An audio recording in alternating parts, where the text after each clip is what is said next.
The sky suddenly twisted in a strange way, as if someone had cut it open with a pair of scissors, and a rift in space appeared. The crack vanished in an instant, and a half-transparent human silhouette stepped out of it, floating in midair. Ah, that feels good. I finally escaped. The translucent figure let out 2 satisfied groans. In a field being tilled, an old farmer stopped his hoe. He seemed to have just heard someone speaking over there, but when he looked around he saw no one. The sound seemed to have come from above his head. He subconsciously raised his head and looked up at the sky, seeing only a clear expanse of blue. "Cough, I really am getting old," he muttered. Sighing once, the old man bent his head and resumed digging. Seeing that the old man no longer paid any attention to the sky, the shadow revealed its form again and drifted away through the air. It had barely floated any distance when a sudden explosion from the ground drew its attention. The shadow slowly drifted toward the source of the blast. A collapsed stone cave appeared before it.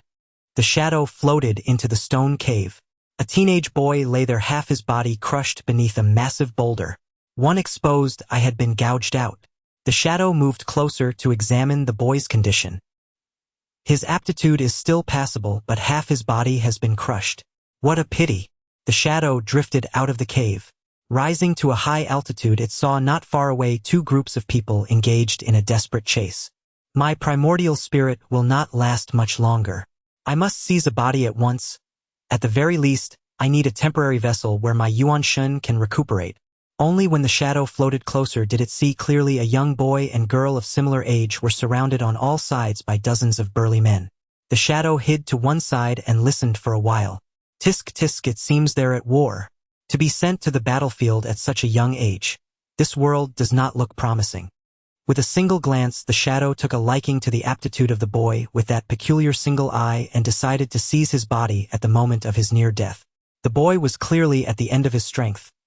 When he forced himself to launch an attack and failed, the backlash overwhelmed him and he collapsed into unconsciousness. What a perfect chance! The shadow was just about to float over when a golden flash streaked past. When the light faded, a blonde youth stood beside the boy. The shadow hurriedly halted, for this youth gave it an extremely dangerous feeling. Several throwing weapons suddenly appeared in the blonde youth's hand. He hurled more than 10 of them toward the dozens of burly men opposite, yet instead of striking them, the weapons embedded themselves in the ground around them. In the next second, golden light flared again, and all the burly men were slain with a single stroke. A spatial ability! The shadow gasped in astonishment. Perplexed, the blonde man cast a glance in the shadow's direction. But deep in enemy territory, if he did not leave now, he would soon be surrounded. With no time to investigate, he scooped the boy into his arms, grabbed the still crying girl by the hand, and vanished in a flash of golden light.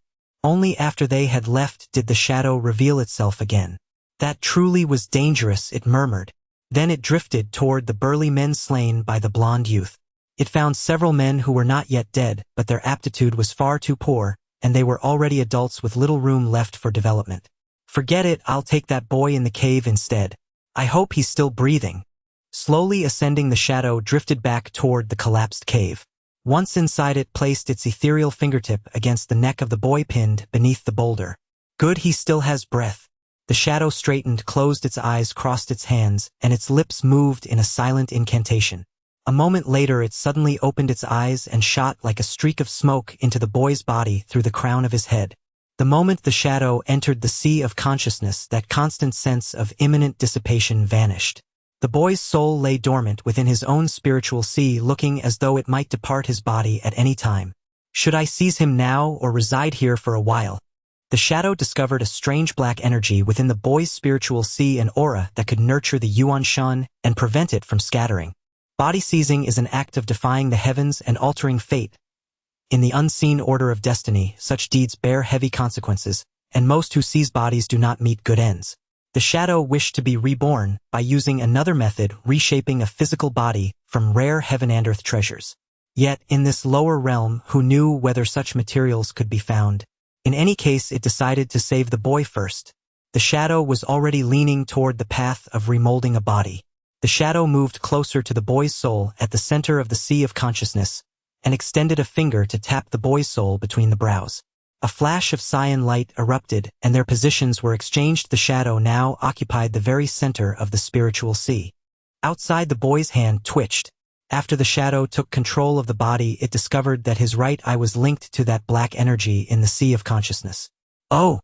So this too is a spatial ability. Let me test it. The boy's Sharingan previously with 2 tomo turned into 3, and this still was not the end. The 3 tomo slowly merged together, forming the shape of a 3-pointed shuriken. The boy's body actually passed through the massive boulder, as if it were in the same intangible state as the shadow's soul. Just as the shadow was about to guide the boy's body outward, the cave began to collapse again, and a void yawned beneath. The shadow could only control the boy's body to phase through the torrent of falling boulders. Ah, his body is passing through the stones. A frown creased the shadow's brow. There was actually someone below. In its sight appeared a bizarre figure clad entirely in white. Madara-sama, look what I found. An Uchiha brat. The white creature flailed its limbs excitedly like a diligent subordinate showing off its discovery. From the darkness behind, a man stepped forth.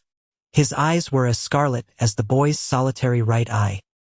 He looked 80 or 90 years old, his gait faintly trembling, as though he might die at any moment. Only when he came closer did it become clear that several long white tubes trailed from his back, and following those tubes with the eye one could see where they led. The shadow arched a brow. That demonic statue, it murmured, then gave a faint smile. Interesting. The old man called Madara let the tomo in his eyes turn ever so slightly. A bad feeling surged up in the shadow's heart. It hurriedly relinquished control of the boy's body, gathered its mind, and hid motionless within the boy's sea of consciousness. Sure enough, a wave of spiritual energy swept through the boy's sea of consciousness, scanning it. White Zetsu, go investigate his background. Perhaps he will be the executor of our future plan. The old man said. Yes, Madara-sama. The white creature called White Zetsu sank into the ground and vanished. Tobi, use Hashirama's cells to repair his damaged body, Madara commanded. At Madara's command, another white creature, wearing a spiral mask, stepped out. Yes, Madara-sama. The masked being replied in a comically exaggerated tone that made one itch to punch him. Having given his instructions, Madara slowly retreated to his previous place and sat down on a chair. Because the light was so dim, only his general outline and those scarlet eyes could be seen. Tobi picked up the boy's body and laid him on a crude stone bed. He pulled a white tube from the demonic statue identical to the tubes connecting Madara's back to the statue. From the tube, white viscous fluid sprayed out. White Zetsu smeared this mucus over the right side of the boy's body that had been crushed by the boulder. The moment this white mucus touched the boy's body, it began rapidly fusing with and repairing his flesh. Watching this scene, the shadow found the result roughly in line with its expectations. 6 months had passed.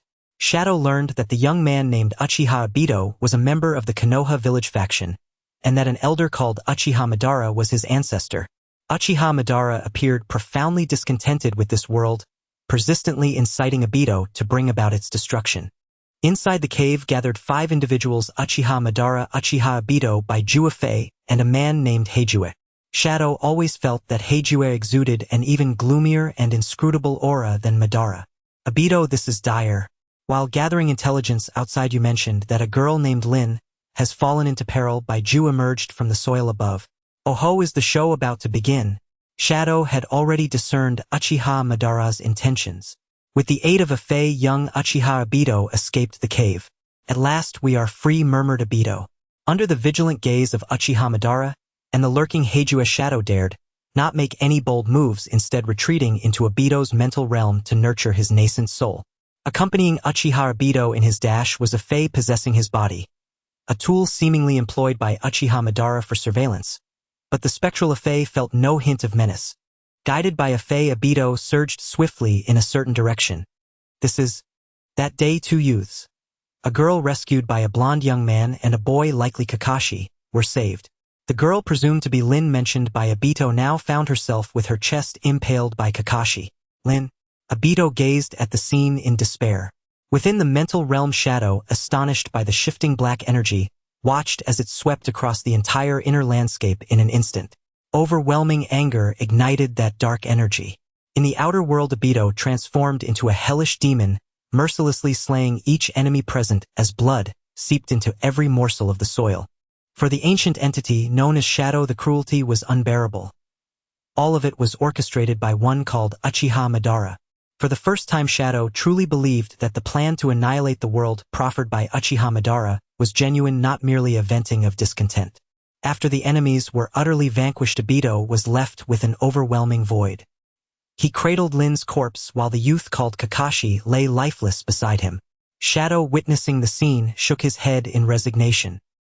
He had intended to aid Obito, hoping to win his favor and thereby secure assistance in reconstructing his own physical form. In these 6 months, Shadow had come to know that Obito treasured sentiments deeply, a fact vividly attested by his actions upon witnessing Lin's demise. Just as Shadow sent forth his senses intending to probe whether Madara harbored any further tricks to deal with a Fae, he detected a unique energy within Lin's body. Expanding his nascent soul, Shadow penetrated the mental realm of Lin. No sooner had he entered than an enraged roar echoed through the domain. A colossal turtle-like beast with 3 tails resided within the girl's mental landscape. However, it was currently immobilized by a sealing technique, unable to approach Shadow. Interesting, Shadow mused upon noticing a resemblance between the turtle beast and the stone statue from Madara's cave. He endeavored to approach the creature. The closer he got, the louder its roar grew, yet to no avail. Shadow placed his hand upon the beast. At his touch, the creature dissolved into pure energy, merging with him. This communion lasted for 30 seconds. Shadow withdrew his hand. As a result of absorbing the beast's energy, its roar grew even more furious. At last, my nascent soul feels a bit more stabilized. Yet Shadow dared not absorb too much, for his nascent soul was still fragile. Excessive absorption might lead to dire consequences. Soon thereafter, Shadow observed that the beast and the girl had seemingly merged. As her life force waned, the beast too was fading away. Shadow withdrew from Lin's mental realm. I cannot let it vanish like this. Then, through Obito's mental space, he transmitted, Uchiha Obito, if you wish to save Lin, do as I instruct. Startled by the sudden voice, Obito looked around in bewilderment. Who are you? I shall reveal my identity later. For now, listen to me and save the one you cherish. Hearing the enigmatic words, Obito's face flushed before regaining its composure. What must I do? Open your heart and resist nothing. No matter what transpires, do not struggle, lest not even celestial intervention can save her. Before Obito could react, an excruciating pain seized his head, as if a battle raged within his mind. Recalling the stranger's words, he forced himself not to resist. A sensation of weightlessness and disorientation led Obito to a black void, where at the center stood a young man clad in resplendent red attire with flowing long hair. Suddenly the youth opened his eyes and commanded, do not try to reclaim control of your body, nor make any other moves. Simply observe silently. In the outer world, Obito once again opened his eyes, a dazzling gleam flashing within that made it hard to meet his gaze. Before proceeding, we must first resolve a few problems. Obito, what did you say? Inquired a Fae who resided within him. Shadow ignored the query and closed his eyes. The surrounding spiritual energy was abundant, and Shadow began to absorb it slowly. As he did so, a Fae sensed something amiss and tried to escape, only to be tightly restrained by Shadow. A Fae who resided within began to gradually petrify, transforming into a towering tree. Shadow was initially puzzled, then understood that the white entity could not regulate the spiritual energy, leading to its explosive transformation. Having dealt with the complications, Shadow proceeded to approach Lin. Kneeling on one knee, Obito, under control, severed a piece of tissue from the wall of his right hand. Due to the presence of Hashirama's cells throughout his arm, there was no bleeding. He then molded these cells into a compact mass and inserted it into the gash-piercing Lin's chest. No sooner had Hashirama's cells been implanted than a rejection reaction ensued. These cells, imbued with formidable fleshly energy, were beyond the control of ordinary beings. Shadow directed Obito's hand to press against Lin's forehead, entering her mental space. With ease, he dispelled the seal binding the monstrous beast. Before it could react, he employed another technique to seal it once more. A seal far stronger than before, rendering it silent even to its own roars. Shadow exited Lin's mental realm. Indeed, her body no longer exhibited signs of rejection. The emergence of the beast's energy had diverted the Hashirama cell's strength, thereby diminishing their repulsive force.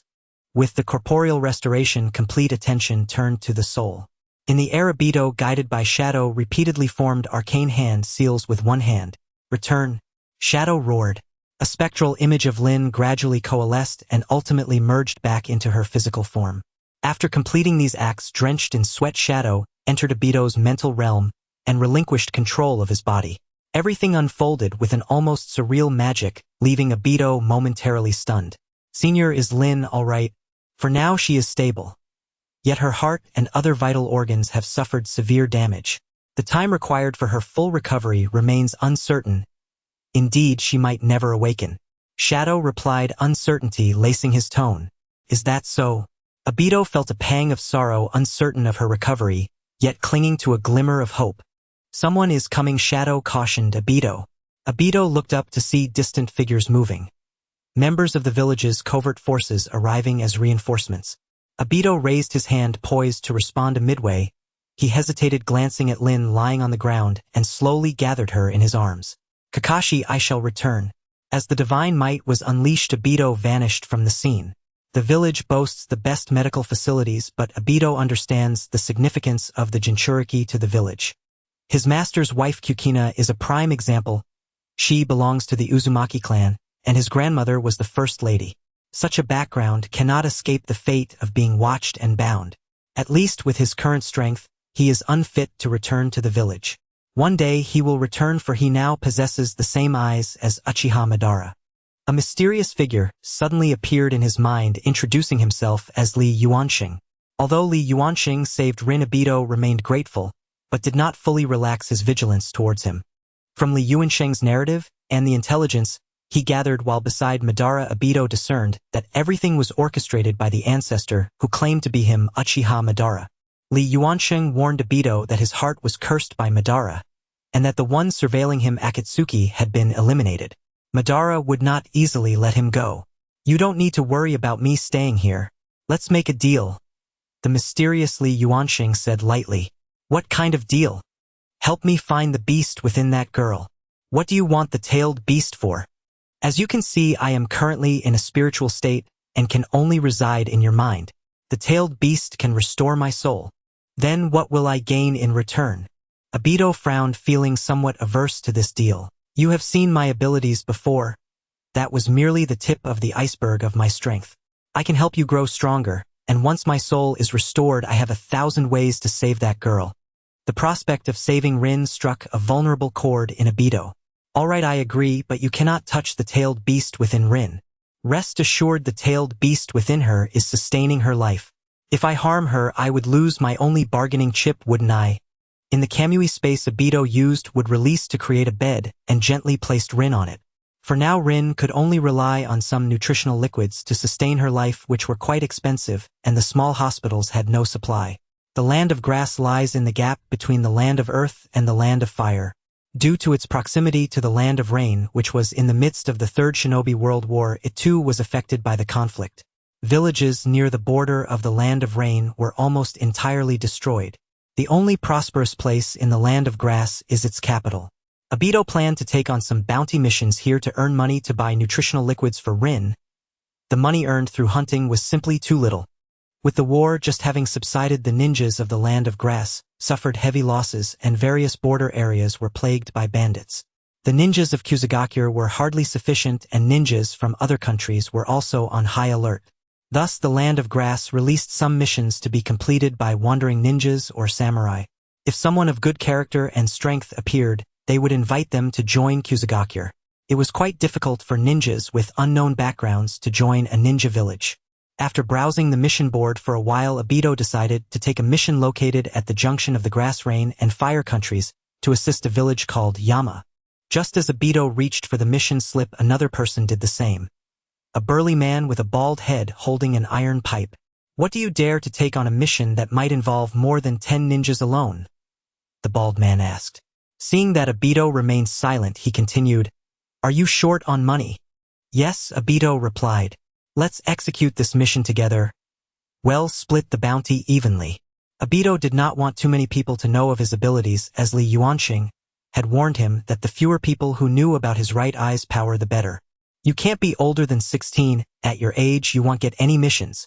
Upon hearing this, Obito noticed the note beside the mission board stating that those under 16 were not eligible to take missions. All right, I agree. The burly man smiled slightly and took the mission slip down. After confirming the details at the reception desk not far away and receiving a token, Obito and the burly man set off on their mission. After getting to know each other a bit, Obito learned that the burly man's name was Defo. Obito only revealed his name as Obito, concealing his Uchiha identity, as the Uchiha clan's reputation in the ninja world was quite significant.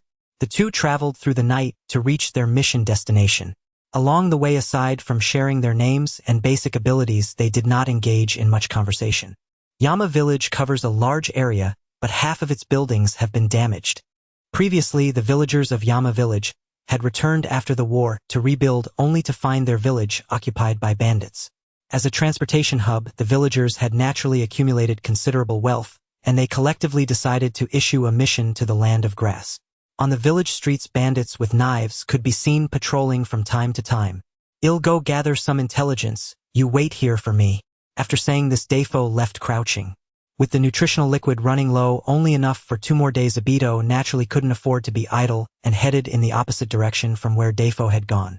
The Sharingan space ability is simply a divine skill for intelligence gathering and infiltration tasks. It seems even more convenient than my teacher's flying thunder god technique.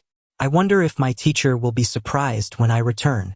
Putting aside these thoughts, Obito traversed the dilapidated village. After 5 minutes, he confirmed the strength of this group: 7 genin, 4 chunin, and 1 jonin. There were 31 ordinary people. Obito was somewhat surprised by the presence of a jonin here. A jonin was already the village's top combat force. How could they casually appear in such a place? A sudden surge of unfamiliar chakra approached, and Obito quickly entered the Kamui space. A group of ninjas dressed in black cloaks arrived here. Obito frowned. Why were there so many ninjas? At least 50. They could be accomplices of the bandits just passing through, or like him, having taken on a bounty mission. Leading them was a young man with orange hair. His brazen appearance on the street drew the attention of the patrolling bandits. Soon all the bandits emerged from their hideouts to confront the orange-haired youth.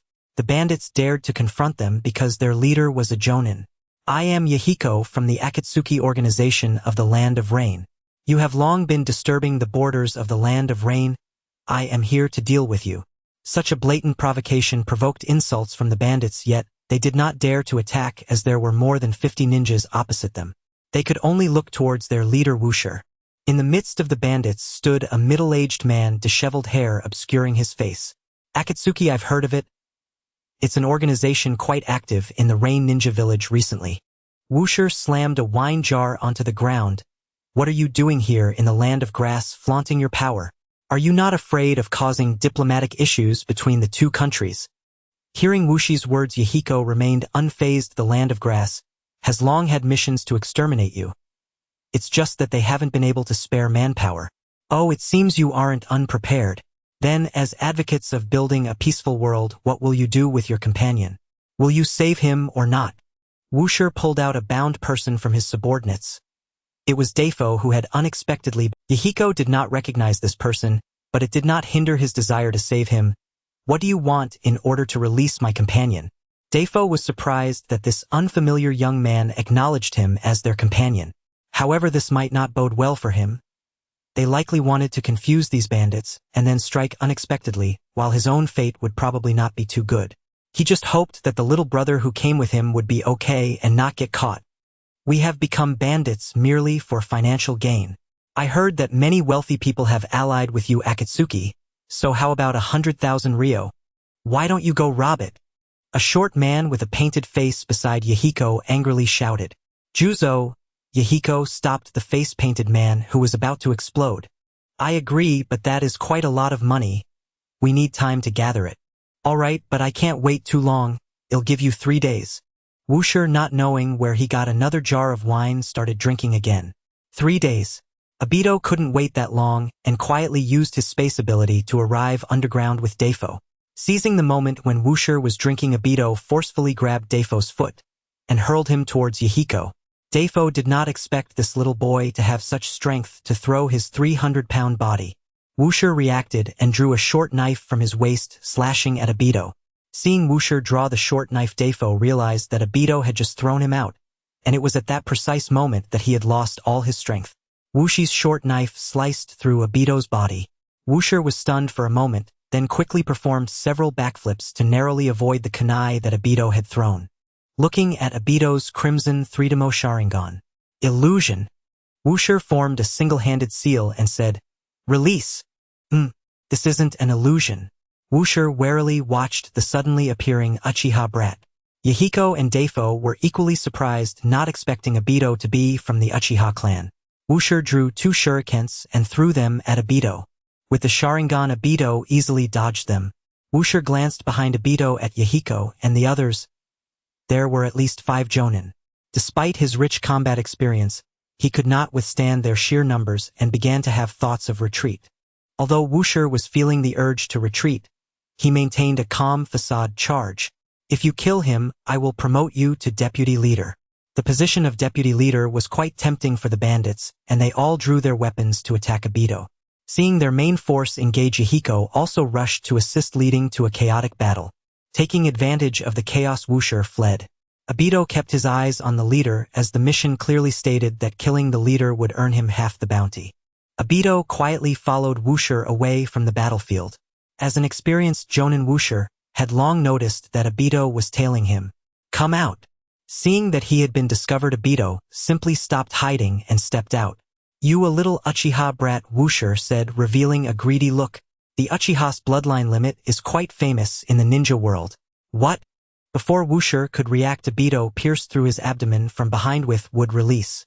With a look of unwillingness, Wuxia fell down. Obito stored Wuxi's corpse in the Kamui space and placed it far from Rin before leaving the space and heading towards the village. The Great Buddha and Mi Yen were astonished to learn from Obito about the news of Shima's demise. "His bounty belongs to me. You can split the rest among yourselves." "Oh, of course, after all you were the one who defeated him," Mi Yen replied with a hearty laugh. "Besides, we didn't take on the mission, so the remaining bounty should go to the Great Buddha." Clearly during Obito's absence they had exchanged names. The Great Buddha, feeling embarrassed, rubbed his smooth head. "How can that be? I didn't help at all. It was Obito who saved me. You should keep half of the bounty, Mi Yen." In the end, the two of them pushed and shoved each other, but Mi Yen agreed to accept the bounty because Akatsuki was rapidly developing, expanding several times, and funding was extremely tight. "Shao Nan Nagato, you guys return to the organization first. Leave 10 people with me to escort these rogue ninjas to Grass Hidden Village." "Okay." A blue-haired girl of similar age to Mi Yen selected 10 ninjas. The red-haired youth named Nagato nodded silently. Watching the Akatsuki members depart, Obito also set off. Mi Yen, the Great Buddha, and Obito walked at the front of the group. "Mi Yen, I want to join your Akatsuki organization." Hearing that the Great Buddha wanted to join Akatsuki, Mi Yen appeared exceptionally pleased. As long as one yearns for peace, Akatsuki welcomes them anytime. On the road to Grass Ninja Village, Obito was quite intrigued by Mi Yan's vision of a peaceful world. Having experienced war, Obito clearly understood the suffering it brought. Companions perished one by one before his eyes, and countless civilians were affected, becoming displaced. His parents also lost their lives in the war, and Obito was raised by his grandmother. As for Rin, if she were to die before him, this time Obito didn't know what he would do. Perhaps he would implement Madara's world-destroying plan. The exceedingly confident and sunny Mi Yen seemed to possess a special charm, making one envision a future of a peaceful world.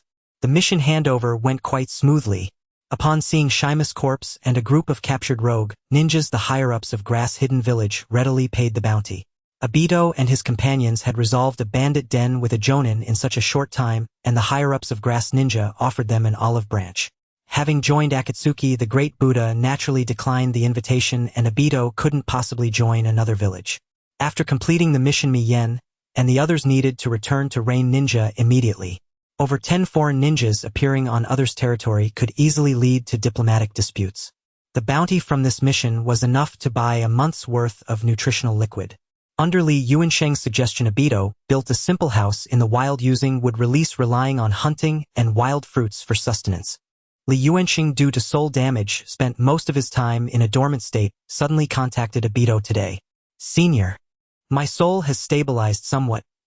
Let's remove the hidden dangers in your body first." Li Yuansheng pointed at the location of Obito's heart.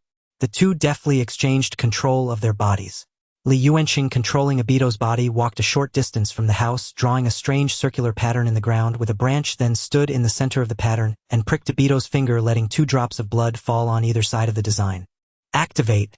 With this command, the strange pattern began to emit a red eerie glow, sending chills down one's spine. This feeling felt as if his body was connected to this bizarre pattern. Although Obito couldn't control his body, he could still sense the changes within. Seal. After Li Yuansheng spoke the sealing command, he used his spatial ability to leave the strange pattern. With a loud bang, a pit about a person's depth was blasted where the strange pattern had been. Obito broke into a cold sweat. If that power had exploded at his heart, even the strongest person would likely not survive. Don't disturb me unless necessary. After I sleep for a while, I will teach you how to become stronger. Li Yuansheng finished speaking and closed his eyes to fall asleep before Obito could respond. Obito had many questions to ask him, but now he could only let it go for the time being. Once out of the consciousness space, Obito's stomach grumbled. The wild boar he hunted a few days ago was all gone, and he needed to go out to hunt for food again. After eating meat every day recently, he was somewhat tired of it and planned to find some wild fruits. However, while prey was easy to find, wild fruits were hard to come by. The wild fruit trees he had previously located seemed to have been raided by some animal, leaving not a single fruit. The reason he could accurately find the previous wild fruit trees was that Obito had developed a method similar to Flying Thunder God. As long as he left a chakra mark in places he had visited, he could teleport there anytime. Obito knew this was a space-time ninjutsu even more powerful than his teacher's Flying Thunder God. However, given his teacher's combat level, he feared he would still be at a disadvantage in battles for now. After all, combat experience is accumulated through countless battles. However, that obnoxious Kakashi is definitely overestimating himself. Thinking of this, Obito revealed a cunning smile, but he couldn't return just yet. He needed to master the spatial abilities of the Sharingan first. After searching for more than 2 hours, Obito finally found some edible fruits. The fruit was a mix of green and red, looking quite appetizing. After picking one, he wiped it on his already cleaned clothes and put it in his mouth. Hiss! Obito gasped as the sourness nearly made his teeth ache, thinking it would be sweet. After eating 5 wild fruits, everything from his mouth to his stomach felt sour. Even the burp he let out carried a sour taste. Obito left step by step, surprisingly not leaving a chakra mark this time. A month passed in the blink of an eye, and Rin's nutritional liquid fell into a state of shortage again. After a month's buffer, the tasks in the land of grass had been cleared up quite a bit. Looking at the task board, Obito saw nothing but troublesome tasks with little bounty. Just as Obito was preparing to leave, a ninja from the task release office in the land of grass took out a task sheet and posted it at the top of the task board. The higher the position, the greater the bounty. Obito turned back to the task board and carefully read the contents of the task sheet. Escort a certain important person to meet a high-ranking official from the land of rain. This is not just a task sheet, but also a recruitment notice, with the minimum requirement being Chunin level. Following the instructions on the task sheet, Obito asked the grass ninja for a proof and the address of the task issuer before leaving. The grass ninja who issued the task recognized him as the boy who completed the mission in the Cloud Village before. The place where the issuer lived was a large, somewhat retro-style mansion. At the entrance were 2 guards dressed as samurai. Obito stepped forward and handed the task proof to one of the guards. The guard took the task proof, glanced at Obito, and let him in. The small square in the courtyard had gathered quite a few people, including some fierce-looking individuals. As they saw Obito, some frowned, some sneered, and some looked disdainful. Their expressions varied. Ladies and gentlemen. In front of the square, a ninja wearing the grass ninja forehead protector, judging by his uniform, was likely a jonin from Grass Hidden. One must know that jonin are quite scarce in small countries like Grass Hidden. Unexpectedly, this escort would have a jonin from Grass Hidden leading the way. I'm sure everyone knows the content of this task. Those with Chunin qualifications stand on the left. Those without stand on the right. The square began to line up sparsely according to the jonin's words. There were at least 40 to 50 people in the square, but only 7 stood on the left, 6 of whom wore grass ninja forehead protectors. Show your Chunin qualification proof. The jonin pointed at the ninjas on the left. You over there demonstrate your best ninjutsu or taijutsu or jinjutsu, and I will determine your eligibility for this mission. The jonin pointed at the people on the right. After finishing, an elderly man wearing a round hat stepped forward and casually threw a kunai. The grass-hidden jonin narrowed his eyes in surprise as he looked at the old man. Passed. Everyone watched in disbelief. The assessment was that simple. One impatient muscular man jumped out, hefting his spiked club. and leaped up, smashing it down onto the ground, creating a small pit. How about that? Am I good? The muscular man proudly lifted his spiked club. You are unqualified. The Jonin's words pierced the muscular man's heart like a sword. What do you mean? Why can he pass? The irritable muscular man shouted, angrily pointing at the old man who was only as tall as his knee. The Jonin said nothing more, signaling the nearby samurai to retrieve the kunai thrown by the old man. The samurai approached the kunai's location on the wall, where it had already embedded itself, leaving only the handle outside. The samurai struggled to pull it out for a long time and called another samurai over for help, but they still couldn't get it out. At this point, the surrounding crowd gathered around. A sword-wielding person struck the wall twice with his blade, producing a clanging sound. Are you convinced now? The muscular man had also tried to pull out the kunai. Having failed, he left the courtyard in a dejected manner. Continue the testing. Everyone looked at each other and no one took action. At this moment, a one-eyed boy, appearing to be around 14 or 15 years old, stepped forward. Without saying a word, he formed hand seals. Fire release, great fireball technique. A massive fireball erupted from his mouth. Passed. Some people's faces showed a stiff expression. Are the elderly and children these days so formidable? The selection ended, leaving only 19 people. Most of those who left were simply trying their luck due to the generous bounty. Tomorrow we will recruit a few more people and can set off. You can stay here or leave now and return at this time tomorrow. After the Jonin finished speaking, he used body flicker technique to leave the square. Obito had been sleeping in the wilderness these days, so he decided to stay. After registering with the samurai, he was led by a servant to the back room of the inner court. The room was quite decent, clean and tidy. Obito comfortably lay on the bed. Suddenly he remembered something.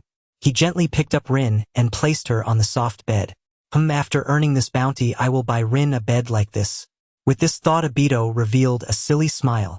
After a comfortable sleep, being in the same bed with Lin made Dato feel an overwhelming sense of happiness. It was wonderful.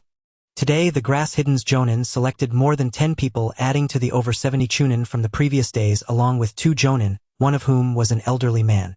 Dato felt puzzled about who could be so important, requiring so many ninjas for protection, especially with a bounty that was frighteningly high. Logically, an important figure shouldn't be seeking out people like them who had unclear backgrounds. However, since there was a bounty to be gained, Dato chose not to think too much about it. Even if there were some schemes, he believed that if he wanted to escape, no one could stop him. By the morning, the selection was completed, and they would set off for the Land of Rain in the afternoon. Due to the large size of the group and the slow pace of the escort caravan, it would take at least 7 to 8 days to reach their destination. 3 days later, they entered the Land of Rain, and it started to rain around them. The ninjas began to be cautious, as the Land of Rain was currently divided into several factions due to dissatisfaction with the inaction of the semi-divine Hanzo of the Salamander. The largest faction was a mercenary group called Akatsuki, which was said to be capable of rivaling Hanzo. Dato silently absorbed this information. Akatsuki. In this war-torn country, it was indeed easy for Akatsuki to grow under the guise of peace. On the 7th day, during these 7 days, Dato quietly observed the people in the caravan, never stepping out even once. Food was brought in during mealtimes, and occasionally someone would take the night pot out. The old man and another bearded Jonin were also observing. During this time, aside from occasional encounters with small ninja factions, they had not faced any real danger. At night, the Jonin from the Grass Hidden revealed that they would distribute the bounty upon reaching their destination the next day. The group was naturally delighted. They had all thought they would only receive the bounty upon returning to the Land of Grass. Dato felt a premonition that something would happen tomorrow. He hardly slept that night, remaining vigilant of his surroundings. Just as dawn broke, some samurai came to urge them to get up. If it weren't for the money at stake, some with bad tempers would have already fought. They claimed they would arrive today, and aside from a simple breakfast, they had not eaten lunch or dinner due to the need to hurry. The ninjas could only grit their teeth and endure for the sake of getting their money. In the afternoon, Dato could no longer hold back.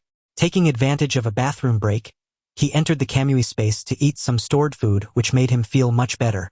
As night fell, the group had walked in the rain from morning until now without eating. Even the Chunin were feeling the strain, and some perceptive individuals began to notice something was off. This was supposed to be an escort mission, yet they hadn't even been given time to eat. The path grew increasingly off course, and the leading grass ninja kept insisting that they were almost there. Some individuals began to protest, with one person taking the lead and the others following suit. Seeing the ninjas lose control of their emotions, the grass ninja remained unafraid and even smiled. "Since you are unwilling to continue, then stay here," he called out with a strange sound. In less than 5 minutes, over 20 ninjas wearing patterned masks appeared surrounding Dato and the others. Umbu. Some showed signs of fear as the Umbu formed 2 rows, and a man with one eye covered stepped forward. Dato was startled to see who it was. It was none other than Danzo. The root of Konoha. How did he end up here? Dato quickly stepped back, using the tall figure in front of him to shield himself, while quietly observing the situation around him. "You've worked hard." Danzo patted the grass ninja on the shoulder. "No need for pleasantries. It's mutually beneficial.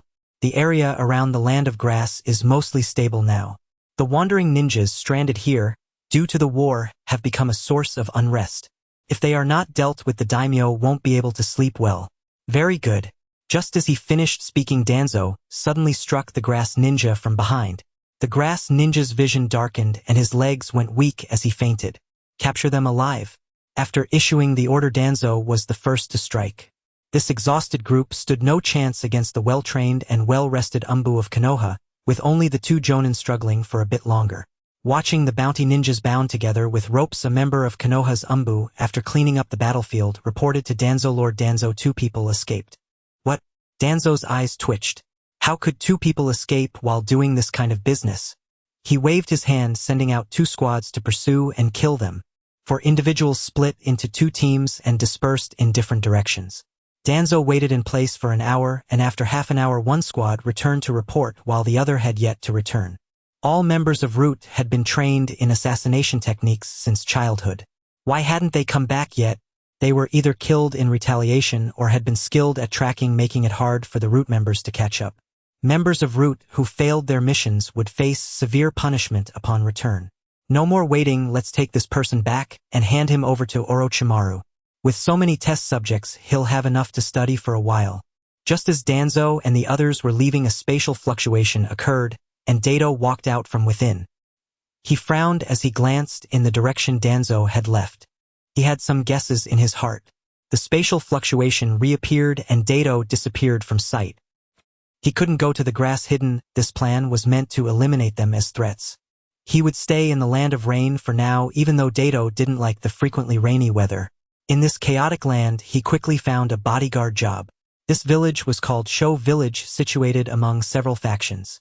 Due to the balance of power between them, some wandering warriors had turned into bandits wreaking havoc.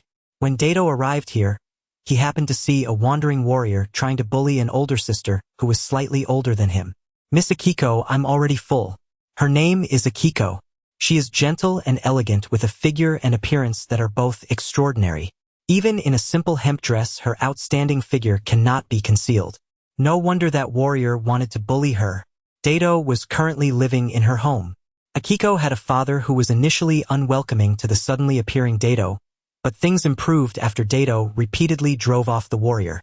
The villagers knew that Dato needed money, so they provided him with financial support. Before the fighting began, this village was considered prosperous, so they had a surplus of wealth. "Oh, it's Dato. Come try this freshly baked sweet potato."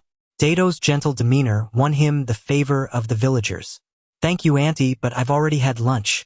Dato patted his slightly round belly. "Mama Kiko is indeed a good girl.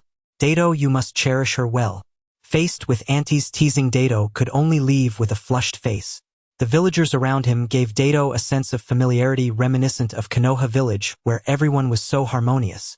A month later, Daito, Akiko, and Akiko's father sat together in the living room for dinner. Today the 3 of them were somewhat silent, unlike their usual cheerful banter. "Daito, you should leave tomorrow. Once those factions start fighting, this place will likely be reduced to ruins," Akiko said softly. Daito paused with his chopsticks. Although he had only spent less than 2 months in this small village, he did not want to see it destroyed. Previously, he had heard rumors about escalating contradictions between several major factions, preparing for war, which caused unease among the villagers. However, without any concrete news, everyone had nearly forgotten about it after a few days. Until yesterday, Grandpa Ju at the village entrance, whose son had gone out to buy some daily necessities, had not returned for 3 days. Grandpa Ju left the village to search for him and discovered that the village had been surrounded. After receiving the news, Daitu went to investigate and found that the rumors were true. The 3 nearby factions were preparing for war, and the village was to be the battlefield. Daitu hesitated. According to his investigation, the highest level of these 3 factions was merely that of elite chunin with no more than 20 shinobi per faction, most of whom were still samurai. Dealing with them was not a significant problem for Daitu given his current strength. Daitu was not a bloodthirsty person. These individuals were not the same as the previous bandits. They had families, loved ones, and companions. They were forced to fight due to the interests of the factions, and this situation was reminiscent of a mini version of the Ninja World War, making Daitu recall those days of slaughter. An idea flashed in Data's mind, and Yahiko's words echoed in his head. Perhaps I should give it a try. Daito, what did you say? Akiko looked confused by Data's non sequitur. Sister Akiko, let's eat first. I have to go out for something this afternoon. Oh, then be careful. Akiko showed a worried expression. After dinner, the first faction Daitu was going to visit was called Chishan. It had been a local tyrant occupying this area, while the other 2 factions had only moved in after the Great War. At that moment, the senior members of Chishan were gathered in a 2-story small building, discussing their battle plans. Suddenly, a spatial fluctuation appeared in the middle of the meeting table, and a mysterious figure, his face masked except for one eye, stepped out from the space, prompting the Chishan members to draw their weapons. Who are you? The middle-aged man sitting at the head of the table deliberately raised his voice to mask his fear. You must be the leader of Chishan. A somewhat cold voice replied, I am. Although the leader of Chishan felt some fear, he needed to assert his authority at that moment, or otherwise he risked being ousted. The space rippled again, and the mysterious figure appeared behind each person, knocking them out with a swift strike, leaving only the leader. What do you want? The Chishan leader began to tremble as he spoke. Daitu took out a rope and firmly tied him up, tossing him into the Kamui space. The remaining 2 factions were named Kyu and Tanishida. After Daitu repeated his method, he captured their leaders as well. With many shinobi knocked out and their leaders abducted, chaos erupted, leaving them entirely unconcerned with fighting against the other factions. Not far from Sho village, there was a dilapidated straw hut which had been previously occupied by a bachelor and had remained vacant since his departure. The villagers rarely visited, except occasionally seeking shelter from the rain. It was still drizzling outside, much lighter than the previous days. Unavoidably, the 3 factions would likely start fighting once the rain stopped. The straw hut had suffered severe leaks due to years of neglect, and it was damp everywhere inside. 3 stools, presumably coming from somewhere, leaned against the wall, conveniently out of the rain. With a sudden spatial fluctuation, the leaders of the 3 factions were thrown out one by one. Upon seeing each other, the 3 men exchanged puzzled glances, unsure of the situation. Daitu pulled out a kunai, causing their faces to turn pale with fear. As Daitu approached, the 3 closed their eyes. Swish, swish, swish. Instead of killing them, he untied the ropes that bound them. Have a seat. The 3 exchanged glances and sat down obediently. Please introduce yourselves. The first to speak was the leader of Kyu, a rather plump young man. I am Imura Yukai. Tanishida Shikijutsu, replied the leader of Tanishida, a sturdy man in his 40s. Nishimoto Naoya, the leader of Chishan, similar in build to the leader of Kyu but slightly taller, added. Now tell me why you are fighting. Data's voice was cold. The 3 men looked at each other. Are you from the Akatsuki? The Chishan leader Nishimoto Naoya asked. Why do you ask that? Because only members of the Akatsuki go around mediating disputes, and many nearby factions have joined the Akatsuki, Tanishida Shikijutsu interjected. Daitu pondered for a moment. Continue explaining why you are fighting each other. The mine in the southern part of Tanishida has encroached on my territory. I have warned him multiple times, but he remains obstinate. The Chishan leader Nishimoto pointed at Tanishida and said, How can you blame me? Your men often trespass on my territory, eating and drinking for free and even injuring shopkeepers. What do you have to say about this? Tanishida retorted. And you Einmura, your people often disguise themselves as bandits to rob our isolated merchant caravans. After Tanishida finished, he turned to Kyu. The 3 began to argue, revealing each other's shortcomings. It seemed that there had long been friction between the 3 factions, but it had only recently escalated. Stop! The 3 immediately halted, and it became very quiet. Even the sound of the light rain outside could be clearly heard. I am too lazy to listen to your bickering. Now I give you two options. 1. The three families do not interfere with each other, and all past grievances are resolved. 2. Form an alliance, and the three families become one, sharing all benefits equally. You have 1 day to decide. Come back here and tell me your decision tomorrow. As the three turned to leave, Daitu added, remove everyone around you and no tricks. You have already seen my strength. All right. The three hurriedly left the straw hut, disappearing in the blink of an eye. Where have you been? Why did it take you so long to return? Akiko asked with a hint of reproach. Previously, Daitu would go out every once in a while and return in no more than an hour. This time he had been gone for half a day. Haha, just handling some small matters. When I came back, I noticed that the people surrounding the area had dispersed. I returned from the south and there is no one left there. That's great to hear. Akiko's father emerged from the kitchen. Akiko perceptive as she was looked at Daitu with some suspicion. Could it have been him? She quickly shook her head, thinking that while Daitu could handle a few down-and-out samurai, those factions had many shinobi. Akiko did not know the levels of shinobi. She did not think Daitu could defeat so many shinobi. Most commoners in the ninja world were unaware of the ranks of shinobi. The next day, Daitu estimated the time and told Anzi that he was going out for a moment. Anzi quietly followed Daitu as he left. Anzi's clumsy tracking had already been noticed by Daitu. Come out, Daitu said as he removed his hood. I just happened to be going that way too. Anzi, feeling nervous, lowered her head in shame. Follow me, but don't speak, just watch from the side. Okay. Daitu continued to put on his hood that only revealed one eye. Do I need to wear a mask? Anzi took out a cute rabbit mask and put it on her head. So cute. Daitu inhaled sharply. You don't have to wear it. Oh, Anzi sighed and took off the mask. The two of them entered the dilapidated grass hut one after the other. The three leaders from yesterday had already arrived in the hut. Senior. They all bowed at a 90-degree angle upon seeing Daitu. Daitu gestured for them to rise. Speak your decision. Anzi looked at Daito, puzzled by his cold voice. We three have decided to unite and become one family, the three said in unison. However, Senior, as you know, our three clans have long-standing conflicts, and it will take time to merge together. During this period, we would like to ask you to be our leader. With your authority, I believe no one would dare to oppose you. The leader of Chishan spoke up. Daitu pondered for a moment. All right, I agree to your request. The three then flattered him further and informed Daitu that a union ceremony would be held in 3 days, hoping he could attend. Once Daitu agreed, the three of them left together. Daitu-kun, I thank you on behalf of the village, Anzi said, seriously bowing to Daitu. Haha, well then let's head back. And you must keep it a secret for me. I don't want too many people to know of my existence. Understood. Anzi, though a few years older than Daito, now acted obediently like a younger sister. Even though she was only the nominal leader, the three clans still sent a considerable salary which Daitu had to accept. Daitu was in urgent need of money, so he accepted it, thinking that he could help them as much as he could in the... Another month passed quickly. The weather began to turn gloomy, and it was about to rain again, which Daitu hated. On the small path outside the village, two younger members of the Chishan clan ran towards the village in a panic. Great leader, the three leaders have urgent matters to discuss with you. Is there a problem? Good.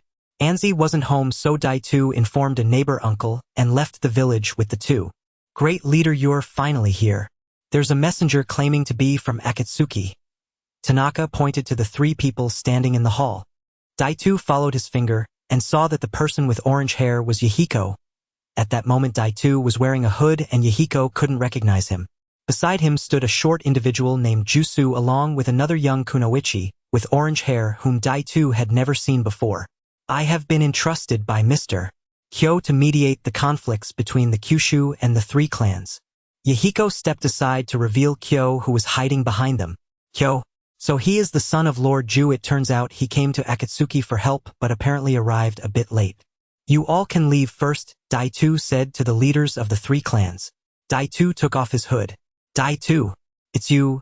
Yahiko exclaimed, surprised that the great leader they mentioned was Daitu.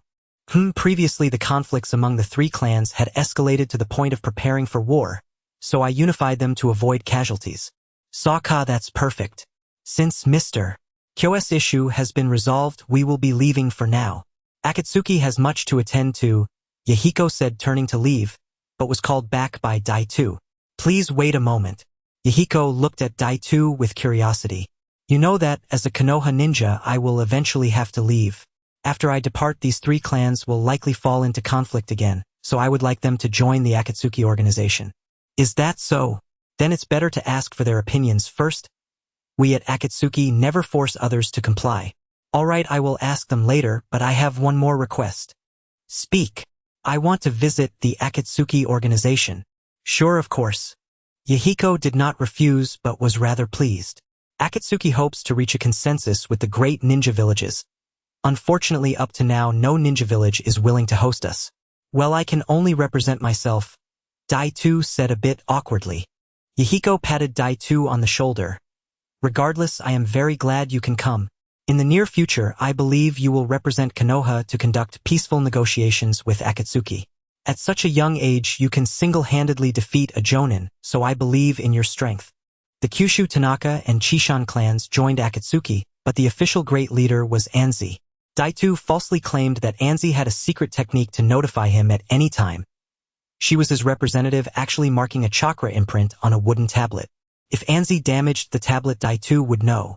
Daitu then went to Akatsuki in his true form, wanting to see if Akatsuki could really save this ailing world.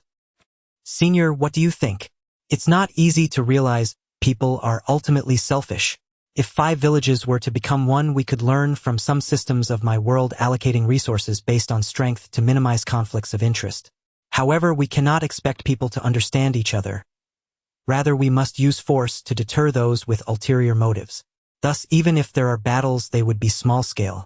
The continuous wars in the ninja world are primarily due to the uneven distribution of interests. Li Yuansheng had one thing he didn't say: your Konoha occupies half of the fertile land in the ninja world. It would be strange if there were no conflicts. Having experienced a series of events and witnessing the pain brought by war, Daitu knew that this world needed change, which was why someone like Yahiko appeared. At the headquarters of Akatsuki, Yahiko did not harbor any prejudice against Daitu for being a Konoha ninja. Hey, it's the Great Buddha, he said, looking at the Great Buddha approaching from the opposite side. At this moment, the Great Buddha was wearing a long robe with a black background and red clouds. Yahiko mentioned that it was only recently decided representing the dawn before the daybreak, as Yahiko wanted to bring light to this dark ninja world. Aside from some confidential bases, Daitu could go to almost any place in Akatsuki. The people here, like those in the Sho village and Konoha, were genuinely content. During his time wandering in the land of rain, Daitu had seen too much suffering, but here it felt like people lived in paradise. The Uchiha kid, said Konan, one of Yahiko's right-hand men, who seemed to have an unclear relationship with him. Konan leaned against a stone pillar of a small pavilion. I heard that the Uchiha clan consists entirely of elite ninjas. I wonder if I would be lucky enough to witness it firsthand. I'm also very interested in your paper jutsu, Konan. Daitu had no reason to refuse a practice match with such a beautiful woman as Konan, who seemed to have a technique that was not a bloodline limit. A training ground of the Akatsuki. Obito and Konan stand facing each other. Konan, one of the founders of the Akatsuki and a stunning beauty, has attracted quite a few spectators from the organization. As for Obito, he is an unfamiliar face, likely thought to be a new member of the Akatsuki. Konan wishes to test this newcomer's strength. 3 paper shurikens fly toward Obito. Such probing attacks are naturally ineffective against him. His body, enhanced by the cells of Hashirama, has seen significant boosts in chakra strength and agility. Seeing that her initial attack was futile, Konan creates 10 more shurikens, scattering them towards Obito. Obito quickly forms hand seals. Fire-style fireball jutsu. A large fireball reduces the paper shurikens to ashes. Paper jutsu, paper shuriken. Fire-style phoenix fire jutsu. Paper jutsu angel's bow. Fire-style great fire dragon jutsu. Every form of Konan's paper jutsu is defeated by Obito's fire style. Konan gradually finds her chakra depleting. Realizing that all her paper jutsu are countered by Obito, she decides to end the spar. She couldn't even force out his Sharingan. If Yahiko were here, his water style might have compelled Obito to use his Sharingan. As for Nagato, Konan didn't even consider it. He is the Akatsuki's strongest trump card, and he struggles to control the power of the Rinnegan. Indeed, you are truly worthy of the Uchiha clan, Konan approaches Obito and forms a hand seal of reconciliation. The surrounding spectators express their surprise. They hadn't expected this one-eyed youth to be from the Uchiha clan. Haha, your paper jutsu was simply countered by my fire style. A sudden commotion arises outside the training ground. Konan grabs someone. What's going on? Lady Angel, a village near the border of the land of birds, has suffered a severe attack by unidentified ninjas. The leader has already summoned the medical team for rescue. The ninja hurriedly leaves after speaking. Obito, do as you wish. I'll go with you. Konan nods at Obito.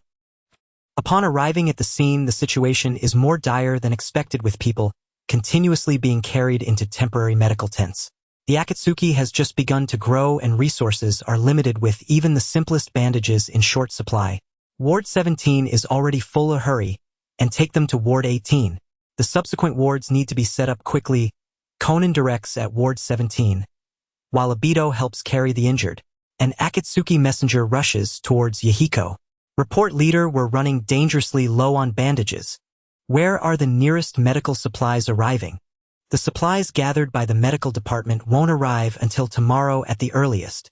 Yahiko forcefully strikes a nearby tree, shaking down numerous leaves. The frequent reports of medical supply shortages leave Yahiko feeling distressed. Yahiko. Oh, it's you, Obito. I don't know who attacked the nearby villages. Now, with the medical supplies lagging, many who could have been saved are. Obito looks at the countless injured Yahiko. I can give it a try. Just tell me the general direction of the supply transport. Yahiko remembers Obito's ability from that day. It should be space-related, that would be great. Yahiko takes out a scroll and uses chakra to issue a command. Obito takes the scroll, allowing him to collect supplies from the transport team. Kamui activated. Due to the lack of coordinates, Obito can only move about 10 miles each time. An hour later, after moving in multiple directions, he finds the supply escort team consisting of 7 people. Upon closer inspection, a tall bald man is revealed to be the Great Buddha. Upon Obito's sudden appearance, the other 6 all take defensive stances. Only the Great Buddha shows joy and approaches Obito. Time is tight. Let's keep it brief. Obito takes out the scroll Yahiko gave him. The Great Buddha takes the scroll and opens it. It contains Yahiko's chakra. After reading its contents, his expression turns grave, and he hands the scroll to the others behind him. After confirming, Obito pulls the supplies into the Kamui space. We can chat later. He vanishes from the spot. The return is much faster, taking just a moment. Obito exits the Kamui space, and Yahiko is already in a state of distress, having lost several people due to a lack of medical supplies. A day later, the injured have mostly been treated. Yahiko, Konan, and Obito collapse onto the grass. This time we truly owe it to Obito. Otherwise, at least half of the injured would not have received timely treatment. Konan chuckles softly, having initially held some reservations about this Uchiha from Konoha. After all, Konoha was one of the instigators of the war. Yahiko remains silent, feeling somewhat depressed. The war had clearly ended. Obito gazes at the sky. Yahiko, what do you think would happen if the ninja world became a single nation? Yahiko suddenly stands up, looking at Obito with a strange gaze. He has always thought that people should understand each other, but as the Akatsuki grows stronger, he deeply feels his own powerlessness. He cannot change everyone. However, unifying the ninja world is as difficult as making people understand each other. If it leads to war, it defeats the original purpose. It's easier said than done, but no matter what method, we first need to grow stronger, right, Obito? 2 months. Obito frequently appears with Yahiko throughout the land of rain. To avoid trouble, he tries to use his Sharingan as little as possible. Konan made Obito a gray eye mask that covers most of his left face for disguise. Today, Obito comes as usual to the Kamui space to feed Rin with nutritional liquid. These liquids were obtained from the Akatsuki's medical department, and Yahiko did not ask too much about it, though he had some suspicions. Rin, I'm here. Obito pours the nutritional liquid into a bowl and slowly feeds it to Rin with a spoon. Every 5 days, Obito takes Rin to a professional caregiver for her to have her body cleaned. As Obito places the spoon by Rin's mouth, her lips twitch slightly. Obito rubs his eyes, amazed that she truly moved, and then Rin's fingers twitch as well. She lives. Obito hurriedly contacts Li Yuansheng in his mind, but no matter how he calls, Li Yuansheng ignores him. In a panic, Obito takes Rin to the Akatsuki's medical department. Obito is surrounded by Yahiko Konan and Nagato.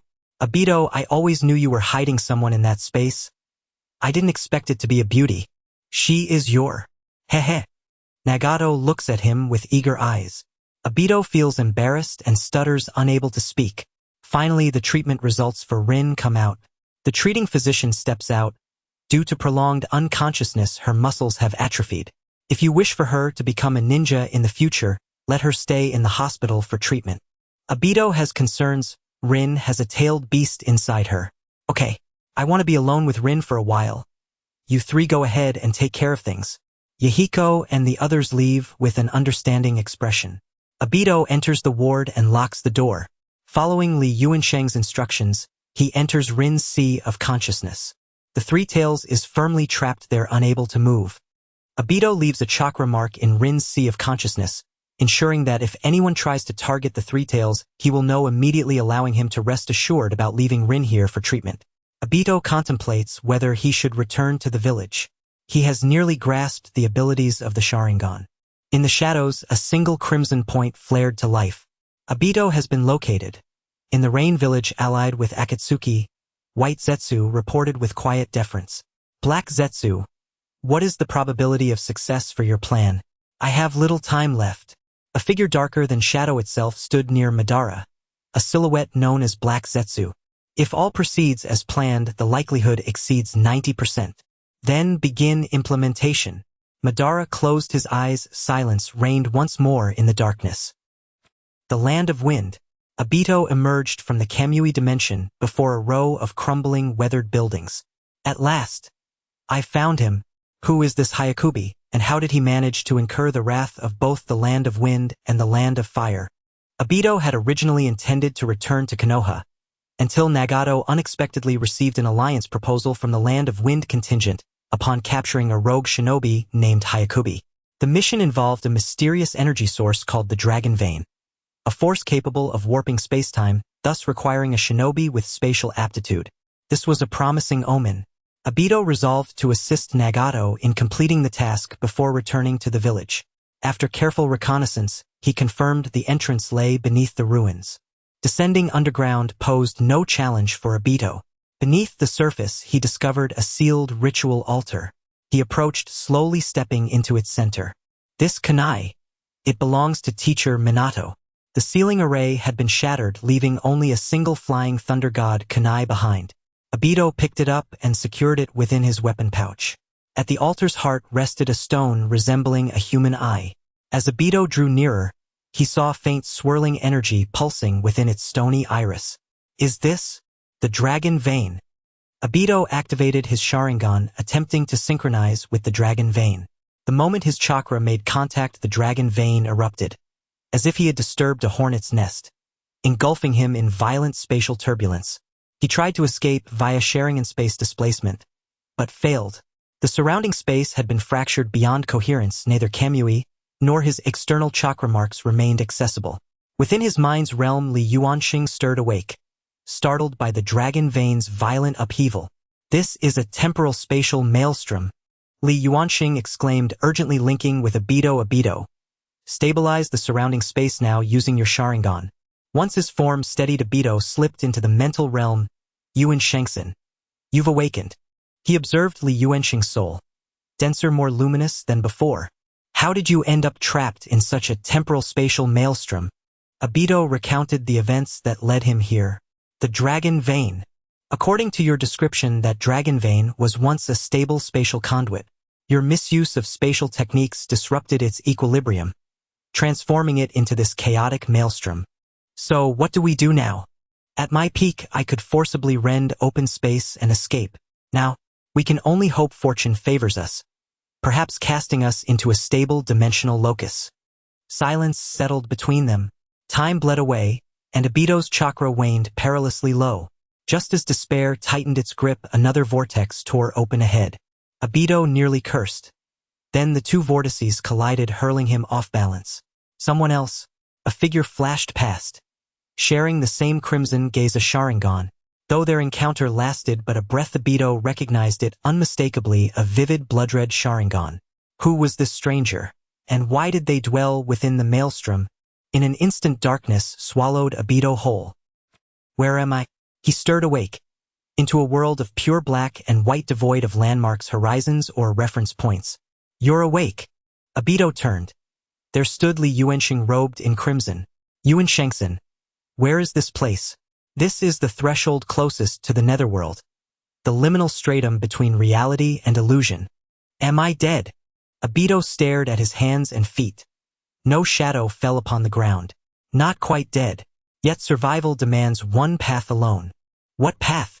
We must forge a soul covenant, binding our lives as one. What does that mean? Our lives entwined, our fates inseparable, death or survival shared equally. Obito fell silent. Yuanshengsen, could you not escape alone? No. Without a corporeal vessel I cannot endure this realm. Only through the soul covenant, its surging power tearing open a rift, can we break free and survive. No one chooses death. Obito seized this lifeline without hesitation. Very well, proceed. Li Yuansheng's hands blazed crimson. With one slash, he cleaved Obito in two, and with the next himself. Now, Obito! At the precise moment their divided souls converged, the covenant's power surged to its zenith. The half bearing the Sharingan pushed the ocular technique to its absolute limit. A brilliant fissure split the monochrome void. Within the mental realm Obito stirred. Not as Obito alone but as a fused entity, Obito and Li Yuansheng. Obito, surrender conscious control over this half of your soul. Likewise I shall relinquish dominion over mine. One soul hosting two will inevitably fracture the mind. Two anomalous souls began refining one another. Gradually Obito regained his original form and Li Yuansheng his own. I did not anticipate becoming a dual soul being, Li Yuansheng murmured, satisfied with the enhanced spiritual resilience granted by Obito's soul fragment. Obito too had gained. His mental fortitude deepened, sharpened. Even with his Sharingan, he sensed the profound expansion of his spirit. Where are we? Obito rose to his feet. Uncertain. He activated Kamui. The Sharingan's power responded. He stepped into the Kamui dimension. Yet his chakra marks in the shinobi world remained undetectable, meaning he could not use them to return. Likely because we are too distant. Your chakra lacks the strength to bridge such a gulf. Then how do we return? In theory, given sufficient chakra, you'd simply need to sense and anchor to your own residual chakra imprint on the other side. Humph. Obito exhaled slowly. For now return is impossible. His soul gnawing concern Rin's safety. Li Yuansheng too long to return.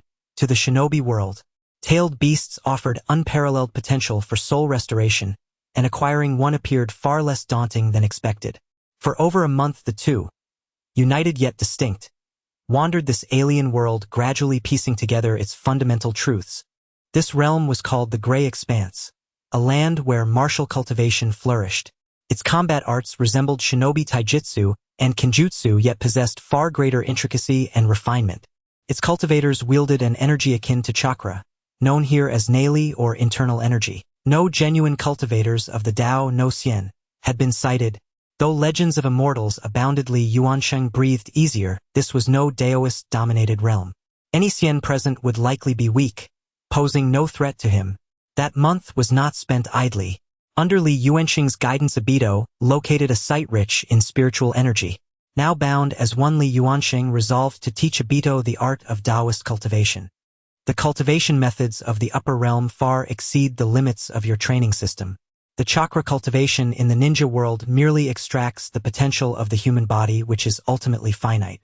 In contrast, the cultivation methods of the upper realm allow us to strengthen ourselves by absorbing the energy from the natural world, which is inexhaustible. When one reaches a profound level, destroying an entire realm is not a difficult task. Moreover, absorbing natural energy not only grants immense power, but also extends one's lifespan in conjunction with cultivation. At its peak, one could even attain immortality. Upon hearing this, Obito swallowed hard. The amount of information was overwhelming. However, I can only pass this cultivation method to one person, and you can only accept one disciple.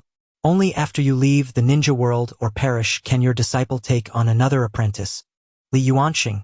Obito was puzzled. Why is that? If you cannot adhere to this, I cannot impart the cultivation method to you. Looking at Obito's sneaky eyes, Li Yuansheng guessed his thoughts do not entertain any clever ideas. If this rule is violated, all who cultivate this method in this realm may face annihilation. Obito awkwardly smiled. Is it that serious? This brings us to the sects of the upper realm. There are many sects in the upper realm, and your world clearly does not belong to my sect. If I am correct, the ninja world should be a subordinate realm of the opposing faction of my sect, meaning from the perspective of the sect you and I are from opposing sides. The cultivation methods of the upper realm are evidently superior to those of the ninja world. Once spread, the chakra cultivation methods will undoubtedly be eliminated, just as ninjas replaced samurai in your ancient era. Therefore, if the entire ninja world cultivates my upper realm methods, it would equate to promoting my sect's doctrine, transforming another lower realm into a missionary ground for my sect. Should this situation be discovered by the higher-ups, it could potentially ignite a war between the two sects. The best outcome could be that my sect compensates a large amount of cultivation resources while eliminating all those in the ninja world practicing my sect's techniques. As a result, the ninja world would almost entirely be practicing the upper realm methods, and the outcome is evident. Thus, my intention in doing this is not only to safeguard my own sect, but also to ensure the safety of your ninja world. Obito lowered his gaze. Is Yuansheng's world also not peaceful? Li Yuansheng perceived Obito. The world above is not as you imagine. The powerful beings of the upper realm can easily wreak havoc, which is why the various sects, despite their frictions, do not engage in large-scale wars. Obito forced a smile. I see. I understand. For the sake of the ninja world, I will not go against it. That is very good. However, for safety's sake, I must add an additional restriction. This method can only be passed down to one person until you die or leave the ninja world, and your disciple must adhere to the same. Obito nodded in agreement. His ability to adhere to the agreement does not guarantee that future generations will follow suit. The cultivation methods of the upper realm are divided into 5 elements: metal, wood, water, fire, and earth, which bear some resemblance to the classifications of ninjutsu in the ninja world. However, the wood techniques of the upper realm are not the same as the wood release of the ninja world. They are on par with metal, water, and fire, and do not dominate the 5 elemental ninjutsu like the wood release does. In the natural world exists varying thinness of spiritual energy, which is akin to the natural energy of the ninja world. I suspect that the sage techniques in the ninja world forcefully extract a large amount of natural energy through the chakra in the body to utilize it, thereby gaining immense combat power. The stronger the chakra, the more natural energy one can acquire. In contrast, the cultivation method of the upper realm involves slowly absorbing this natural energy, refining it through the Bodhis meridians, and transforming the natural energy into one's own magical power. As the body continuously undergoes the cleansing of natural energy, one can gain strength while significantly extending their lifespan. However, the downside is that this process is exceedingly slow. A successful cultivator requires 50% talent and 50% willpower. Thus, willpower is crucial. If a cultivator from the upper realm wishes to reach the level of your friend Kakashi Hatake, they would need at least 20 years of cultivation to achieve the initial stage of foundation establishment to compete. And your friend is only 12 or 13 years old. Soga chakra cultivation extracts physical and mental energy. While this accelerates the speed of power enhancement, it also consumes the potential of the body. Perhaps this is one of the reasons why ninjas do not live long. Although the method of Yuansheng from the upper realm cultivates slowly, it can strengthen oneself while also extending lifespan. It truly is an extraordinary cultivation method. Obito murmured to himself. Obito, your Uchiha clan predominantly consists of fire-release ninjas, and the manifested ninjutsu is also fire. Hence, this aspect is aligned with the fire element of my cultivation method, so I will impart fire techniques to you. Simultaneously, I will also teach you the so-called sage techniques of the ninja world. Since the cultivation of the upper realm method is too slow before it takes shape with your chakra volume, practicing sage techniques can maximize your combat power. Li Yuansheng stated. Obito nodded. Since Yuansheng is imparting me with cultivation methods, should I call you teacher or Li Sensei? Li Yuansheng had not considered this question. According to your terms, call me teacher. Yes, Yuansheng sensei. Obito saluted Li Yuansheng. Obito, come here.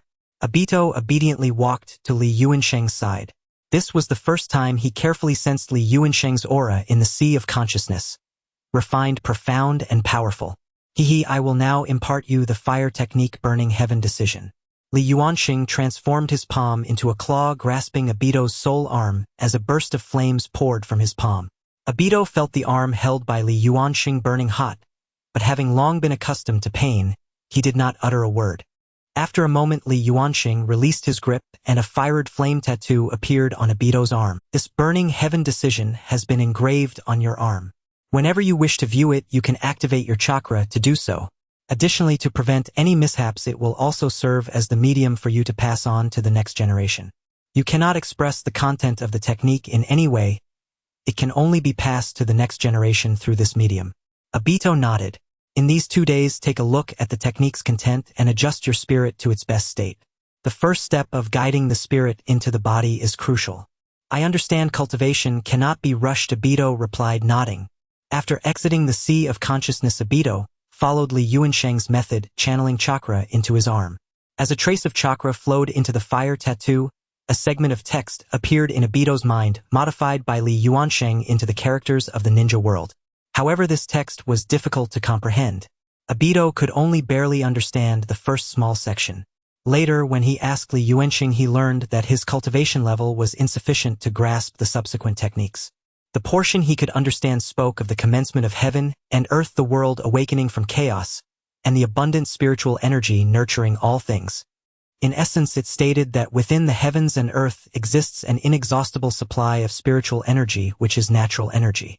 Humans can unlock the gates of their bodies to absorb this natural energy, and through a series of refinements convert it into their own magical power.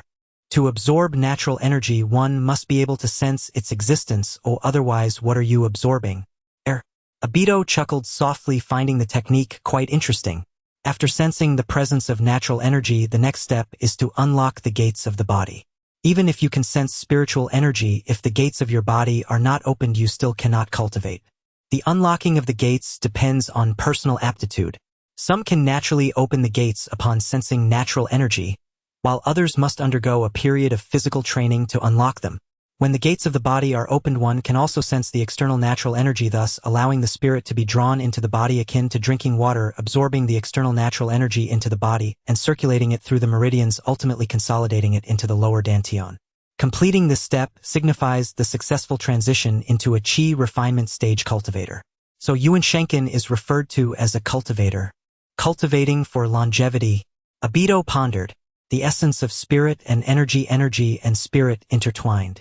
Breathing in harmony, merging in embrace. As he silently recited the incantation, slowly Obito entered a state that was neither fully asleep nor awake. Li Yuansheng in the sea of consciousness opened his eyes. I didn't expect you to be such a talented cultivator. You have already entered a meditative state so quickly in your first attempt. It won't be long before you begin to guide the spirit into the body. Obito's forehead began to sweat. He felt a scorching energy surrounding him. Is this the spiritual energy that Yuansheng-sensei mentioned?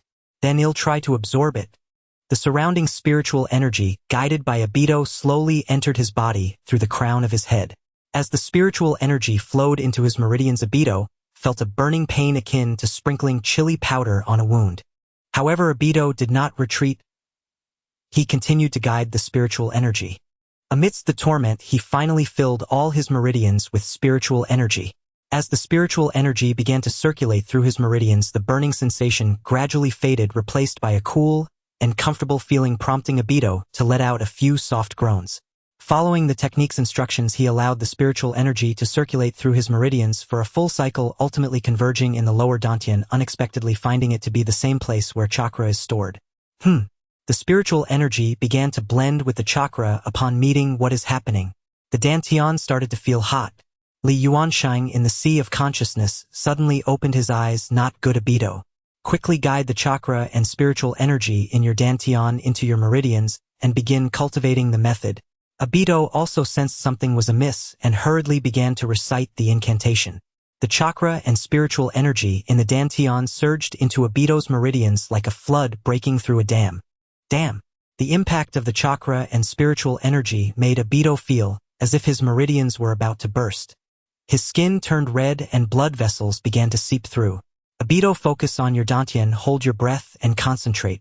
You must not allow the energy raging within to burst your dantian and meridians. Obito did not respond, only the sound of his gritted teeth and labored breaths could be heard. I didn't expect the Hashirama chakra within him and his own chakra to not fully merge. The entry of spiritual energy caused the two energies in his dantian to go berserk. It was my oversight. I hope he can get through this hurdle.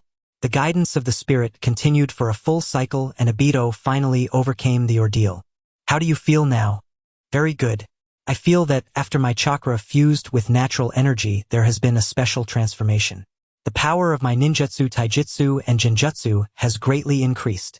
Indeed, chakra is a combination of physical energy and spiritual energy, while spiritual energy precisely enhances both types of energy. The unexpected occurrence was due to the incomplete fusion of the Hashirama chakra and your own chakra. Fortunately, you managed to endure.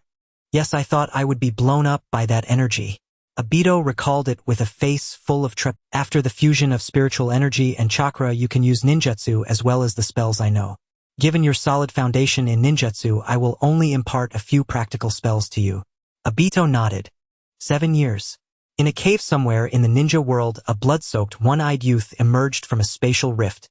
I told you not to push yourself too hard, and now look at you in such a sorry state.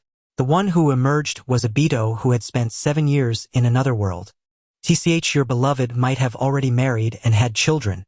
Obito ignored the sarcasm from Li Yuansheng. He closed his eyes. It's in the direction of the village. Rin is still alive.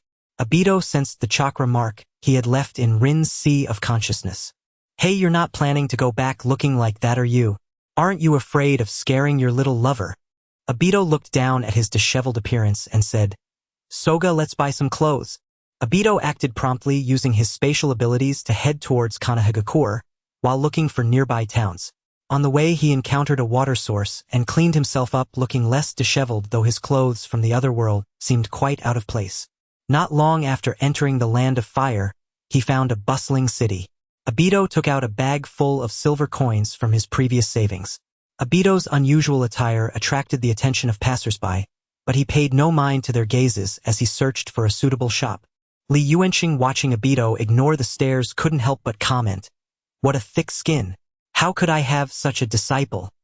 Obito directly ignored his loquacious master, pondering how he was so serious when they first met, especially since he often remained in a dormant state. Most clothing stores on the street sold loose kimonos. Obito wanted to find a tighter-fitting battle outfit, but couldn't find one after searching for a long time. Eventually, he found suitable clothes in a ninja tool shop, though they were several times more expensive than those outside. Obito initially wanted to customize a coat with the Uchiha fan, but remembering that there were many ready-made ones in the clan's territory, he gave up, especially since he didn't have the time to wait. The new shirt he bought was gray and white, suitable for the approaching winter, so he opted for long sleeves. The pants were light blue, creating a snug outfit that made Obito look spirited. Li Yuansheng fell back into a deep sleep. If it weren't for the need to perform a cross-dimensional transfer, Obito wouldn't have bothered waking him. Finally heading back, Obito was excited to see Rin again, along with his good friends Kakashi and Minato-sensei, as well as the Uchiha clan members. Although most clan members were not very friendly to him, there were still many who treated him well. After all, it was his family. Believing that with his current strength, those who looked down on him before would be left in shock. This time I must become Hokage. This is Obito's lifelong wish. As the village grew closer, Obito could hardly contain his excitement. How would Rin react when she sees him? What about Kakashi? At the gate of Konoha, a young man wearing a gray eye mask approached. The gatekeeper, Gongzitai, sensed something and looked over. The newcomer didn't stop or show any identification, so Gongzitai blocked his path. Hey, who are you? Do you have proof of entry? Obito looked at the chunin in front of him, unfamiliar, yet somewhat recognizable. Hey! Seeing Obito lost in thought, Gongzitai adopted a defensive posture. I forgot about that. Obito began to search his body. Gongzitai grew tense, readying his ninja tools, as he watched Obito rummaging. Haha! Obito pulled out a forehead protector from his shirt pocket. As it was from his youth, the headband was a bit short and he struggled for a while before managing to put it on. Gongzitai looked at the forehead protector that was a size too small for Obito's head and said, "You better reveal your identity soon or I won't go easy on you." Seeing Gongzitai get ready to attack, Obito waved his hands repeatedly. Wait, don't get excited. I am Uchiha Obito." Obito declared his name with pride, anticipating a look of admiration from Gongzitai. However, Gongzitai staggered back in shock. Uchiha Obito? What kind of expression is that? Obito was somewhat displeased with Gongzitai's reaction. How do you prove you are Uchiha Obito? Gongzitai remained on guard. Look here. Obito's dark eyes suddenly turned red, revealing a three-tomo Sharingan. Seeing Obito's Sharingan, Gongzitai, based on the information he had, could roughly confirm that this was indeed Uchiha Obito, or at least a member of the Uchiha clan. Wait here. I need to report to Lord Third. No problem, but please hurry. I can't wait any longer. Lord Third Hokage observed everything in his office, and after seeing it, all the wrinkles on his face seemed to deepen, and he sighed, taking a couple of drags from his cigarette. Gongzitai nodded and walked towards the gate, slapping his drowsy partner Shenyue Chuyun. As Gongzitai slapped him, Chuyun, thinking a significant figure had arrived, barely woke up, and in less than a second stood in a standard gatekeeper's posture. After standing properly, Chuyun opened his eyes to glance around. Gongzitai, why did you scare me if there's nothing happening? Gongzitai, with a serious expression, ignored his partner's complaints and whispered a few words in his ear. Chuyun, like Gongzitai, looked astonished and glanced at Obito a couple of times. After exchanging a few words, Gongzitai walked towards the gate. Lord Third. Obito stroked his chin, his fingers constantly calculating. Hey! Obito exclaimed in surprise. Has Lord Third not retired at this age? Next to him, Chuyun looked up at Obito, wanting to explain but not knowing how to begin. Soon Gongzitai returned. Lord Third wants to see you. Oh! Obito glanced at the gate of Konoha and followed Gongzitai's footsteps, thinking Uchiha Obito have returned. Entering the village, the shouts of vendors and the chatter of passers-by mingled to create the bustling commercial street of Konoha. Obito followed the slowly moving Gongzitai, looking around to see how Konoha had changed in the years since he left. Compared to before, the village seemed more prosperous. Along the way, he occasionally encountered other ninjas, some of whom looked somewhat familiar. However, since he was about to meet the third Hokage, Obito refrained from greeting them, thinking there would be plenty of time later. Hokage rock. For Hokages. The last one is Minato Sensei. What is going on? Confused, he followed Gongzitai into the Hokage building. Upon arriving at the Hokage building, the number of ninjas increased with a steady stream of ninjas coming and going. Yo, it's Ziddy. A young man in a green outfit with a watermelon head approached. Kai, Ziddy said, glancing sideways at the one behind him. My guy, you really haven't changed at all, ha ha ha. Seeing Guy's current appearance, Obito immediately recalled Guy's childhood. Aside from his physique, he hadn't changed at all. Guy looked at the one-eyed Obito with confusion. Do I know you? Who is he? Guy glanced at Gongzitai, revealing a contemplative expression. Before Gongzitai could answer, Obito spoke first. Uchiha Obito. How about that? Surprised. Uchiha. Ha! Guy was so startled, he nearly performed a leaf great whirlwind on Obito. Then Guy's expression darkened like Gongzitai. I'll go notify Kakashi. You should see Lord Third first. Noticing Guy's sudden silence, the perceptive Obito sensed something was off, something significant must have happened in the village related to the Uchiha clan, and he thought of a possibility. Thinking too much right now wouldn't help. He believed Lord Third would provide an explanation. Knock, knock, knock. Come in, came the aged voice of the third Hokage from inside. Obito opened the door. Their eyes met. Ziddy, you can leave now. Yes, Gongzitai exited the office, closing the door behind him. The Uchiha compound lay desolate under an unusually somber twilight sky. Once famed across the shinobi world, the Uchiha clan had been wiped out in a single night. Obito walked alone down the empty streets, bathed in the fading glow of the setting sun. Who are you? A 7 or 80-year-old Sasuke Uchiha appeared on the street. No one had set foot here since the massacre. You must be Sasuke Uchiha. Obito turned his head. Sasuke instinctively stepped back 2 paces, wary of the one-eyed man before him. Don't be afraid. I am also of the Uchiha clan. Obito Uchiha. Kneeling to meet Sasuke's gaze, Obito's Sharingan activated. 3 tomo swirling vividly in his eye. Sasuke's nose stung suddenly, and all the anguish he'd suppressed for a year surged forth in raw, unfiltered grief. After a long silence, Obito asked Sasuke, "Did you witness that night with your own eyes?" "Yes, that man. I will kill him." Sasuke clenched his fist so tightly his knuckles whitened. "I will find him," Obito replied, his voice cold and unwavering. Sasuke looked up at Obito. "He is strong." "So am I," Obito said, and as he spoke, the 3 tomo of his Sharingan fused into a single seamless spiral. Sasuke stared. This sudden kinsman bore the same eyes as Itachi. Could this man truly kill him? No. That man must die by Sasuke's own hand. Hiruzen I request that Obito Uchiha be placed under Root's jurisdiction. In a secluded chamber beneath Konoha, the village's 4 highest-ranking officials convened. Danzo spoke first, the 2 elders sat impassive. Eyes lowered, expressions unreadable, as if wholly detached from the matter. Hiruzen Sarutobi sat at the head of the table, hands folded. He glanced at the elders, waited for their response. But when none came, he cleared his throat and said, Obito Uchiha. I know the boy. He's long declared his ambition to become Hokage, in that he bears a striking resemblance to young Naruto. Though we do not yet know what he endured during these lost years, he not only rescued Rin Nohara, the future Jinchuriki, but also acquired Hashirama's cells, surpassing even Yamato in potency. You all understand what Hashirama's cells signify.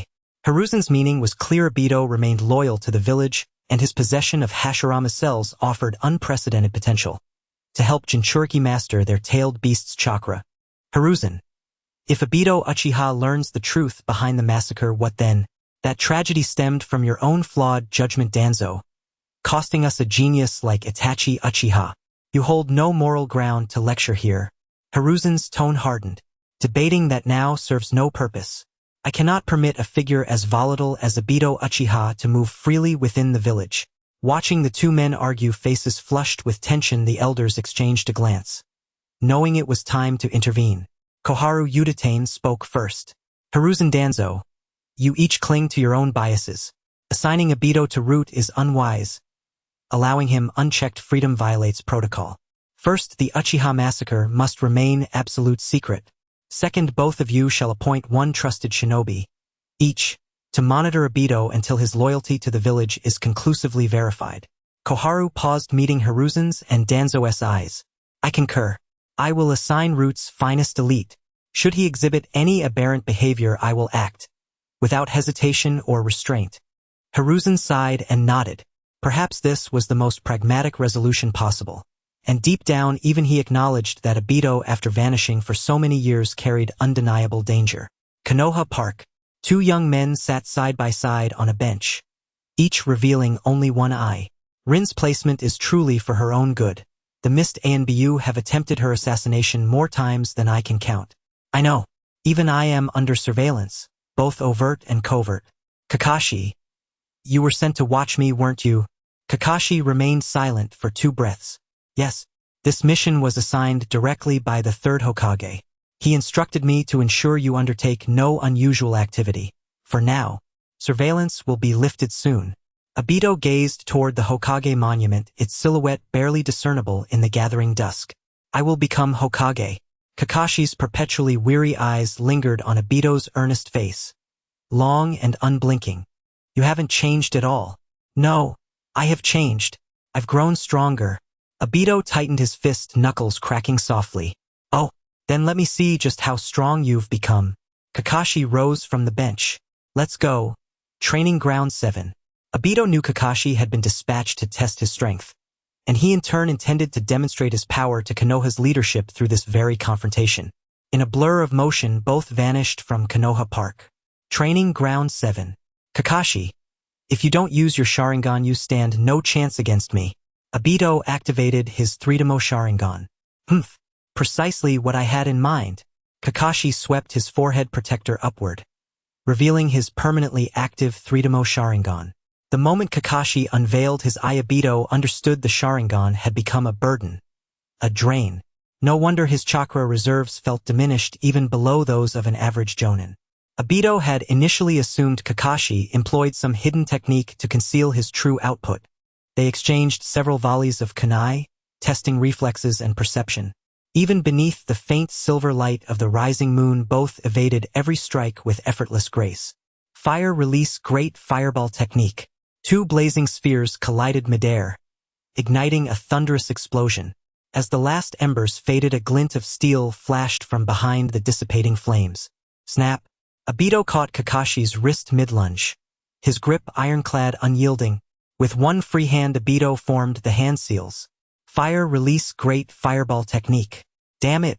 Kakashi strained to wrench free, but his arm remained locked, immovable as stone. The fireball struck him full-in, only to burst into smoke a shadow clone. A clone. Obito scanned the battlefield, then leapt skyward just as Kakashi erupted from the earth beneath him. Kakashi pressed forward relentlessly. Obito met him without hesitation, drawing kunai. Two warriors locked in furious taijutsu combat. Kakashi's inherited Hatake swordsmanship lay dormant, but his taijutsu remained peerless. In Konoha, rivaled only by Might Guy in sheer mastery. With every exchange, Kakashi's unease deepened. Just how formidable had Obito become? Intelligence confirmed he had awakened the Mangekyo Sharingan, and integrated Hashirama's cells, granting him would-release techniques far surpassing Yamato's. Clap. Their palms met. Forceful impact sending them apart. Kakashi, you've grown powerful. Now witness my true strength. Kakashi's expression darkened. He knew. Obito was no longer holding back. No more hesitation. Lightning cutter. Kakashi formed the seals. Lightning crackled violently around his hand. Would release piercing spears. 3 wooden spears shot from Obito's palms, twice as fast as any kunai. Kakashi's 3-demo Sharingan whirled. He dodged the spears effortlessly, then surged forward, lightning cutter blazing, closing the distance in an instant. Mid-sprint, Kakashi blinked, and Obito vanished. Reappearing behind him, Obito seized one of his own discarded spears and lunged. Kakashi spun, raising lightning cutter to block, only for Obito to vanish again. A flicker of panic crossed Kakashi's face. Then swift composure, without looking, he thrust lightning cutter blindly behind him. The blade pierced Obito's torso cleanly. Yet behind Kakashi, Obito stood whole, his spear pressed to Kakashi's throat. With his other hand, he hurled a second spear toward a training post at the field's edge. It struck true, impaling the log. Obito sealed. Then the embedded spear detonated inward, shattering the post into splinters, like a living porcupine erupting from within. Ha! I lose! Kakashi deactivated lightning cutter, the blue-white energy dissolving into the night air. For now, do not secretly visit Lin. There is a spatial barrier around her, and your space ninjutsu will be ineffective. Once the commotion settles, it shouldn't be a problem to apply to Lord Third for a meeting. Kakashi finished speaking and pulled down his forehead protector to cover his Sharingan. The barbecue shop was still in business. As the two walked into the barbecue shop, the previously tired staff perked up upon seeing the two ninja masters. This way, please. The staff led Kakashi and Obito to a seat on the right, wary of the group of drunkards on the left who might offend the ninja masters. The two chose the farthest right seat. Kakashi skillfully ordered several skewers of meat and vegetables. As the meat was placed on the grill, the savory aroma mixed with the seasonings wafted through the air, making Obito instinctively swallow. These years had been spent in constant training, and his meals had always been rather simple. Obito still couldn't practice fasting. Li Yuansheng's explanation was that it was likely due to the fusion of spiritual energy, with chakra similar to physical cultivation in the immortal realm, where physical cultivators require a substantial intake of external substances. Half an hour later. Hey uncle, bring us 10 more plates of grilled meat. Kakashi looked at the mountain of empty plates, his dead fish eyes twitching. How did Obito become such an eater? He could out-eat even the Akimichi clan. Kakashi quietly took out his wallet from under the table and unzipped it, realizing he might not have enough money. Here you go, customer, your grilled meat. The barbecue shop uncle smiled as he brought over 10 plates of grilled meat. He particularly liked customers from the Akimichi clan, but unfortunately they rarely came to eat out due to having their own family business. Thank you. Obito took the plates and immediately placed all 10 on the grill. Kakashi, I didn't bring enough money, let's eat next time. It's fine, I have money. Obito said as he tossed his wallet onto the table.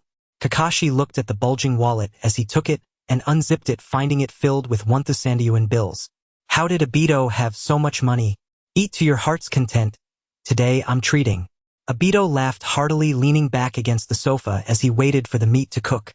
Kakashi felt a bit awkward. Had Obito secretly made a fortune during these years? Wasn't he supposed to have ventured into another world? Obito finished the last 10 plates of meat, patting his belly contentedly. So delicious, hick. We welcome you to visit again. Obito waved goodbye as he and Kakashi exited the barbecue shop. As night deepened, the streets of Konoha appeared quiet, with the occasional sound of cats meowing in the corners. Obito held his head with both hands, a toothpick in his mouth, looking quite content. Obito, where do you live? In the Uchiha clan territory where there are many vacant rooms now like the residence of clan head Fugaku. Kakashi glanced sideways, vaguely understanding Obito's intentions. Alright, see you tomorrow. Obito temporarily joined a small team with Kakashi, so Kakashi's umbu duties were temporarily filled by someone else, and a root ninja would monitor Obito at night. Obito walked alone in the empty Uchiha territory, surprised at how much had happened in the village during his long absence. Master Minato and Aunt Kushina had died due to the Ninetales. Orochimaru, one of the legendary three, defected. The Hyuga branch family committed suicide. Due to the Land of Lightning, the Uchiha clan was wiped out. Erlin was placed under house arrest. The ninja world needed a new order, and he wondered how Yahiko and the others were doing. He could no longer sense the chakra marks he left with Akatsuki. With that thought, Obito took out a long robe with a black base and red clouds from the Kamui dimension. Although he hadn't joined Akatsuki, Yahiko had still tailored one for him, a garment reserved for the upper echelons of Akatsuki. Obito put away the Akatsuki robe and thought about visiting the Land of Rain once his surveillance was lifted. The next day, I live here, you have no objections, right? Sasuke shook his head and walked out the door with his backpack. Ever since the upheaval in his family, Sasuke had matured significantly compared to other children his age, and could roughly guess Obito's intentions. In the following days, Obito spent his time in the intelligence department where he needed to provide detailed accounts regarding Lin and his own disappearance over the years. Hokage's office. Kakashi, this task will be assigned to you too. The third Hokage handed Kakashi a scroll. After reading it, Kakashi passed it to Obito. Obito opened the scroll and carefully read the task details. Star Ninja Village. Yes, as an ally of Konoha, we cannot stand by while they face difficulties. They sent a message saying that villagers have contracted a strange illness, and they need our medical ninja's support. However, the intel from the Umbu suggests that it isn't a strange illness they have contracted, but rather a mishap in their cultivation, so they sent you two to verify the information. If it truly is an illness, the village would send medical ninjas, but if it's related to cultivation, we must obtain signatures from the Dame of the Land of Bears and the Star Shadow before taking action. The third Hokage, seated at the head, explained some details of the task to the two. Go ahead. After saying this, Obito and Kakashi excused themselves and left the Hokage's office only to encounter Danzo and a root member outside. Wait a moment, this mission requires one more person. With that, Danzo ignored the two and pushed open the Hokage's office door, leaving Kakashi, Obito, and the root member waiting outside. A few minutes later, Danzo and the third Hokage emerged. Kakashi, one more person will join this mission. I hope you all cooperate well to complete it. The third Hokage had lit a cigarette at some point, taking a couple of puffs. Understood. My name is Yamanaka Toryun. Please take care of me. Kakashi looked at the masked Yamanaka Toryun, having heard of him as one of Danzo's right-hand men. He didn't expect Danzo would send him. Kakashi subtly signaled Obito to be cautious, and Obito nodded in understanding. This person indeed gave off a dangerous vibe, causing Obito to unconsciously step aside. Star Ninja Village is situated in the middle of the three countries of Wind, Earth, and Ghost, quite a distance away. However, all three were elite jonin, and when they hurried, they arrived at the border of the Land of Bears by noon the next day. In front of them lay a trench filled with toxic gas. Obito gently placed his hand on Kakashi's shoulder and turned to glance back at Yamanaka Toryun. I don't mind me. I can cross by myself. Yamanaka Toryun said, stepping directly into the toxic fog trench and quickly reaching the other side. Kakashi and Obito exchanged glances, neither having noticed how he activated chakra to use any jutsu yet. He simply walked across. With a wave of spatial fluctuation, Obito and Kakashi appeared beside Yamanaka Toryun. I've heard Lord Danzo speak of you. Uchiha Obito, your space ninjutsu is indeed impressive. Yamanaka Toryun said with a smile that didn't reach his eyes. You flatter me. Let's go. The Star Ninja Village is not far ahead. Star Ninja Village, said to be formed around a celestial stone from beyond the heavens, once claimed it would become the sixth great ninja village. Yet, after so many years, it remains an obscure small ninja village. The architecture of Star Ninja Village is uniquely designed, featuring houses with round roofs of varying sizes arranged in a pleasing manner, complemented by some greenery, giving an idyllic charm. Please wait, the three of you. I will inform the third-generation Xingying. The young gate guard, a Shinrin, respectfully accepted the mission scroll that Kakashi handed over. They waited a moment before the guard returned on a trot to announce that Xingying requested their presence. After less than 10 minutes of winding through Xingren village, they arrived at the largest and most prominent structure, the Xingying Tower. Inside the tower, a spiral staircase climbed through 3 floors and Xingying's office was on the second. A knock sounded and a trembling voice invited them in. The guide pushed the door open. 3 figures occupied the room at the center, an elder, who appeared at least 80, flanked by 2 Xingren, who seemed to be around 40. This central figure must be Xingying Daitu inwardly grumbled that the man looked even older than the 3rd generation, so frail, he likely struggled to walk. Chimu Kakashi Yuziba Daitu and Yunftsugen offered a brief formal salute to Xingying. The 2 bodyguards by the door narrowed their eyes at Yuziba Daitu. Rumors had said the Yuziba clan was annihilated a year ago, and they dared not press further into Konoha's secrets. This might be a remnant escaped from the sweep. Xingying murmured twice, expressing gratitude, then asked who among them was a medical ninja. Kakashi replied that they had no medical ninja with them. The Hokage had sent them only to assess the situation before dispatching medical support. Xingying's warmth faded considerably.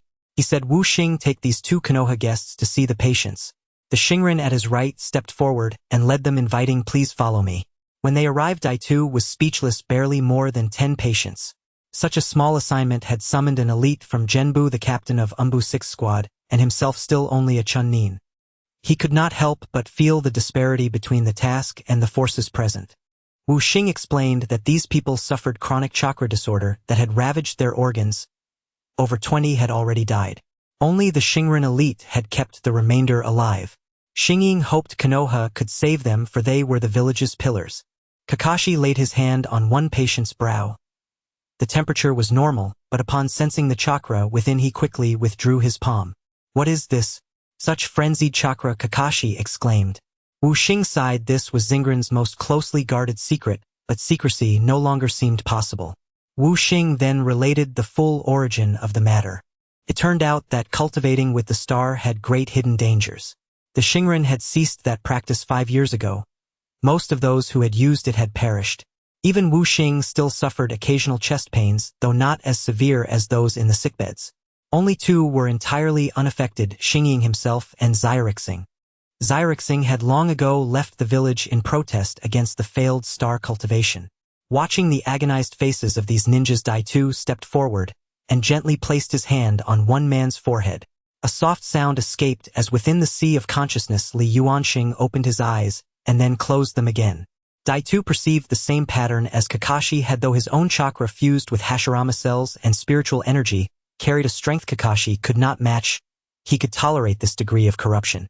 "I have a suggestion," Daitu offered. "I can extract the chaotic chakra from their bodies, but they would have to rebuild their chakra from the beginning." Wu Xing frowned. Without chakra, their power would be greatly diminished. "I cannot decide that alone," he said.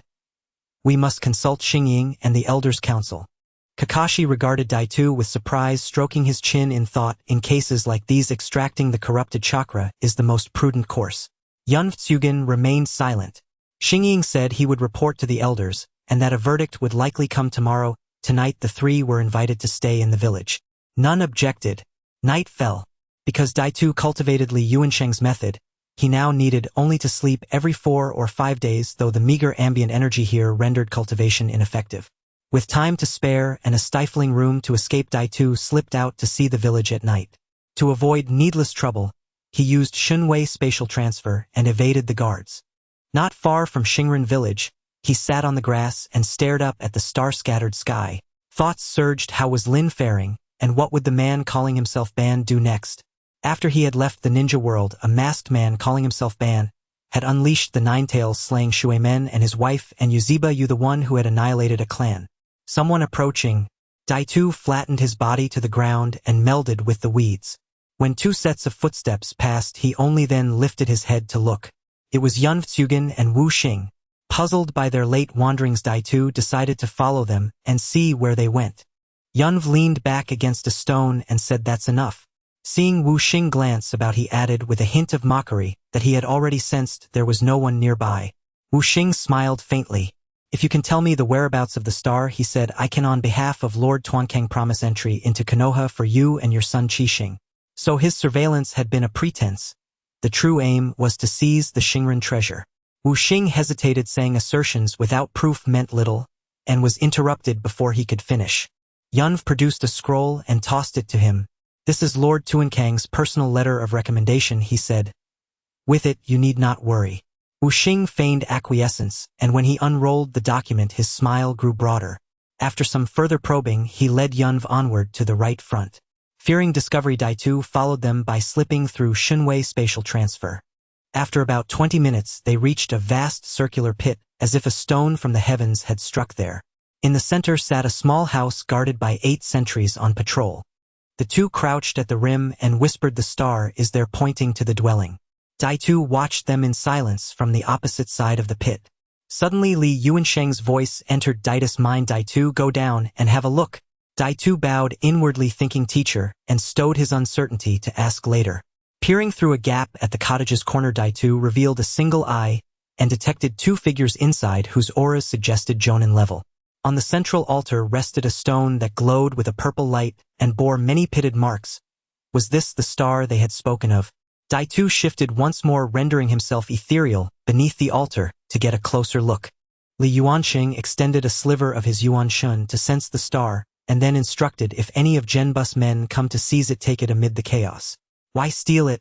Daitu asked, uneasy at the thought of seizing another's object. Li Yuansheng answered that leaving such a thing with the Shinran would only be a curse upon them, and asked whether Daitu preferred to let Tuankang claim it. Daitu found himself thinking the same, and a foreboding told him that one day he would have to face Tuankang in open conflict. Sure enough, not long after, Yunv Tsugen disguised herself as a black-clad figure with only her eyes visible. "Who?" questioned the star ninja present in the small room. "If you don't stop now, I'll take action." The other star ninjas, hearing the commotion, gathered around. Facing Yunv Tsugen's nonchalance, the 8-star ninjas launched an attack on her. Swish! The shurikens and kunai rained down like a storm, but unfortunately the disparity in strength was too great, and before the star ninjas could even unleash their peacock technique, their lives were taken by Yunv Tsugen. Obito quietly watched from the side.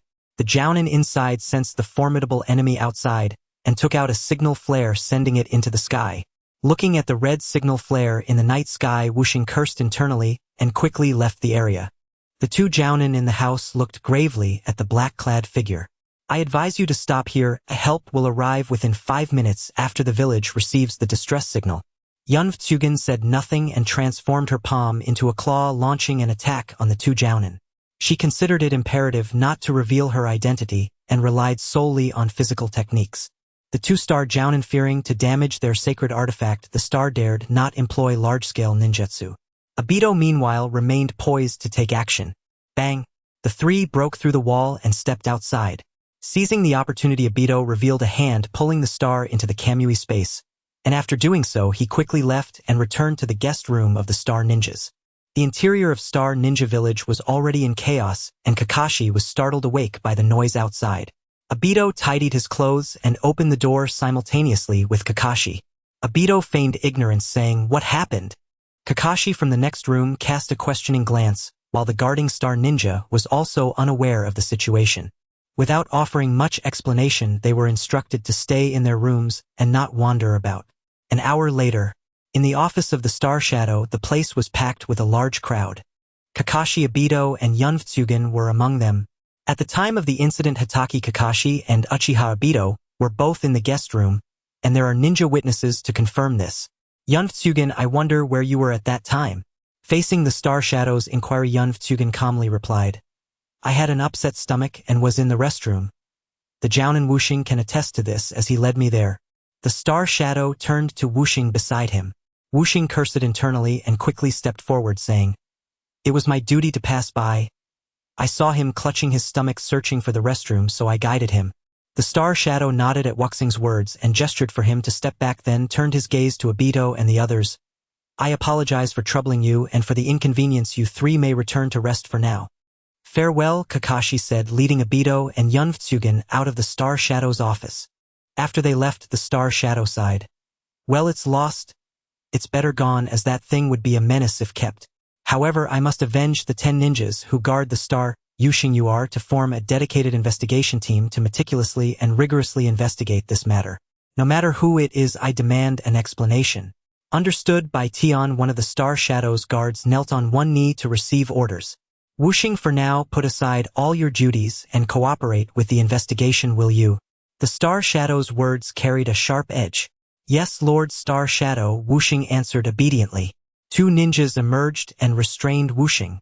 The Star Shadow did not dare to act against the elite ninjas of Konoha without solid evidence. Upon exiting the Star Shadow's office, Yun Tsugan wore a gloomy expression and cast a glance at Obito as she passed by. Obito's face showed no change, but internally he felt a bit uneasy.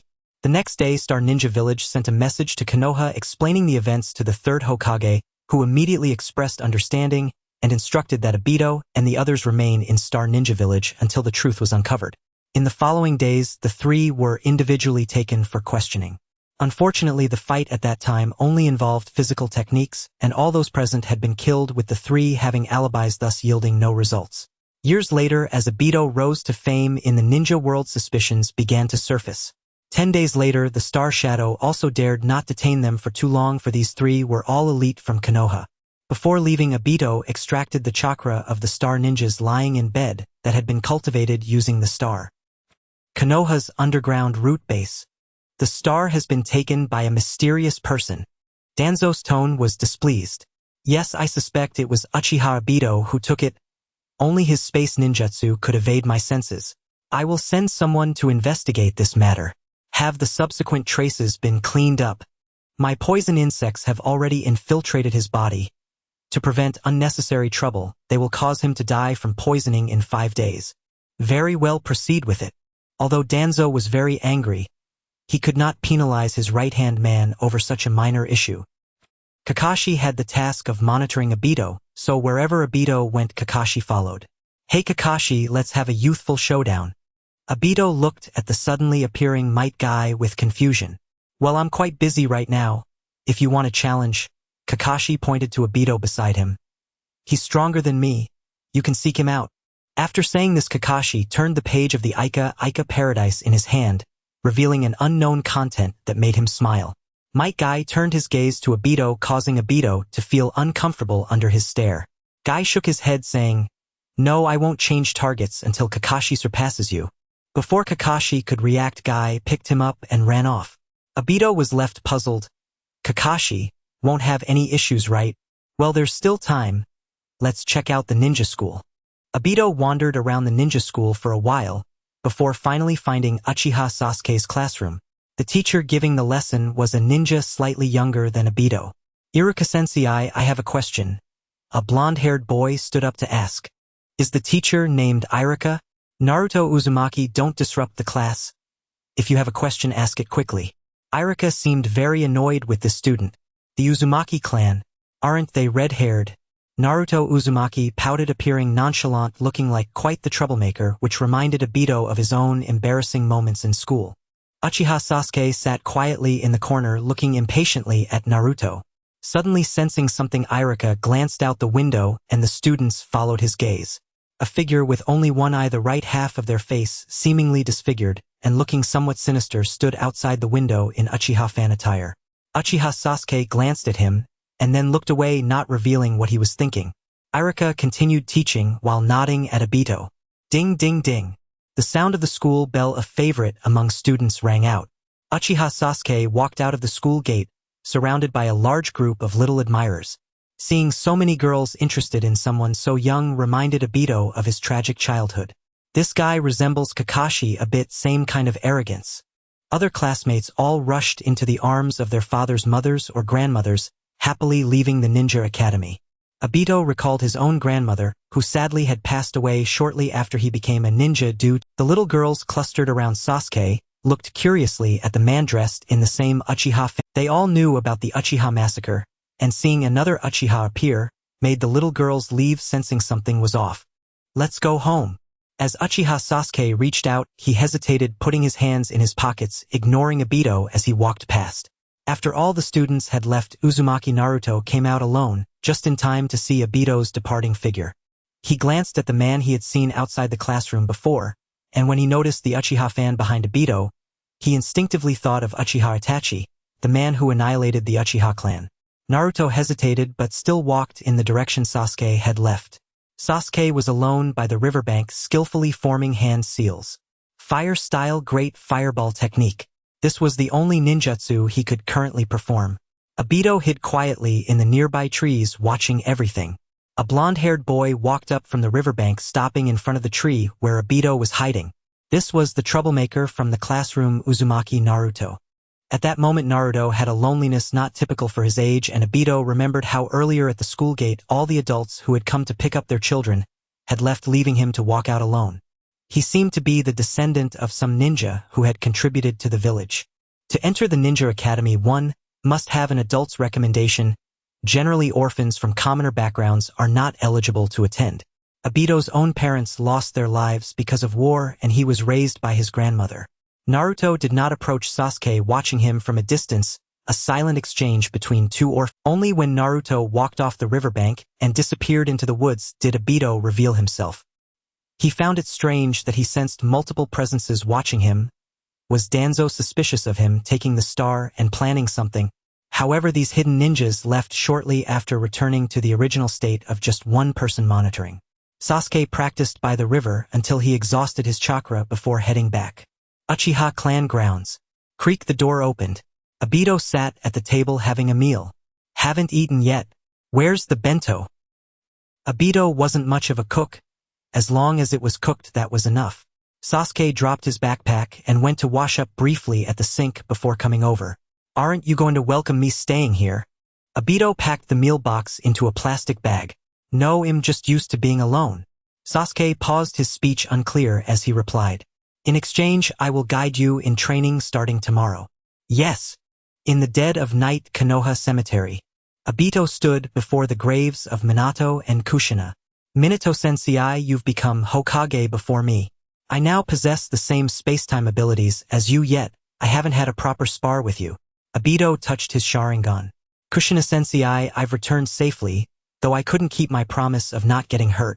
Obito remained seated until dawn before leaving. At 5 in the morning, it's time to get up.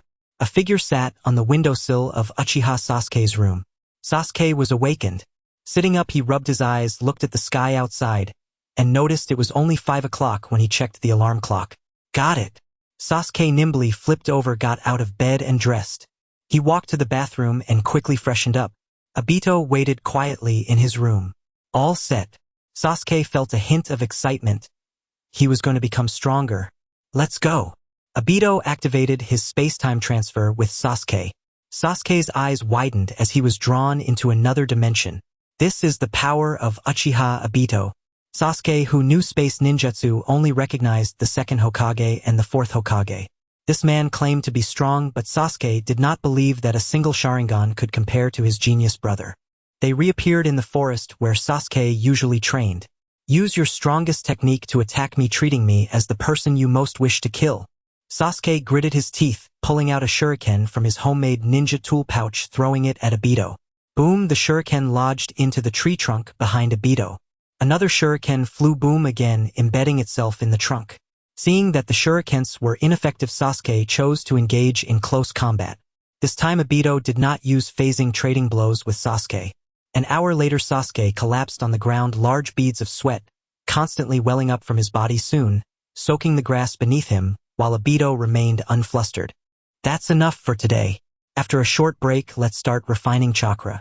You don't need to practice the great fireball technique anymore. You are already quite proficient. Once your chakra amount increases, I will teach you some other ninjutsu and genjutsu. After finishing, Obito used space-time transfer to leave the spot. After leaving, he arrived at the Konoha streets. Ichiraku ramen had opened, and the flavor was quite good, mainly because it was cheap. He had often come here to fill his stomach in the past. Old man, 10 bowls of chashu ramen, please. The hand-pulled noodles chef squinted his eyes into a slit, feeling pleased with the large order right after opening. Just as Obito sat down, another customer entered the ramen shop, choosing to sit in the furthest corner. Old man, 1 bowl of chashu ramen. The chef, starting to boil the noodles, didn't look back. Oh, it's Naruto. You'll have to wait a moment. This customer ordered 10 bowls of ramen. Ha! Naruto cautiously observed this person who arrived earlier than him. Was this the guy from yesterday, Sasuke's clan member? You're Naruto, right? Obito looked at him and smiled gently. Old man can prepare a bowl for him first, then cook mine. Oh, understood. The chef eagerly began to boil the noodles.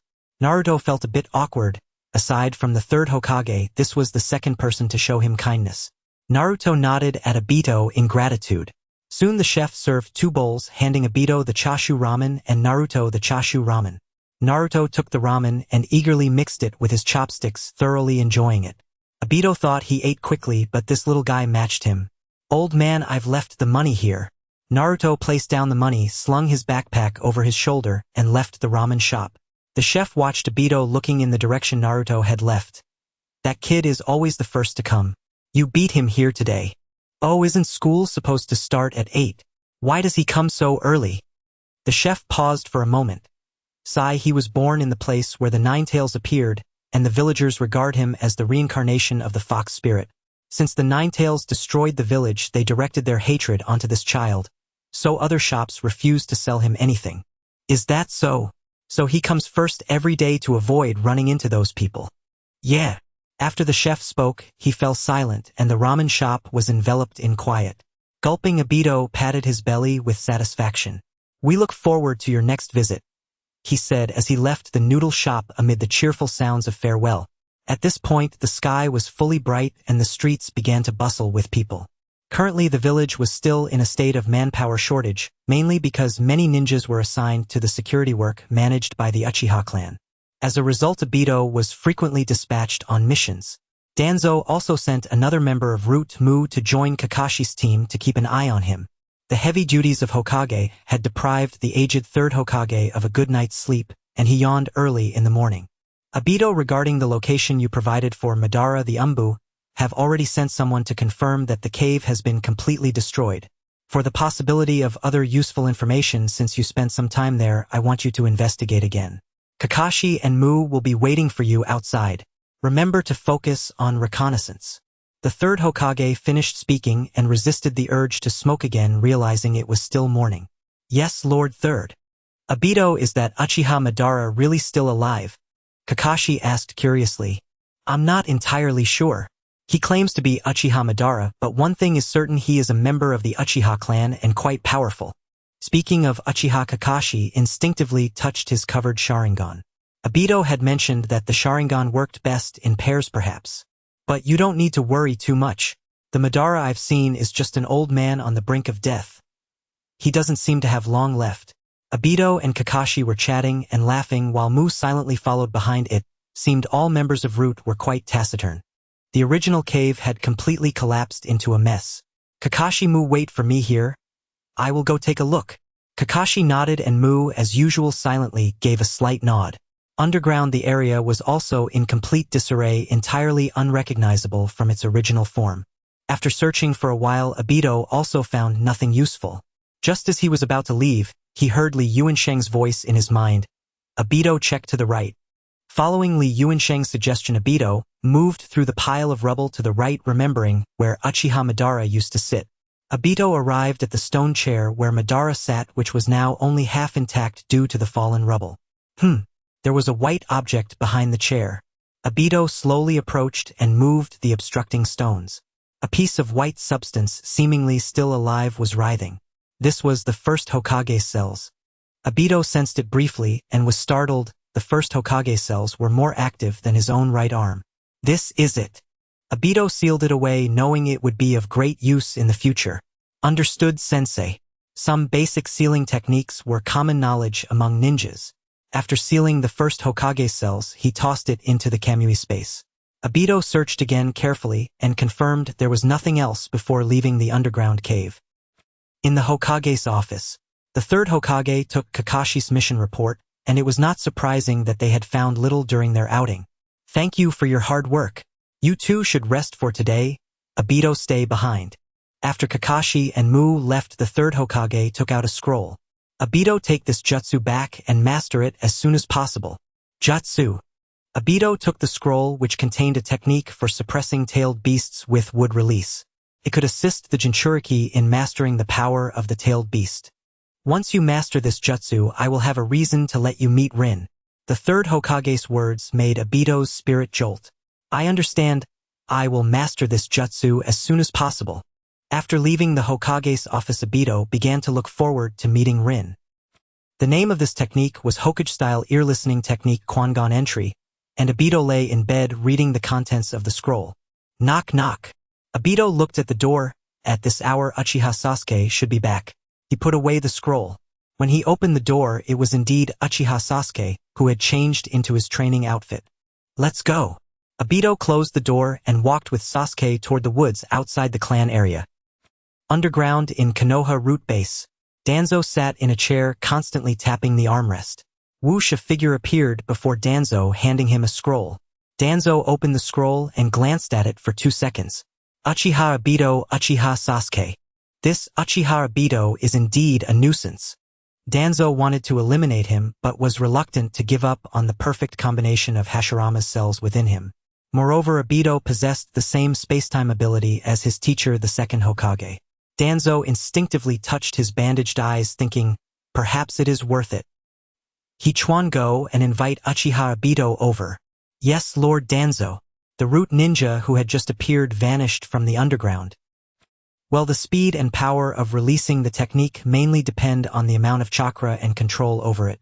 Since you are still young, you don't have a lot of chakra, so let's start with chakra control. Obito cut a tree, leaning it at about an 80-degree angle against another tree.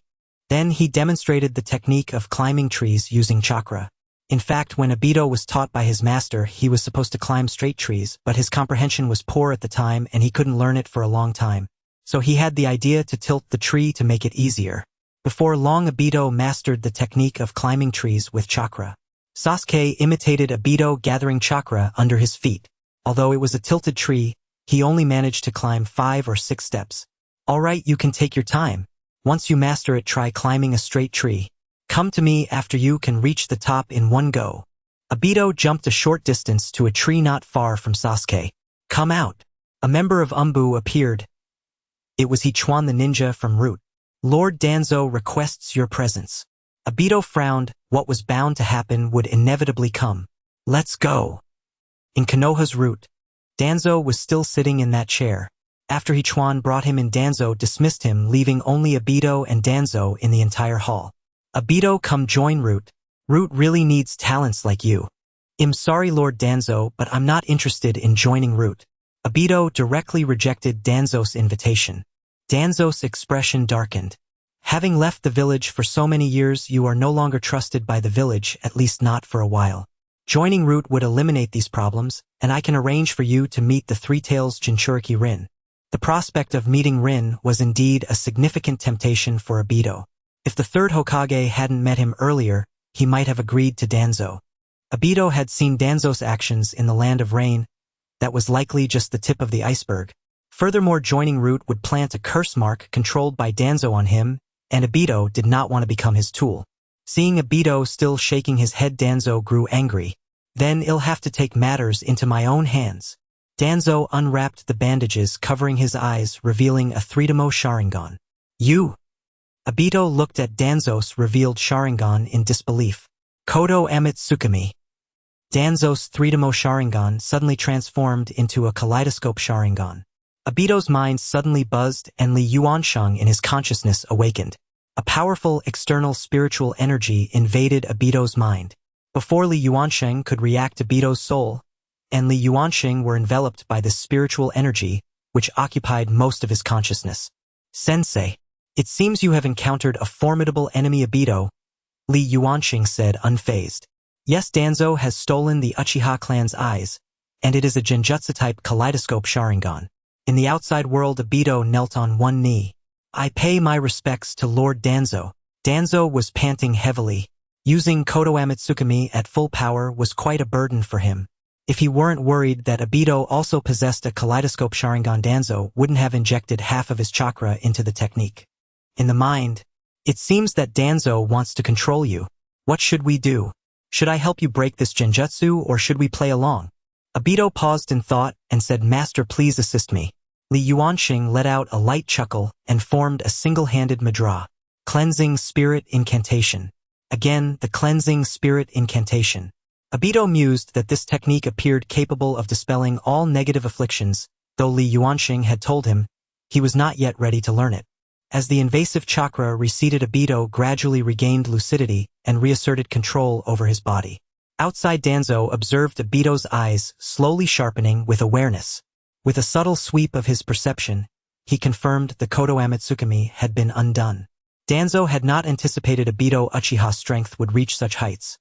Perhaps it was due to that Mangekyo Sharingan equal in power to the Kotoamatsukami itself. At that realization, Danzo's flustered heart steadied. Obito could not possibly be stronger than he himself. After all, this was the root headquarters. Obito Uchiha, I did not expect you to have grown so formidable. For the safety of Konoha, I must eliminate you here and now. Danzo's resolve hardened into lethal intent. If Obito uncovered the truth behind the Uchiha massacre, it would spell catastrophe for Konoha. The timing is perfect, Danzo murmured with quiet satisfaction. Before Obito could even move, a dome of sealing energy enveloped him, and Danzo along with dozens of root operatives. This is a spatial barrier. You cannot deploy your spacetime jutsu and there is no escape. Dozens of masked root agents closed in, encircling Obito completely. Danzo remained at the rear, unwilling to engage just yet. He would first let his subordinates test and exhaust Obito. After all, casting Kotoamatsukami had drained much of his chakra.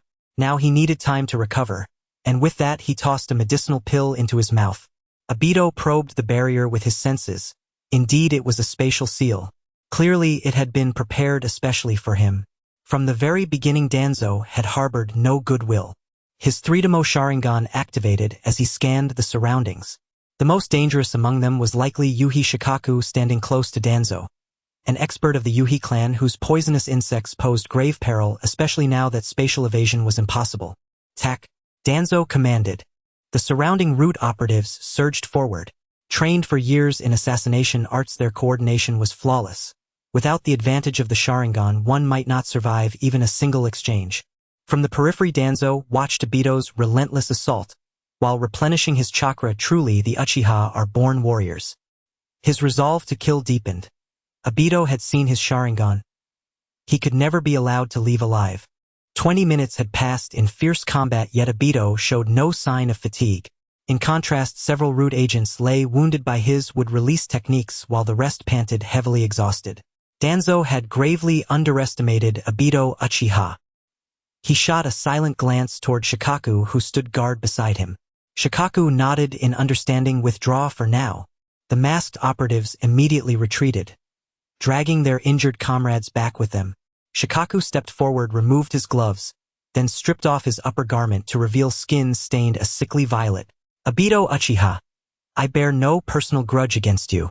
Yet for Lord Danzo and for Konoha you must die here today. With those words, he launched himself forward like a streak of lightning. He formed hand seals. Fire release, great fireball technique. Obito leapt backward as the blazing sphere rushed toward him. When the flames dissipated, Shikaku stood revealed once more. A few more fire-based jutsu followed. Yet Shikaku's taijutsu prowess remained formidable, allowing him to evade each attack with hairsbreadth precision. Obito, try that technique. Li Yuansheng's voice echoed in his mind. Obito understood instantly. As Shikaku closed in mere inches away, Obito clenched his 5 fingers into a tight fist. Bind! Shikaku froze mid-stride, as if struck by an invisible break. His fist suspended just 1 finger's width from Obito's face. Obito's Sharingan pierced the violet flesh of that outstretched fist, only to see it writhing with countless crawling insects. He recoiled instantly. No wonder he hails from the Yuhi clan. Shikaku strained with every ounce of strength, but remained utterly immobile. What is this? A genjutsu? He whispered, closing his eyes and chanting release. Yet still he could not budge. Cease your futile struggle. It is not genjutsu but a divine art, the immobilization technique. Natural energy now enshrouds you entirely. Without mastery over it you cannot break free. Obito turned his gaze toward Danzo. Lord Danzo, perhaps you should explain why a Sharingan rests in your own eye socket. Danzo signaled his remaining operatives to attack. Alas, every one of them froze instantly under Obito's will. Danzo rose slowly to his feet. I merely allow the deceased Uchiha to serve Konoha one last time. Then he unwrapped the bandages from his arm, revealing a metallic prosthetic clamp. Clang! The iron clamp struck the floor. Obito staggered 2 steps back. His sealed arm bristled with countless Sharingan. What then did Danzo truly regard the Uchiha as? The power of the Uchiha shall safeguard Konoha through my hands. You ought to rejoice, for the sake of your slaughtered kin Obito Uchiha. Within his mind, Li Yuansheng shook his head in quiet dismay. Verbal provocation before absolute power only hastens one's demise. Die!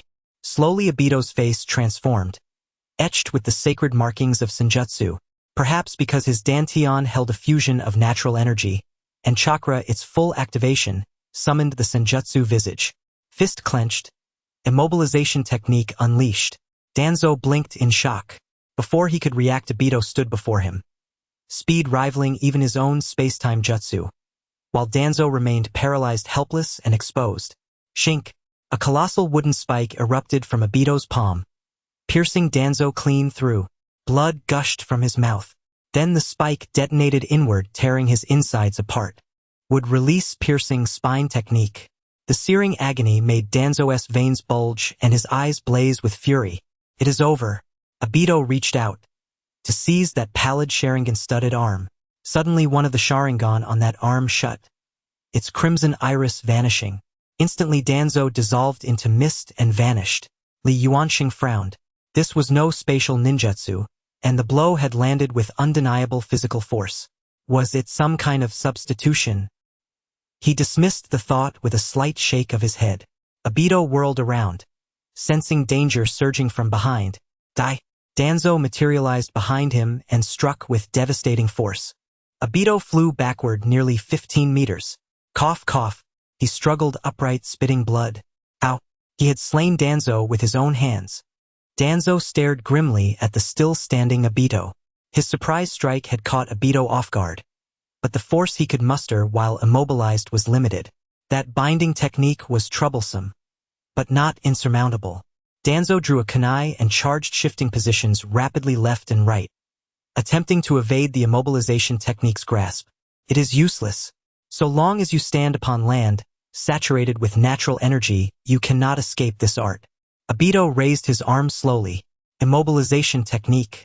Just as he predicted, Danzo froze rigid as stone. Obito studied Danzo's arm, bristling with Sharingan. Earlier during evasion, one of those eyes had closed, and it remained shut now. His escape must be tied to that ocular mechanism. Then, first sever the arm. Before Obito's blade-like hand could descend, Danzo's other arm moved, slowly, laboriously, forming hand seals. Wind release vacuum wave. Forced back by Danzo's assault, Obito narrowly evaded, but the vacuum edge still grazed his forearm. Then, Danzo's entire body shimmered with cobalt chakra. Your technique is nothing extraordinary, he sneered. Obito instantly grasped it. Danzo had pre-embedded chakra beneath his skin. Once immobilized, he triggered its explosive release, shattering the natural energy binding him. Even Li Yuansheng was stirred. Though the cultivation system of this world was rudimentary, its warriors possessed astonishing tactical acumen. To devise a countermeasure to the immobilization technique on first encounter. Remarkable. Yet the execution was sluggish, requiring nearly 5 seconds. Thereafter Obito would grant him no such opportunity. As Tuanzo attempted to employ the same trick again, Obito pierced his hand into the ground with a wood. Obito sheathed his blade, severing Tuanzo's hand, which was filled with Sharingan. Even after being cut off, one of the Sharingan on that hand closed again, and indeed the jutsu was activated once more, causing Tuanzo to vanish. It seemed that merely severing his arm was ineffective. He would have to deplete all his Sharingan.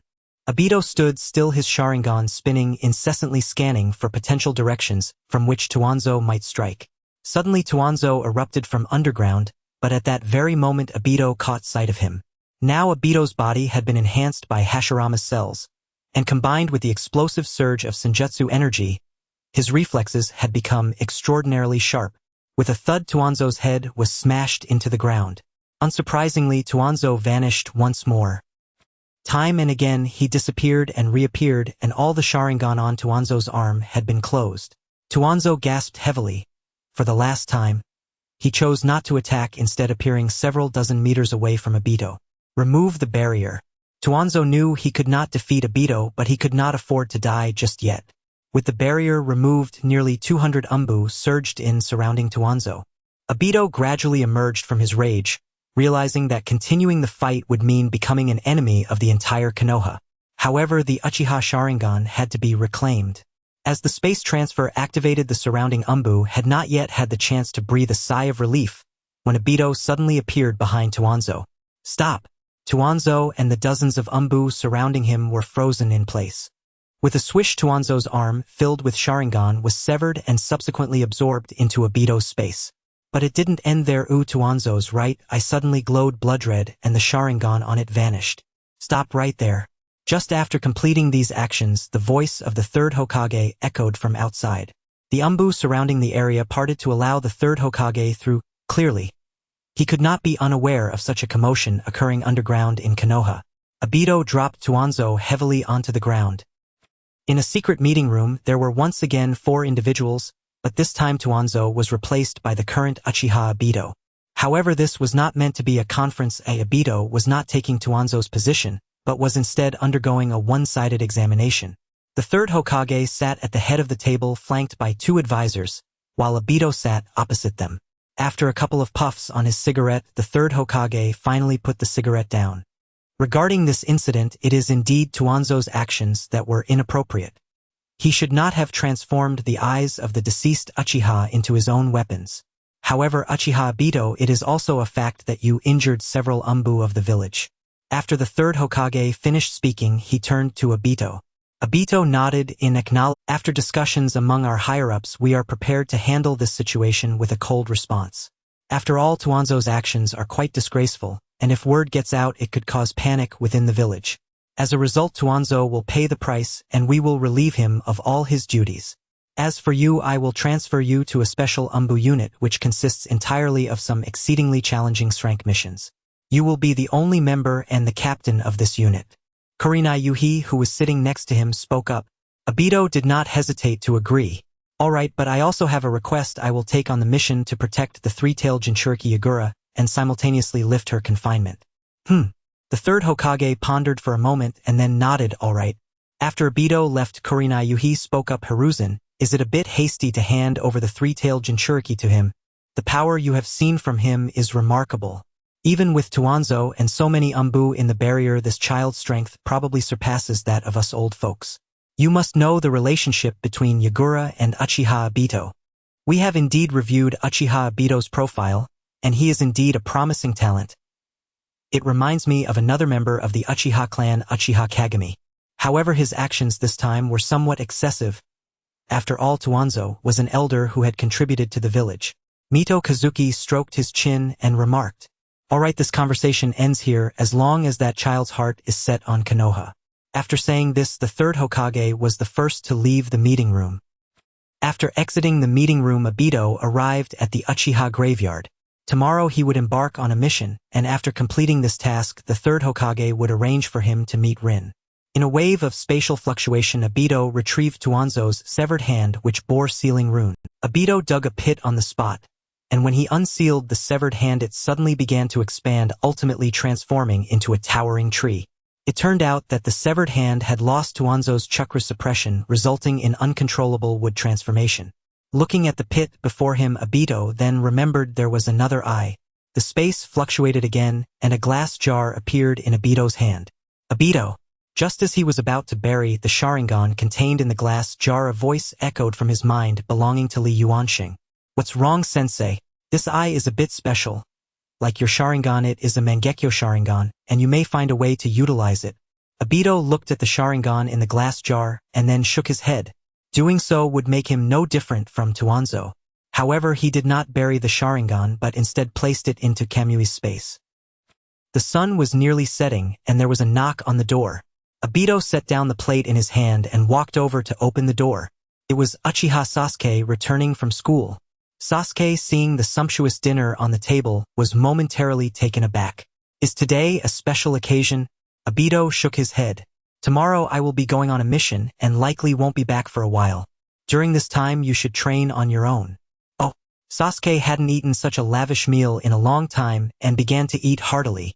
Wearing a white cat mask, but unlike other Umbu, this mask had only one eye hole. The third Hokage stated that it was specially made for him. Obito couldn't help but scoff inwardly. Wasn't this blatantly revealing his identity to others? The first mission he received was to head to the Land of Water, where news had come from earlier sent individuals claiming to have discovered some top-secret information regarding the Blood Mist Village. However, after that, there were no further updates. Obito's infiltration was primarily to locate the missing ninja, and to retrieve the subsequent information they had failed to report. Given Obito's space abilities, he was undoubtedly the best candidate. The Land of Water, the village that had repeatedly attacked Rin, intent on reclaiming the three-tailed beast. The Land of Water, also known as the Blood Mist Village, is situated on an island surrounded by sea. For others to reach it, they must rely on boats, and since most ninjas there possess water-based abilities, evading the watchful eyes of the mist ninjas on the sea is not an easy task. Thus much of the intelligence regarding the Land of Water remains blank. The previous Konoha ninja who had gone there was a highly skilled water release user able to traverse freely through water like a fish. By the seaside, this was not the first time Daitu had seen the ocean. Having traversed numerous maritime regions in another world, each encounter with the sea broadened his horizons. The vast ocean that obstructed other ninjas was naturally no challenge for Daitu. Determining the direction, he activated the space transfer. Gradually, a thick fog began to envelop him, growing denser as he approached the Land of Water. Daitu sensed something amiss in the fog. Whoosh! Several kunai accurately targeted his previous position. Daitu carefully sensed the surroundings and discovered that this fog was not natural.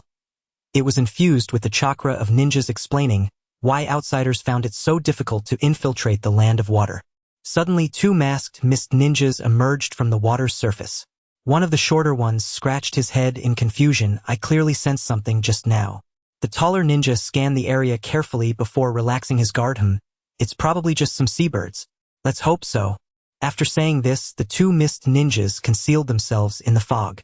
Once they had moved away, Daitu revealed himself only to vanish again into the mist. After traversing that distance, the fog gradually thinned, and he could faintly see a blurred continent in the distance. On an unknown street in the Land of Water, Daitu changed into a loose kimono and donned a pirate-style black eye patch. Although having one eye looked somewhat strange, it didn't draw too much attention. In this land of blood and mist, missing limbs were not uncommon. Daitu had already encountered 2 or 3 such individuals during his day. This was the nearest marketplace to the mist ninja village, frequented by many. The ninjas dispatched by the village also delivered their final intelligence here before going missing. At this moment, Daito's identity was that of a magician earning a living by bringing joy to people.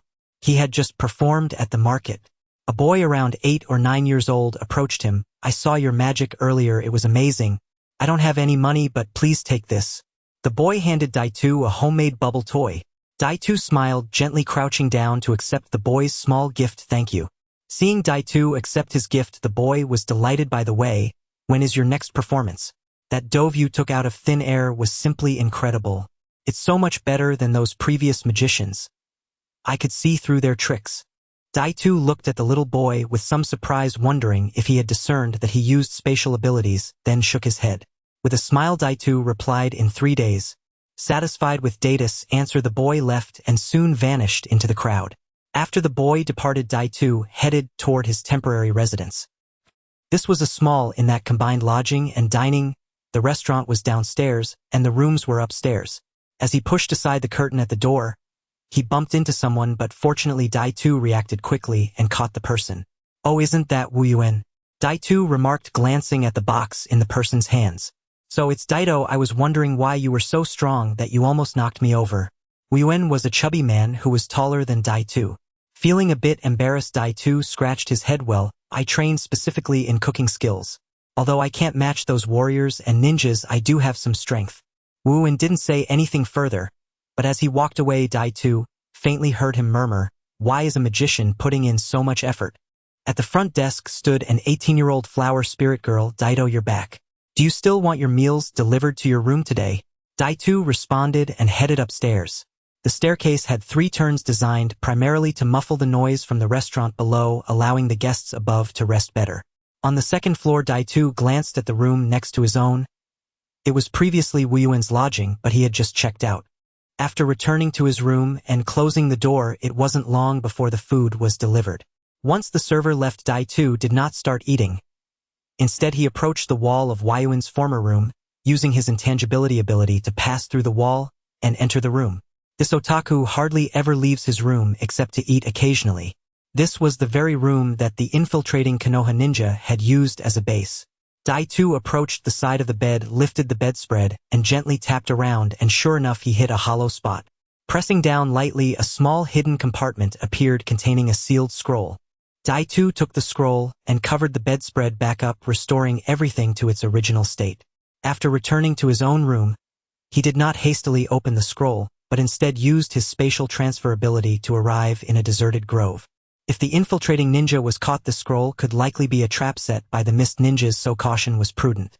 After confirming there was no one around, Daitu opened the scroll. As the scroll slowly unfurled, a burst of white light erupted from within. Not good.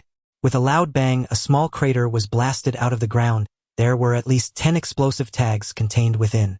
Daitu appeared from the void. Indeed, he had been caught, and any further intelligence was now unreachable. Therefore, he could not return to that inn. According to the mission details, Daitu had now completed the task, albeit not perfectly. After pondering for a moment, he decided to personally investigate the Mist Ninja Village.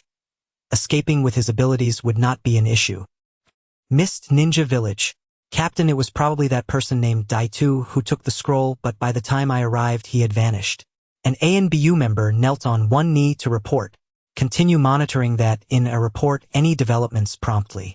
In a certain area of Mist Ninja Village, they were unaware that the individual had already evaded countless hidden sentries and entered the village.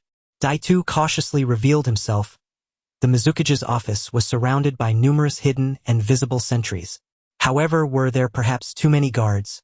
Daitu paid them no mind, as they were meaningless to him. Silently, he entered the interior of the building. The short figure seated at the head of the table should be the fourth Mizukage. Daitu did not dare to approach too closely. After all, it was the Mizukage, the strongest of the village, and this Mizukage was also the most mysterious among the 5 Kages. Daitu always felt something was off about this fourth Mizukage, but couldn't pinpoint what exactly. Knock knock. Someone knocked and entered the room. The fourth Mizukage gestured for the person to come in. The newcomer was a masked ninja carrying a large sword. His fierce gaze indicated he was a dangerous character. The fourth Mizukage spoke. Zabuza, has the mission been completed? Zabuza said nothing, kneeling on one knee with his head bowed. Suddenly a murderous aura erupted. The ninja known as Zabuza swung his large blade at the fourth Mizukage. At such a close distance, an ordinary person would likely be unable to react. However, the one seated was the Mizukage. The fourth Mizukage wielded his flower staff, blocking Zabuza's blade, staring expressionlessly at Zabuza. You've finally revealed yourself. Your era is about to end, Mizukage-sama. In that moment, countless mist ANBU surrounded the Mizukage's office, sealing it off completely. Daitu had not anticipated witnessing the assassination of the mist ninja. He stood quietly in place watching. Faced with so many ANBU, Zabuza showed no fear, his eyes filled with endless killing intent. Zai Bujan stood facing Shui Ying, his great sword unsheathed. Suddenly sounds of fighting erupted from outside. It seemed that Zai Bujan was not alone. It had long been rumored that the fourth-generation Shui Ying was implementing a policy of oppression, continuously suppressing the blood-stained ninjas of the village, and rebellions were not uncommon. The rogue ninjas of the mist were among the most numerous across the 5 nations. The battle between the two sides intensified. However, Zai Bujan's rebellion had already been detected by the fourth-generation Shui Ying, and his defeat was inevitable. Realizing the situation was untenable, Zai Bujan fought while retreating. The two continued to battle until they reached the edge of a cliff by the sea, where only Zai Bujan remained. Facing the ferocious Zai Bujan, the other members of the Umbu did not dare to advance recklessly, and the fourth-generation Shui Ying also seemed to have no intention of intervening. At that moment, a small boy was brought forth. Daitu recognized him as the child who had previously gifted him a bubble toy. What did they intend to do? A person followed the small boy, and the fourth-generation Shui Ying said to him, Chun Yu, release his seal. Chun Yu hesitated, saying, Lord Shui Ying, Yu Gao is still young, and has not yet fully mastered the power of the tailed beast. If we release the seal now. The fourth-generation Shui Ying's voice turned cold. He chose to become a Jinchuriki, embracing the resolve to die for the village. This is his moment to take action, and doing so will also help him master the power of the tailed beast more quickly. What do you think, Chun Yu? Chun Yu looked at Yu Gao with struggle in his eyes. The boy known as Yu Gao showed a determined expression and said, Come on, master. Chun Yu moved to the boy's side, saying, "Remember, don't let the tailed beast consume your will." After saying this, he unfastened Yugao's clothing and began to form seals, ultimately directing the jutsu at Yugao's abdomen. Once finished, Chun Yu quickly distanced himself from Yugao. Roar! Yugao transformed into his tailed beast form, sprouting 6 crimson tails. The consciousness of Li Yuansheng was awakened by this surge of energy. Wow, I didn't expect to encounter the next tailed beast so quickly. With this number of tails, it must be the 6 tails. Dai Tu absent-mindedly replied, Zai Bujan, covered in blood, sneered, "Ridiculous." Then he leaped off the cliff. The 6 tails Jinchuriki, having lost his target, became even more frenzied and jumped off the cliff without hesitation. "Follow him." Upon hearing Li Yuansheng's words, Dai Tu followed without hesitation. As Dai Tu pursued, he suddenly sensed a spatial fluctuation near the 4th generation Shui-ing, a sensation he was quite familiar with, akin to his own space transfer, but it vanished just as quickly. Though puzzled, he decided to follow the 6 tails for now. After Zai Bujan fell into the water, he disappeared, leaving the 6 tails Jinchuriki alone to roar at the sea. "That child has lost control," Li Yuansheng said calmly. "Get closer. I'll absorb some of the 6 tails chakra. This way I can also save this little guy's life." Dai Tu revealed himself less than a meter from Yugao. Yugao noticed him as well, and unable to vent his frustration, he swiped at Dai Tu, but his hand passed right through Dai Tu's body. Li Yuansheng began to act. The chakra of the 6 tails was visibly being absorbed. Gradually Yugao shed the tailed beast chakra exterior and reverted to human form. Just as Dai Tu prepared to check on Yugao's condition, he was unexpectedly struck against the cliff wall. What was happening? Dai Tu struggled to rise, warily observing his surroundings. He was clearly in a phantasmal state. How could anyone attack him? At this moment, space warped beside Yugao and a figure emerged. Dai Tu was stunned. Wasn't this his own ninjutsu? The figure picked up Yugao and turned, wearing a white mask with a single eye, revealing a Sharingan within Uchiha. "Dai Tu, I am Uchiha Obito. Do you remember me?" "Impossible. Uchiha Obito is just an old man on the verge of death," Dai Tu said in disbelief. "Do you see this Sharingan in my eye? It is the one I copied when you were with me, possessing the same abilities as your Sharingan." The man claiming to be Uchiha Obito sneered, "Now is not the time to deal with you. We will meet again in the future." After saying this, he vanished into the void with the unconscious Yugao. The Umbu of the mist arrived, and seeing this, Dai Tu had no choice but to leave. In the Kamui space, Dai Tu sat on the ground facing a translucent figure, which was none other than Li Yuansheng. Due to the excess chakra absorbed from the 6 tails, Li Yuansheng could not refine it within Dai Tu's mind. The one claiming to be Obito, could he really have a way to copy his Sharingan? Furthermore, how did he transform from an old frail man to a young vigorous form? Why was he wearing a mask? All of this was a mystery. Dai Tu carefully recalled the circumstances of the attack. While in a phantasmal state, he concealed his body within the Kamui space. This meant that the man could enter his Kamui space while he was using his spatial abilities. Thinking of this, Dai Tu broke out in a cold sweat, as if someone could coldly observe him from an unnoticed location. 2 hours passed, and Li Yuansheng finally completed his refinement. His body appeared much more solid than before. Li Yuansheng examined his condition, feeling quite satisfied as he let out a sigh of relief. Looking at Dai Tu's troubled expression, he chuckled. "What's wrong?" Still thinking about that Uchiha Obito, Dai Tu nodded and voiced his concerns, aware of the strength of the person before him, hoping he had a... Li Yuansheng pondered for a moment and said, "This space is tied to your Sharingan. Even if that Uchiha Obito really copied your Sharingan, what he obtained is also connected to the space linked with the copied Sharingan. So you needn't worry about him entering here at will. At most, he can only enter here through the spatial passage when you activate your spatial abilities." Li Yuansheng paused and continued, "Moreover, if he can enter your space, then you should be able to enter his space as well.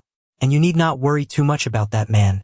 Regardless of whether he is truly Obito or not, he currently does not have the means to kill you, otherwise, he wouldn't have just left like that today." After hearing Li Yuansheng's analysis, Dai Tu finally felt at ease. "Alright, I need to continue recuperating. Don't call for me unless it's a major issue." After saying this, he swiftly entered Dai Tu's mind. With that guy from the mist around, he could no longer infiltrate. It was time to return to the village and report this intelligence to Lord Third. Since the village had Dai Tu's spatial mark, returning would not be as troublesome as before. As he left, he also established a spatial mark in a hidden corner of the Land of Water, which would surely be useful in the future. However, spatial marks cannot be stored without limit. Too many retained marks would affect his accuracy in sensing spatial locations, especially in emergencies. Dai 2 would eliminate many of the useless marks. Only the spatial marks left in the Land of Rain and the location of the apricot tree were missing. In the future, when he had time, he should perhaps go take a look. From what he understood, the Akatsuki organization seemed to have disappeared, and the Land of Rain was currently in a state of closure, with many intelligence operatives losing contact after infiltration. In a hidden base somewhere in Woodleaf Village, Obito gazed at the dim lights following the third Hokage, who wore an Umbu mask. At every intersection, 2 Umbu members stood guard. Is this where Rin lives? The third Hokage leading the wayside. This is also for her safety. The information about the Jinchuriki is supposed to be a village secret, but unfortunately her tailed beast does not belong to the village. Speaking of the Jinchuriki, Obito remembered that the village has a Jinchuriki for the Ninetails, known as the strongest tailed beast.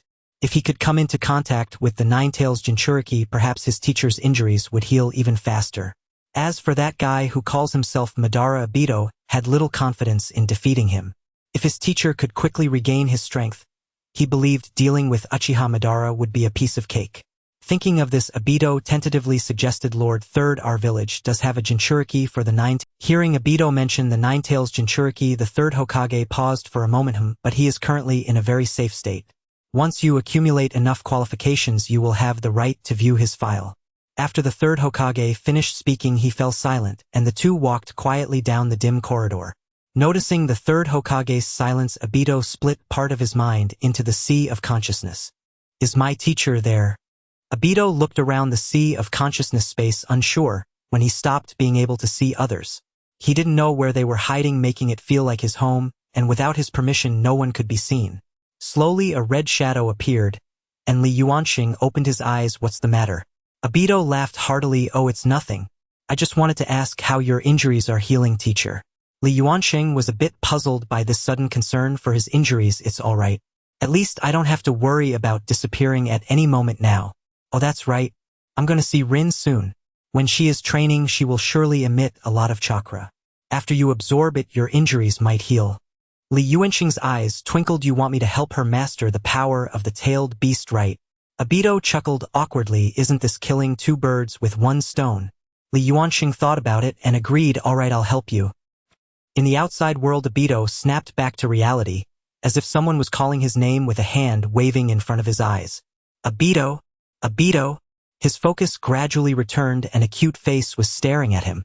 The third Hokage looked at the dazed Obito and lightly tapped his head with the tip of his smoking pipe. Ouch!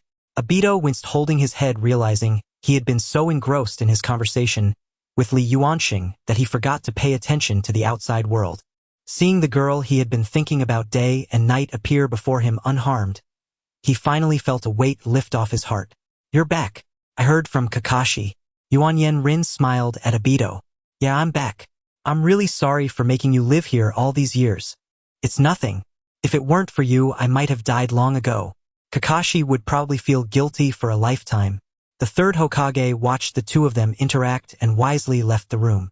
Yuanyen. Rin took off Obito's Umbu mask, looking at the half-wrinkled face, and gathered chakra in her hand. Obito grasped her hand. It's useless. The cells of Hashirama have long integrated with my body. Let's go out and leave this place. At a barbecue restaurant in the Woodleaf Village Market, Kakashi organized a gathering to celebrate Obito's return and Rin's liberation. The few people who received the invitation were initially puzzled, as Kakashi was usually quite aloof and rarely participated in gatherings. They didn't expect him to take the initiative to invite them this time. However, when they saw Obito and Yuanyen. Rin, they understood. At the round table, there were a total of 7 people: Might Guy Asuma, Sarutobi, Kurenai Yuhi, and Anko Mitarashi, plus Kakashi and the others. Anko Mitarashi, looking like a bad girl, said, I've heard that Uchiha Obito has returned, but I didn't expect it to be true. By the way, your one-eyed look really matches Kakashi. Hearing Anko's words, everyone's eyes immediately focused on the two of them. Might Guy stroked his chin and pretended to ponder. They used to be together a lot when they were kids. Maybe that's when it started. The relaxed atmosphere allowed Obito to quickly blend in.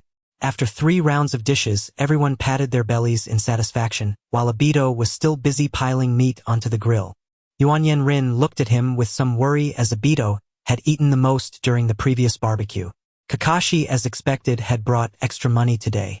Might Guy, who was always competitive, wanted to challenge Obito, but now he was lying back in his chair, unable to move. Asuma Sarutobi looked at Obito, who was still grabbing meat, and couldn't help but comment, "Are you perhaps from the Akimichi clan?" Kakashi, with his dead fish eyes, looked at Obito, gripping his wallet tightly, as it seemed Obito's money was about to run out again. "Hey Obito, that's enough. Everyone else has finished eating, and you're the last one." Obito looked up and awkwardly smiled. "Sorry, I've been on missions lately, and got a bit too hungry, haha." Suddenly Kurenai Yuhi, sitting close to Rin, asked her, "Rin, how come you can be out for so many days? I haven't seen any Umbu around." Rin smiled slightly. "I shouldn't have to return anywhere in the future. Obito will protect me." "Oh." The people around exchanged knowing glances, and Rin's face turned red from being seen. Although Kakashi felt somewhat disappointed, he sincerely wished them well. Obito explained, "My would release can help Rin master the power of the tailed beast quickly. Once Rin becomes a perfect Jinchuriki, she won't need my protection anymore." Anko Mitarashi looked at Obito with a scrutinizing gaze. "I don't believe you're that strong."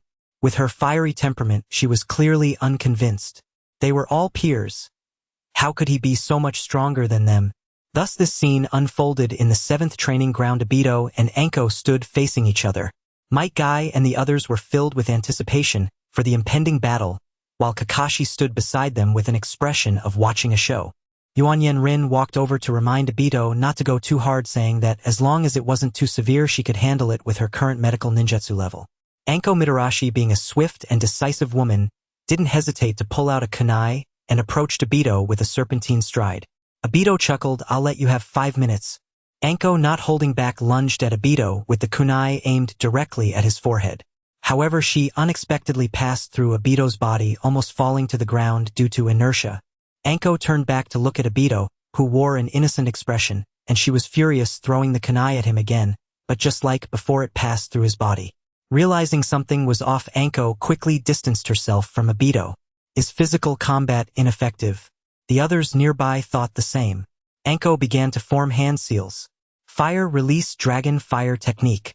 A dragon of fire surged forth, scorching the ground as it passed. As the flames dissipated, Obito still stood there unharmed.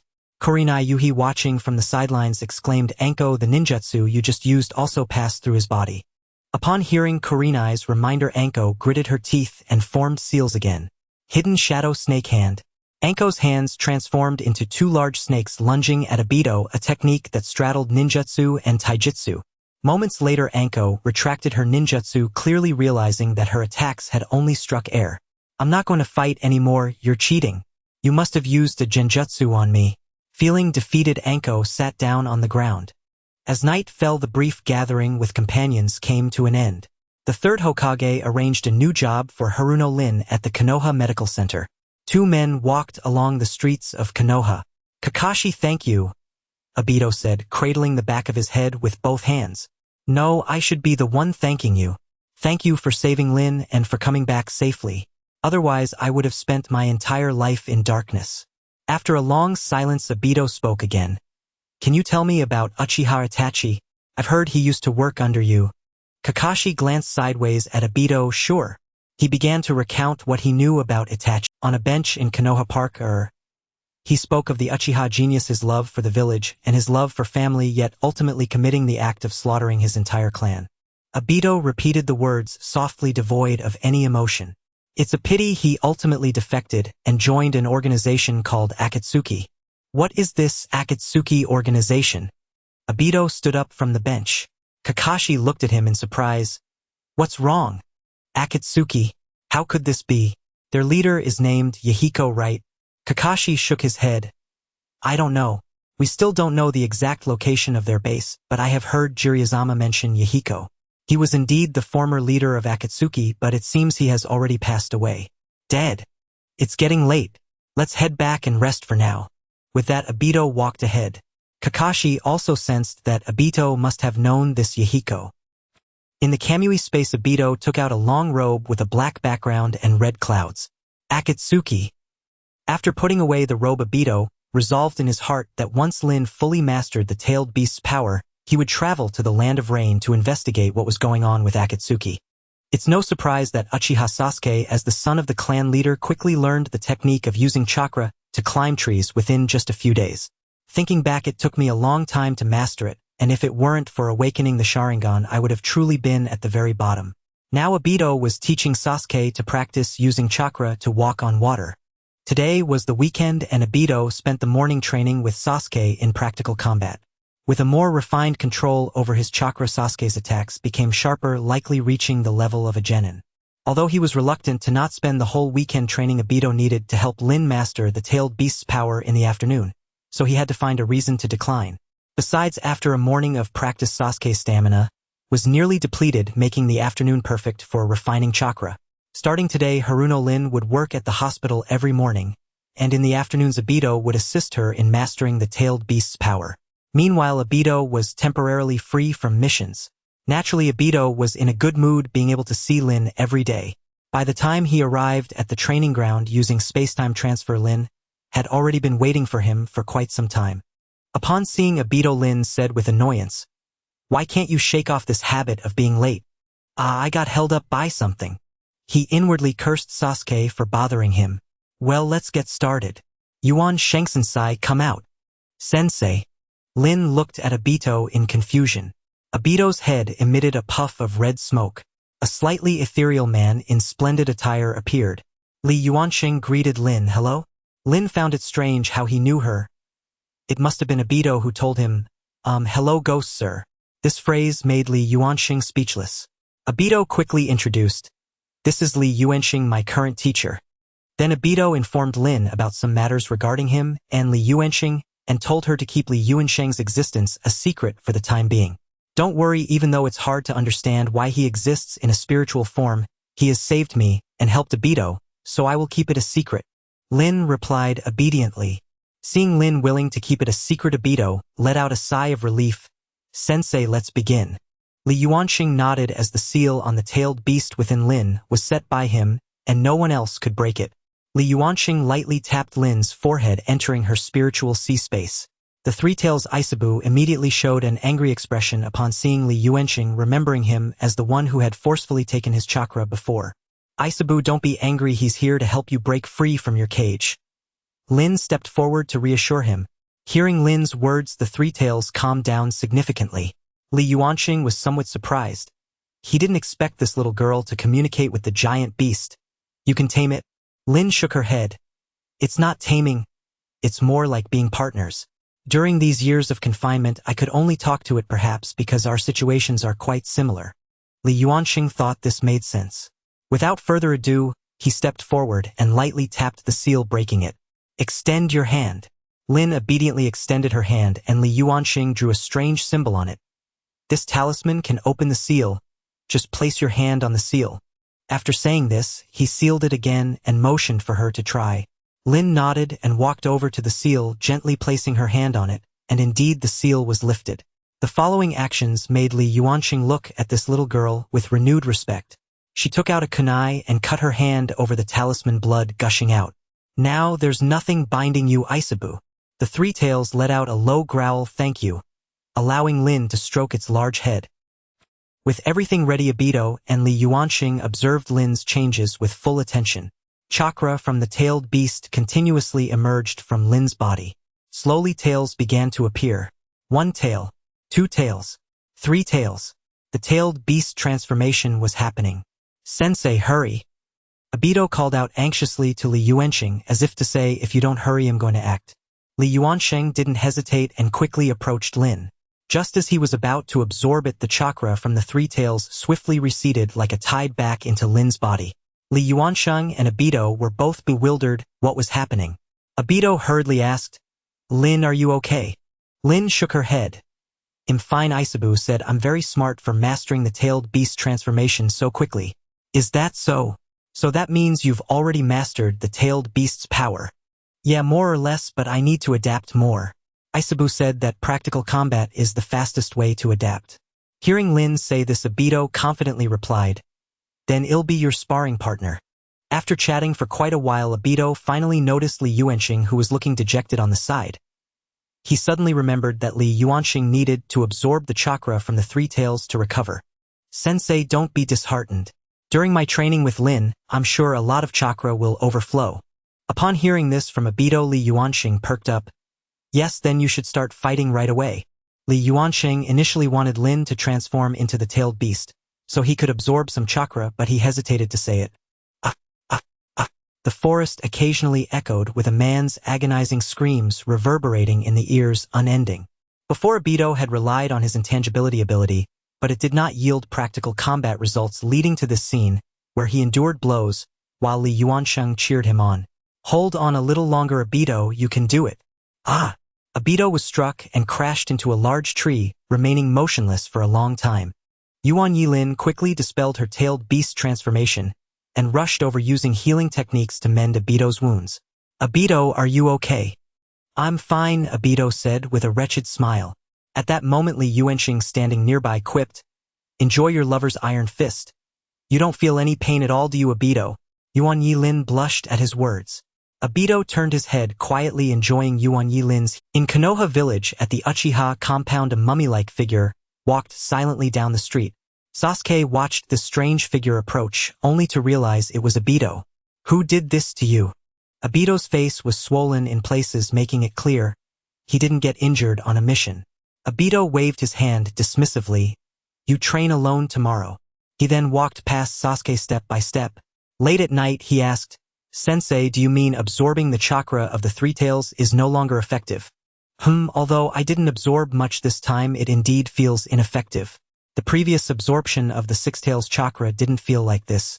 It seems that only by absorbing different tailed beast chakra can it work. I must do my best to help Li Yuansheng restore his combat power. I don't have the confidence to defeat Madara myself. However, the tailed beasts of each village are top secrets, making it nearly impossible to gather intelligence. But perhaps the nine tails from my own village could provide an opportunity. The nine tails is known as the most powerful of the tailed beasts. I wonder if absorbing its chakra will yield miraculous effects. The next day, Obito was lively and bouncing around. The cells of Hashirama possessed incredibly strong recovery abilities, resembling the blood rebirth technique of physically enhanced ninjas. Speaking of blood rebirth, could it be related to that guy from Penglai? In the Hokage office, the third Hokage was meeting with Obito and Yuan Yilin. The third Hokage could hardly believe how quickly Yuan Yilin mastered the tailed beast.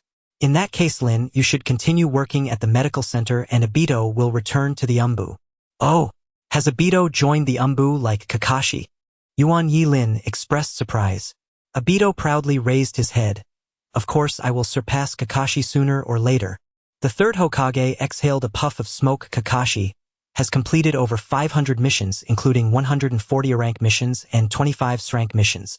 Obito, you've only completed one rank mission. The third Hokage's slyness made Yuan Yilin giggle softly. Obito, you need to work harder.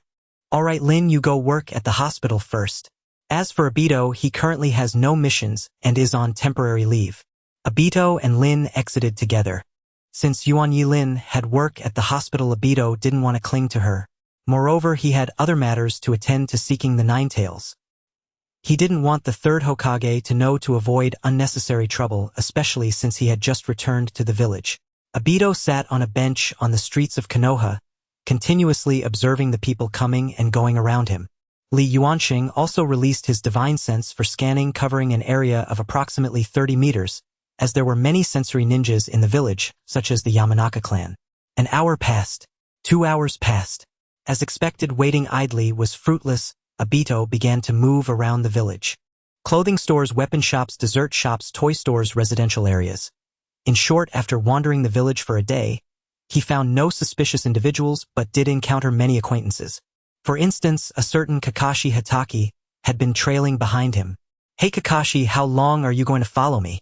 If he didn't shake him off, he couldn't continue searching for the nine tails Jinchuriki. Kakashi, realizing he had been discovered, awkwardly stepped forward. Haha, the weather is really nice today.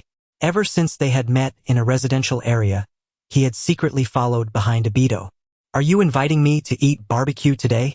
Upon hearing the mention of barbecue, Kakashi shook his head vigorously. I just found you suspicious, so I was quietly following you. Obito felt a pang of unease and forced a calm expression. You're the one who's suspicious. Why are you wandering around the residential area? Isn't your home in the opposite direction, Kakashi? Upon hearing this, Kakashi's face flashed a hint of panic. No, it's nothing. I'm just strolling around. The two found a nearby bench to sit down, a spot that could clearly see Hokage rock. Obito gazed at the Hokage faces. I heard that Sensei Minato and Kushina Sensei got married, but unfortunately they didn't leave behind any offspring. Kakashi remained silent. Obito Lin was able to lift her confinement, because you are strong enough, right? Obito was puzzled by Kakashi's question. You should already know part of the reason. Follow me, Kakashi said, walking straight ahead. Obito followed Kakashi, turning left and right, entering the residential area. Obito wondered, isn't this the place where he had a chance encounter with Kakashi before? Kakashi jumped to the second floor and Obito followed suit. Kakashi stopped in front of a window and opened it slightly. A blonde boy who was devouring instant noodles came into view. Isn't this the child he had encountered at the ramen shop before? Naruto Uzumaki, why did you bring me to see him? Do you know him? Yeah, I met him at the ramen shop once. He seems like a pitiful child. Are you hoping I would help him? Obito questioned. Kakashi shook his head. The Uzumaki clan has almost been exterminated. A member of the Uzumaki clan has appeared again in Konoha. Obito was taken aback. Could it be that he is? Kakashi nodded. I never expected that Kushina Sensei had such a young brother. Bang! Kakashi jumped up and gave Obito a smack on the head. He is the child of Sensei Minato and Kushina Sensei. This left Obito utterly stunned. Because he is the Nine-Tails Jinchuriki, the village had to conceal his identity for his safety. Obito was furious. Sensei Minato and Kushina Sensei are heroes who sacrificed for the village. Is this the treatment their child receives? Kakashi lowered his head. The village has its difficulties. With a thud, Obito punched Kakashi in the face. I'm going to find the third Hokage. In the Hokage office, the third Hokage sighed. What is meant to come will always come. He quietly awaited Obito Uchiha's arrival. Bang! The door to the Hokage's office was kicked open.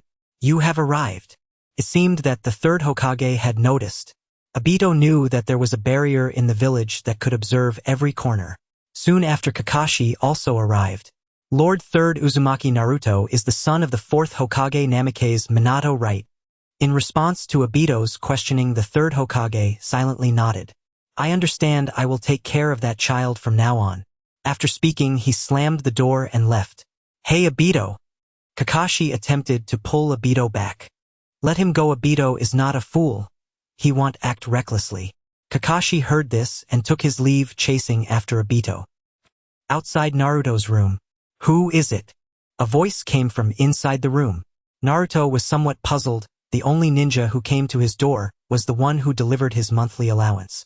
Could it be that Grandpa Third has come? Naruto happily ran to open the door because the third Hokage always brought him delicious treats, though he visited too infrequently. When the door opened, it was not the third Hokage but a one-eyed young man. Ha, you're the uncle I met at the ramen shop before. Naruto still remembered this person aside from the third Hokage who had shown him kindness. Obito did not speak, crouching down to carefully observe Naruto, who indeed bore some resemblance to his teacher with yellow hair. My name is Uchiha Obito. I heard you often fight with Uchiha Sasuke at school. What? So you're here to pick a fight? But I always lose, Naruto thought to himself. Naruto didn't mention his losses. Yeah, who told him to be so arrogant, HM? Right, I also think he is quite arrogant. So starting today, I will teach you ninjutsu. This way you can teach him a lesson. However, Naruto dismissively replied, TCH, you teach me, but also teach Sasuke. You both belong to the Uchiha clan, so you will definitely be biased. Obito was at a loss for words, unable to respond to Naruto's retort. I will teach you, all right? A voice came from behind Kakashi. Seeing another one-eyed uncle arrive, Naruto picked his nose and asked, Who are you? Kakashi suddenly exuded a frightening killing intent. Konoha Jonin Hatake Kakashi. After saying this, he also retracted his killing intent. Naruto shuddered in fear. Then what about him? Naruto pointed at Obito and asked. He is still a chunin for now. Kakashi said mercilessly about Obito's rank. All right then, I choose you. Naruto was not foolish. He understood that jonin were stronger than chunins. Then you should rest well today. I will start training you tomorrow. Naruto cheerfully agreed. I will teach him the foundational training. Once he is suitable to master the tailed beast's power, I will hand him over to you. Obito nodded. After chatting with Obito for a while, Kakashi parted ways with him.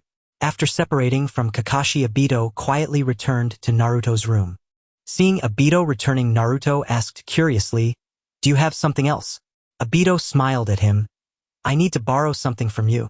"What do you want to borrow?" Naruto asked curiously, wondering what he had that could be borrowed. Obito did not speak, and soon a barrier opened in his room. Naruto was knocked unconscious by Obito's hand chop. Outside, the Umbu monitoring the situation suddenly found they could no longer perceive what was happening in Naruto's room, and immediately sent someone to report to the third Hokage. After Naruto was knocked out, Li Yuansheng emerged. "You found the Jinchuriki of the Nine Tails so quickly. Teacher, hurry up. There are Umbu monitoring around Naruto. If it takes too long, it might cause trouble." "I understand." Li Yuansheng approached Naruto, transforming into a puff of smoke and drilling into Naruto's body. In Naruto's spiritual space, the Nine Tails opened its large eyes upon sensing someone's presence. This sealing technique seems to borrow some concepts from Taoist Five Elements Bagua. Li Yuansheng couldn't help but express some admiration. He then opened the door, sealing the Nine Tails. The previously lying Nine Tails suddenly stirred up a demonic wind. "You actually opened the seal? I'm free now." Saying this, it raised its huge paw and swiped at Li Yuansheng. If the Nine Tails had a physical form in the outside world, Li Yuansheng would definitely be unable to defeat it, but in here they were all energy forms, and Li Yuansheng had no fear. With a casual wave, he used his powerful divine sense to bind the Nine Tails. Grabbing its foxtail, the Nine Tails chakra was absorbed by Li Yuansheng at a visibly rapid pace. This power! Li Yuansheng clearly sensed his divine sense recovering rapidly. Indeed, the power of the Nine Tails is much better than that of the Three Tails and Six Tails. Li Yuansheng's body gradually became enveloped by the Nine Tails' power. After about a minute, he finally ceased his actions. "What have you done to me?" Facing the Nine Tails' furious roar, Li Yuansheng ignored it and restored the seal. Li Yuansheng exited Naruto's body, and before Obito could speak, he drilled into Obito's spiritual realm. "Hurry to the Kamui space. I've absorbed too much chakra and need to refine it immediately." Upon hearing this, Obito gently patted Naruto twice, infusing a bit of chakra into him, causing Naruto to wake up. "Naruto, I'm leaving now. I look forward to your future performance." Naruto felt perplexed, as if he had suddenly lost consciousness. When the third Hokage received the report from the Umbu, he discovered through the heavenly eye barrier that Obito had already left. Out of guilt for Naruto, the third Hokage did not pursue what Obito had done inside. Upon arriving in the Kamui space, Li Yuansheng immediately rushed out, his entire body surrounded by red-tailed beast chakra. After coming out, he immediately sat down to begin refining the Nine Tails chakra. Half an hour later, the turbulent chakra calmed down, and Li Yuansheng opened his eyes. "This refinement might take a long time. You don't have to stay here and watch over me." After saying this, he closed his eyes again. Since that was the case, Obito did not stay there any longer.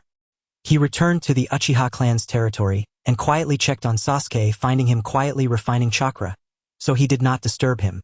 His own cultivation had reached a bottleneck, and once he broke through, his strength would greatly increase, allowing him to learn some even more powerful techniques.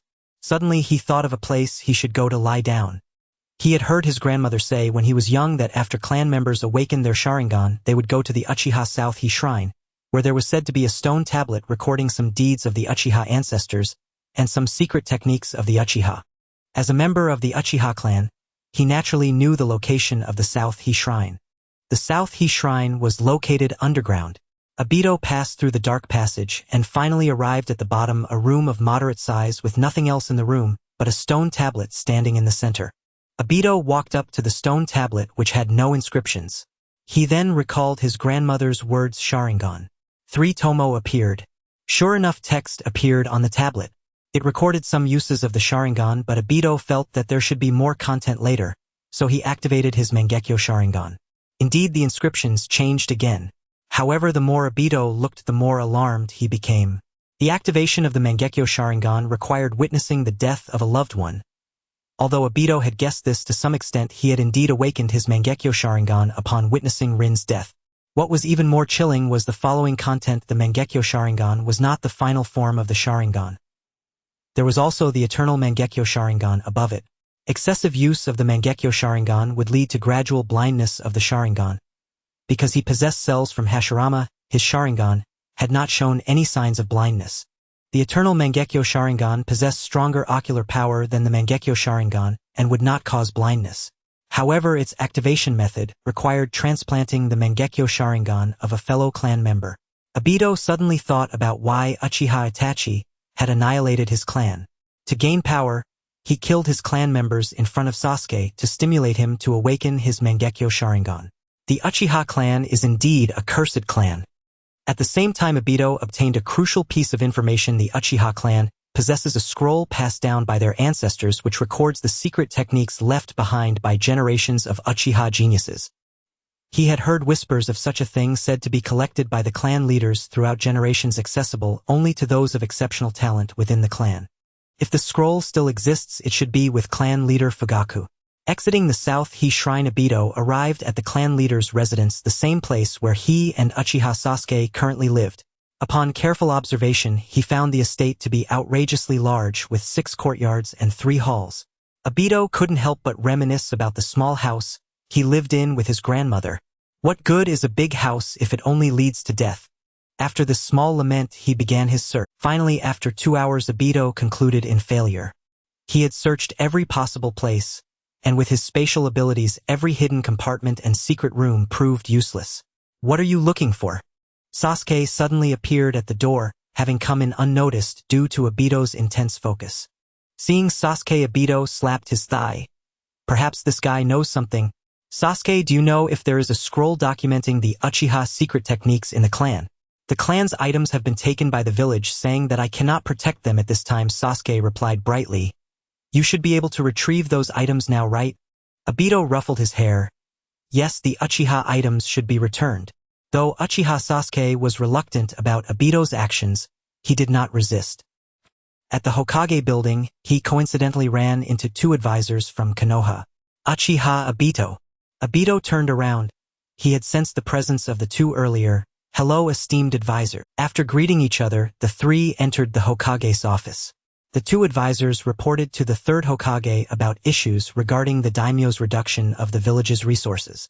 After the report was completed, they did not rush to leave, but instead sat down nearby. Obito, do you have something to discuss? Obito stepped forward. Lord 3rd, I would like to reclaim some items that the village helped preserve for the Uchiha. Haha, I hadn't thought of that until you mentioned it. Indeed, some of the Uchiha secret scrolls and documents have been temporarily stored by the village. However, you know that the village has suffered continuous heavy blows in recent years, and now the daimyo wants to cut our resources, so the village cannot provide them at this time.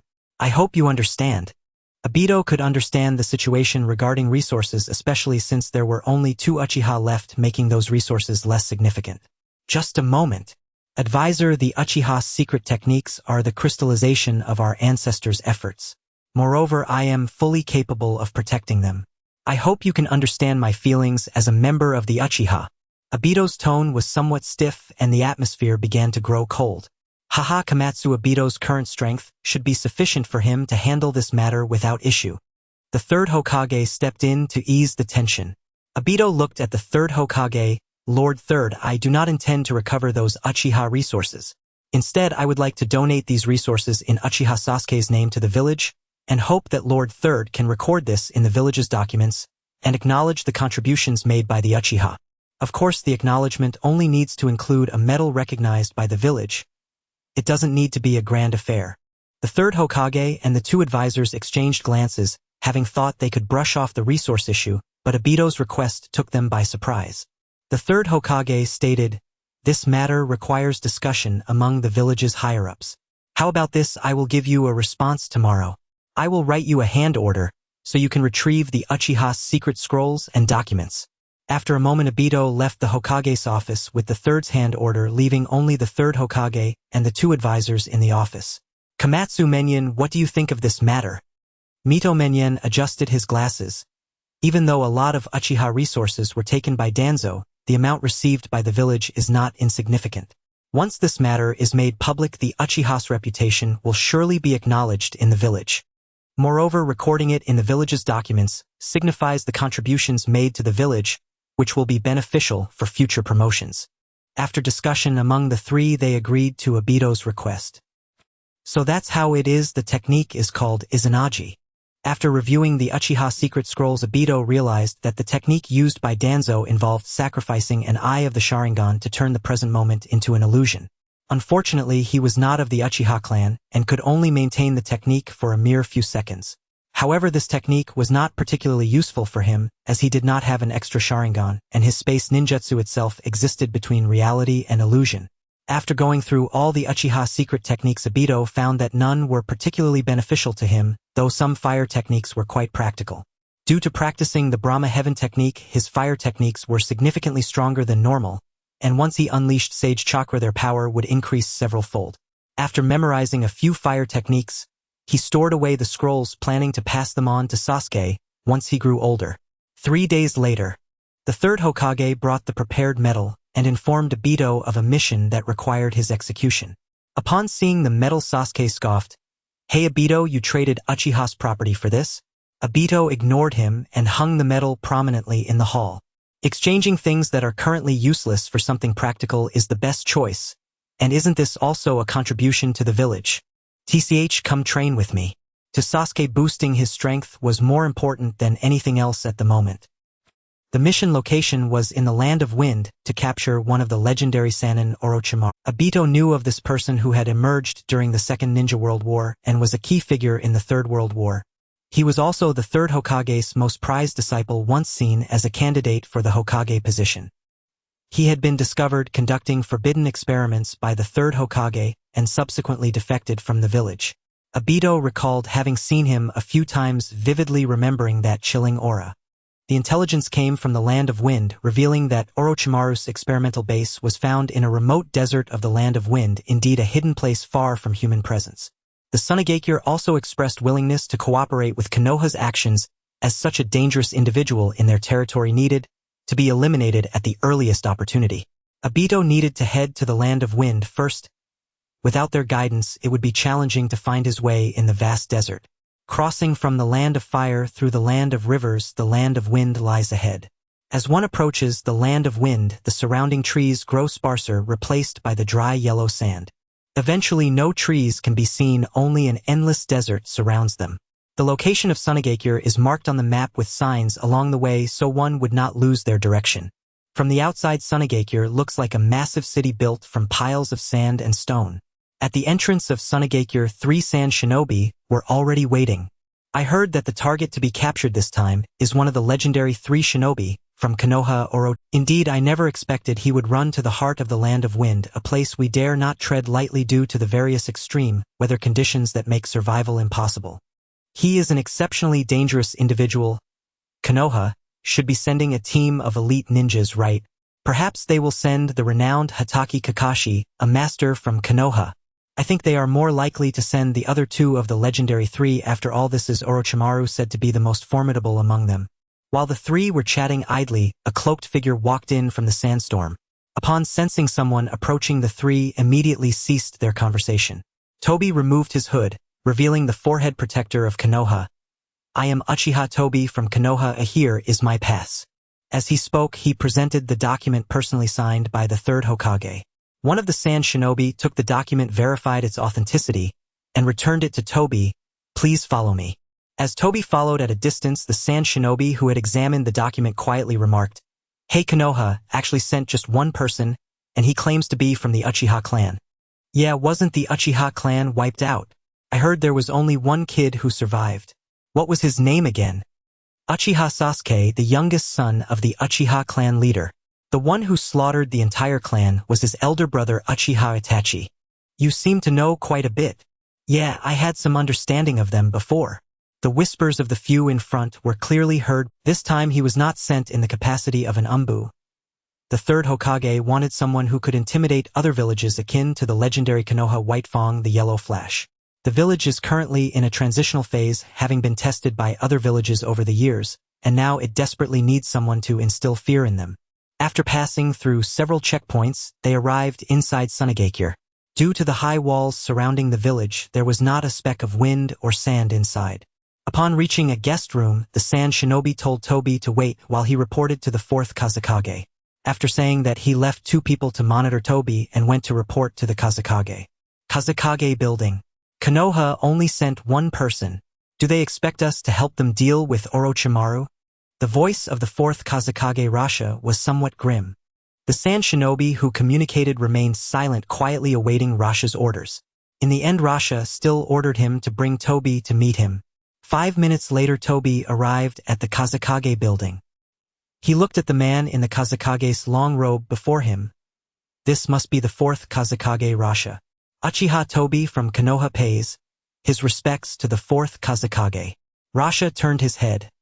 I didn't expect there to be a survivor from the Uchiha clan. Did the 3rd Hokage really send you alone? Tobi nodded. Yes, I am sufficient on my own. Rasha squinted slightly. We will only provide you with intelligence. We will not send anyone to assist you. You must understand this. Being able to provide intelligence is already a great favor. I wouldn't dare to trouble your village with dealing with Orochimaru. Tobi replied with neither humility nor arrogance, and Rasha said no more.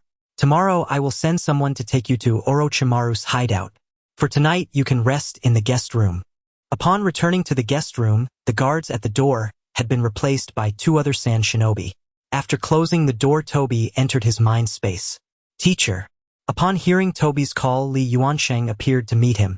Have you arrived? Yes, we only have today. Tomorrow we must head to the destination. Then let's act quickly. Tobi split off a shadow clone to stay in the room to prevent the Sand Shinobi from discovering him. Once outside, fortunately Sunagakure is not too large, making the search for the one-tailed Jinchuriki much easier. Tobi needed to use space-time transfer, so the search work had to be entrusted to Li Yuansheng. Luck was on their side. Within half an hour, Li Yuansheng pinpointed a small boy with panda-like eyes. When Tobi approached, Li Yuansheng confirmed that he was indeed the one-tailed Jinchuriki.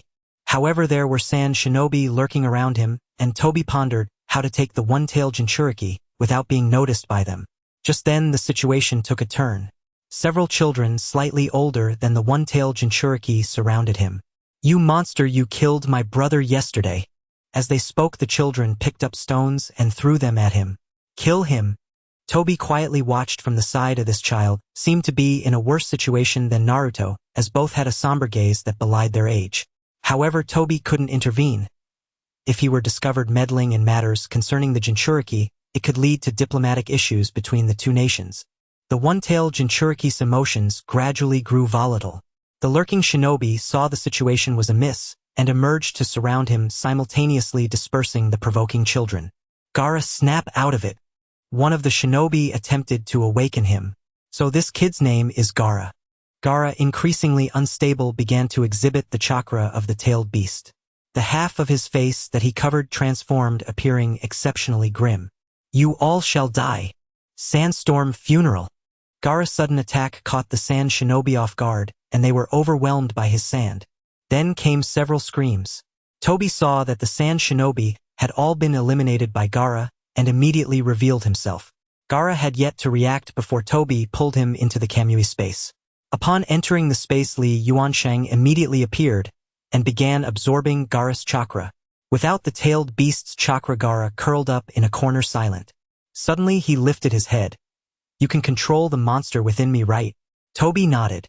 Can you kill it? If you kill it, you will also die. Gaara tightened his curled-up body. Go ahead and kill it. After all, my existence in this world is meaningless. Looking at this child with a face ashen as death, Tobi shook his head helplessly. You are the Jinchuriki of the sand. I am a ninja from Konoha. Killing you would provoke diplomatic tensions between our 2 nations and could even lead to war. What I can do for you now is to control the tailed beast within you, preventing it from causing chaos. After some thought, Tobi decided to help him seal the one-tail, even though this might raise suspicions in the Wind Village. However, as long as Gaara kept it secret, there would be no evidence even if suspicions arose. Really? A hint of color returned to Gaara's face. Really, but I have one condition: you must not mention my existence to anyone. Gaara did not hesitate. Okay, this is our agreement. Tobi looked at Li Yuansheng. Teacher, I will trouble you. At this moment, Gaara finally noticed Li Yuansheng beside him. Li Yuansheng walked to Gaara's side. Upon entering his sea of consciousness, He saw a large raccoon, and disregarding the provocation of the one tail, used a sealing technique to seal it away. After the one tail was sealed, Gaara felt a significant lightness throughout his body. Finally, I can sleep well, thank you all. This technique can only seal it for 5 years. If you still don't have the ability to control it after 5 years, come find me in Konoha. I am Uchiha Obito. After leaving these words, Obito released Gaara from the Kamui space and vanished. Gaara looked at the spot in the sky where Obito had disappeared and walked step by step back to his residence. Upon returning to the room, Obito dispelled his clone. From the information received through the clone, it seemed no one had come during his absence, which relieved him. After all, if the clone showed any flaws, it could lead to significant trouble. This time, when absorbing the chakra of the one tail, Li Yuansheng was not as greedy as he had been with the 9 tails, and the chakra of the one tail was not as intense as that of the 9 tails, so the refining only took a few minutes. Every time he finished absorbing the tailed beast's chakra, Li Yuansheng's body became more solid. Master, I have already absorbed the chakra of the 3 tails, 6 tails, 9 tails, and 1 tail. If I absorb the chakra of the other 5-tailed beasts, will your injuries be able to recover? Li Yuansheng shook his head. My spiritual injury is not as simple as you think. If I can absorb the chakra of the other tailed beasts, it should be enough for me to have the ability to reconstruct my physical form. Li Yuansheng paused. Once I have a physical form, there shouldn't be any existence in this realm that can threaten me. Obito did not know how strong he was referring to, but he knew that Li Yuansheng would not speak falsely. The next day, leading the way was a special jonin named Maki, who appeared to be slightly older than Obito. Orochimaru space is in the heart of the land of wind, which is known as the desert of death. Therefore, there is no place for resupply there, and we need to bring enough supplies. Maki frowned at Obito, who was lightly equipped, reminding him. Obito understood his meaning by looking at Maki, who was carrying various supply scrolls. Previously, Li Yuansheng had advised him not to expose his space abilities. However, now the village urgently needed a highly intimidating ninja, and some of his information had already been leaked, such as would release and space abilities. Obito reached into the Kamui space in front of him, pulled out various supplies, and then returned them to the Kamui space. Seeing Obito pulling out supplies like a magician, and then putting them back, Maki raised an eyebrow. The Wind Shadow had instructed him to pay attention to his information. It seemed this Konoha ninja was indeed different, having just used what seemed like space abilities. Thinking of this, Maki was startled. He remembered a golden shadow. Could it be that he had mastered the flying thunder god technique of the 4th Hokage? This information was extremely important and needed to be reported to the Wind Shadow immediately. Maki quietly rummaged through his ninja tool pouch and released a spider model puppet crafted by the village's puppet master, which could relay information. After releasing it, he said to Obito, "Since you have prepared the supplies, let's set off." Obito nodded, and the two headed toward the entrance of Sunagakure. Rosa looked at the spider puppet in her hand. This matches the intelligence returned from Konoha regarding space abilities. As for whether it is the flying thunder god technique, it remains to be confirmed. This extermination of Orochimaru is a great opportunity. Rosa waved her hand, and 2 Sand Shinobi Umbu jumped out. Follow Maki and report any intelligence immediately. The 2 Sand Shinobi Umbu vanished from Rosa's sight after accepting the mission. 3 days later, Obito truly experienced the harsh weather of the land of wind. The further they walked into its depths, the more frequent and powerful the sandstorms became. In the midst of the vast sandstorm, without this Sand Shinobi, who had traveled in the desert for years, it would be impossible to tell the direction. Outside, the sound of the wind howled, and Obito and Maki took shelter under a sandproof cloth Maki had brought. Sometimes I really envy you from the land of fire for having such vast and fertile land. Although the land of wind is also large in area, there are very few places suitable for human habitation. In the face of Maki's annoyance, Obito did not know what to say. Among the 5 great nations, Konoha had the best geographical environment. The land of lightning was full of mountains, the land of earth was littered with rubble, only slightly better than the land of wind, and the land of water was isolated. The previous 3 shinobi world wars all revolved around the land of fire. Seeing that Obito did not respond, Maki did not continue this topic and instead asked about Orochimaru. I encountered Orochimaru during the 3rd Shinobi World War. I don't think you are his match. Don't blame me for fleeing alone if it comes to that. Obito grinned. Don't worry, if I really can't beat him, I can run faster than you. I hope so. I heard that your Uchiha clan was exterminated. How did you survive? As soon as Maki said this, he regretted it. A tangible murderous intent surged, and Maki felt that he would be killed if he made even the slightest move. With Obito's hearty laugh, the murderous intent receded like a tide. I was on a mission outside, so I was lucky to escape a calamity. At this moment, Maki realized he was drenched in sweat. This man might truly be able to eliminate Orochimaru, as he sensed the same aura from Obito that he had felt from Orochimaru. The journey continued amidst the incessant wind and sand, but every time a sandstorm arose, Maki would hide under the sandproof cloth, while Obito would be nowhere to be seen, only showing himself once the storm had passed. This further confirmed Maki's suspicion of Obito's space abilities. 10 days later, the two arrived at their destination. Orochimaru really knows how to choose a place.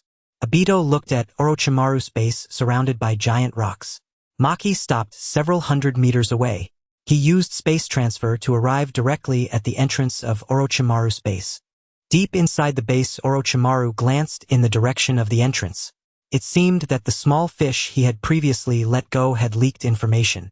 Fortunately, he had anticipated this, and the important experimental equipment had already been moved. Now he should go meet this distant guest. As Obito prepared to enter, footsteps echoed from the passage, and a figure emerged from within. Seeing the forehead protector on Obito's head, Orochimaru did not expect a Konoha ninja to arrive. Haha, they actually sent only a junior. It seems the old man really is getting senile. Orochimaru's hoarse voice seemed to conceal a special charm. Obito observed Orochimaru, noting that he appeared unchanged from his memories. Time had left no trace on his face. Orochimaru shrank, missing mean of Konoha. Obito activated his three-demo Sharingan. The Sharingan. ID heard rumors that one survivor of the Uchiha clan still walked among us. Orochimaru instinctively flicked his tongue across his lips. A gift delivered by heaven itself. Hidden shadow snake hands. Identical in form to Enko's technique, yet its speed and angle of assault were incomparably superior. Three tomo in Obito's eyes merged into a single swirling pattern, the Mangekyo Sharingan. Orochimaru's strike pierced straight through Obito's body. The Mangekyo Sharingan. I never imagined anyone besides Itachi could awaken it. At the sight of the Mangekyo, Orochimaru's gaze sharpened with ravenous greed. Suddenly his neck elongated, twisting into a colossal serpent that lunged toward Obito, only for the attack to pass harmlessly through him once more. After several futile assaults, Orochimaru stilled his mind, shifting into cold, analytical focus. Then, let us test a wide-area technique. He hurled a kunai and swiftly formed hand seals. Kunai Shadow Clone Technique. Hiruzen Sarutobi's legendary jutsu. Countless kunai streaked toward Obito. Each blade passed cleanly through his form. Orochimaru frowned deeply. An illusion. The Uchiha are masters of genjutsu, and I suffered dearly at Itachi's hands before. Release. No, it was not an illusion. Three figures lurked far in the distance, Baki and two Suna Anbu. What kind of technique is this? They stood at such a distance that two of the Suna shinobi had not even revealed themselves. Genjutsu was utterly implausible. As all three watched in stunned silence, Obito vanished, then reappeared instantly behind Orochimaru. Orochimaru, famed since his youth, possessed preternatural danger sense. With inhuman suppleness, like a serpent coiling, he contorted his spine midair. He barely evaded Obito's fist. Orochimaru stared down at his shredded shirt, torn open at the abdomen. Before he could dwell further, Obito surged forward again. Each of Orochimaru's strikes passing through his intangible form, while every blow Obito landed left fresh wounds across Orochimaru's battered frame.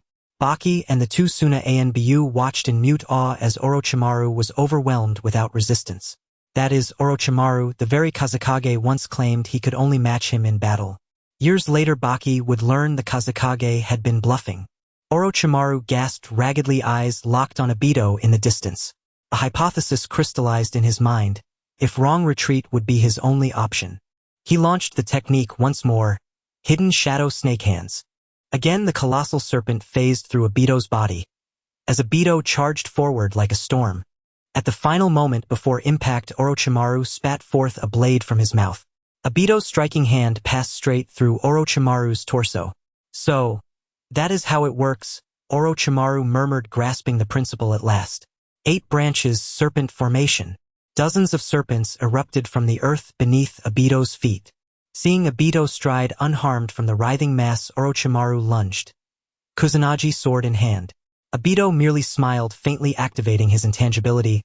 Orochimaru passed through him like mist, then staggered as Obito's fist struck his back with crushing force. Yet the instant the blow landed, Orochimaru's head twisted violently, spinning 180 degrees, before lancing forward like a spear toward Obito. A sharp, wet tear. Blood welled from Obito's cheek and dripped steadily downward. Had he delayed his intangibility by a heartbeat, the strike would have severed his head clean off. Truly worthy of the title Sannin of Konoha, Obito whispered, brushing blood from his cheek, the wound sealing before his eyes. Orochimaru licked his lips. So, you are the one who achieved perfect integration with Hashirama's cells. Orochimaru had long sought the ideal vessel for rebirth, first turning to Itachi Uchiha only to fail. This young Uchiha before him seemed promising, though missing one eye. Yet Orochimaru knew precisely where that eye now resided. While Orochimaru schemed silently, Obito resolved to end the battle swiftly. His spatial jutsu had already been deciphered. Senjutsu chakra surged from his dantian, and a delicate senjutsu mask began blooming across Obito's face. What? You've mastered senjutsu. At the sight of Obito's senjutsu, Orochimaru prepared to flee. Bind! Obito spoke the word softly. Orochimaru froze, suddenly ensnared by invisible chains. Another binding jutsu. I've fallen to Itachi's before. I'm well prepared. Orochimaru bit his lip sharply. A small snake materialized in a puff of smoke. The serpent sank fangs into Orochimaru's neck, but despite 2 desperate convulsions he remained utterly paralyzed. His voice cracked with disbelief. Impossible. Obito granted no further reprieve. His right arm transformed into a wooden spike, plunging deep into Orochimaru's abdomen. Would release piercing jutsu. Countless splintered shafts impaled Orochimaru's body from every angle. Orochimaru slumped, his expression frozen in bitter, unyielding defiance. As consciousness fled, Obito released the binding technique. Orochimaru's corpse must be returned to the village. Interrogation division would extract intelligence from his mind. Even the 3rd Hokage, hailed as the doctor of ninjutsu, had never mastered half the forbidden arts Orochimaru wielded. But the moment the binding dissolved, Orochimaru's plump form collapsed inward, shrinking into nothing but a hollow human skin. Obito instantly extended his chakra senses, yet found no trace of Orochimaru's presence anywhere nearby. My mistake. Another wasted journey. Obito turned toward Orochimaru's lair. Perhaps remnants remained. He would enter and search it first. Inside the base, many objects remained untouched, or deliberately shattered. Clearly, Orochimaru had foreseen this day. Shattered glass tanks lined the walls. These were the very chambers that exposed Orochimaru's human experiments, triggering his defection. Their emptiness spoke volumes. They had once held his test subjects. Truly monstrous. After thoroughly searching the base, and finding nothing of value, Obito prepared to depart, intending to reduce the facility to ash. A sudden surge of danger prickled his spine. Clang. A grotesque short-bladed weapon pierced Obito's body, embedding itself deep into the wall behind him. Who? Obito's 3-demo Sharingan locked onto the darkness. Shush shush shush. Footsteps echoed softly. As the figures emerged, Obito's pupils contracted sharply. A bizarre man crowned with countless Sharingan eyes, flanked by pale-skinned children, each bearing the same crimson gaze. That ghastly pallor stirred memory. Yes, White Zetsu. The man grinned crookedly. I'd meant to borrow something from Lord Orochimaru. How fortunate to encounter a true Uchiha instead. Before Obito could speak, the man added, I am Uchiha Shin, the one destined to inherit the Uchiha legacy. Obito's laugh was ice-cold. The Uchiha need no abomination like you. Neither man nor ghost. Those who defile the Uchiha name shall find no path to survival beyond this day. Uchiha Shin said nothing more, merely raised his hands, and identical blades flew toward Obito like vengeful shadows. The blade pierced through Obito once again. Suddenly he sensed something amiss. The blade had vanished. Hiss! Several blades protruded from his body. What's going on? A grotesque cackling echoed from behind Uchiha Shin. A monstrous figure emerged. Its entire body bore only a single Sharingan eye. Spatial ninjutsu isn't your exclusive domain. Beneath the colossal solitary eye twisted a distorted mouth. Obito wrenched all the blades from his body and cast them onto the ground. In the next instant, the discarded blades surged back toward him, defying gravity, and Obito glanced at Uchiha Shin, whose eyes now glowed with the Mangekyo Sharingan. While the one-eyed monster poised itself to warp the blades through space, simultaneously several pale-faced children drew their weapons and charged. A knowing smile flickered across Obito's lips. Kote. Time itself seemed to freeze. The flying blades, the leaping children poised to strike, all locked motionless in that singular second. Uchiha Shin whirled his eyes in disbelief. He had previously observed Obito's battle with Orochimaru from hiding, assuming Orochimaru had merely fallen prey to an immobilizing genjutsu. His own side outnumbered the opponent. Genjutsu posed no real threat. Yet this was no illusion, even his own weapons hung suspended, defying will and physics. Fire release, great fireball technique. A colossal sphere of flame engulfed them. Moments later, as the inferno subsided, charred, unrecognizable figures lay strewn upon the scorched earth. Having dispatched them, Obito strode to the entrance of the base. Fire release, great fire dragon technique. Multiple devastating fire jutsu reduced Orochimaru's underground lair to smoldering ruin. Yet just as the base began its final collapse, the one-eyed monster stirred. Its Sharingan flared, activating spatial ninjutsu, and violently yanked Uchiha Shin into a rift between dimensions. Obito, already departed, remained oblivious to it all. The thunderous detonation drew Maki's gaze toward Orochimaru's ruined base. While the other two ANBU operatives had long since vanished after Orochimaru's escape, suddenly space warped beside Maki, and Obito stepped forth. The mission is complete. Regrettably, Orochimaru escaped. There's no need for you to escort me back. Please convey my apologies to the Kazekage. I'll spare him the intrusion. Farewell. With those words, space rippled once more, and Obito dissolved into the void. Maki stood alone, silent and stranded, unable to utter a single word before Obito vanished entirely. Back in the village, Obito submitted his mission report to the third Hokage. The third Hokage scanned the report and sighed deeply. Orochimaru's defection has emboldened him beyond restraint. Still, let this matter rest for now. As his former sensei, I know him well enough. Once he slips away, tracking him down again will be no simple feat. Lord Third Eye, request permission to investigate intelligence in Amigakure. The third Hokage frowned in puzzlement. Amigakure remains sealed off. Why there? I suspect Akatsuki's headquarters lies within Amigakure, and thus Uchiha Itachi may be there as well. Upon hearing this, the third Hokage's brow furrowed further. Had Obito uncovered new intelligence on Itachi? This placed the third Hokage in a delicate bind. Could Obito truly comprehend the truth behind the Uchiha clan? In truth, Obito sought only to uncover why Akatsuki had devolved into a terror organization. If he happened upon Itachi along the way, so much the better. Ultimately, the third Hokage granted his request. After leaving the Hokage's office, Obito made his way to Konoha Academy, where students bustled about during recess. Students streamed across the grounds laughing and playing. A crowd gathered around the playground, drawn by some unfolding spectacle. With a subtle pulse of chakra perception, Obito instantly identified Sasuke's and Naruto's signatures. He wondered how thoroughly Kakashi had trained Naruto. Obito approached the crowd, where Sasuke and Naruto were locked in fierce combat. Yet Naruto's fundamentals remained weak. Soon enough, Sasuke pinned him firmly to the ground. Sasuke frowned. This boy, usually flailing wildly, had suddenly grown unervingly precise in his strikes. As Sasuke turned away, triumphant grin in place, his gaze fell upon Obito, towering above the crowd in the distance. Without hesitation, he followed. They retreated to a quiet, secluded spot. 10 days. You've vanished for over 10 days.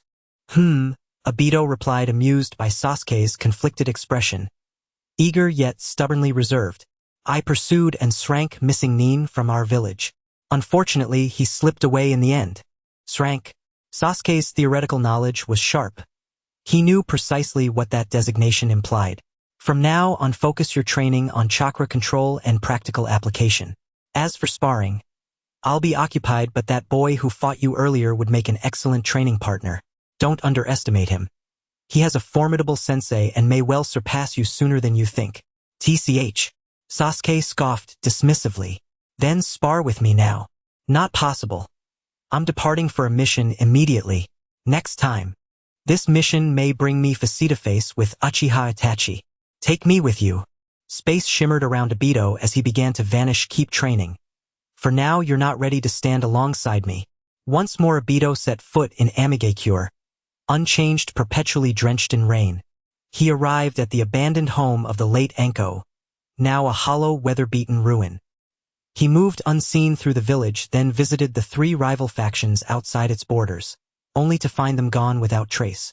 Finally, he reached Akatsuki's former stronghold, deserted, silent, and empty. Clearly Akatsuki had undergone a profound and irreversible transformation. At last Obito journeyed to Amigakure's central metropolis, a city where Konoha's intelligence assets had long since disappeared. With no critical intelligence to justify continued infiltration, the village had quietly withdrawn its presence from Amigakure. This metropolis, forged entirely from steel, stood in stark contrast to cities elsewhere. Intricate networks of rain conduits crisscrossed every street and facade. Rain soaked him the moment he slipped inside, its chill and persistence unsettling. He quickly sought shelter beneath an awning. Glancing around, he realized the entire street was lined with such covered walkways, allowing merchants to operate uninterrupted even amid ceaseless downpour. Obito ran his fingers lightly over the awning. Thin as parchment yet undeniably resilient, when gently pressed it yielded with extraordinary elasticity. What material was this? He had never encountered anything like it. Young man, you're not from around here, are you? An elderly woman, her face etched with 70 years of weather and wisdom, approached from behind. Indeed, I'm a traveling illusionist, long fascinated by tales of a land forever shrouded in rain. I simply had to see it for myself. And lo, it exists. Obito spun the lie effortlessly. The old woman gestured toward the awnings. These are gifts from the Angel-sama. Do not damage them, lest you draw divine retribution upon yourself. May I ask, what is this Angel-sama? Before he could finish, she waved him off, vigorously leaned heavily on her cane, and faded slowly into the rain-draped throng. Obito watched her recede, thoughtful. This Angel-sama, perhaps they held answers. If there is one unrivaled place to gather intelligence, it is undoubtedly the tavern, where inebriated patrons often divulge secrets they would never utter sober. In this land of perpetual rain and damp chill, strong liquor is not merely a luxury. It is an indispensable elixir. Obito entered a tavern named Ueka, centrally located along the street, and among the largest establishments in the district. Though still early for dinner, several tables were already occupied. Obito chose a relatively quiet corner, ordered a bottle of sake, preferring its mildness over fiery spirits, and added a few standard dishes. A girl of only 15 or 16 brought the sake. Here is your sake. Your meal is being prepared in the kitchen. Please wait patiently. Obito thanked her and she returned silently to her counter. Thanks to his cultivation of ninjutsu, Obito's 5 senses far surpassed those of ordinary mortals. So even from this secluded corner, he could hear every murmur across the vast hall with crystalline clarity. High atop a tower in the land of rain, an orange-haired man sat poised on the sheer cliffage of the rooftop. His eyes slowly opened, pale violet irises ringed with concentric spirals. Someone has arrived. Our old acquaintance.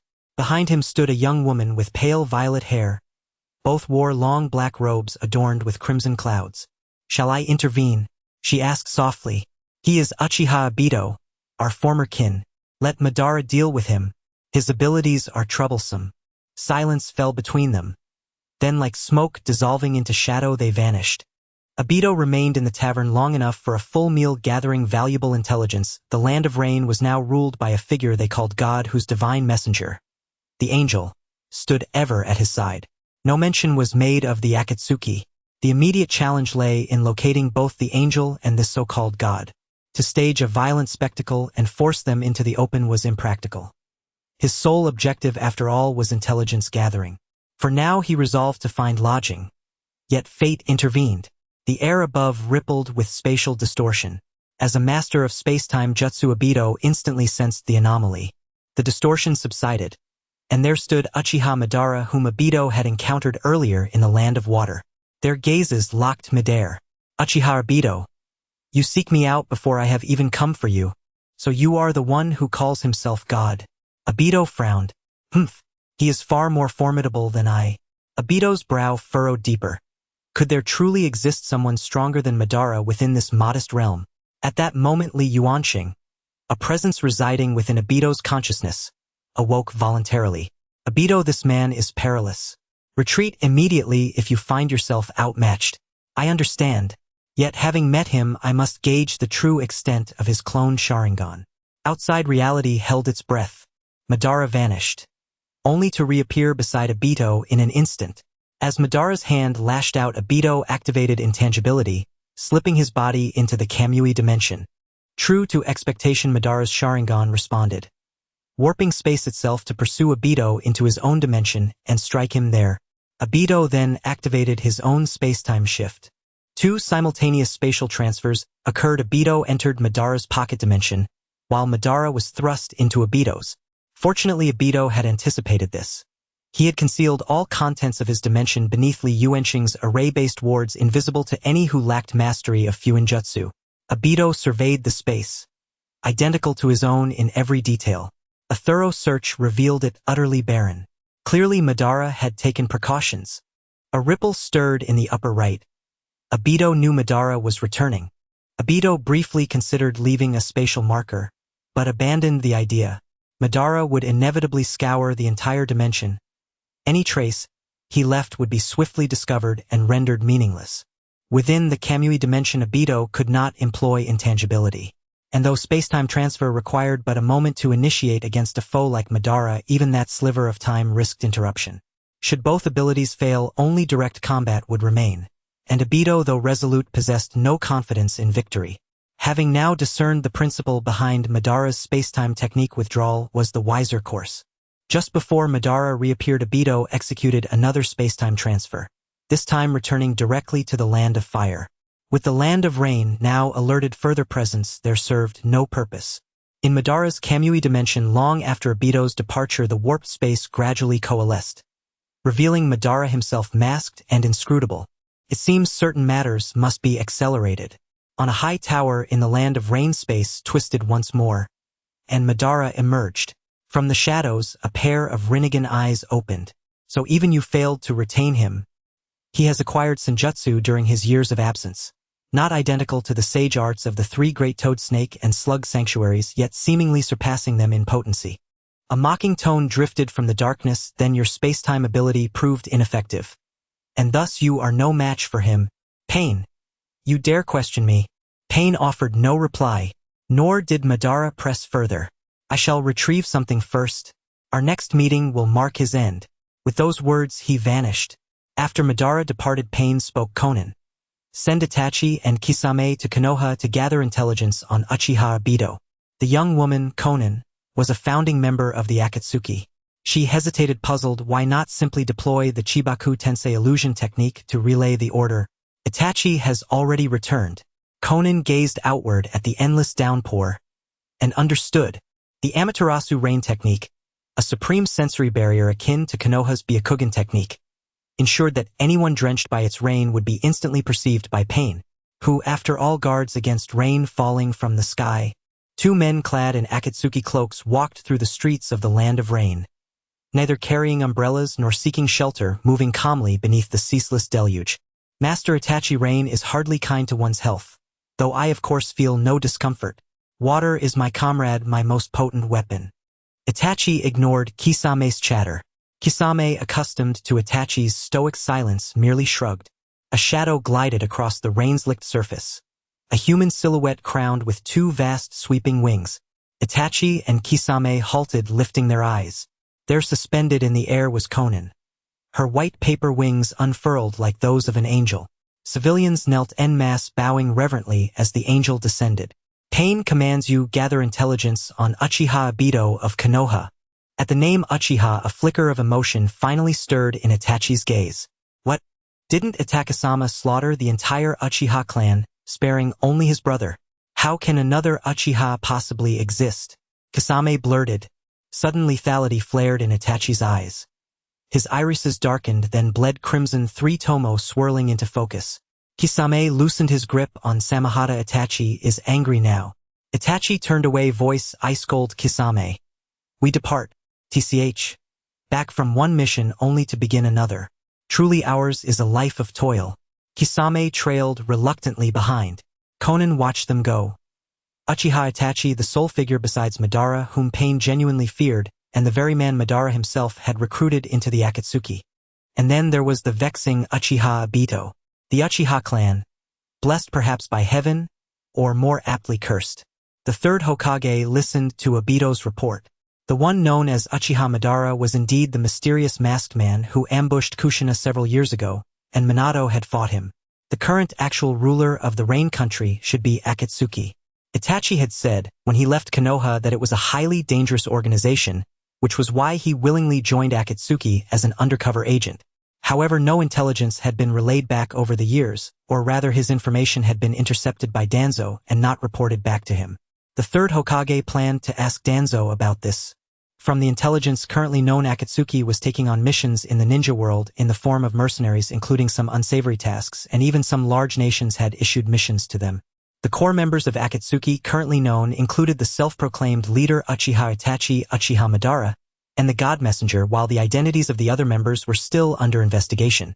Given that they were accepting missions, it was only a matter of time before intelligence was revealed. What worried the third Hokage most was Uchiha Madara. He had witnessed that guy's peak strength. Now, although it was unknown how much power he still retained, his space-time ninjutsu similar to Obito's was a cause for concern. Konoha's intelligence had likely been discovered by others. The third Hokage immediately ordered the clan head of the Hyuga clan, Hyuga Hizashi, to send clan members to utilize their Byakugan abilities at the village's border to prevent the potential ambush by Uchiha Madara. In fact, the Hyuga clan usually sent a small team to patrol the area around the village. After these arrangements, the third Hokage dismissed everyone lying back in the Hokage chair. Managing the village's affairs was already taxing for the aging Hokage. Now, with the emergence of such a dangerous organization as Akatsuki and the resurrection of Uchiha Madara with his deep-seated hatred for Konoha, it was possible that he might attack at any moment. The third Hokage began to contemplate stepping down from his position. There were indeed capable individuals who could take on the role, such as the former Hyuga Hizashi and Nara Shikaku, yet both of their families held significant power in the village, and the third Hokage did not want to see the whole village become dominated by a single clan. Moreover, supporting a clan could provoke discontent among other clans, leading to potential hidden danger. His two disciples would be suitable candidates, but both were currently missing. Tsunade was one thing, but thinking of Jiraiya's personality, the third Hokage could only shake his head helplessly. As for Danzo, as long as he was around, it was impossible for him to become Hokage. After considering all this, the third Hokage felt a bit dispirited. Konoha was no longer the same as it once was. He would hold on for a few more years. During this infiltration of the Rain Country, Obito realized that Akatsuki had reemerged along with Uchiha Madara. His goal was to destroy this world. Although it was currently impossible for Akatsuki hiding in the shadows to achieve that, Madara was no ordinary character. He was someone who once stood alongside the god of the ninja world, and he was surely planning something behind the scenes. We did not yet know what it was, but once his opportunity arrived, the ninja world would find no peace. At the same time, there was the mysterious leader of Akatsuki, who could kill the demigod known as Hanzo of the Salamander without a trace of his death leaking out. He was definitely not a simple character. Currently, there were no signs of breakthrough in his training, and his mentor Li Yuansheng had not yet recovered. Perhaps he could seek his mentor's advice. Upon entering the conscious space, Li Yuansheng was still nowhere to be seen. Obito called out a few times. Only then did Li Yuansheng appear, yawning. "What is it?" Obito was speechless. Every time he saw him, he looked like he hadn't woken up. Was he in recovery or just asleep? Obito was too lazy to ask him these questions now, and went straight to the point. "Teacher, this trip to the Rain Country has made me eager to enhance my strength. It seems that Akatsuki and Madara have put a lot of pressure on you," Li Yuansheng replied. In battles on the edge of life and death, after experiencing the baptism of life and death, the opportunity for a breakthrough will come.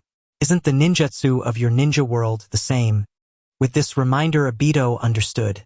Regardless of the training system, be it warriors, ninjas, or cultivators, battle was the best way to enhance one's skills. With direction came motivation.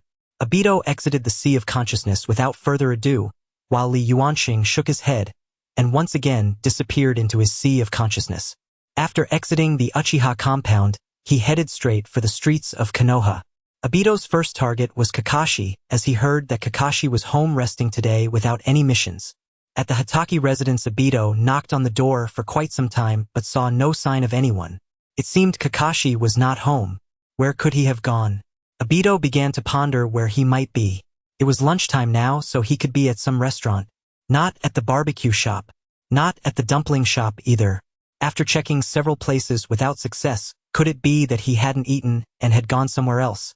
A sudden flash of inspiration hit Obito. There was still one place he hadn't checked. At the entrance of Ichiraku Ramen. At this moment, the ramen shop already had 2 customers seated, while the chef was focused on cooking the noodles. The chef's daughter Ayam served a bowl of ramen to one of the customers and smiled at Obito, saying, "Obito-kun, what would you like to order?" Having not found Kakashi, Obito was also a bit hungry, so he decided to eat first before looking for Kakashi. "I'll have 10 bowls of chashu ramen, thank you." Ayam was not surprised at all, but the other diners around were astonished, casting curious glances. Upon hearing that someone ordered 10 bowls of ramen, the chef knew a big eater had arrived, and was even more invigorated in cooking the noodles. Obito, smelling the aroma of the ramen from the other customers, felt his hunger intensifying. In a daze, Obito seemed to hear 2 familiar voices. Sure enough, moments later 2 people walked into the ramen shop together. The newcomers were Kakashi and Might Guy. Both were a bit surprised to see Obito, as he had been on missions so frequently that it was hard to bump into him. Seeing the 2, Obito's eyes lit up. Kakashi alone might not be able to reach the intensity of training, but if it was these 2 together, it would be a different story. Obito shouted loudly to the chef, "Uncle, make 2 more bowls of ramen." He then turned to Kakashi and Guy, saying, "Kakashi, you've been treating us before, so today I'll treat you." Kakashi gave Obito a deadpan stare. Then thank you for the ramen. But next time remember to treat me to something fancier." Clearly Kakashi was not pleased with Obito treating him to ramen, given that Obito had previously cost him a lot of money. Guy, however, had no complaints. He was simply delighted to be treated. At this moment, the other 2 guests had already finished their meals and left, leaving only the 3 of them in the ramen shop. Changpu served each of them a bowl of ramen. "Please enjoy." The 3 of them moved in unison, picking up their chopsticks. While Dato and Kai had yet to start, Kakashi, sitting in the corner, quickly lifted his mask and downed a bowl of ramen. Dato looked at the steaming bowl of ramen in his hands and pushed it towards Kakashi. "Would you like another bowl?" "I have more." Dato pointed to the pot where the ramen was still cooking. Kakashi waved his hand. "No thanks, I'm already full." Dato had no choice but to take the ramen back. Only the sounds of slurping ramen remained in the shop. Dato ate quite quickly. Kai finished 1 bowl, while Dato had already consumed 6 bowls. Kakashi and Kai didn't have to wait long before Dato finished 10 bowls of ramen. Once Dato finished, Kakashi politely waited before preparing to head home. The cultivation enthusiast Kai also intended to continue his training. "Kakashi, Kai, don't rush to leave yet, I have a training plan for the 3 of us." Kakashi ignored him and did not stop his steps towards the exit. However, Kai became excited at the mention of training. Training alone was indeed somewhat boring, which was also why he often proposed betting with Kakashi. Before Dato could finish speaking, Kai's eyes lit up. He grabbed Dato and pulled him along, also catching Kakashi. Youth is all about continuous battles. "Kakashi, Dato, let's have a direct showdown." With that, he struck a starting position like an athlete and took off at 100-yard speed, dragging Kakashi and Dato towards the 7th training ground. Of course, it was only Kai running. Kakashi and Dato floated along like kites in the wind. By the time they reached the 7th training ground, Kakashi and Dato were gasping for breath. Kai tightly gripped the necks of Kakashi and Dato, shaking them vigorously. "Hey Kakashi, Dato, are you okay? Was the ramen we just had poisoned?" Kakashi and Dato simultaneously swung their fists at Kai in angry retaliation, sending him flying until he crashed against a pillar at the edge of the training ground. After a brief spray of hot blood, Kai calmed down, quietly listening to Dato. "I believe you both are aware of the information regarding Akatsuki and Madara. To confront them in addition to setting up necessary defensive measures, strengthening our own power is paramount. Alright then, let's have an intense training session." Kai's youthful passion began to boil once again. "Great, both of you are proficient in physical techniques and your attack coordination should be quite harmonious.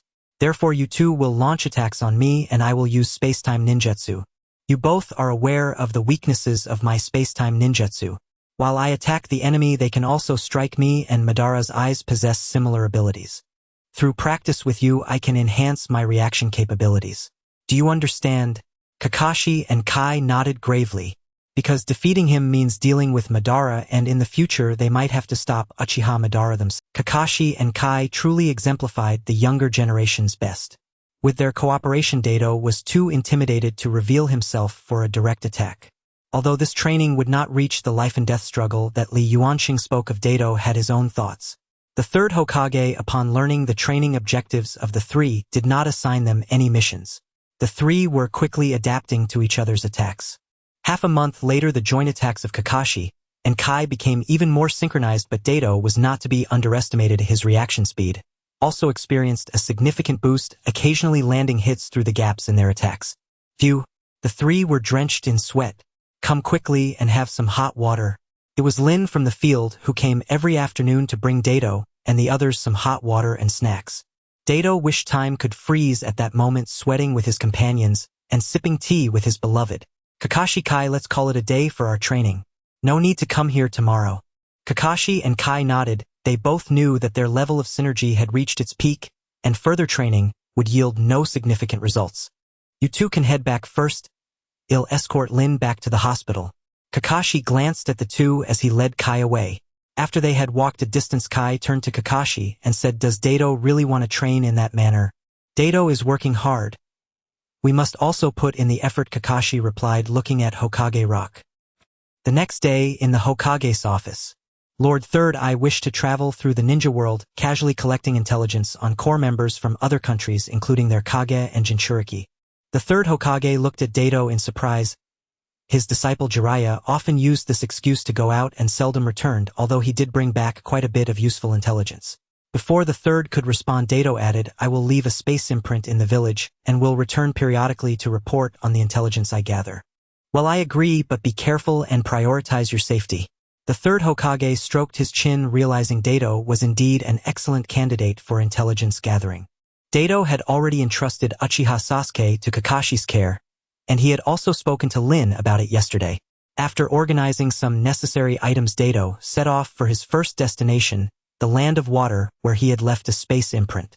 Upon returning to the Land of Water, Dato was more cautious, as they might have devised some preventive measures against him since his last visit. This time Dato did not choose a hotel. He had prepared a bed in the Kamui space, allowing him to sleep directly inside. Walking through the streets of the Mist Village, the number of citizens out and about seemed to have increased. Their expressions were no longer as numb as Dato had seen last time. There was a hint of joy. What had happened in the Land of Water? Moreover, Dato noticed some individuals wearing clothing from other countries. Previously, the Mist Village had been in a state of seclusion, strictly prohibiting entry from foreign nations. In the western part of the Mist Village, fireworks suddenly erupted as if celebrating. The people on the streets rushed toward the source of the spectacle. Dato stopped a person who was running. "What happened up ahead?" The person who was stopped appeared somewhat impatient and scrutinized Dato. "You're an outsider, right? Today, under the orders of Elder Yuanshi's subordinate Lady Terumi, it has been announced that the Mist Village will become a peaceful and open village. The 10-year Blood Mist era has come to an end." Before Dato could ask anything further, the person broke free from his grasp and merged into the crowd. Dato pondered, why was there no mention of the fourth Mizukage?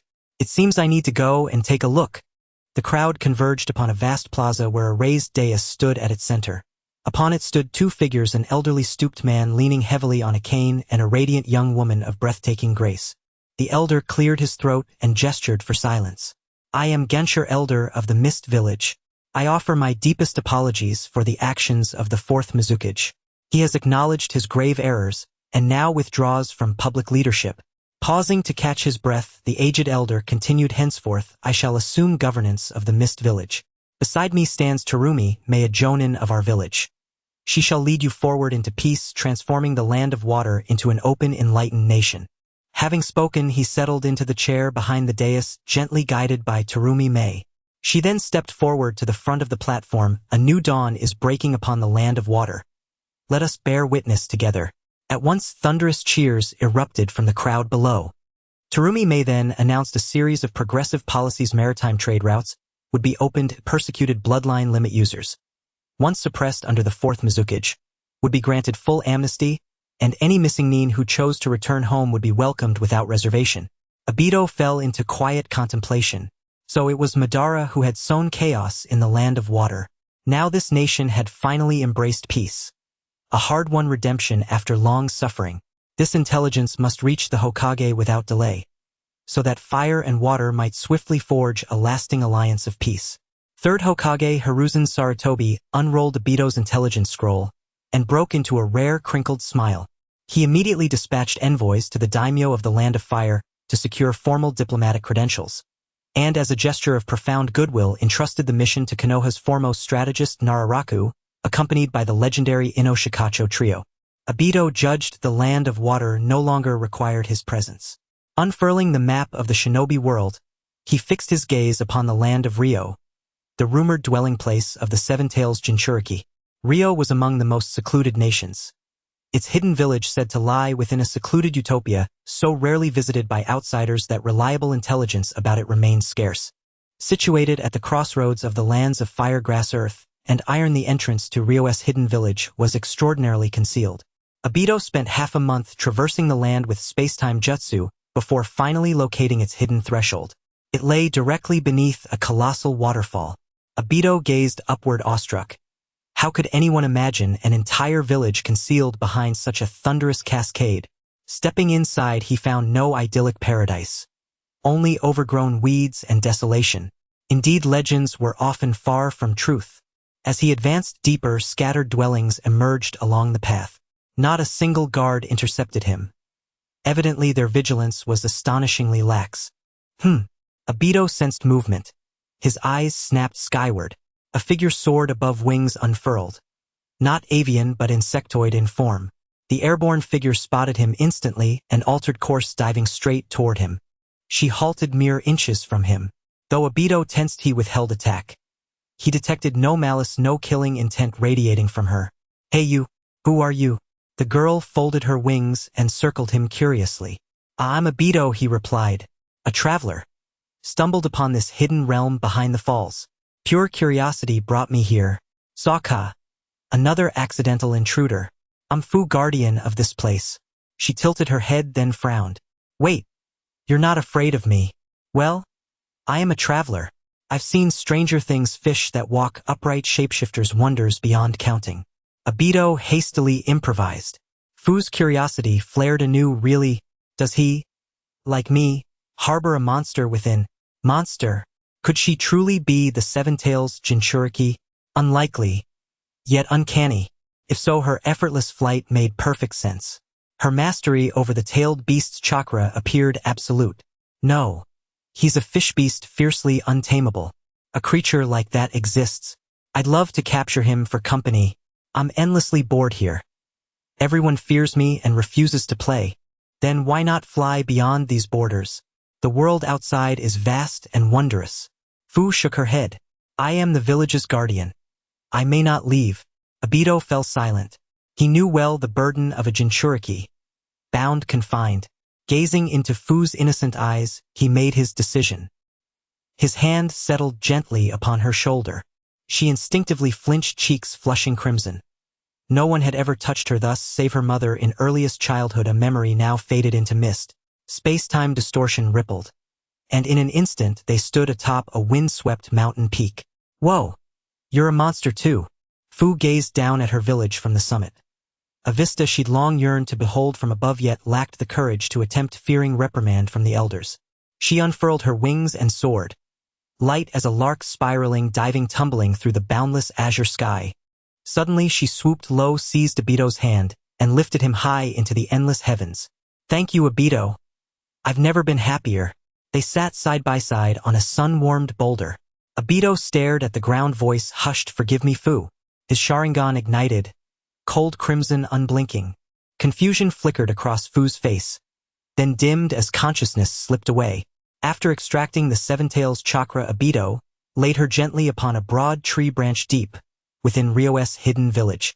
Half an hour later, Fu stirred awake. Back within her village, she retreated inward into her mindscape and found the Seven Tails lying, weakened, spirit dulled. She understood then the man had lied from the start. He was no wanderer. He had come solely for the tailed beast sealed within her. Yet, why had he not taken it? A sudden startling thought flushed her cheeks. Without another word she hurried. Small quick steps. Deeper into the village. Within Obito's inner mindscape, how goes it, sensei? Li Yuansheng exhaled slowly. Not bad. There remains genuine hope of restoring me to formidable strength. That's good to hear, Obito. By the way, that girl Fu seems to harbor feeling. What kind of feelings? Li Yuansheng offered a knowing, enigmatic smile. Even Obito, usually slow to grasp such things, understood instantly. He waved his hands frantically. Impossible. Impossible. We've known each other barely a day.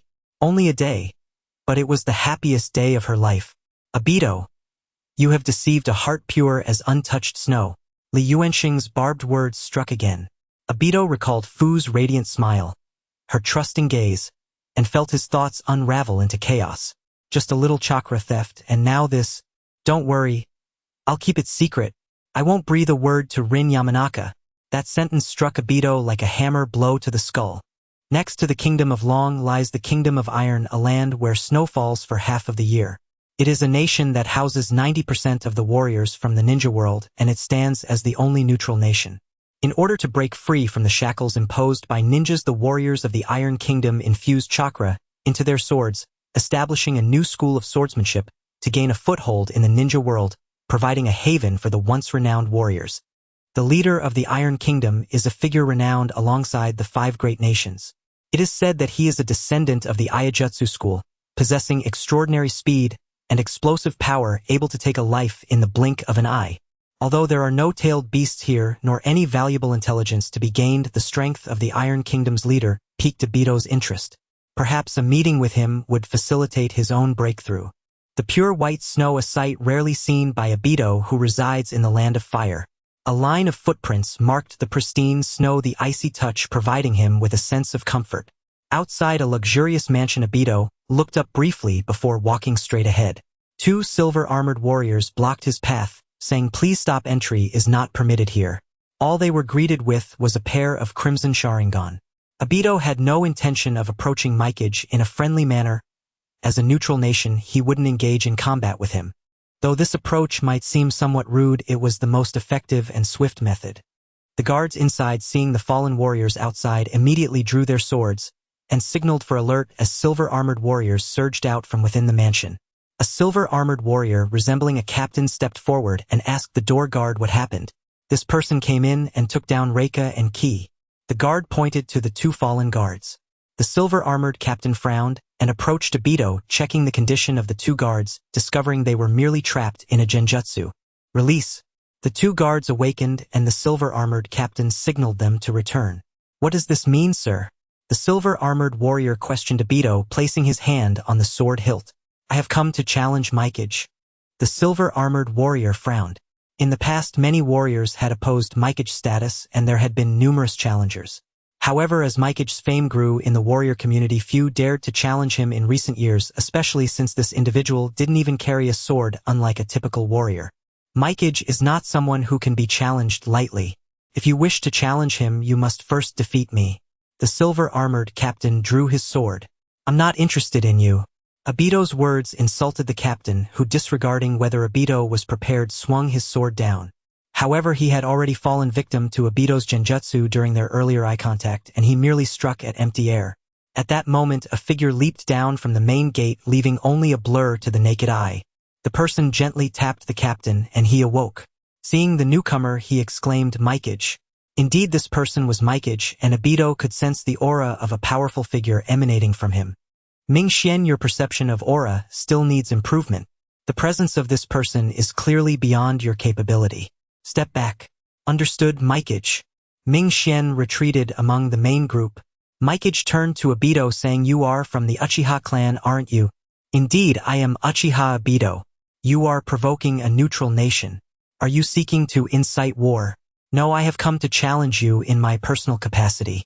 Battling a strong opponent can provide me with the opportunity for breakthroughs unrelated to the land of fire or Konoha.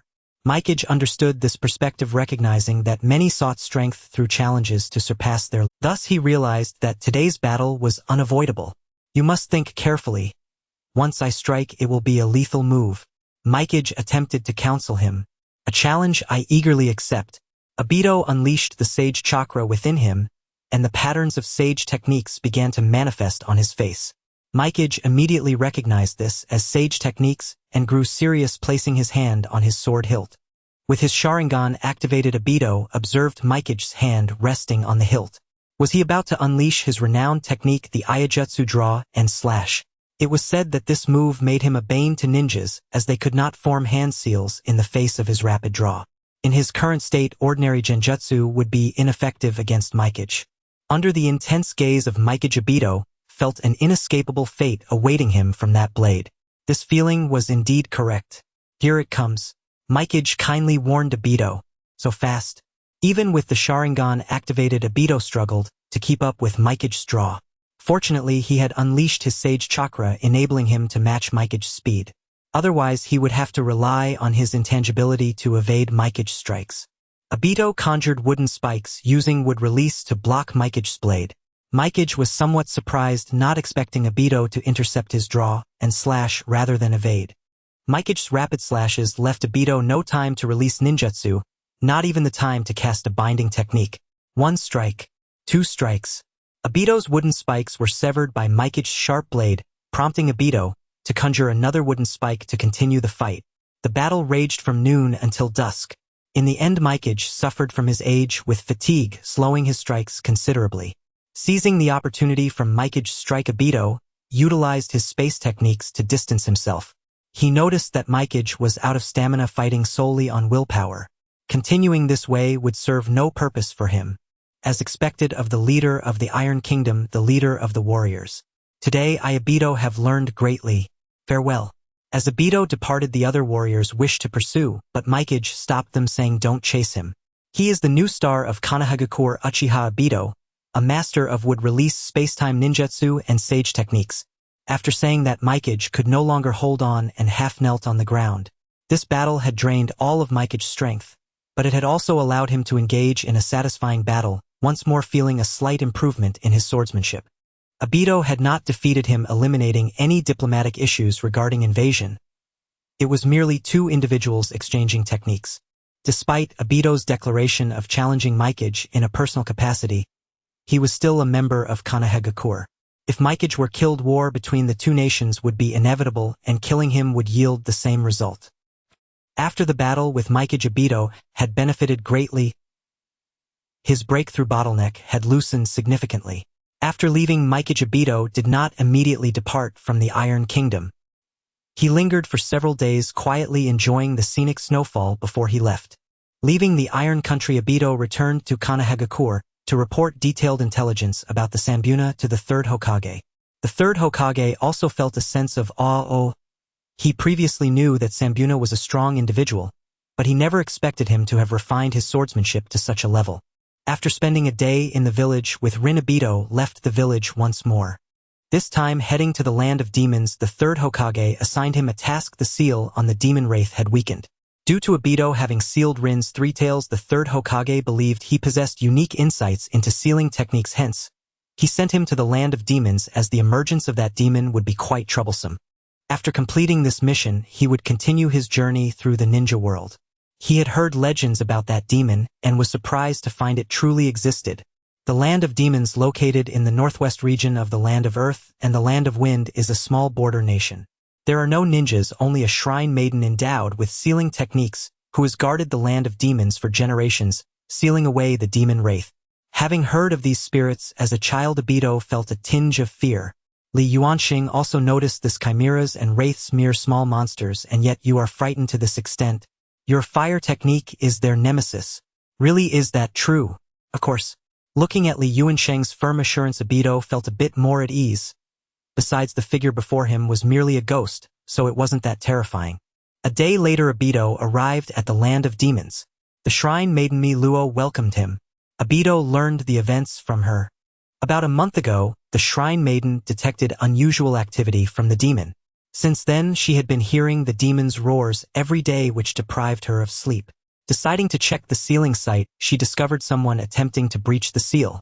Although they failed, the seal had weakened, allowing the demon's power to seep through. This affected the shrine maiden.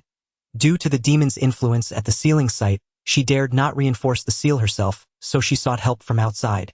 In the end, only Konoha responded. Hello, I am the Shrine Maiden Luo. Hello, I am Uchiha Obito from Konoha. Please help me seal the soul of the demon wraith as soon as possible. Luo. Obito nodded, saying, I will. Luo stood up, let's go now. So urgent. You do not understand the power of that demon. It must be sealed again quickly. Alright. Obito was indifferent. It was better to resolve it sooner. The Shrine Maiden then dispatched a team to escort Luo to the demon sealing site. After walking for a whole morning, they finally arrived at the sealing site. At the entrance, Luo instructed the Shrine Maidens to wait outside, while she led Obito into the sealing area. Luo seemed a bit fearful, her legs trembling slightly. Obito walked ahead of her, hoping to provide her some sense of security, although he himself felt terrified, fearing something inexplicable might jump out. The two of them walked deeper into the sealing area, one behind the other. Roar, the sound of a beast's roar occasionally echoed from the end of the passage. The closer they got, the louder the roars became. Finally, they reached the end of the passage. A massive sealing array appeared before them, at the center of which was the sealed wraith, a dragon-shaped soul. In Obito's mind, Li Yuansheng suddenly awakened. What is this? Li Yuansheng left Obito's consciousness and emerged into the outside world. Luo next to Obito jumped in alarm. Obito hurriedly explained that this was not an enemy, but he was also puzzled as to why his teacher had suddenly appeared. Li Yuansheng ignored Obito and stared intently at the dragon-shaped soul at the center of the sealing array. I never expected to find a dragon soul here, albeit a fragmented one. Li Yuansheng said to Obito, everyone stay still. I will handle it. Luo wanted to say something, but Li Yuansheng had already floated into the array. He reached the center of the array and unsealed it. The wraith soared into the sky, laughing, haha, foolish humans, you have released me from my seal. Seeing Li Yuansheng unseal it, Luo felt anxious and rushed to stop him, but was held back by Obito. Don't worry, that person is very powerful. He won't act without certainty. Li Yuansheng examined the dragon soul closely.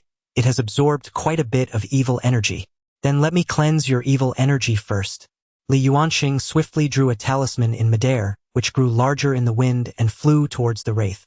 As it wondered what this was, the talisman was already upon it. Upon contact, black smoke erupted, and the wraith let out a mournful cry. Seeing this, Luo stopped struggling and watched Li Yuansheng alongside Obito. The talisman lasted for a minute. The dragon soul, which was once enveloped in black energy, became significantly purer. The wraith looked at its body and roared angrily, damn humans, what have you done to me? Li Yuansheng did not respond, muttering to himself, you committed evil in your lifetime. Erasing your consciousness is the punishment you deserve. A red light burst from Li Yuansheng's hand, striking the wraith on the head. The wraith instantly lost its vitality and collapsed. Li Yuansheng approached the wraith, extended his hand, and the wraith entered his body. After a while, Li Yuansheng revealed a look of comfort. The dragon soul is indeed a good remedy for restoring the primordial spirit. The dragon race had long been extinct in the upper realms, so it was no wonder Li Yuansheng was so excited. Luo was also astonished. The demon that the Shrine Maidens had sealed for generations was so easily resolved by him. Li Yuansheng approached Obito. At that moment, he appeared not as a soul but as a living person. As long as one did not touch him with their hands, he was no different from the living. Teacher, have you recovered? Almost, but am still a little short of the strength to reform my physical body. At least now I can avoid staying in your consciousness all the time. Moreover, I now possess a bit of combat power against physical enemies.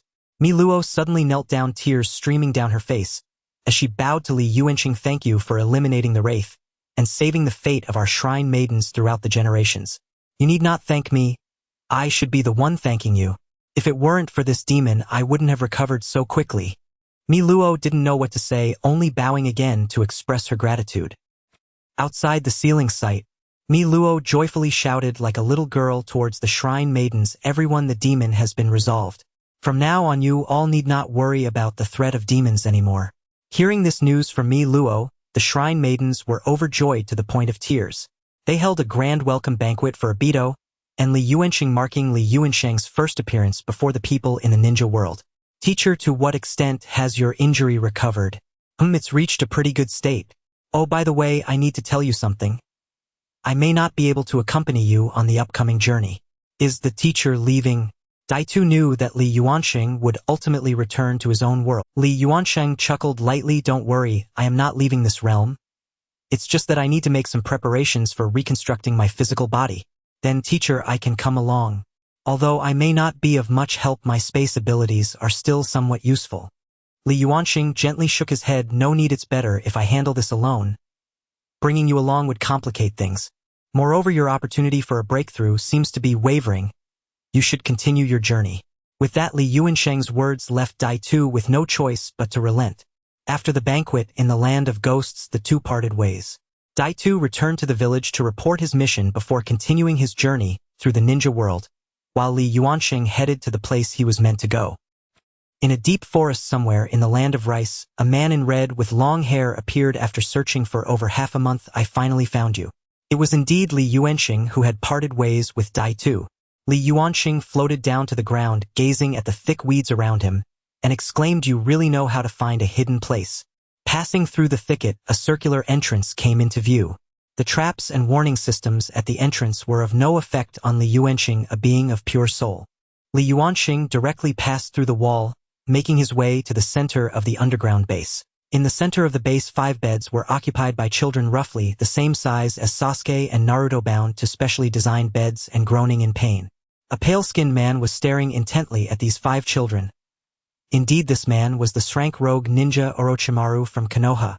Orochimaru was completely unaware of the presence of a new soul behind him. After a while, the 5 children ceased their moaning. Orochimaru's hoarse voice emerged. He not bad. You 5 have successfully adapted to the curse seal's erosion. At that moment, a sharp-eyed little girl noticed Li Yuansheng behind Orochimaru. Lord Orochimaru, the little girl pointed at Orochimaru's back. Orochimaru turned his head and saw Li Yuansheng immediately standing on end. How could this be? Suddenly there was another person behind him, and he was completely unaware. Was he too focused just now? No, Orochimaru was very confident in his senses. Orochimaru, long time no see, Li Yuansheng said indifferently. Orochimaru was puzzled. Had he met this guy before? Who are you? I have seen your laboratory in the land of wind. Are you from Konoha?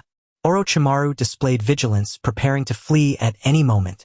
This person had managed to approach him without him noticing, which was not the act of an ordinary individual. Not exactly, but there is some connection. Don't worry, I am not here to deal with you, but rather to collaborate with you. Collaboration. Orochimaru had no desire to collaborate with such a dangerous individual. He had already decided to escape, but Li Yuansheng's next words forced Orochimaru to halt his retreat. This body of yours is not your original body, is it? Li Yuansheng ignored Orochimaru's suspicious expression and continued, in order to transfer your soul to another body you have implemented inhumane methods on your soul, resulting in its fragmentation, the most significant manifestation of which is an inability to resist powerful illusions.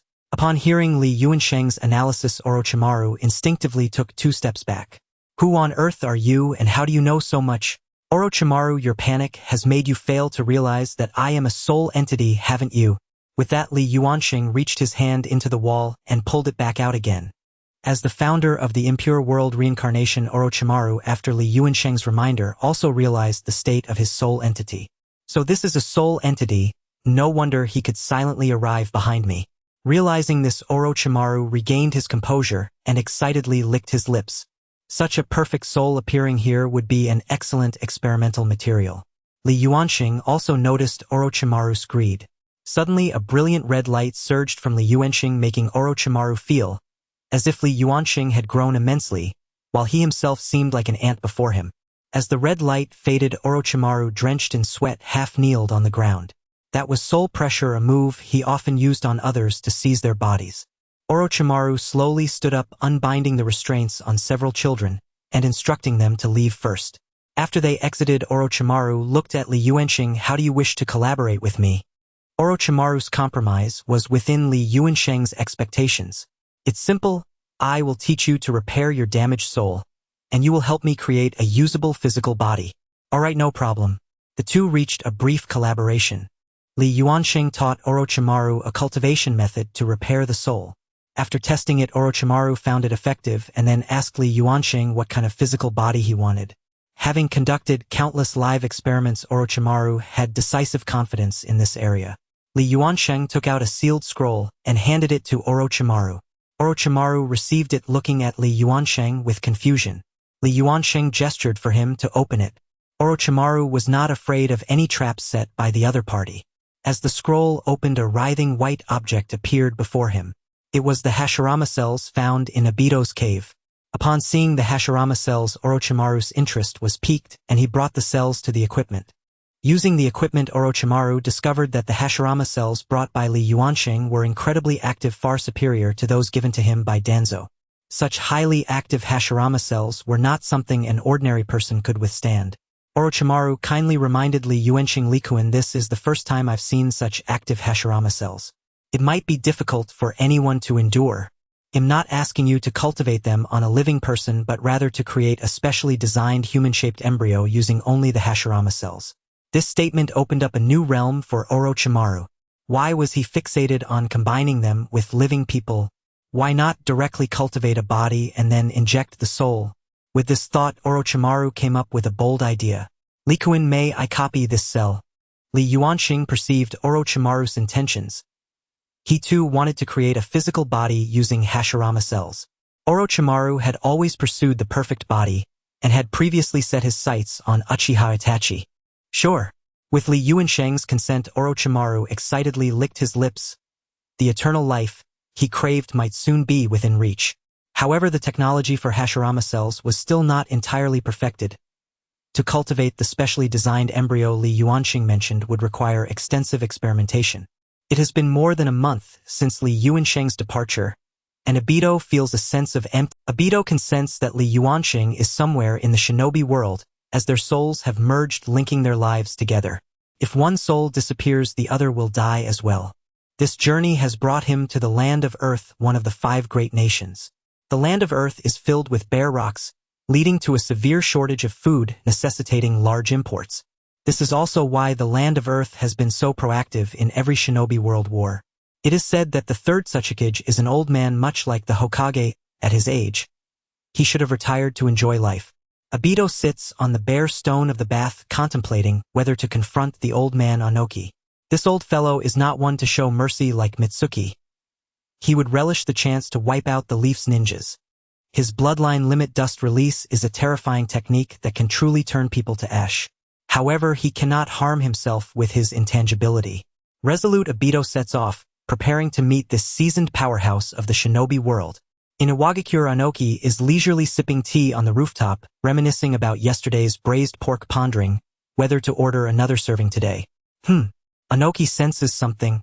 In a corner of the rooftop, a figure, wearing an umbu mask, appears, clearly not from Iwagakure. Anoki continues to sip his tea, saying, "The young people today are really bold. Do they look down on this old man?" He stands up. Crack. Ouch, ouch, ouch. My back. Obito thinks with a frown. The legendary third Hokage is already an old man whose body is failing him. Well, I apologize for the intrusion. After saying this, Obito prepares to use his space-time ninjutsu to leave. Suddenly, a fist-sized rock comes flying towards him, interrupting his space ninjutsu. Obito looks at the third Hokage. It seems he is not completely senile yet. Space-time ninjutsu, you must be from the Uchiha clan of Konoha, right? The third Hokage becomes serious. With just one eye and space-time ninjutsu, Anoki can only think of the intel he received previously about Obito Uchiha from Konoha. Having his identity guessed, Obito is reluctant to admit it. During peacetime, if Konoha's ninjas attack other villages, it may give other nations an excuse to pressure Konoha, making things difficult for the village. I am just an ordinary person who admires you, Anoki-sensei, not a ninja from Konoha. Hee, it doesn't matter if you don't admit it. Since you are here today, you won't be leaving easily. With that, Anoki levitates into the air. Right away, he unleashes a deadly technique. Dust release detachment of the primitive world. A square white shockwave rushes straight towards Obito. As the white light dissipates, the place where he was attacked no longer has a trace of Obito. Humph, what a pity for that Sharingan bloodline limit. After that, Anoki prepares to return to his original position to continue drinking tea. You really are not gentle at all with your juniors. Obito appears unharmed right in front of Anoki. Anoki frowns. It seems his space-time ninjutsu has worked. He refrains from using dust release blindly, at least until he understands Obito's technique. With a single hand gesture, he creates a stone the size of a washbasin using Earth Release. Earth Release Light and Heavy Stone Technique. After launching the stone, he releases another ninjutsu. Earth Release Heavy Stone Technique. The light and heavy stone technique accelerates the stone's speed, and then the heavy stone technique makes the stone heavier. The stone itself rushes down towards Obito, gaining speed from its inertia and gravity. The stone crashes through Obito's body and smashes into the rooftop behind him, directly penetrating the rooftop and creating a tremendous roar. Obito watches as the Iwagakure ninja below are alerted this old man is deliberately causing a commotion to attract reinforcements. With his ninjutsu, ineffective Anoki prepares to engage at close range. Earth Release Rock Circle Technique. Anoki's left hand is covered in rock, flying towards Obito to throw a punch. The punch once again passes through Obito's body. What a troublesome ability. Before long, a dozen Iwagakure ninjas arrive on the rooftop, including Umbu and other ninjas. A short-haired girl about Obito's age approaches. Old man, you are disliked by others, so you came here to attack. Kuratsuchi, you're just in time. You handle this guy. I'm old and need to rest now. Anoki floats back to his chair to continue sitting. TCH, you should have retired long ago. At your age, you still sit in the Tsuchikage's seat. At least give us young people a chance. Let's talk after you've dealt with this intruder. Kuratsuchi looks at Obito with excitement. Defeating you would mean I could take the Tsuchikage's position from the old man. Kuratsuchi charges straight at Obito, confident in her taijutsu. Moreover, on the rooftop of the Tsuchikage's building, her techniques would destroy the place, ultimately leading him elsewhere. Facing Kuratsuki's attack, Obito does not use his intangibility. The two engage in a back-and-forth exchange of taijutsu, with Kuratsuchi gradually forcing Obito to the edge of the rooftop. Obito understands her intent and simply jumps off the rooftop, fleeing outside Iwagakure.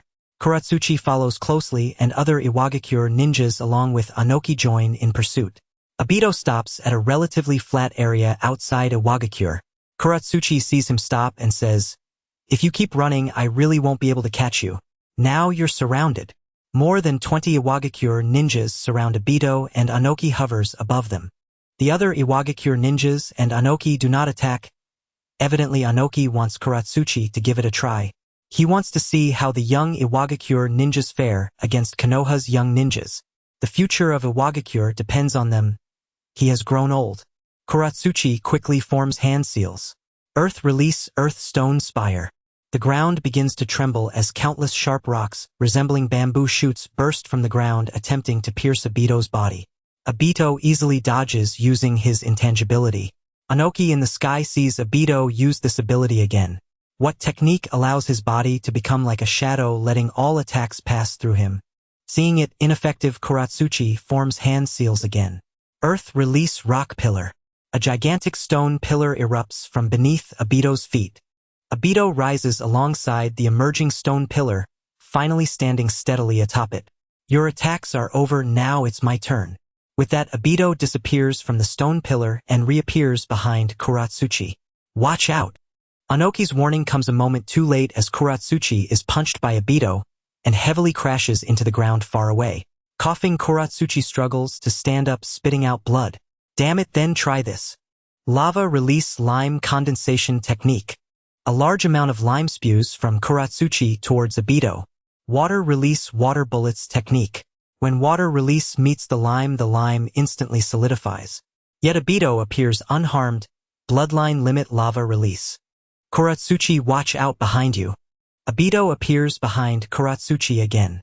Kuratsuchi has already anticipated such an attack and reveals a barely noticeable smile. Quickly covering her left hand with a layer of stone, she strikes back at Obito.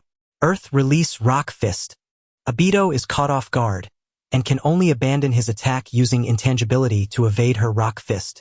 Anoki in the sky seems to understand Obito's ability a little better upon witnessing this scene. Anoki descends from the sky to Kuratsuki's side. I think I have a rough understanding of his ability. He can evade any damage, but he cannot attack others either. Ah! Kuratsuchi recalls the previous scene. Indeed, when he attacked me from behind, I was also countering him. Just before I hit him, he gave up his attack while simultaneously passing through my attack. Realizing the principle of Obito's ability, Kuratsuchi claps her hands, preparing to confront Obito again. Anoki shakes his head, saying it is difficult for one person to deal with him. They should go together. More than 20 Umbu begin to converge towards Obito, with Kuratsuchi among them. Anoki hovers in the air, waiting for an opportunity. If you've discovered me, then I shall retreat first. Obito is not prepared to linger any longer. He takes the chance to escape before they can fully surround him. At this distance, Anoki cannot interrupt him. His intangibility can only last 5 minutes. Once the Iwagakure ninjas continue to reinforce, it will definitely lead to a bloody battle, which Obito does not want, as they share a common enemy, Uchiha Madara. With the activation of space-time transfer, Obito vanishes. The next target is the Land of Lightning. There are 2 routes from the Land of Earth to the Land of Lightning. One is to traverse the sea directly to reach the Land of Lightning. The second is to take a detour by land, passing through the Land of Grain, the Land of Iron, the Land of Fields, and the Land of Soup before finally arriving at the Land of Lightning. With his space abilities, Obito naturally chose the nearest sea route. The sea here is much clearer compared to that of the Land of Water, with far less mist. It took 2 days to reach the Land of Lightning, during which Obito discovered a movable small island. Upon boarding, he found that it was actually a giant turtle. In such an interesting place, Obito immediately left a space mark on it, so he could come back here for a vacation whenever he had time. In the Land of Lightning, Obito acted with great caution. The second Hokage, who was also proficient in space ninjutsu, was ambushed and killed here. The current 4th Hokage is an exceptionally formidable presence. His lightning armor grants him tremendous speed and defense. The threat he poses is likely the strongest, and only by fighting him can Obito hope to find an opportunity for a breakthrough. Obito did not rush to find the Hokage. Instead, like in other villages, he first collected intelligence. He dared not boldly approach the hidden cloud village, hoping to lure the Hokage out. Rumble. This time it was not thunder from above, but a sound coming from a canyon on the ground. What could have caused such a commotion? Obito used space transfer to quietly reach the summit of a mountain. In the river within the canyon, a giant octopus was rampaging. Could this be the 8 Tails? Soon after, the 8 Tails quickly shrank down to the figure of a middle-aged. It turned out to be the Jinchuriki of the 8 Tails. This place is far from the hidden cloud village. How did he end up here? In Obito's understanding, Jinchuriki, as a vital fighting force of the village, would not typically appear alone in other places. Observing his surroundings, Obito indeed spotted a person on the summit of the opposite side of the canyon. Upon using space transfer to get closer, he discovered it was a 7 or 8-year-old red-haired girl. Seeing that she posed no threat to him, Obito left the summit and descended into the canyon. His sudden appearance startled the 8 Tails Jinchuriki, who recognized that Obito wearing a mask was there to cause trouble. "Yo, who are you? Here to sample my technique." Killer Bee pulled out 2 swords from the 7 on his back. Obito looked at Killer Bee, who was said to be the brother of the 4th Hokage. If he fought him, the volatile nature of the Hokage might lead him to come alone. With the Hokage's speed, he would surely leave any reinforcements far behind, allowing Obito a chance for an unknown battle. However, he first needed to subdue the 8 Tails Jinchuriki. Without hesitation, Obito began forming hand seals. Fire release, great fireball technique. A massive fireball shot straight toward Killer Bee. "Yo, 8, looks like someone wants to eat some grilled octopus." Killer Bee, seeing that Obito was joking, had already sensed that this guy was no ordinary opponent. Now's not the time for jokes, this guy is very strong. Killer Bee also realized that the seemingly simple fireball created a large crater in the ground. He became serious, drawing all 7 swords from his back, holding 5 in his hands and feet with 1 in his mouth. He began to swing the swords towards Obito. Obito was surprised that this guy could control 7 swords simultaneously, but they were of no consequence to him. Killer Bee saw his attack pass straight through Obito's body, as if he were a shadow. Now Killer Bee completely discarded any underestimation, manipulating the 7 swords to attack again, but the result was the same, and he found himself hit on the arm by a punch from Obito. The pain from his arm made Killer Bee's hand tremble. He shouted towards the summit of the canyon. "Karui, hurry back to the village for reinforcements." Obito smiled subtly at the disappearing figure on the summit, as it aligned perfectly with his intentions. Killer Bee charged at him again with his swords, only to be knocked back by Obito. Killer Bee looked at the injuries on his body, puzzled as to why he couldn't hit Obito while being struck instead. As they clashed again, Killer Bee was left battered. Finally, Killer Bee unleashed the power of the tailed beast. Obito smiled lightly. So you've finally brought out the tailed beast. Would release Great Forest Technique. This was a higher-level sealing technique for tailed beasts that Obito had obtained from the third Hokage. Obito's palm bore the character seat, and a rectangular wooden frame with spikes surrounded Killer Bee. As Obito infused his chakra, no matter how Killer Bee struggled, he could not escape the range of Obito's technique. Inside Killer Bee's mind space. What's happening? I can't exert any strength. Eight Tails replied. This would release the wood release of the first Hokage, which has the ability to suppress tailed beasts. What should I do now? Exit the tailed beast mode and escape. Killer Bee had never encountered an enemy that required him to run away before. The power of the tailed beast rapidly dissipated from Killer Bee's body. Restored to human form, he was no longer bound by Obito's wood release and swung his sword to cut through the barriers created by Obito's technique. Just as Killer Bee was preparing to escape, a bolt of lightning descended from the sky with a furious shout. Bee! Seeing this familiar technique, Killer Bee perked up. Big brother, you're here. The Raikage landed a heavy punch on Killer Bee. You rascal, sneaking out of the village again. Faced with the furious Raikage, Killer Bee could only take the punch without resistance. The Raikage turned to Obito. I don't care who you are, if you dare to provoke the Hidden Cloud Village, you will die. Lightning surged around the Raikage. Obito saw the main character arrive and simultaneously unleashed the Sage Chakra within his body. The Raikage and Killer Bee charged forward together. Stop! The immobilization technique was ineffective as the Raikage dispelled it in less than a second. The lightning chakra on his body rendered the immobilization technique useless, and Killer Bee, bursting with tailed beast chakra, also broke free from the immobilization. It seemed that the immobilization technique had no effect on them. The Raikage approached Obito with incredible speed, and just as Killer Bee tried to warn him, it was too late. Obito penetrated the Raikage's attack, preparing to counterattack, but the Raikage suddenly turned his head and punched Obito's fist. Obito was unable to phase out in time, facing the Raikage's fist hidden. Obito was sent flying far away, while the Raikage only staggered back a few steps. Killer Bee's eyes widened. That guy had just used this technique to utterly humiliate him. Big brother truly lives up to his title. Killer Bee now understood the weakness of Obito's technique. The Raikage turned back. Bee, let's go together. The two transformed into fierce beasts and charged at Obito. Faced with the coordinated and intense attacks from both, Obito found no opportunity to counterattack. This won't do, the phasing time was nearly up. He needed to find a chance to create distance. Obito used phasing to leap into the water, and the phasing time ran out. He prepared to use the water to obscure their vision and employ space transfer to create distance. Lightning release, lightning plow, hot knife. Unexpectedly, the Raikage jumped into the water and landed a heavy blow to Obito's abdomen. The river was splashed apart, revealing the land beneath the water. Obito was sent flying 100 meters away, struggling to stand, spitting out a mouthful of blood. The Raikage was somewhat surprised that Obito could still stand after taking his full force attack. Obito examined his body. His internal organs were injured in multiple places. If it weren't for the first Hokage cells and the protection of Sage Chakra, that blow would have been enough to shatter him completely. It seemed that confronting these two brothers hidden was still too much for him. Obito prepared to retreat. As he initiated space transfer, he did not expect the Raikage's body flicker technique to be so fast, closing the distance in the blink of an eye. Obito had to halt the space transfer and phased out to avoid the Raikage's attack. At this moment, Killer Bee arrived, and under their close-range attacks, Obito had no choice but to phase his entire body into the Kamui space. Outside, the two lost track of Obito, but the Raikage could sense that Obito was still nearby. He constantly scanned for where Obito might appear. 5 minutes later, Obito had to exit the phasing state. As soon as he emerged, he was sent flying again by the Raikage, crashing violently against the canyon wall.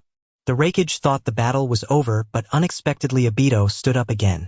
Let's see how many more times you can stand up. The Raikage once again used body flicker technique. Obito had no choice but to use phasing ability again. In the Kamui space, Obito knew that if he went out again and got hit, he might be finished. What to do? Suddenly, Obito thought of something. He took out a glass bottle from the ceiling array set by Li Yuansheng. Inside was a Sharingan. Obito looked at the Sharingan. Forgive me, senior. Saying this, he removed his mask and placed the Sharingan in his other eye socket. The first Hokage cells had a powerful self-healing effect. As soon as the Sharingan was implanted, it quickly connected to Obito's optic nerves. Once the Sharingan was in place, Obito understood its abilities. It was a powerful illusion-type Sharingan. Obito reappeared. The Raikage immediately noticed him, seeing his two crimson Sharingan. So it's the Uchiha brat, die. Obito's newly implanted Sharingan transformed into the Mangekyo shape, rapidly spinning. The fourth Raikage and killer, B, suddenly felt the surrounding world change, becoming a blood-red realm with a giant four-cornered Tomo Sharingan above them. Both fell under the illusion, standing still. The technique activated, and Obito did not dare to linger. He did not know how long this technique would hold them, so he immediately used space transfer to leave. Above the Konoha hospital, a person fell down. The working Rin Nohara sensed something. Having become a perfect Jinchuriki, her perception had greatly improved. Upon reaching the hospital rooftop, she saw Obito lying there covered in blood. In the land of fields at the Sound Ninja's base, Li, what just happened? Oh, nothing, you continue. After saying that, he fell silent. Li Yuansheng gazed at the distant sky, wondering what kind of danger had befallen Obito. Since Obito and Li Yuansheng's souls were linked, Li Yuansheng naturally left behind some means. He had set up a summoning array deep within Obito's mind. Once Obito faced a life-and-death crisis, Li Yuansheng would be able to return to his side through this array. Half a month. Obito had lain unconscious for 14 full days. As he slowly opened his eyes, the outside light struck him with blinding intensity, forcing him to shut them again.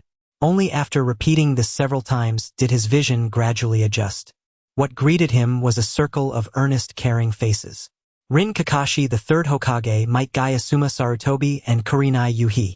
Rin Nohara, seated closest to him, gently helped Obito sit up and propped two pillows behind his back before easing him into a comfortable recline. Asuma instinctively extinguished the cigarette between his lips. You really do have guts. Storming the land of Earth to attack the Tsuchikage, then charging headlong into the land of lightning to battle both the Raikage and the Eight-Tails Jinchuriki. This time, I'll admit it. You've surpassed me. But don't be so reckless next time. Your life is worth more than ever now. The lands of Earth and Lightning have jointly issued a 5 million Ria bounty for your capture. Yes, this is the true essence of youth. I too must challenge the Raikage. Before he could finish, the third Hokage rapped him sharply on the head with his pipe. Do you think things aren't chaotic enough? The daimyos of both the land of Lightning and the land of Earth have sent envoys demanding his punishment. Your eyes. Rin murmured, her voice laced with quiet concern. Oh, this belongs to an elder Uchiha. I don't know whose exactly, but thanks to this eye I survived. The third Hokage remained silent. He had already investigated thoroughly. It was indeed the eye of Uchiha Shursui. Obito must have seized it from Danzo long ago. The Hokage had already warned Danzo against any further scheming, and stationed numerous ANBU guards around this very room. The hospital room buzzed with overlapping voices until Rin, noticing Obito's eyelids growing heavy, once more swiftly ushered everyone out. Only Obito and Rin remained. Rin! She stepped forward, carefully laying him flat and tucking the blanket snugly over him.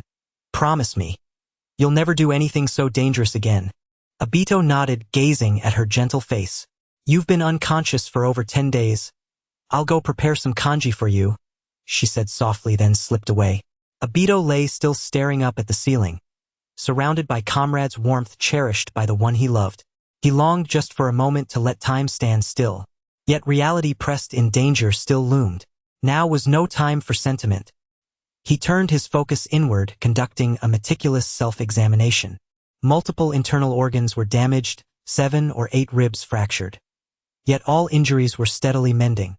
Recovery would require prolonged bed rest. After assessing his body, he turned his attention to his dantian. The moment his awareness entered it, exhilaration surged. His sage chakra had transformed. Where once it had pooled like a tranquil lake, it now coalesced into a basin-sized orb radiating a soft golden luminescence. A clear sign of imminent breakthrough. Obito yearned to leap from bed immediately and seek a place thick with natural chakra energy to complete his ascension. But chakra-rich locations eluded him. Though he'd traversed the shinobi world with this very purpose in mind, he'd found none truly abundant in ambient spiritual energy.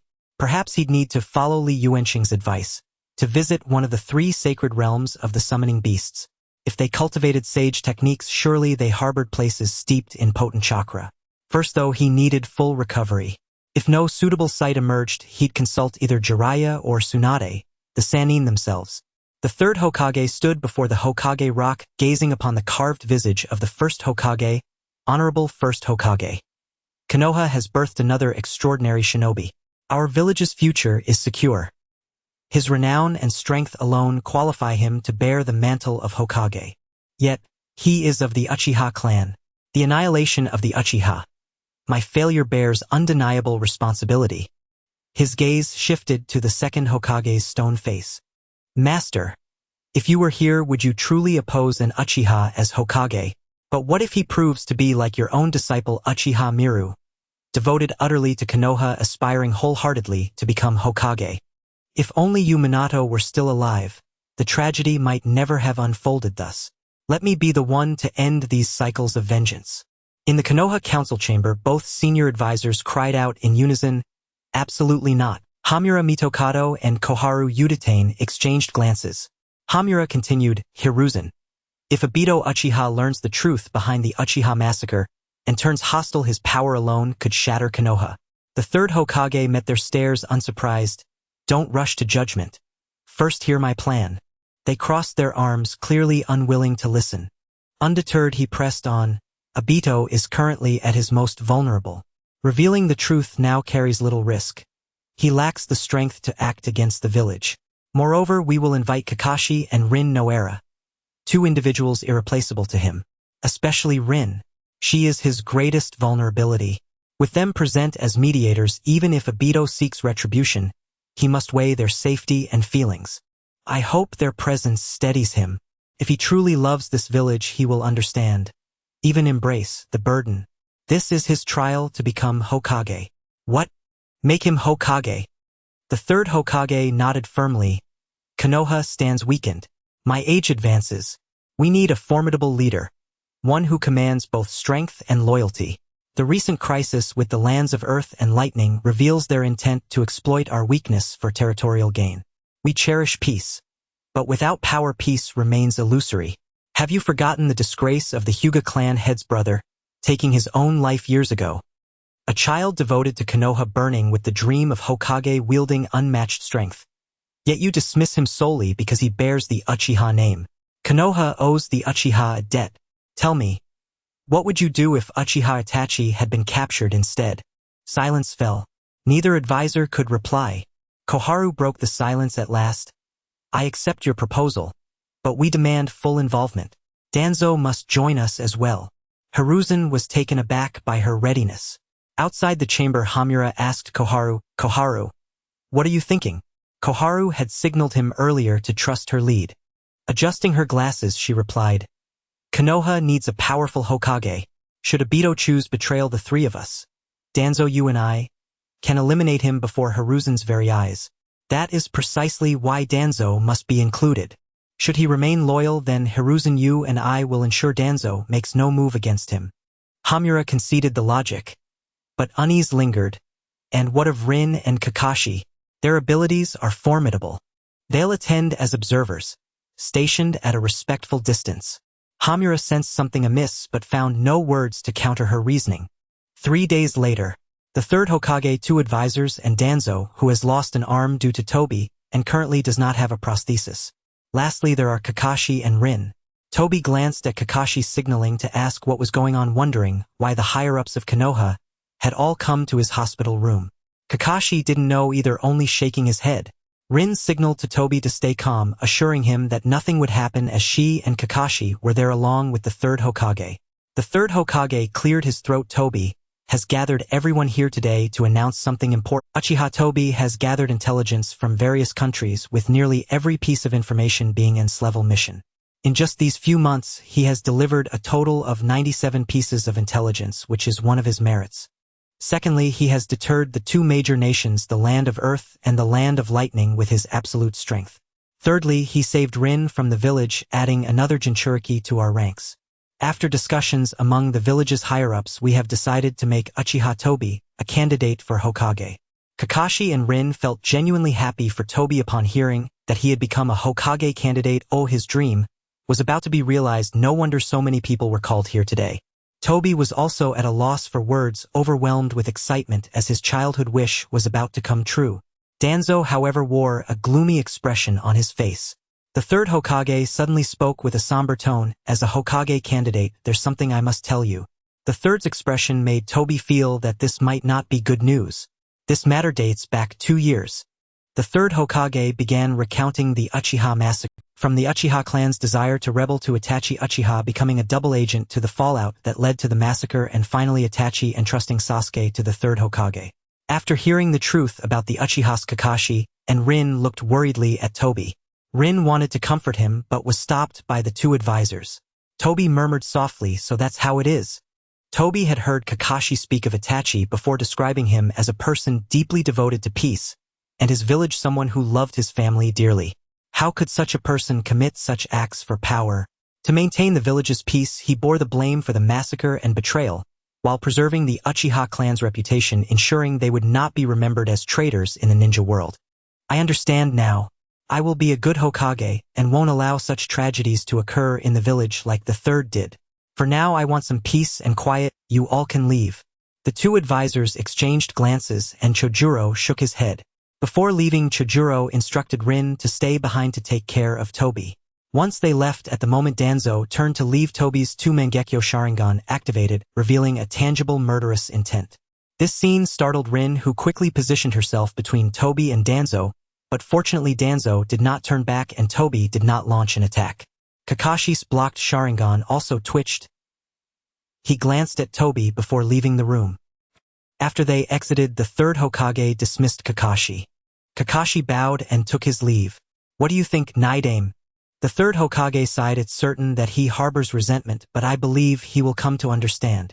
Give him some time. I will arrange for Kakashi and Rin to guide him. He then looked at Danzo. Danzo, you should avoid appearing before him for a while to prevent any conflict. Danzo snorted coldly, saying nothing, and left on his own. The two advisors left, but they left someone behind to observe Toby. Late at night, Toby lay quietly in bed, the lights still on, and unable to sleep, occasionally glancing at the monitor in front of him. This monitor was installed just a couple of days ago under the pretense of protecting his safety, but Toby now realized it was also meant to watch him. The truth about the Uchihas was difficult for Toby to accept, but he could not avoid it. In such circumstances, what would he have done? He didn't know, but he was certain that Danzo, the instigator of all this, must die. When Danzo left earlier, Toby activated his Mangekyo Sharingan, making them believe he did so out of anger, but that wasn't the case. Toby had used Kotoamatsukami on Danzo, and now he was quietly waiting for him to arrive, waiting for him to finish off the Umbu outside before coming in to meet his end. Currently, the only one who might have realized he used genjutsu was Kakashi, who also possessed a Sharingan. Since he did not report it to the third Hokage, it indicated that he supported Toby's actions. Toby sensed Danzo approaching. Danzo moved swiftly, knocking out all the Umbu outside in no time. He opened the door to the hospital room and approached Toby's bedside, blocking the view of the monitor behind him. The Mangekyo Sharingan's red light flared brightly as Danzo raised his hand to strike, piercing through the bed along with the blankets. Toby rolled to avoid Danzo's attack, finally tumbling to the floor. The two engaged in a fierce struggle, with Toby using his space abilities to appear behind Danzo and stabbing him in the back with would release. This entire confrontation was recorded by the monitor. The next day, the third Hokage watched the monitor's footage and then looked at Danzo's corpse. What was the point of this? Danzo, looking at his longtime friend lying dead, the third was filled with regret. Although Danzo was aggressive in his methods, it was all for Konoha. The two advisors, having watched the footage, were left speechless. The leader of the Hokage faction in Konoha has thus perished, officially reported as a death from illness. After all, it would not be good for either internal or external relations to publicize the fact that someone who attempted to assassinate his own village was killed. The third Hokage even held a memorial service for him, but very few attended. Danzo's notorious reputation in Konoha was already widely known. The only attendees were the third Hokage, the two advisors, the Hyuga clan leader, and the leaders of the Inuzuka Nara and Akimichi clans. I didn't expect you to be hurt so badly, Uchiha Sasuke pouted. Toby looked at Uchiha Sasuke before him, unsure how to reveal the truth about the Uchihas to him. He must be suffering even more than himself. Perhaps it would be better to wait until he was a little older to tell him. Sasuke gazed at the dazed Toby. What's wrong with you? Did you hit your head? As he said this, he reached out to pat Toby's head. Just as his hand was about to drop, Toby caught it. You don't need to worry about me, I'm fine. Sasuke quickly withdrew his hand and looked into Toby's eyes. Toby also noticed, oh, this is the eye of a friend, which saved my life at a critical moment. Humph, I thought you had regained your own eyes. The Uchiha can only exert their full power with their own pair of eyes. This eye belongs to someone else, you still have a long way to go. Sasuke then pointed to his own two-tomo Sharingan, indicating that he would definitely surpass Toby in. Seeing that Sasuke had activated his Sharingan at just 8 years old, Toby was astonished. He was indeed a genius. He recalled that he had only awakened his Sharingan in his teens. Don't underestimate this eye. It contains a powerful genjutsu. Sasuke scoffed. Humph, anyone can use genjutsu? I can too. After saying this, Sasuke seemed to recall something sitting silently by the bedside. Toby somewhat realized what he was thinking about. Itachi had cast the powerful genjutsu Tsukuyami on him when he left. Toby gently placed his hand on Sasuke's head, unsure how to comfort him or tell him that his brother was not a bad person. All of this was orchestrated by the village's higher-ups, although the most influential one had already been killed by him. A small park located beneath the hospital. Obito, wrapped in bandages, sat on a chair gazing at the sky. No one knew what he was thinking. During these days of recovery, he would sit here every day. Occasionally Yuanlin would accompany him, but her duties at the hospital prevented her from staying with him for long, leaving him to sit quietly alone. Kakashi watched Obito from a distance, knowing him well. He understood that Obito was not someone who could sit still without feeling uneasy. Kakashi sat down in the chair beside him. Obito did not turn around, still gazing at the sky. Kakashi, what do you think of the current ninja world? The land of earth is stubborn, the land of lightning is tough, and the land of wind is eager to change its current environment. Only the land of water remains relatively peaceful, but who knows if it will change in the future. The land of water is the country with the most bloodline limits. Kakashi, look at the sky here. How beautiful is the hidden leaf beneath it? Kakashi was uncertain about what Obito was trying to convey. He could only respond with an agreement. I'm tired, Kakashi, please help me back to my hospital room. Kakashi assisted Obito back to his bed, and after ensuring the nurse was attending to him, he left the hospital for the Hokage building. The third Hokage saw Kakashi arrive and put down the documents he was holding. How is Obito? There are no significant changes. He is still the same, sitting in the hospital park every day, silent. The third Hokage sighed. I can understand. I hope he can recover soon. The burden of Hokage still lies with him. The third Hokage waved his hand, signaling Kakashi to leave. Kakashi bowed and exited the Hokage's office.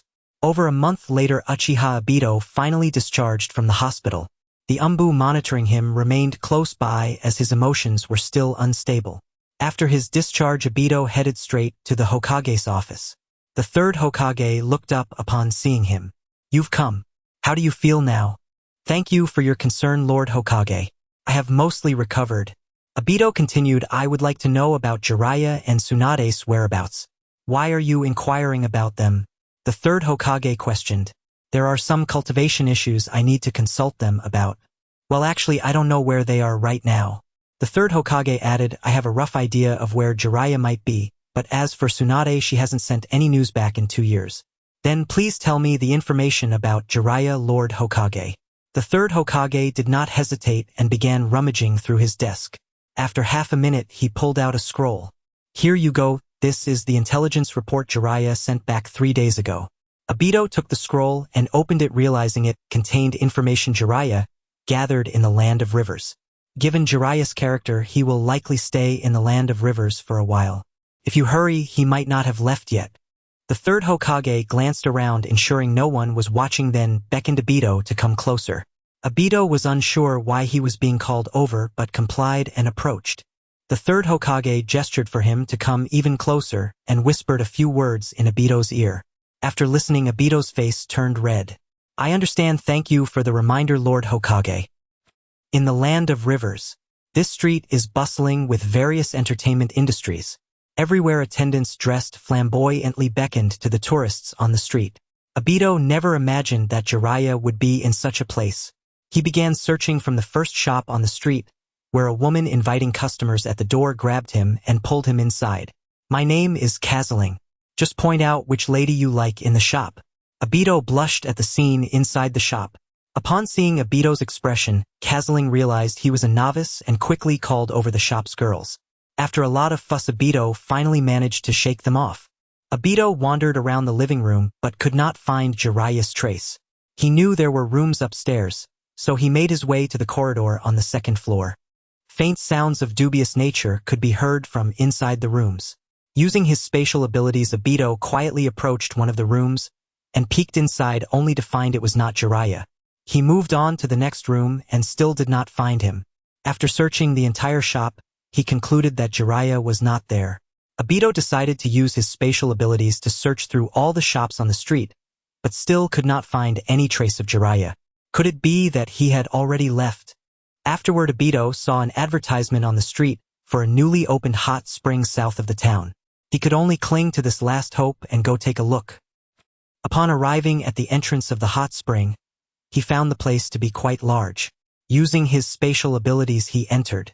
Inside there were more than a dozen hot springs, both male and female, indicating it was a mixed bathing area. Indeed, Obito spotted a man with thick white hair in one of the hot springs.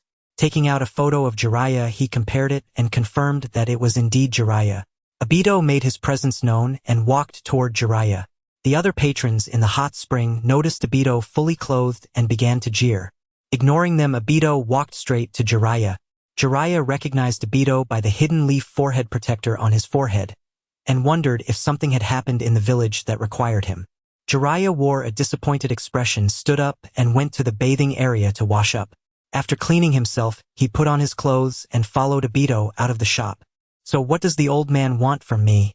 It's not the third Hokage who is looking for you, it's me. Jiraiya, digging his nose, replied, "Who are you, and what do you want from me?" "I am very busy. My name is Uchiha Obito. I want to inquire about summoning beasts." "Summoning beasts? That's not something I teach just anyone." No, I'm not here to ask Lord Jiraiya to teach me summoning techniques.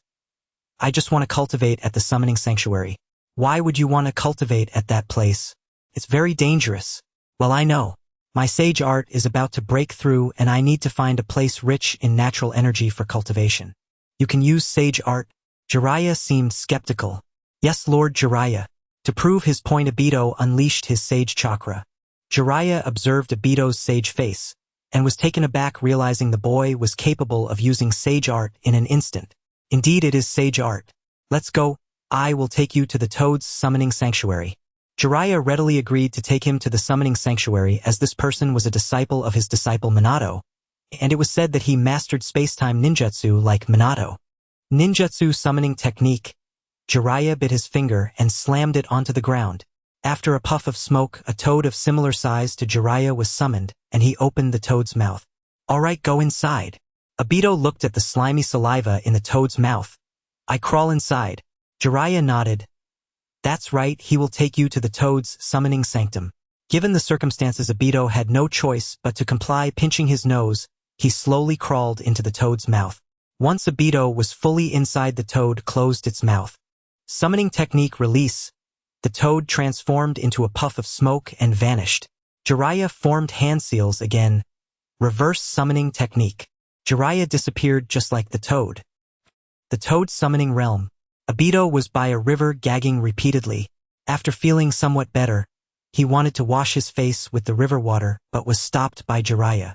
"Don't touch that, the water in that river is not ordinary. It is the unique toad oil here, containing a large amount of natural energy." Obito released his perception and sensed that this toad oil indeed contained astonishing natural abilities. It seemed he had come to the right place. "Let's go meet the master of Mayuboku Mountain first. Strangers in this place can be very dangerous. Those toads are not to be trifled with." "Oh!" Obito quickly followed Jiraiya's steps. The two arrived at a palace and the entrance was ridiculously large. Jiraiya explained, "Some summoning beasts are larger than houses, so the doors are built accordingly." They reached the entrance. Two toads slightly larger than a palm jumped out. Obito thought to himself, "How is this big? Little Jiraiya, what brings you here and who is this?" "Your new disciple?" a female toad asked Jiraiya. No, this is a ninja from the village Uchiha Obito. He has practiced sage arts and wants to train here for a while." Jiraiya then looked at Obito. This is Sage Shima and Sage Fukasaku, the most powerful toads in Mayuboku Mountain aside from the Toad Sage. Obito looked at the two little toads, surprised that these two little guys were actually among the strongest here. Greetings, sages. I am Uchiha Obito. Sage Shima appraised Obito from head to toe. No, this place is not for just anyone to train. Please make an exception. He is not exactly a stranger, he is Watergate's student. Upon hearing Watergate's name, Sage Shima softened a bit, but did not speak. At that moment a grand voice echoed from inside the hall. Shima, Fukasaku, Jiraiya, and the newcomer come in. Sage Shima and Sage Fukasaku exchanged glances, wondering why the Toad Sage had awakened. The two toads entered the grand hall together. This was the Toad Sage. Obito looked at a gigantic elderly toad in the hall. The Toad Sage opened his eyes and looked at Obito. I see a new prophecy in him. Sage Fukasaku was startled. What prophecy did you see? The Toad Sage shook his head. For now, I only know that he is someone who will change the immense structure of the ninja world. For now, let him train here. Upon hearing the Toad Sage's words, Obito's anxious heart finally settled. All right, I'm going to sleep now. After saying that, he closed his eyes. Snoring could be heard. Sage Fukasaku signaled everyone to be quiet, then quietly led the group out of the grand hall. Once outside, Sage Fukasaku turned to Obito. Since the Toad Sage has spoken, you can stay here to train. Then he looked at Jiraiya. Since you are here, let's have a meal together before you leave. Just in time, the kid's mother has prepared a lot of dishes. Hearing that he was going to stay for a meal, Jiraiya's face immediately turned bitter. He really didn't want to taste Sage Shima's cooking. Just as he was looking for a chance to slip away, Sage Shima caught him. Little Jiraiya, do you dislike my cooking? Jiraiya shook his head repeatedly. An hour later, Jiraiya and Obito left Sage Fukasaku's home with equally bitter expressions. Obito looked at Jiraiya. Lord Jiraiya, the meals of the two sages are indeed extraordinary. Jiraiya gazed at the sky. It's nothing. Back when I learned sage arts here, I stayed for several years. Sage Shima was very hospitable, inviting me to her home every day. If I didn't go, she would throw a tantrum. After hearing Jiraiya's words, Obito's bitter expression began to twist. Going to visit every day. Eating bugs. It's over. Obito felt like his life was over now. He could only pray he could break through soon and leave this place. After leaving a space imprint, Obito departed from Mayuboku Mountain, while Jiraiya also left to continue his wandering journey. After leaving Mayuboku Mountain, Obito returned to the village. There were some matters he needed to address in advance, so he could train at Mayuboku Mountain with peace of mind. Obito first went to the third Hokage, explaining the situation. He assured that he would return in a few months at the least, and at most in 2 to 3 years. The third Hokage did not say anything to obstruct him, only telling him to return quickly to take over the Hokage position, as his old bones couldn't hold out much longer. He then visited Kakashi, but unfortunately, he could not find him. Finally, he arrived at Konoha Hospital, where he found Rin. It turned out Kakashi was also there, which saved him the trouble of looking for him. Rin caught Obito. You just recovered from your injuries and already going on a mission. No, I just went out to find someone. Obito told Kakashi and Rin about his plans for training outside. Obito, you still owe me a lavish feast, and now you want to disappear again. Kakashi said, leaning against the pillar of the hospital with his arms crossed. Kakashi, how can you be like the Akimichi clan, always thinking about food? Don't worry, today I'll treat you all to a grand meal. Obito, Rin, and Kakashi split up to find some acquaintances. A grand banquet was to be held today. In the evening, at the entrance of Konoha's famous barbecue restaurant, a group of young ninjas of similar ages gathered. Among them were Yamashiro Aoba Ebisu and others like Moonlight Breeze and Noara Izumi. That night, Obito had a great time and didn't return to the Uchiha clan until late at night. Hearing some noise, Sasuke rubbed his sleepy eyes and got up to check, and upon seeing Obito, he knew it was him. Only he would come to this place. Obito looked at Sasuke, who was in his pajamas, took out a scroll from his pocket and handed it to him. This is the secret scroll of Uchiha ninjutsu. Please take good care of it. I may need to leave the village for a while, but I will leave a shadow clone. You can find me if you have any training-related issues. Sasuke looked at the scroll in confusion. Obito patted his head. Alright, go to sleep now. Obito was preparing to leave a clone, which was also meant to deter those with ulterior motives, especially Uchiha Madara. This clone was specially made. As long as he did not dispel it, it would always exist. Moreover, if it were to disappear unexpectedly, its chakra would not immediately return to his original body, considering that it could affect his breakthrough. Li Yuansheng had said that during cultivation one should not be disturbed in the slightest, lest they fall into madness, which could lead to the complete destruction of their cultivation or worse. After handling affairs in the village, Obito used space transfer to arrive at Miyaboku Mountain. Sage Jiraiya was very enthusiastic upon seeing Obito, likely influenced by the words of the earlier Toad Sage. "Little Obito, you're here. You haven't eaten yet, have you? Come, I'll prepare something for you." Obito shook his head vigorously. "Thank you, Sage Jiraiya, but I'm not hungry right now." Sage Shima, unable to bear it any longer, noted that her cooking was indeed not very good, often stir-fried. She suggested that steaming or braising would be more delicious.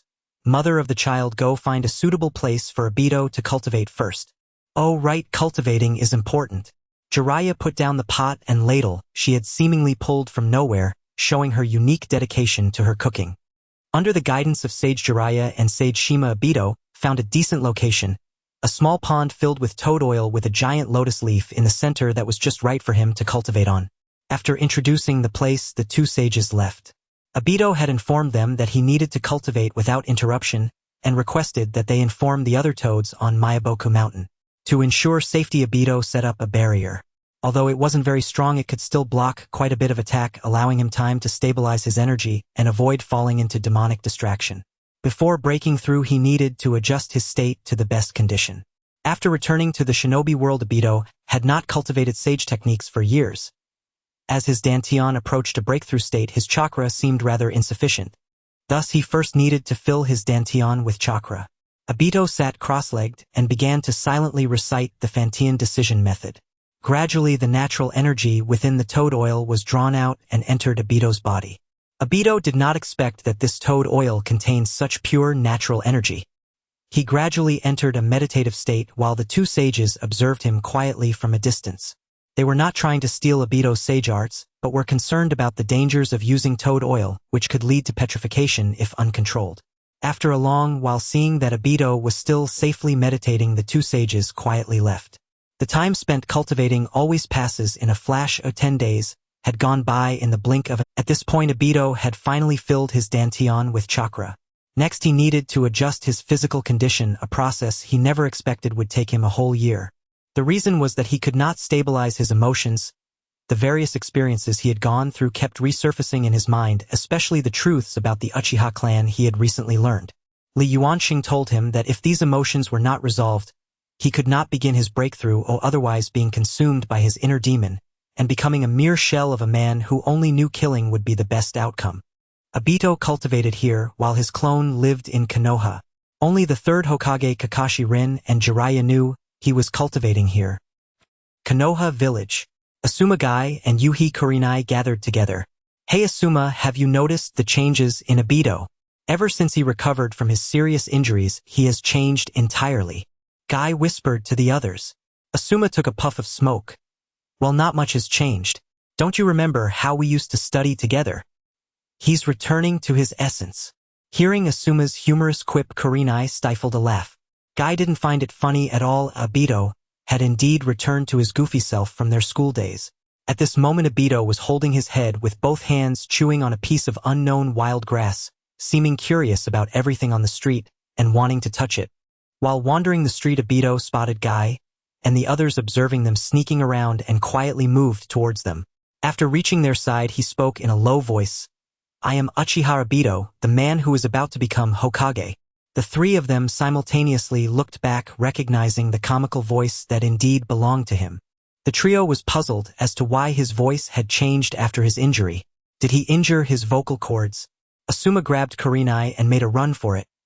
"We have a mission to do, so we'll be leaving." After the two left, Obito turned his attention to Gai. Gai quietly took 2 steps back, wanting to slip away as well. "Hey, you dropped your wallet." Gai looked down at his waist, and sure enough, his wallet was missing, currently held in Obito's hand. Gai was furious. That was his living expenses for a month. How could he live without it while undergoing intense training? The 5th gate opens. Gai erupted with astonishing chakra, and green sweat evaporated from his body. Hey, Gai, that's not necessary." Seeing the situation escalating, Obito dropped the wallet and bolted. At the moment the wallet hit the ground, Guy caught it looking in the direction Obito had fled. The youth released will not easily fade away. Guy transformed into a bolt of lightning and chased after him. Obito thought that by leaving his wallet behind, Guy wouldn't pursue him, but he was mistaken. Help! Help! Obito shouted while running. He had only cultivated for 5 months. If he got beaten up now, it would be too embarrassing. In his current state, he couldn't activate the Mangekyo Sharingan or perform space transfer. Seeing the distance closing in, Guy exclaimed, "Konoha Great Whirlwind Ha!" Obito saw Guy's kick coming and had no choice but to activate his 3-demo Sharingan, barely dodging the kick with its dynamic capture. Guy did not intend to end it so easily. Obito had to keep explaining, "Hey Guy, I'm still injured and can't take a hit." The enraged beast did not care for such reasoning. Watching Guy prepare for another attack, Obito readied the sage chakra left within his body, which was far better than being beaten up. Ha! At a critical moment, a figure blocked Obito. Rinyu finally made it. The tailed beast transformation of Rin Yamanaka blocked Guy's punch. Seeing Rin step in, Guy calmed down. Could it be that his injuries really aren't healed? Rin could only explain to Guy that Obito was not fully recovered, deceiving him. After Guy left, Obito stepped out from behind Rin. Rin had wanted to teach him a lesson, but it seemed that Obito was not interested in her at all. "Well, thank you, I'm leaving now." Rin felt a headache coming on. What kind of clone had Obito left in the village? Always causing trouble everywhere, and she had to rescue him several times, making her want to beat him up. In a certain part of the Konoha forest, 2 figures, one big and one small, were moving up and down continuously. "Hey, oh!" Sasuke stopped his attack. "You shouldn't dodge. How can I make any progress like this?"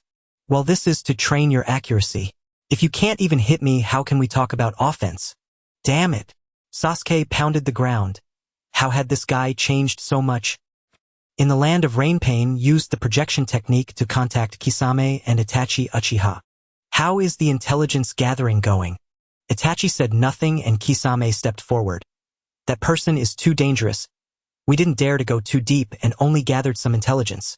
"Oh right, he seems to have found another Sharingan, but it shouldn't be his original one." Pain looked at Itachi Uchiha. "Itachi, do you have anything to say?" Itachi raised his head, his 3-demo spinning. "Nothing. If needed, I can go eliminate him." The Sharingan and Rinnegan stared at each other for a long time, and Pain broke the silence. "Now is not the time to deal with him.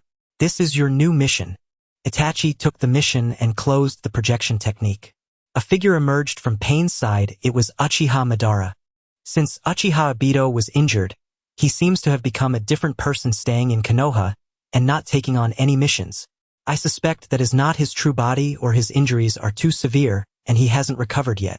The masked Uchiha Madara's expression was unclear. I think that is not his true body. He possesses perfectly compatible Hashirama cells, and with their recovery ability, as long as he doesn't die, he should have recovered. What are you planning to do? We will observe for a while. If it's confirmed that he is not his true body, I will take action. After saying this, Uchiha Madara vanished into the darkness.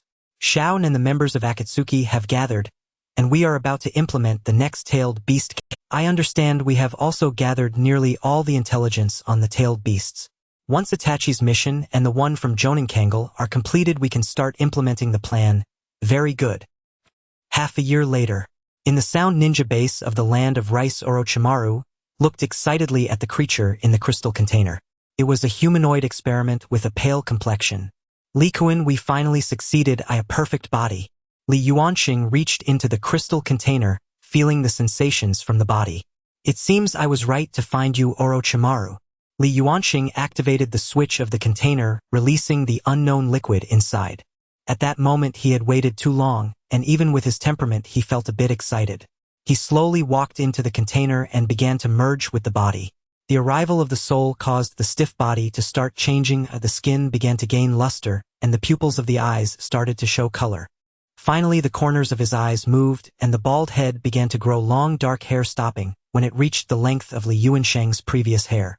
Half an hour later the soul and body had completely merged. Li Yuansheng opened his eyes, continuously examining his new body. Orochimaru handed over the custom-made red robe to Li Yuansheng. Li Yuansheng put on the red robe, looking exactly as he did in his soul state. A very nice body. With the strong aura of a being with a body, all of Orochimaru's cautious thoughts vanished. Orochimaru, you did very well. Now I'll help you a bit restoring your incomplete soul, so that you won't have to go through arduous cultivation again. Li Yuansheng unleashed a red spell towards Orochimaru. As the red energy entered his body, Orochimaru closed his eyes and after a while opened them again. Feeling the changes in his body, Orochimaru couldn't help but feel joy inside. Thank you, Li Yuansheng's body suddenly began to twist and the heads of several beasts manifested on his surface. Orochimaru recognized at a glance the origins of these beasts. They were tailed beasts, 1 tail, 3 tails, 6 tails, 7 tails, and 9 tails, with the 9 tails chakra being the most ferocious, threatening to burst out of Li Yuansheng's body. Where did so much tailed beast chakra come from within Li Yuansheng? He had not detected any tailed beast chakra during the creation of his body. Orochimaru looked at Li Yuansheng and immediately understood it was his soul. Orochimaru began to feel some anticipation. If Li Yuansheng could not control these tailed beasts, he involuntarily licked his lips. Li Yuansheng looked at the chaotic tailed beast chakra and said, It's out of control. Spirit Purification Spell. Once the spell was invoked, the tailed beast chakra within immediately quieted down and was slowly drawn back into Li Yuansheng's body. At this moment, Li Yuansheng sensed something strange. It seemed that there was some kind of connection between these tailed beasts within him. Li Yuansheng recalled the legends about the tailed beasts. Could it be that absorbing 9 tailed beasts would lead to some wondrous transformation? It was not impossible. Some techniques from the upper realm worked that way, like the 9 dragons 9 symbols technique. Seeing Li Yuansheng suppressing the tailed beasts, Orochimaru's previously fiery heart immediately cooled down. He realized that Li Yuansheng was not a simple character. Even now he could not clearly see the extent of his power. How could a mere part of the tailed beast's strength affect him? Li Jun, what are your plans next? Li Yuansheng did not answer his question, but instead countered, Orochimaru, do you know the intelligence regarding the tailed beasts in the ninja world? Orochimaru's snake-like eyes shifted. He too wanted to take action regarding the tailed beasts. After all, where did the tailed beast chakra within him come from? Orochimaru did know some intelligence about the tailed beasts, but now he had a better plan. Li Jun, the tailed beasts are key strategic weapons for each village. How could I possibly know?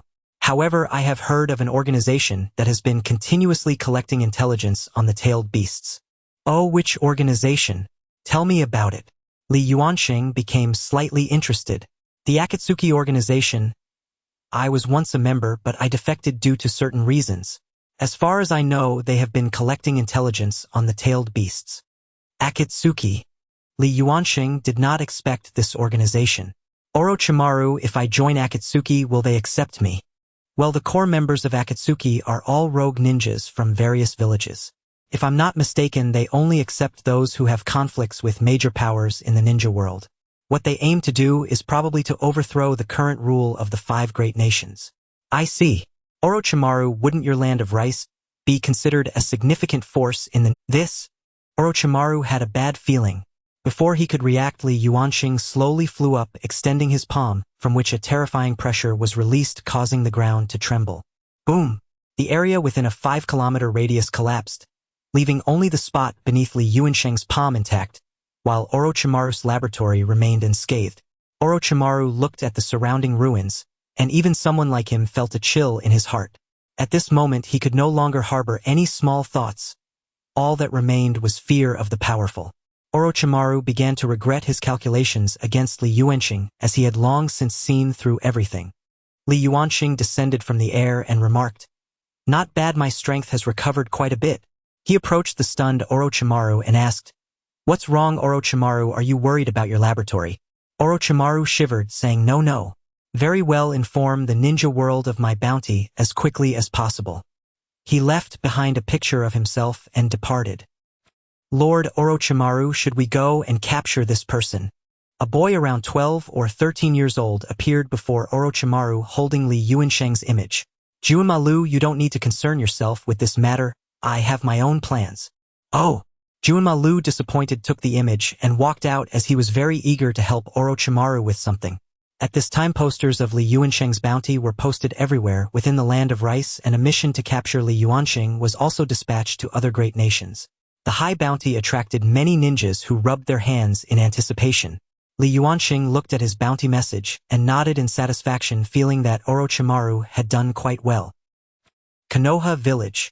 Haruno Lin held Li Yuansheng's image, recognizing it as the spirit of Obito within him. She immediately sought out the shadow clone Obito had left in the village. Obito's clone shook his head upon seeing the information.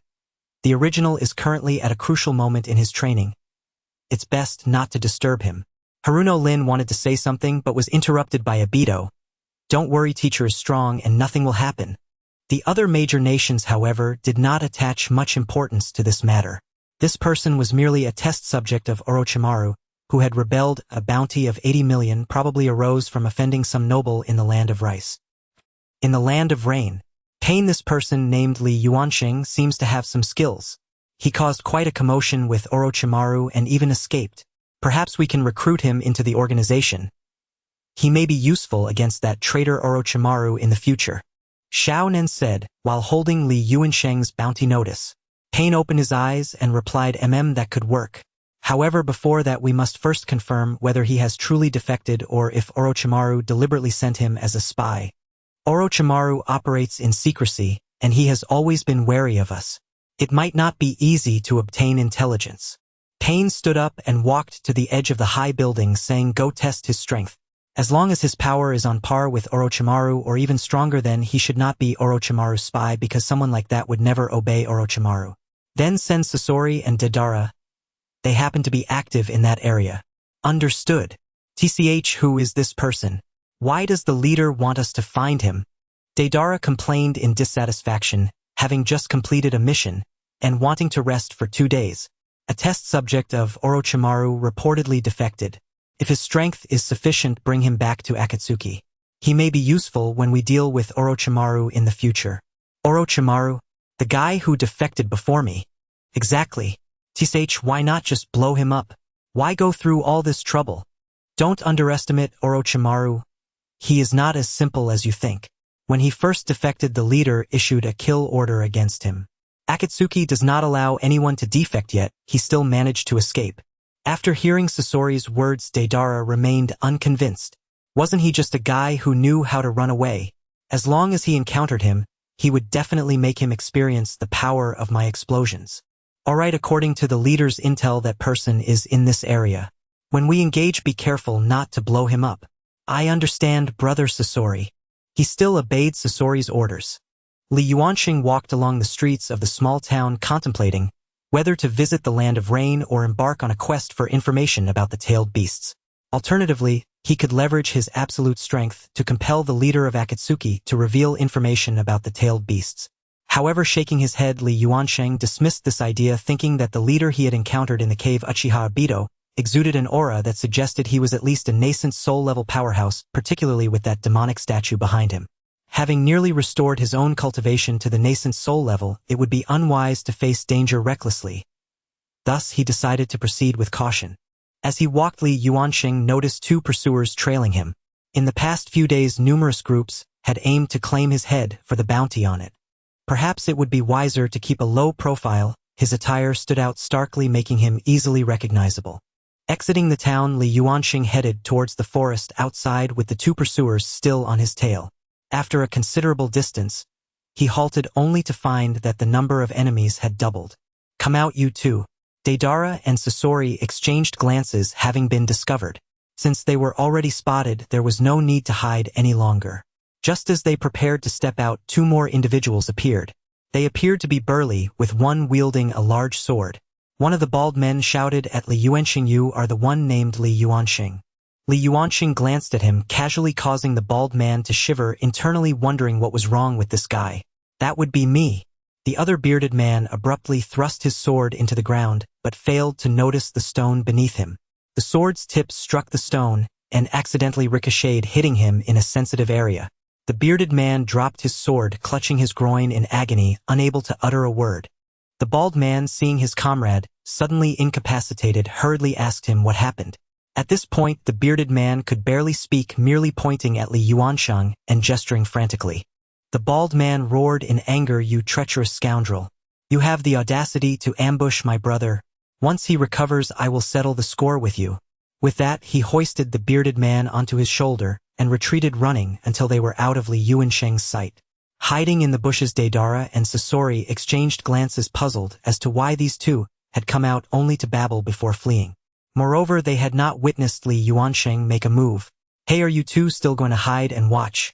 Initially thinking he had not noticed them, Deidara and Sasori stepped out from the bushes, not one to back down.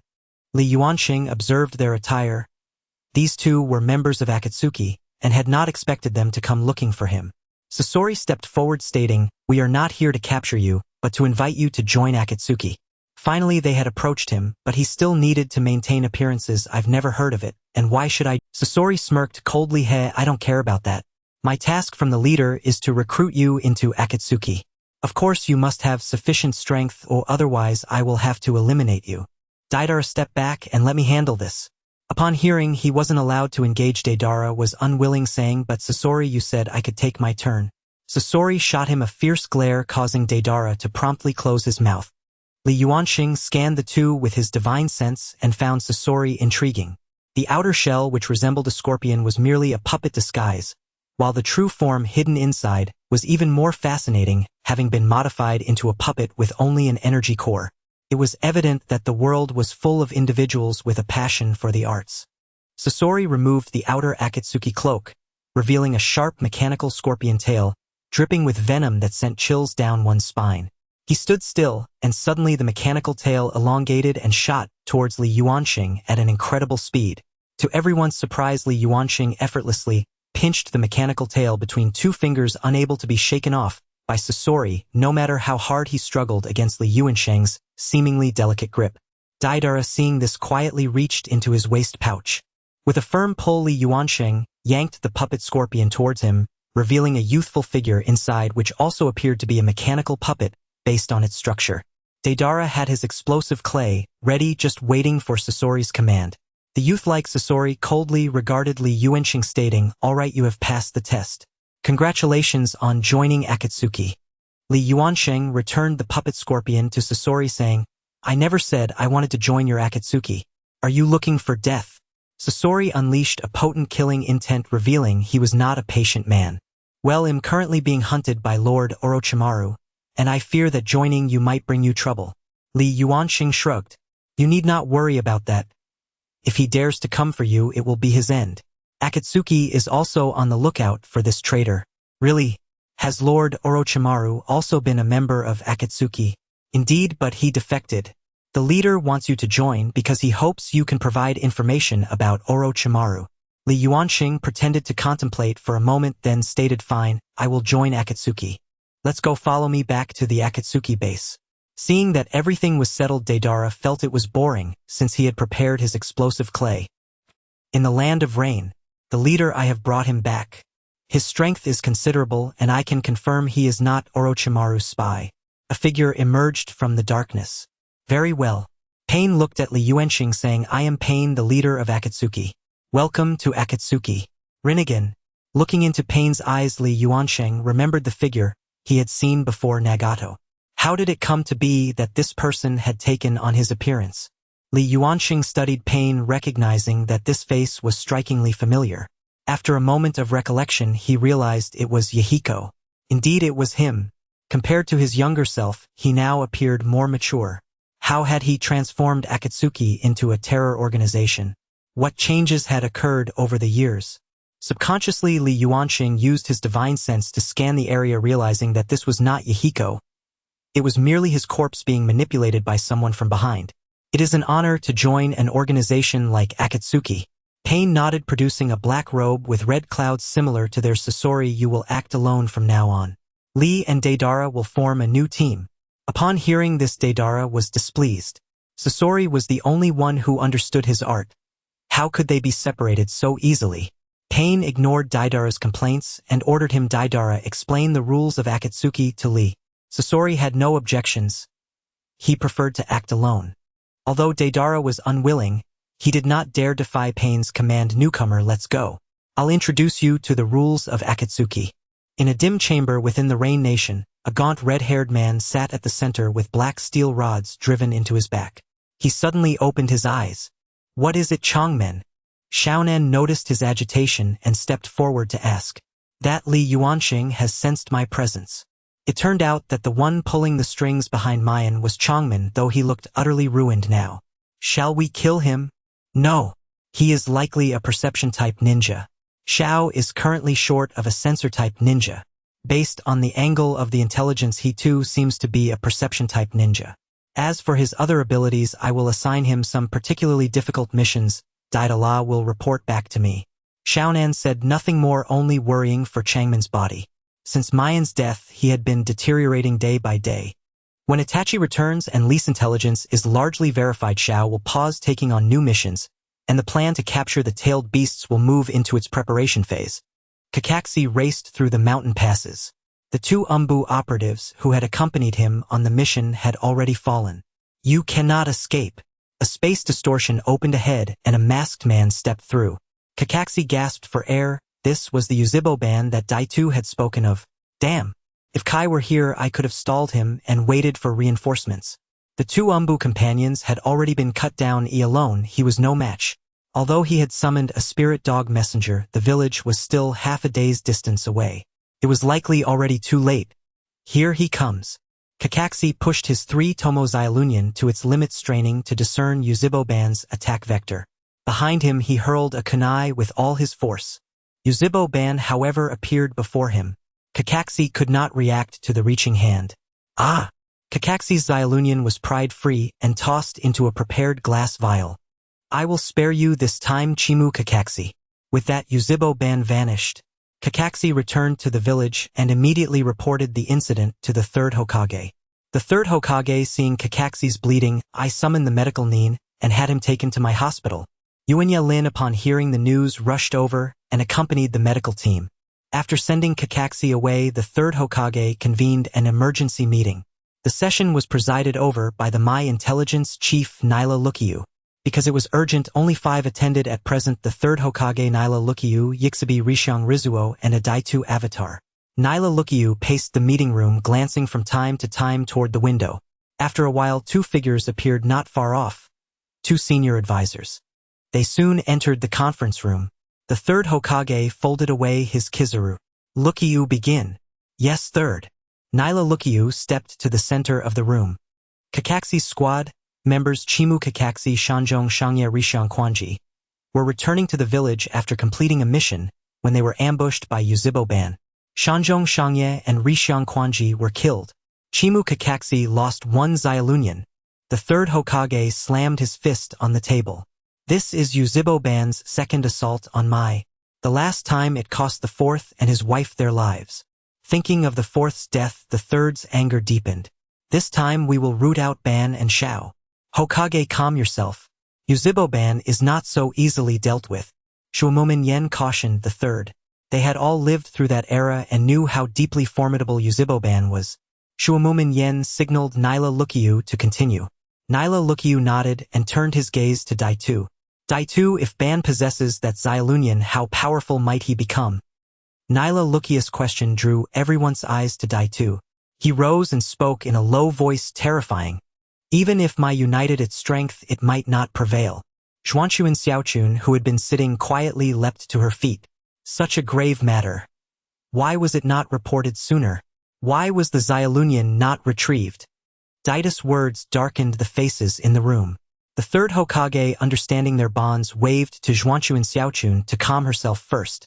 Nyla Lukiyu pondered briefly and asked Daitu, no matter how strong he becomes, we must first understand his abilities. There may be countermeasures. Daitu, do you know what powers manifest when both spatial Xiaolunian are combined? Yes, I know some of it. Daitu organized his thoughts.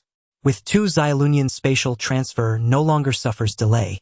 The ability to make the body intangible will no longer be limited to 5 minutes nor constrained by spatial barriers.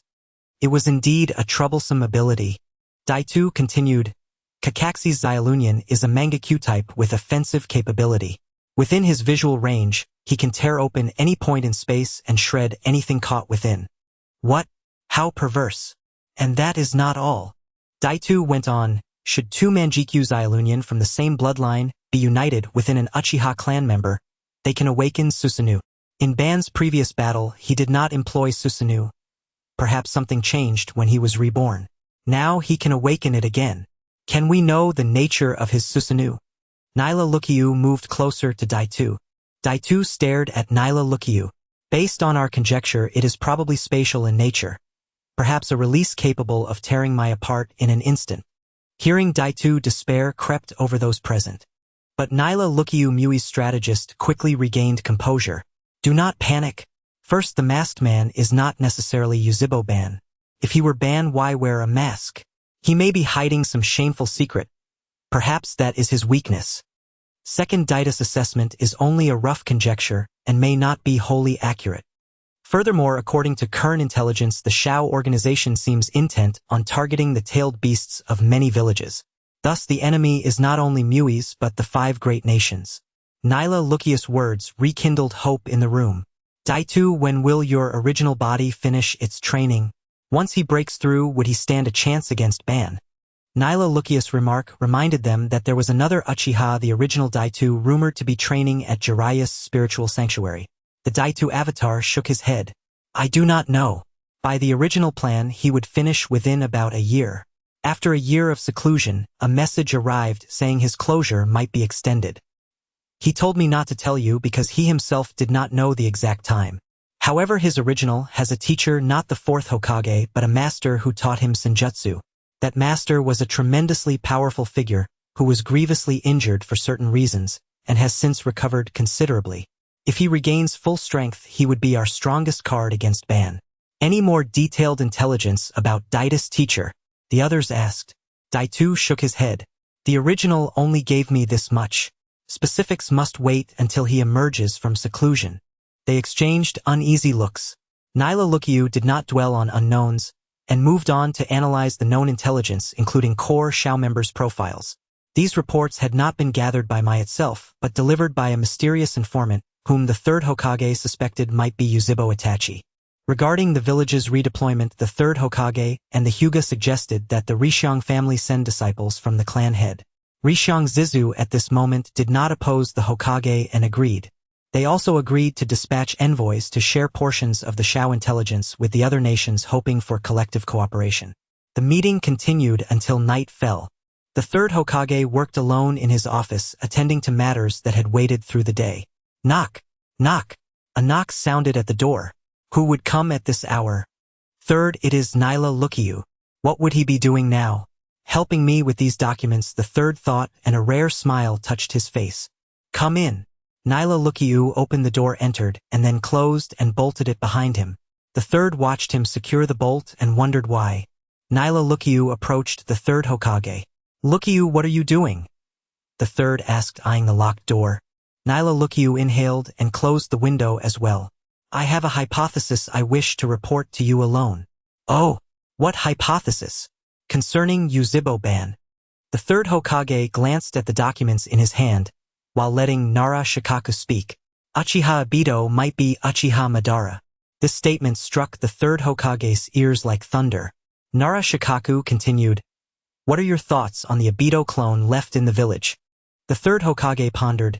Indeed, typically a clone will return to its original body after about 10 days, yet his clone has remained in the village for over 2 years. It shouldn't be this powerful, and even the original body doesn't know of its existence. Nara Shikaku continued with his speculation. Obito's training has lasted over 2 years. I spoke with Lord Jiraiya, and his training requires absolute silence free from any disturbances. So during his last training, did he release a clone to protect himself? Is he practicing sage techniques or some unknown form of sage techniques? Could he generate some form of evil consciousness while training a consciousness that occupies the clone's body? The Uchiha clan has long been regarded as a malevolent lineage, and indeed their chakra carries a certain ominous power. Shikaku continued, the first appearance of Uchiha Madara was also a year after Obito's disappearance. He harbored resentment towards his master for not saving him at a critical moment, which led to the Nine-Tails attack. If what Shikaku says is true, then the solution to Uchiha Madara is to kill Uchiha Obito. Once the original body disappears, the clone will naturally cease to exist. But if it truly is Obito's clone, what is its purpose? This remains unclear. Shikaku, do not share this thought with anyone for now. I understand, otherwise I wouldn't have come alone to report to you, Lord 3rd. You may go back now. After Shikaku took his leave, he was called back by the 3rd Hokage. Looking at the documents in the third Hokage's hand, Shikaku smiled, knowingly understanding the third Hokage's intentions. Akatsuki's base. Lee, do you understand? In Akatsuki you must never defy the leader's orders, nor can you betray Akatsuki. Otherwise Akatsuki will spare no effort to hunt you down. Yes, Senior Deidara. Deidara was very pleased, especially with the term senior. Well then, next we will complete the mission assigned by the leader. This is your first time on a mission, and I will not intervene. You won't intervene, Senior? Rest assured, Senior will watch from the sidelines, ensuring. Li Yuansheng guessed the meaning behind this. It was likely a test of his abilities, so he decided to show a bit of skill. This mission was to head to a summoning location to find a strange gem, highly coveted by the wealthy in the ninja world. Finding it could fetch anywhere from hundreds of thousands to millions of ryo. However, the summoning beasts in that area were extremely fierce, deterring most people. Li Yuansheng and Deidara sat atop a large white bird made of clay. Senior, if the leader collects all the tailed beasts, will we be able to dominate the ninja world? Deidara glanced back. Yes, that's what the leader said. I'm really looking forward to it. Do you know where those tailed beasts are? Deidara shook his head. I don't know. The intelligence about the tailed beasts is all collected by Zetsu, and only when capturing them will we be informed. Zetsu, a character Li Yuansheng had yet to meet. We've arrived. This was the summoning location known as the Gate of Hell. Here the land and plants were all dark gray, giving an eerie feeling. 3 powerful summoning beasts existed here: the Hellhound, the Yatagarasu, and the Chameleon. Akatsuki had intelligence on their respective abilities. The Hellhound is a large dog-like summoning beast with wings and either 2 or 3 heads. This beast is difficult to kill. When attacked, it will split its body, becoming new Hellhounds. The larger it is, the more it splits. It's best to avoid it or find a way to trap it. The Yatagarasu is a giant bird summoning beast that explodes when it lays eggs. Some of Deidara's techniques are designed based on this bird. The Chameleon, as the name suggests, changes color. Once camouflaged, it becomes exceedingly difficult to detect. Deidara has also warned him to be particularly cautious. While it's not strong in attack, things hidden in the dark are the hardest to defend against. Deidara found a relatively high mountaintop and set Li Yuansheng down. I will watch over you from the sky. After saying this, he rode the bird up into the clouds, avoiding detection by the Yatagarasu. Watching Deidara fly away into the sky, Li Yuansheng chuckled softly. Flying so high, it's a miracle if he can arrive in time if any danger arises. He then ignored him. The 3 summoning beasts, the Hellhound and the Yatagarasu, should test his combat abilities. The previous encounter with Sasori revealed little, while the Chameleon and the search for the gem would test his information gathering and perception skills. It seems the leader has some suspicions about his abilities. He took out a drawing of the gem, which was also dark gray, blending with the surrounding environment. Its peculiarity lay in the fact that when touched it would turn bright red, accompanied by a faint warmth and a delicate texture. After memorizing the appearance of the gem, Li Yuansheng stored the drawing away. Such gems mostly appear in dark crevices, and it was unlikely to find one at this high point. It's better to head down first, as this place might attract the Yatagarasu's attention. If he's targeted by that bird and bombarded, it could very well attract the other 2 summoning beasts. Confronting all 3 at once would expose too much of his strength, which he should try to avoid. Li Yuansheng opened his divine sense, scanning the surroundings. After determining a direction, he left the high ground. Deidara, observing from high above through his special glasses, saw Li Yuansheng move and began to follow him on the bird. Li Yuansheng leaped down from the high ground using the protrusions of the rocky wall to make several jumps before reaching the bottom. This is not body flicker technique. I'm merely relying on physical technique to traverse that distance in one leap from the mountaintop to the base. This fluid motion is already at the level of a jonin. After speaking to himself, Deidara realized Li Yuansheng had vanished. He quickly commanded the bird to circle in the sky, and soon spotted Li Yuansheng a kilometer away. This guy moves so quickly, in the blink of an eye, he's covered such a distance. Does he know space ninjutsu? No, that's not it. Deidara saw Li Yuansheng, who appeared as a blur on the ground. He couldn't believe his eyes. What kind of ninjutsu is this? It doesn't resemble body flicker technique. His body was as light as a feather each time he landed. He left no traces. Li Yuansheng smirked slightly, looking up at the sky. Such a top-tier body technique, refined from the lightness of ordinary skills by great masters, is beyond your understanding. I've only scratched the surface. If I were to unleash its full potential, you wouldn't even see my shadow." In the distance, 500 meters away, a massive invisible lizard, likely one of the 3 spirit beasts the chameleon, lay in wait. It had also spotted Li Yuansheng silently waiting for him to approach to deliver a fatal strike. Li Yuansheng had no intention of provoking it for now, so he altered his course 200 meters away, moving to the left. In the air, Didera watched as Li Yuansheng changed direction and had to adjust his own course. This guy moves so fast. If he weren't in the air, I might have really lost track of him. 5 minutes later, Li Yuansheng stopped in his tracks. Ahead was a valley filled with towering rocks, and the walls of the canyon sloped inward, obstructing most of the view, making the already dim environment appear even deeper. Li Yuansheng swept his divine sense forward, but could only scan a few hundred meters into the canyon. Something within the canyon obstructed his divine sense. How could there be something that blocks divine sense in the ninja world? Li Yuansheng approached the valley step by step. The closer he got, the smaller his divine sense probing range became. Once he fully entered the canyon, his divine sense could only extend around 50 meters. This made Li Yuansheng cautious. In the sky, Didera saw Li Yuansheng running into the canyon that blocked his sight and cursed inwardly.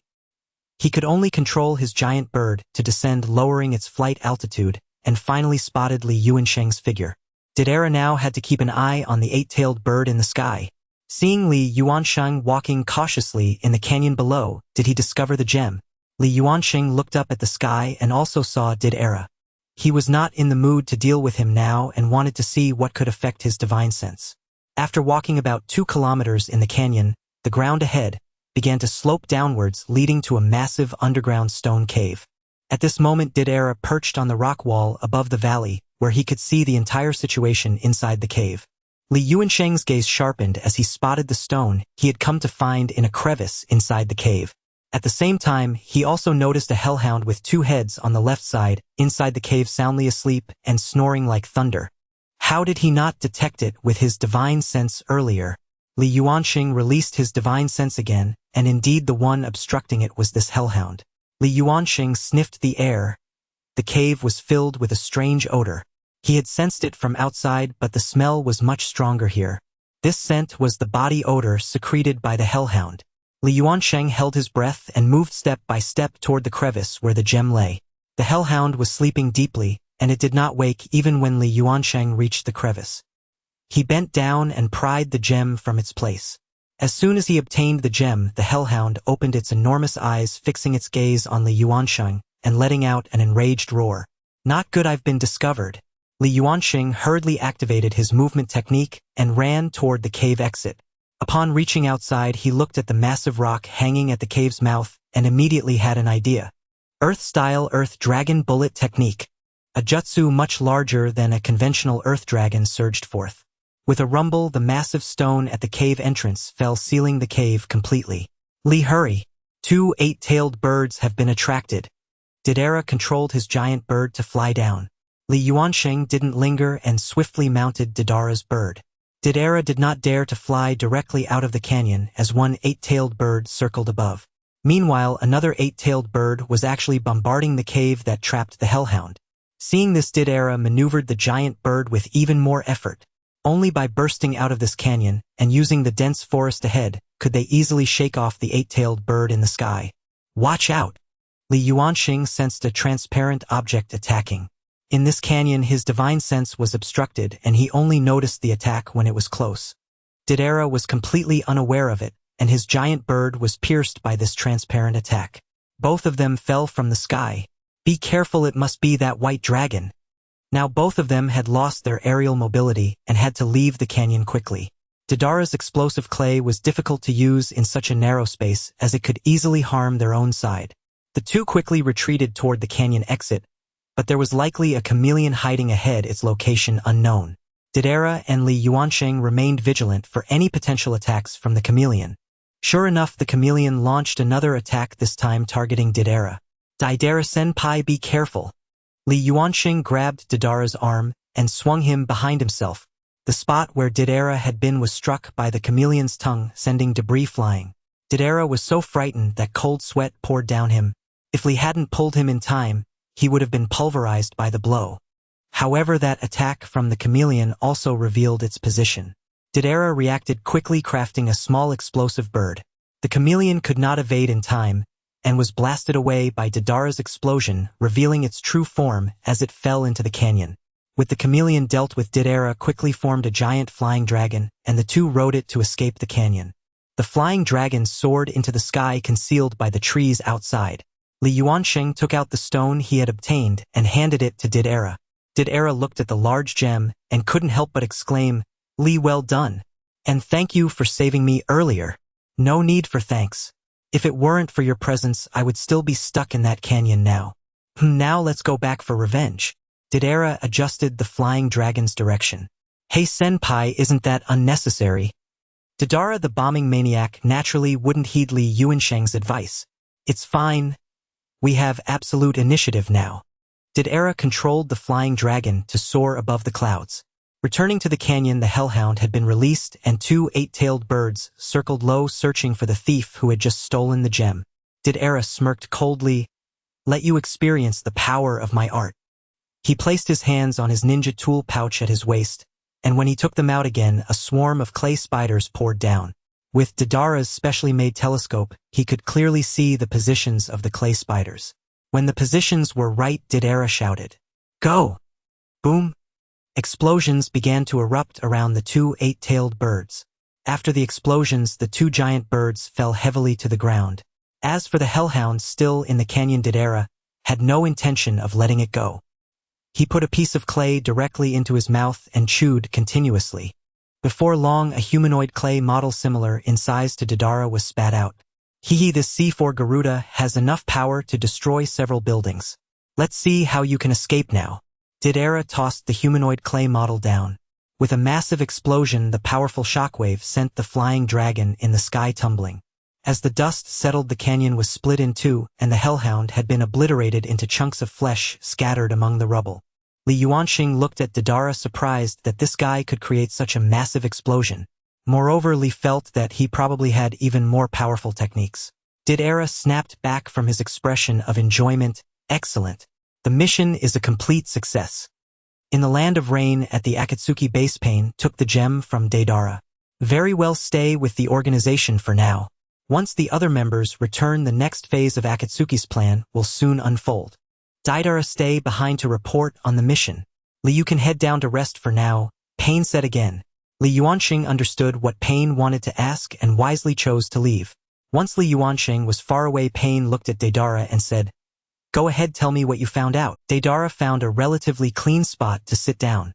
Li possesses an exceptionally strong perception ability. He can sense chameleons hidden in the shadows. Additionally, he has a unique body flicker technique that leaves behind faint afterimages when he moves. What about his offensive capabilities? Deidara recalled. Due to his excellent perception, he avoided all enemies and didn't showcase any offensive techniques. Oh right. He used a Doton Doryuden technique, which was several times more powerful than the usual Doryuden. Pain pondered for a moment. "You can leave for now." At present, Pain still did not fully trust Li Yuansheng. However, aside from Conan, who else in the Akatsuki could be completely trusted? None of them were easy characters. Understanding this, Pain did not dwell on his doubts about Li Yuansheng any longer. Li Yuansheng returned to his room. Pain had mentioned that the members of Akatsuki would gradually return, which meant that the one who knew all the information about the tailed beasts would also come back. It would be best for Pain not to confront him directly for now. That pair of Rinnegan eyes gave off a very unsettling feeling. If he could quietly obtain information from Zetsu, that would be ideal. For the next few days, Li Yuansheng did not go out and remained in his room in quiet meditation. After acquiring his physical body, he had been in a state of busyness, and meditating would help harmonize his soul and body. Li Yuansheng was quite satisfied with this physical body cultivated from Hashirama's cells. The enormous chakra inherent in Hashirama's cells allowed Li Yuansheng to use wood release, as well as powerful water release and earth release techniques. However, he should keep the wood release hidden for now to avoid attracting trouble. Knock knock. There was a sound of knocking at the door. Li Yuansheng stopped his meditation, opened the door, and found it was indeed Deidara. "Hey Li, don't you get bored staying in your room all day?" Deidara, who was hyperactive, couldn't understand Li Yuansheng's approach. Li Yuansheng simply replied, I've gotten used to it. Deidara thought that since Li Yuansheng was previously Orochimaru's experiment, perhaps he had some aftereffects from being trapped in a jar for too long. He pulled Li Yuansheng out of the room. Come on, today Itachi and Kisame are back.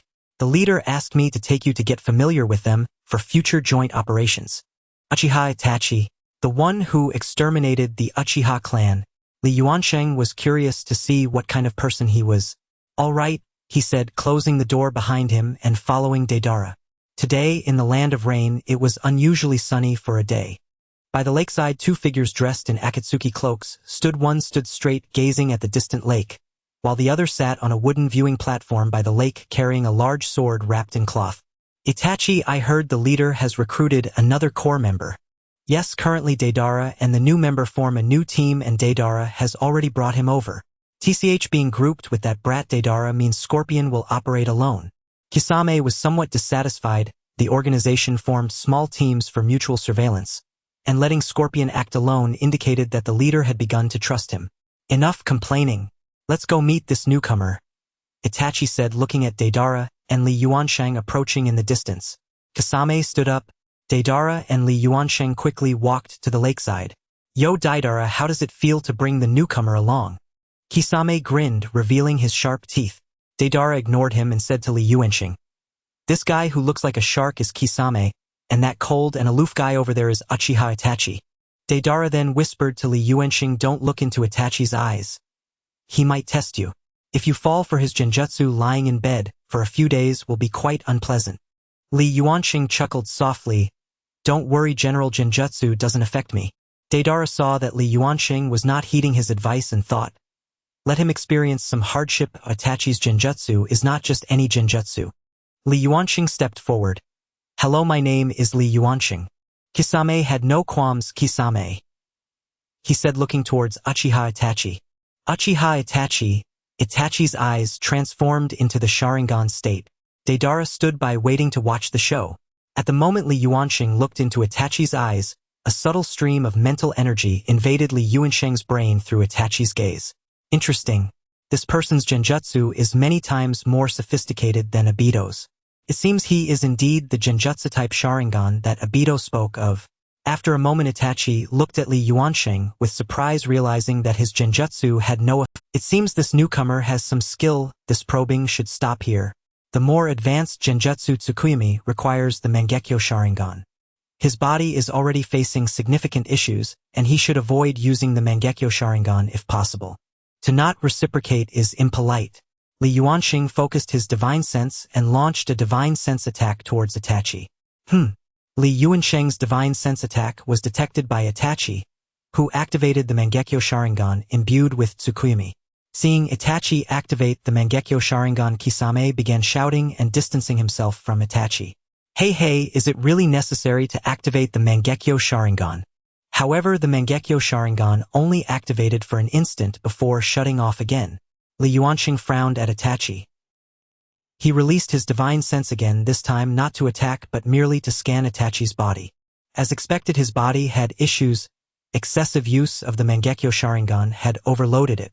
He did not possess Hashirama's cells like Obito and could not frequently use the Mangekyo Sharingan. Seeing the atmosphere becoming increasingly tense, Deidara remarked, Itachi, that's enough. Don't go too far. Itachi stared at Li Yuansheng. I'm not as bored as you think.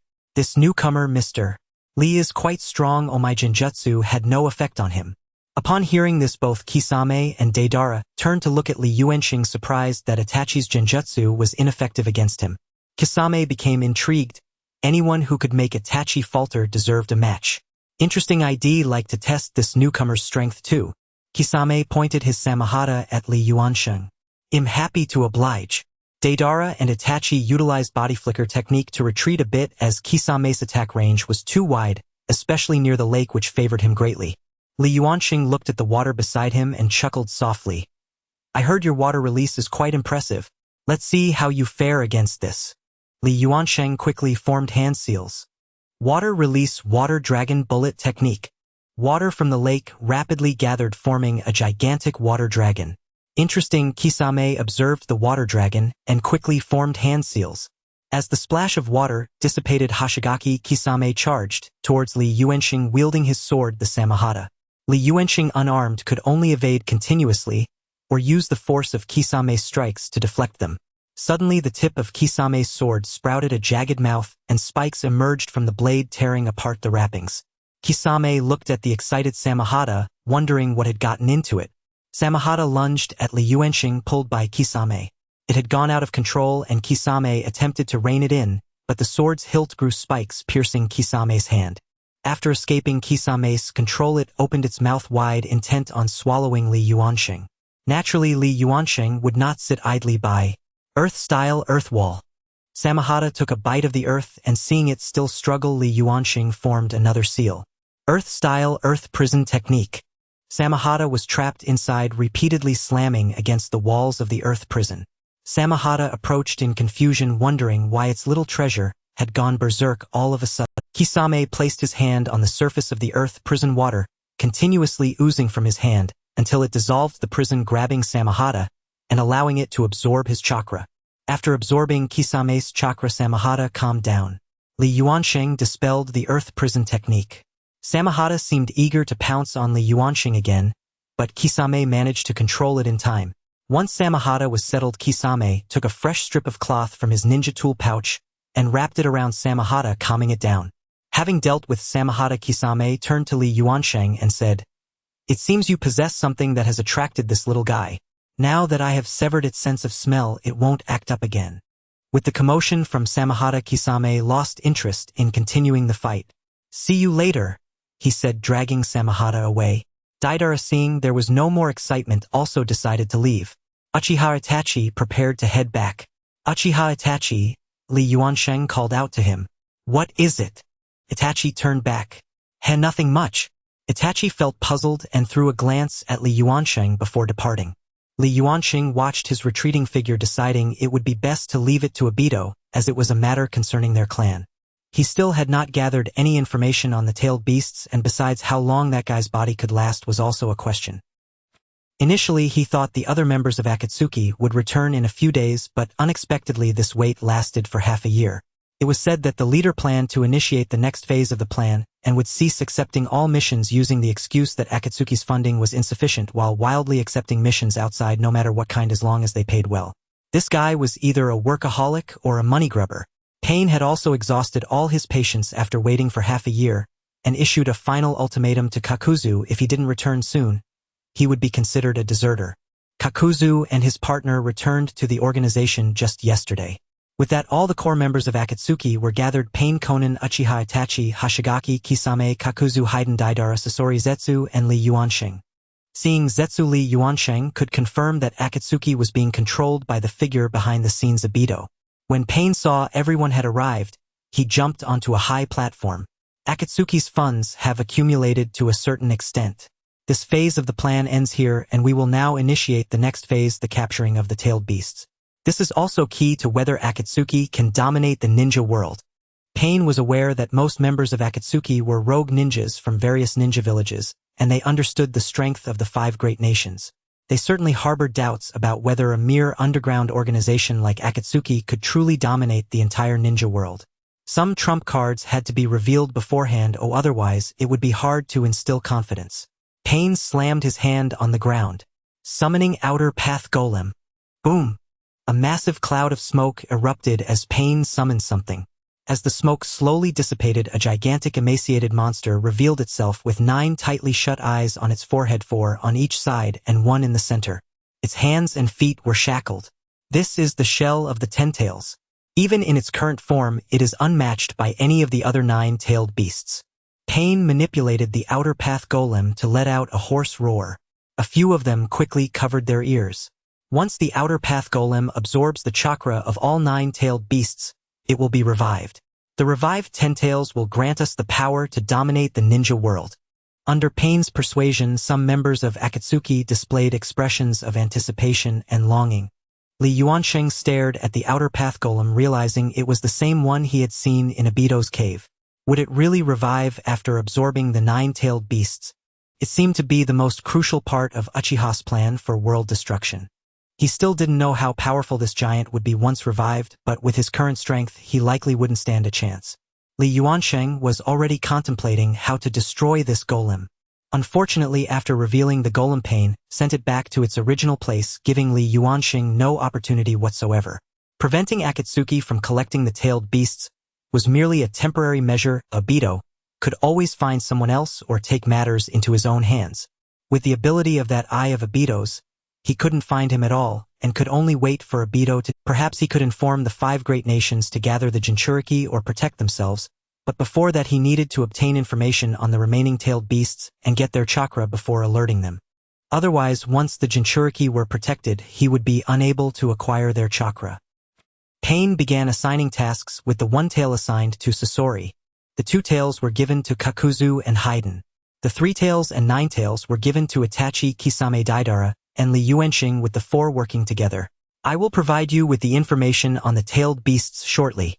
Capturing the tailed beasts is highly challenging, and I hope you will formulate a detailed plan. Do not act hastily until you are absolutely sure, as failure will inevitably alert the various villages and complicate the capture. The order of absorbing the tailed beasts should ideally start from the 1 tail. Sasori, you will act first. The other teams can head to their designated locations to lie in wait. If an opportunity arises to capture one, do so, but remember not to kill them. Itachi, you 4 will form a small team with you as the leader. Remember, the 3 tails and 9 tails are the most troublesome of all the tailed beasts. Although Konoha is currently weakened, a Uchiha Obito has recently emerged, so be cautious. Li's sensing ability should help you. Understood. Zetsu, continue to monitor the movements of the other tailed beasts. That concludes the meeting. Everyone prepare to set off. Kakuzu and Haiden were the first to leave, perhaps eager to go earn some money. Itachi led Kakuzu while Deidara and Li Yuansheng also stepped out. Li Yuansheng glanced at Zetsu, realizing that the entity attached to him was likely Kuro Zetsu. This guy appeared and disappeared at will. How could he catch him? After they left, Zetsu slowly melded into the ground. Using the Earth-style technique to merge underground made it extremely difficult to track him down. After all, Orochimaru had escaped using this very technique. Such a life-saving technique would likely be futile to seek out Orochimaru. It seemed he would have to wait for another opportunity. Miaomu Mountain. At this moment, by the river of toad oil, fierce winds howled, accompanied by the occasional sound of thunder. 2 toad immortals were hiding in the distance. What's wrong with little Daito? Immortal Shinozaki looked at the countless natural energies frantically surging into Daito's body. It should be the breakthrough that Daito mentioned earlier. The fierce winds continued for a day and a night before finally calming down. Daito stepped onto the riverbank, which was coated with toad oil. I finally broke through. Daito focused inwardly. Within his dantian, a golden core coalesced. This marks the golden core stage. Meanwhile, Daito's clone, wandering in Konoha, suddenly vanished in a puff of smoke. The clone returned carrying chakra to Daito's body. Daito closed his eyes and began to digest the information brought by his clone. Gradually, a serious expression emerged on Daito's face.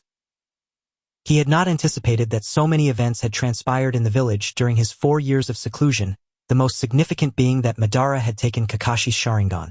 At this moment, the 2 immortals approached. Immortal Shimada's first words were, "Little Daito, you haven't eaten for years, come back home with me. I've specially prepared a large feast for you to ensure you eat your fill."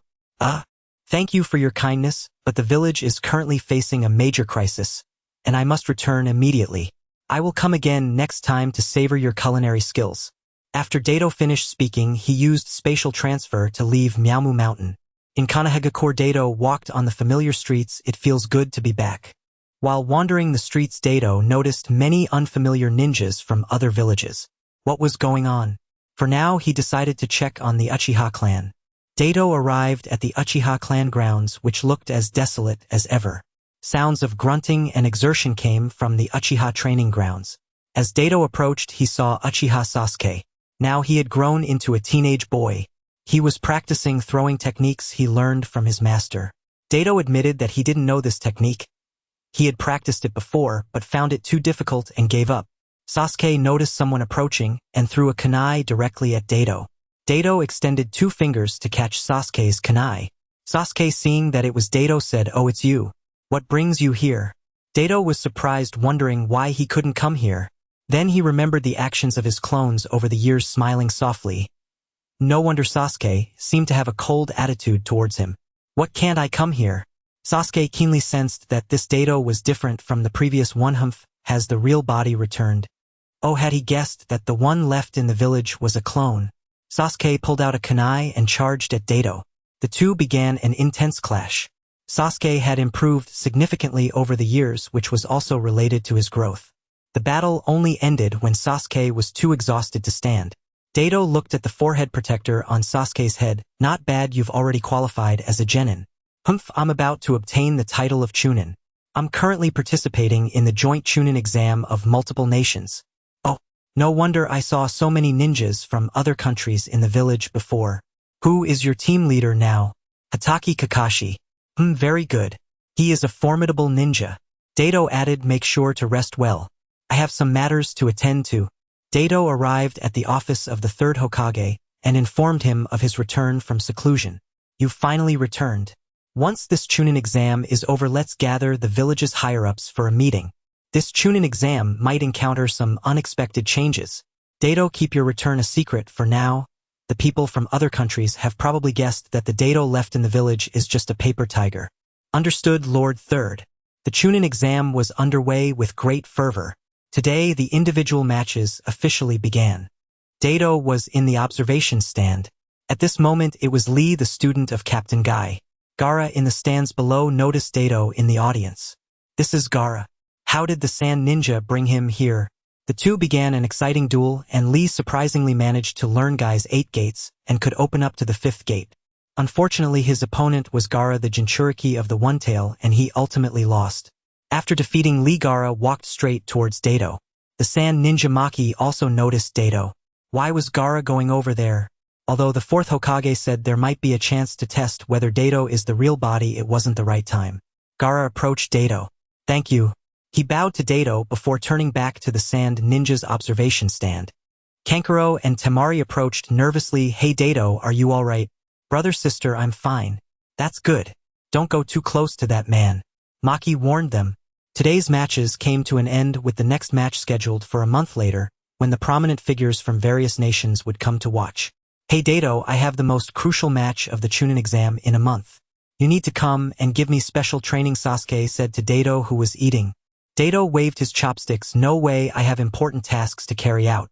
The 3rd Hokage instructed him not to expose himself, and if he trained with Sasuke for a month, others from different villages would surely notice. TCH. Forget it, Kakashi-sensei will help me. Hatake Kakashi is indeed a formidable jonin. A month passed quickly. Prominent figures from various nations began to arrive in Konoha. The final match of the Chunin exam was about to commence. The first match was between Uzumaki Naruto and Hyuga Neji. In the end, Naruto unexpectedly grasped a hint of the Ninetales chakra and won. This kid, in a desperate moment when his chakra was depleted, managed to steal a sliver of the Ninetales chakra. Currently, the crisis from the Akatsuki must prompt him to quickly master the power of the Ninetales. The second match was Gaara's student Sasuke. After calling for a long time, no one came. Due to Uchiha's popularity, the 3rd Hokage decided to place his match last. How did Kakashi pick up this late habit of his? In the 3rd match, the Sand Ninja Kankuro. In the 4th match, Shikamaru emerged victorious. Finally, it was time for Sasuke's battle against Gaara. If he didn't show up soon, he would have to forfeit. Dato smiled as he watched outside the arena. This guy finally made it. 10-9-8. The two descended onto the arena. It was indeed Uchiha Sasuke and Hatake Kakashi. The two engaged in fierce combat, and Kakashi imparted his signature technique Chidori to Sasuke. Even so, Sasuke was still no match for Gaara the Jinchuriki. As they fought fiercely, someone unleashed a large-scale genjutsu. Enemies invaded. Obito quickly identified the caster of the genjutsu, a figure clad in an umbu mask. A traitor had infiltrated the village. The caster was not yet formidable. His illusions affected only ordinary civilians in the arena. Hey, what do you think you're doing? The masked caster stiffened and turned his head, locking eyes with Obito's twin Sharingan. As the tomo spun subtly, the man crumpled to the ground unconscious. Obito instructed a nearby umbu operative to secure the captive. At that moment, a barrier shimmered into existence atop the highest observation platform of the arena. Obito's gaze snapped toward it. No, it was Orochimaru. The third Hokage had been sealed inside. Obito attempted to breach the barrier using his spatial ability, but failed. He would have to rely on sheer force instead. His sage chakra surged violently within him, a torrent of power rising inexorably from his core. Obito strode to the barrier's edge and channeled his sage chakra into his right hand. Infused with Hashirama cells, he unleashed a thunderous punch. Yet the barrier held firm. Undeterred, he struck again, and again the barrier merely trembled unbroken. Inside, Orochimaru noticed Obito outside. So this man was no mere shadow clone as intelligence had claimed. Time was short. He would end this swiftly. Summoning technique. 2 stone coffins materialized before him. As their lids swung open, 2 figures emerged. The third Hokage stared in disbelief. This is the first Hokage and the second. Orochimaru, what have you done to them? Orochimaru smirked coldly. How do you find it, sensei? This is a forbidden technique pioneered by the second Hokage. The art of resurrecting the dead. Grief twisted the third Hokage's features. How had Orochimaru fallen so far? But reflection was futile now. It was time to settle this once and for all. Summoning technique. Enma the Monkey King appeared at the third Hokage's command. Thus began a titanic clash among the 3 Hokages of Konoha. Watching from beyond the barrier, Obito grew increasingly anxious. The third stamina would not hold much longer.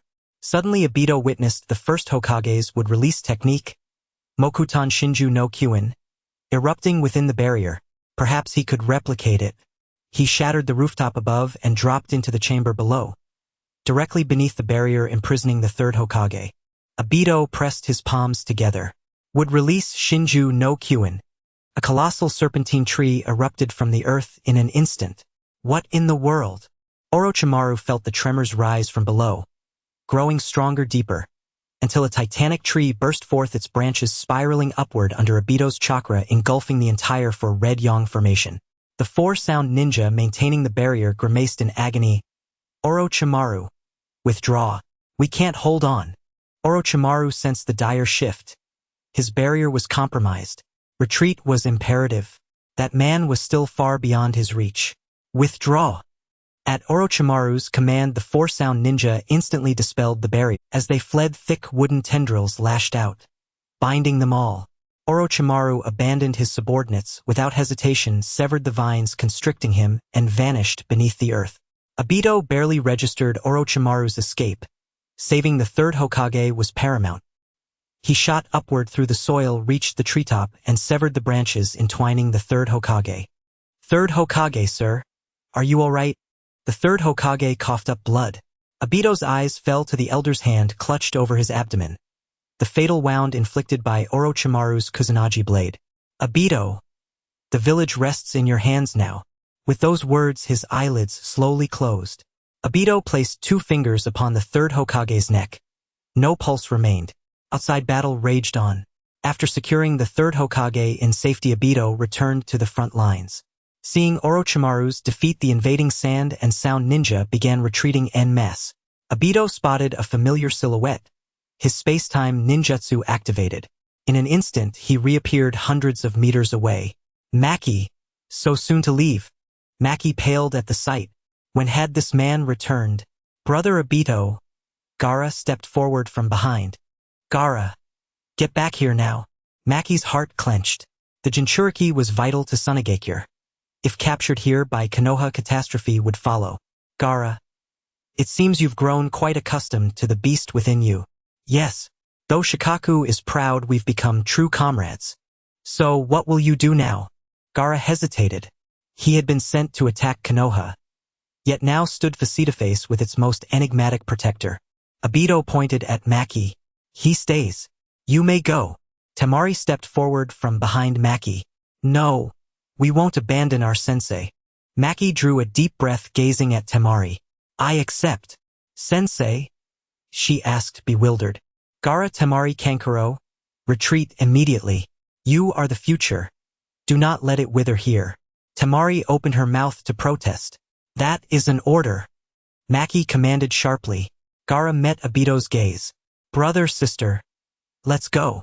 Reluctantly, the three left Maki behind and withdrew toward the land of wind. Once the trio vanished into the distance, Maki tried to resist. Then darkness swallowed him whole. The joint assault by Sunagakure and Otogakure had long been anticipated by Konoha. Hostilities across the battlefield were already winding down. The land of wind had not foreseen that their own Kazekage would fall to Orochimaru's treachery, nor that descent within Sunagakure against the invasion had run so deep. With the assault a catastrophic failure, and elite shinobi lost, the village now faced heavy reparations to Konoha plus exorbitant ransom fees for captured personnel. Fortunately, the primary instigator was Orochimaru of Otogakure. The land of sound bore the lion's share of the financial burden. Sunagakure Kazekage residence. Enough quarreling. Our foremost task is selecting a suitable fifth Kazekage, declared one of Sunagakure's elders. Silence fell. No obvious candidate emerged among Suna's ranks. Then from a quiet corner of the chamber Maki's voice rang out, "I nominate Gaara." Unacceptable. He lacks sufficient seniority for such a post. Maki stepped forward. "Gaara may be young, but tell me who else among you is fit to lead." Sunagakure's leadership exchanged glances. Perhaps this was the only viable path forward. Meanwhile, Konoha too confronted the vacancy of the Hokage title. The third Hokage lay gravely wounded, his life extinguished in service. In Konoha's council chamber sat clan representatives and elite jonin alike. Hamura Mitokado rose.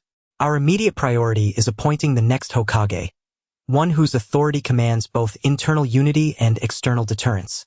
"Let us hear your nominations," he continued. Kakashi raised his hand. "I nominate Uchiha Obito." The third Hokage himself named him as a candidate. Nara Shikaku stood. "I object. Jiraiya, one of the Sannin, is far more suited to the mantle of Hokage." Hamura surveyed the room. "Are there further nominations?" None came. "Then let us proceed to vote for the fifth Hokage. All in favor of Jiraiya as Hokage, please cast your vote." Hamura Koharu Udatain, the Nara Akimichi and Yamanaka clans, the Hyuga and Ibiki, 7 in total, voted for Jiraiya. Further voting was unnecessary. Only Kakashi and Asuma Sarutobi remained. 3 votes in all. "Koharu and I will inform Jiraiya. This session is adjourned." Jiraiya meanwhile lounged atop a rooftop, binoculars trained on a particularly scenic vantage point. His laughter ringing out unrestrained and boisterous. Tap tap tap. The sound of footsteps broke his reverie. He turned. Standing before him were Konoha's 2 senior advisors.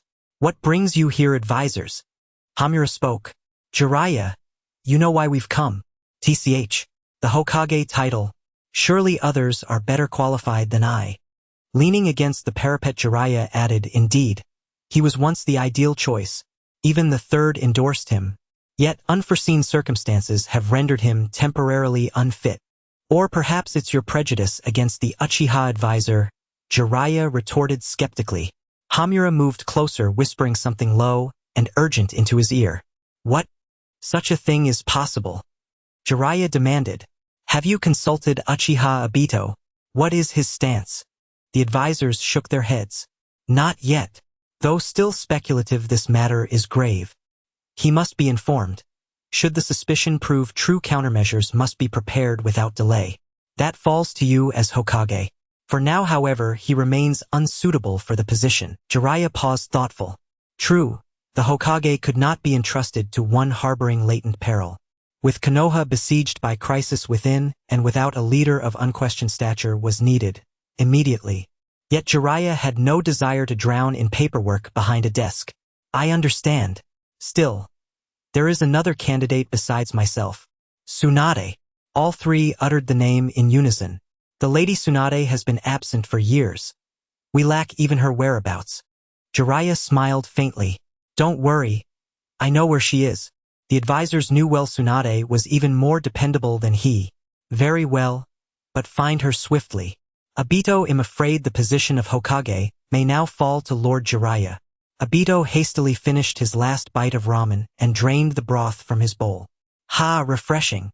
Kakashi, did you just say something?" Kakashi watched Obito feign ignorance. This guy. The Hokage is the one who protects the village. But now I aspire not only to that title. I yearn for a far vaster sky beyond." A confectionery shop somewhere in Konoha village. I never imagined Mr. Itachi had a fondness for sweets, Kisame remarked, popping a dango skewer into his mouth. The four seated there were members of Akatsuki dispatched to capture the Nine Tails and Three Tails. Li Yuansheng tentatively picked up a dango, placed it in his mouth, and found its flavor pleasant, though overly sweet. After one, he set it aside and sipped the accompanying beverage. Deidara too showed no resistance to the dango, consuming several in quick succession. A soft chime rang out. All four instantly turned their attention behind them. Two formidable figures had arrived, and already sensed their presence. Two more figures appeared at the entrance. Itachi signaled silently retreat immediately. At a lakeside clearing, two shinobi blocked their path. Yuhi Kurenai and Sarutobi Asuma. The two observed the four cloaked strangers, identically robed and masked. Who are you? Itachi glanced over. Old acquaintances. Kurenai. Asuma. Slowly he lifted his straw hat.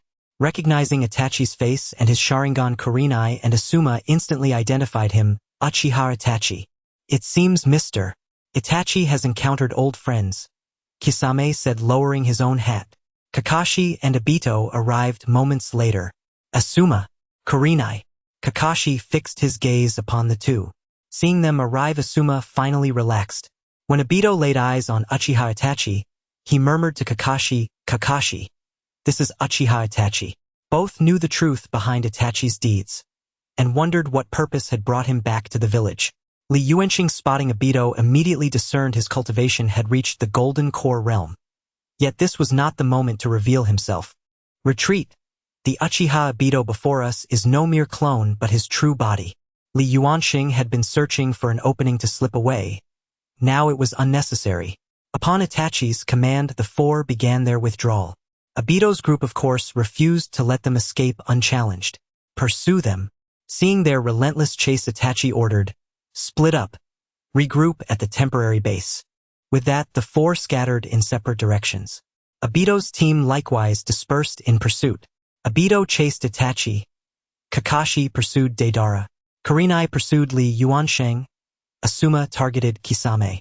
Before parting, Kakashi distributed wireless earpieces to each, enabling real-time intelligence sharing. Obito intercepted Itachi within the forest outside Konoha. For Sharingan eyes locked in silent confrontation. Knowing his opponent's strength, Itachi dispensed with preliminaries, activating his Mangekyo Sharingan instantly. Obito too activated his Mangekyo Sharingan. Itachi recognized the unique pattern of Obito's left eye. That is Uchiha Shirsue's eye. So you know this eye? It was taken from Danzo.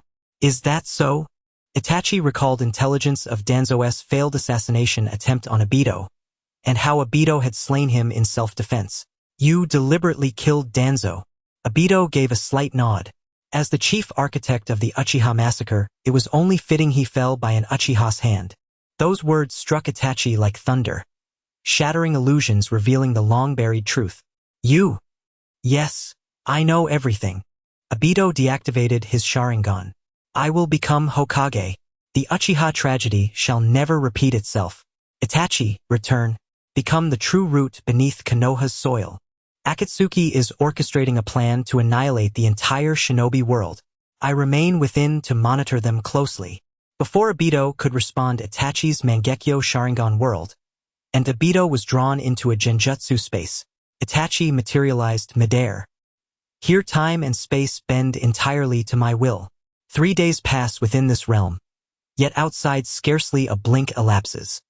I'll tell you all I know about Akatsuki, here and now. Obito frowned. Wait. You never reported any of this to the village before. Itachi shook his head. Akatsuki operates in pairs, each monitoring the other. Without absolute certainty, I cannot risk exposing my cover as a double agent. Then who did relay intelligence to the village? First, let me share what I know of Akatsuki. This technique exacts a heavy toll on me. Obito nodded in understanding. Go ahead. Half a day passed within the Tsukuyami world. Outside merely an instant. Obito opened his eyes. Li Yuansheng. Based on Itachi's revelations, Obito confirmed his identity, teacher Li Yuansheng, and realized he must have been the original source of the earlier intelligence. Itachi pressed a hand to his bleeding eye. I must depart. If Li Yuansheng is also undercover, I'll watch him closely. Kurenai, how is your target faring? Obito contacted her via the earpiece. I'm still pursuing him, but he's swift. I may lose him soon. Good. Give me your coordinates. I'm coming now. You're coming. What of Uchiha Itachi? He escaped. Hearing that, Kurenai felt no surprise. Only grim inevitability. That man had slaughtered an entire clan single-handedly. Years later, his power was surely unfathomable. Kurenai relayed her location. Northwest of the village. Obito sped toward it at once. Teacher wouldn't harm Kurenai. When Obito arrived, Kurenai stood atop a treetop. Kurenai, where is he? She pointed forward. His chakra vanished in that direction. Understood. Go assist Asuma. He appears to be struggling. I'll take over the pursuit. At the mention of Asuma's peril, Kurenai's heart tightened. Right? I'm leaving now. This is yours to handle. The two departed in opposite directions. Li Yuansheng paused and glanced back. The kunoichi who'd pursued him was gone. In her place, a familiar chakra signature approached. Meeting him is fitting. Li Yuansheng halted and waited. 5 minutes later, he opened his eyes. He's here. Teacher Obito ventured cautiously. The figure rose and lifted his straw hat. Obito, how did you sense me? Uchiha Itachi told me. Itachi? How would he reveal such intelligence to you? Obito recounted the full truth of the Uchiha massacre to Li Yuansheng. So that's how it was. I hadn't expected such a figure to exist in this world. One who shoulders all darkness alone. Li Yuansheng sighed softly. Obito keenly sensed that Li Yuansheng's aura had changed. Master, have you regained your physical form? Yes, Li Yuansheng nodded. That's great, but why did you join Akatsuki? Obito asked with confusion. There are some matters I need to attend to, and I can also act as an undercover agent. Li Yuansheng paused and continued. This is for you. It contains several spells that will be quite useful for you. Obito took the scroll that Li Yuansheng tossed over. Thank you, master. Alright, let's end our conversation here. Once I've completed my tasks, I will leave Akatsuki. Be careful, master. As he watched Li Yuansheng depart, Obito also returned the same way, and through the radio the others managed to escape. 10 days later, the 5th Hokage of Konoha, Tsunade Senju. Obito looked up at the woman in Hokage robes on the rooftop. The meaning of the village, the existence of ninjas, is just so. The Konoha ninjas after the war fell into a flurry of busyness.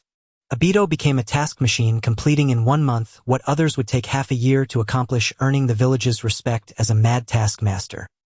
3 years passed in the blink of an eye. Obito remained in the village while Uchiha Madara, after taking Kakashi's Sharingan, seemed to have vanished. Sasuke, dressed in white, stood on the rooftop. Hey Obito, take me to find Uchiha Itachi. Obito glanced at Sasuke. Do you really think your 3-demo Sharingan can match up to Itachi? Sasuke jumped down from the rooftop. I have my own plans. Obito felt a headache coming on as Sasuke's hatred grew stronger as he matured. He was strong now, but at most only slightly stronger than an average jonin, far from being on par with Itachi. Wait until you become a bit stronger, Obito said, and then he ignored him. Then I'll just have to use my own methods. Obito frowned as he watched Sasuke leave.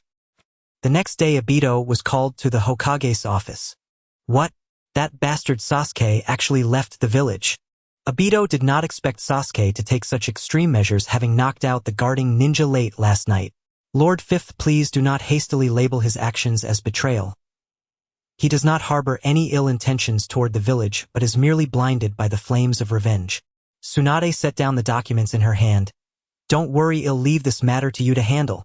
Understood, I'll bring him back. In a forest in the land of fire, Sasuke looked at the spatial fluctuations ahead. He had followed him here. Obito emerged from the space. Sasuke frowned at Obito. Get out of the way, don't block my path. Obito stepped in front of Sasuke. You've grown up. There are some things I think you should know. What things? The truth about Itachi. Obito relayed everything about Itachi, hoping that Sasuke would handle it rationally after learning the truth. However, seeing his bleeding eyes, the Mangekyo Sharingan activated. They all deserve to die, and why are you still in that decaying village? Sasuke, you need to stay calm. Calm? You don't know what it's like. It's not your brother or your parents. You were just a talentless outcast in Uchiha, so of course you can stay calm. Obito frowned. Things were taking a turn for the worse. This is quite a good show to watch. A figure appeared in the sky. It was Uchiha Madara, who had been hidden for many years. At that moment he had changed his mask, revealing both of his eyes. Obito looked at Uchiha Madara in the air. It seemed he had fully adapted to his other Sharingan, and he had not noticed his arrival at all. Obito turned to Sasuke. Sasuke, first deal with the enemy before us. We can talk about our matters afterward. Sasuke revealed a wicked smile. Enemies. To me they are allies, ha ha ha. But I don't have time to play with you right now. I need to find Uchiha Itachi and get to the bottom of this. After saying that, Sasuke headed in the direction of the Land of Rain. Obito tried to stop him but was blocked by Uchiha Madara. Uchiha Madara stared at Obito for a long time. Forget it. It's not time to deal with you yet. Besides, a good show is about to unfold and I can't miss it. What will Uchiha Itachi do? Uchiha Madara's eyes both began to spin simultaneously, space ceiling. Before Obito could react, he was pulled into a small alternate space. Hee, just stay in there and enjoy yourself, Uchiha Madara said before vanishing.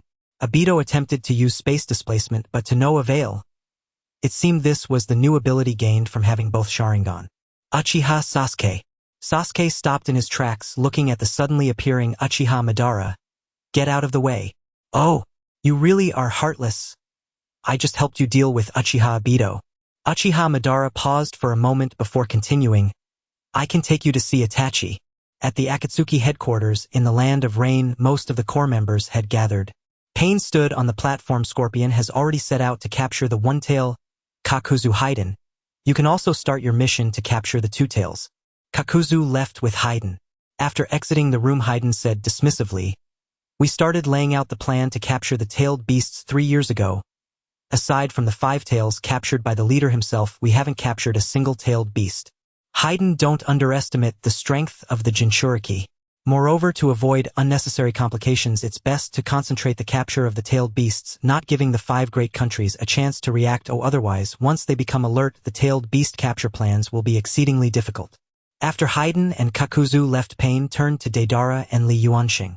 Deidara, Li, the 3 tails will be entrusted to you. Obito will have someone to deal with him. Itachi Kisame will capture the 4 tails. Itachi and Kisame were heading toward the location of the 4 tails Jinchuriki.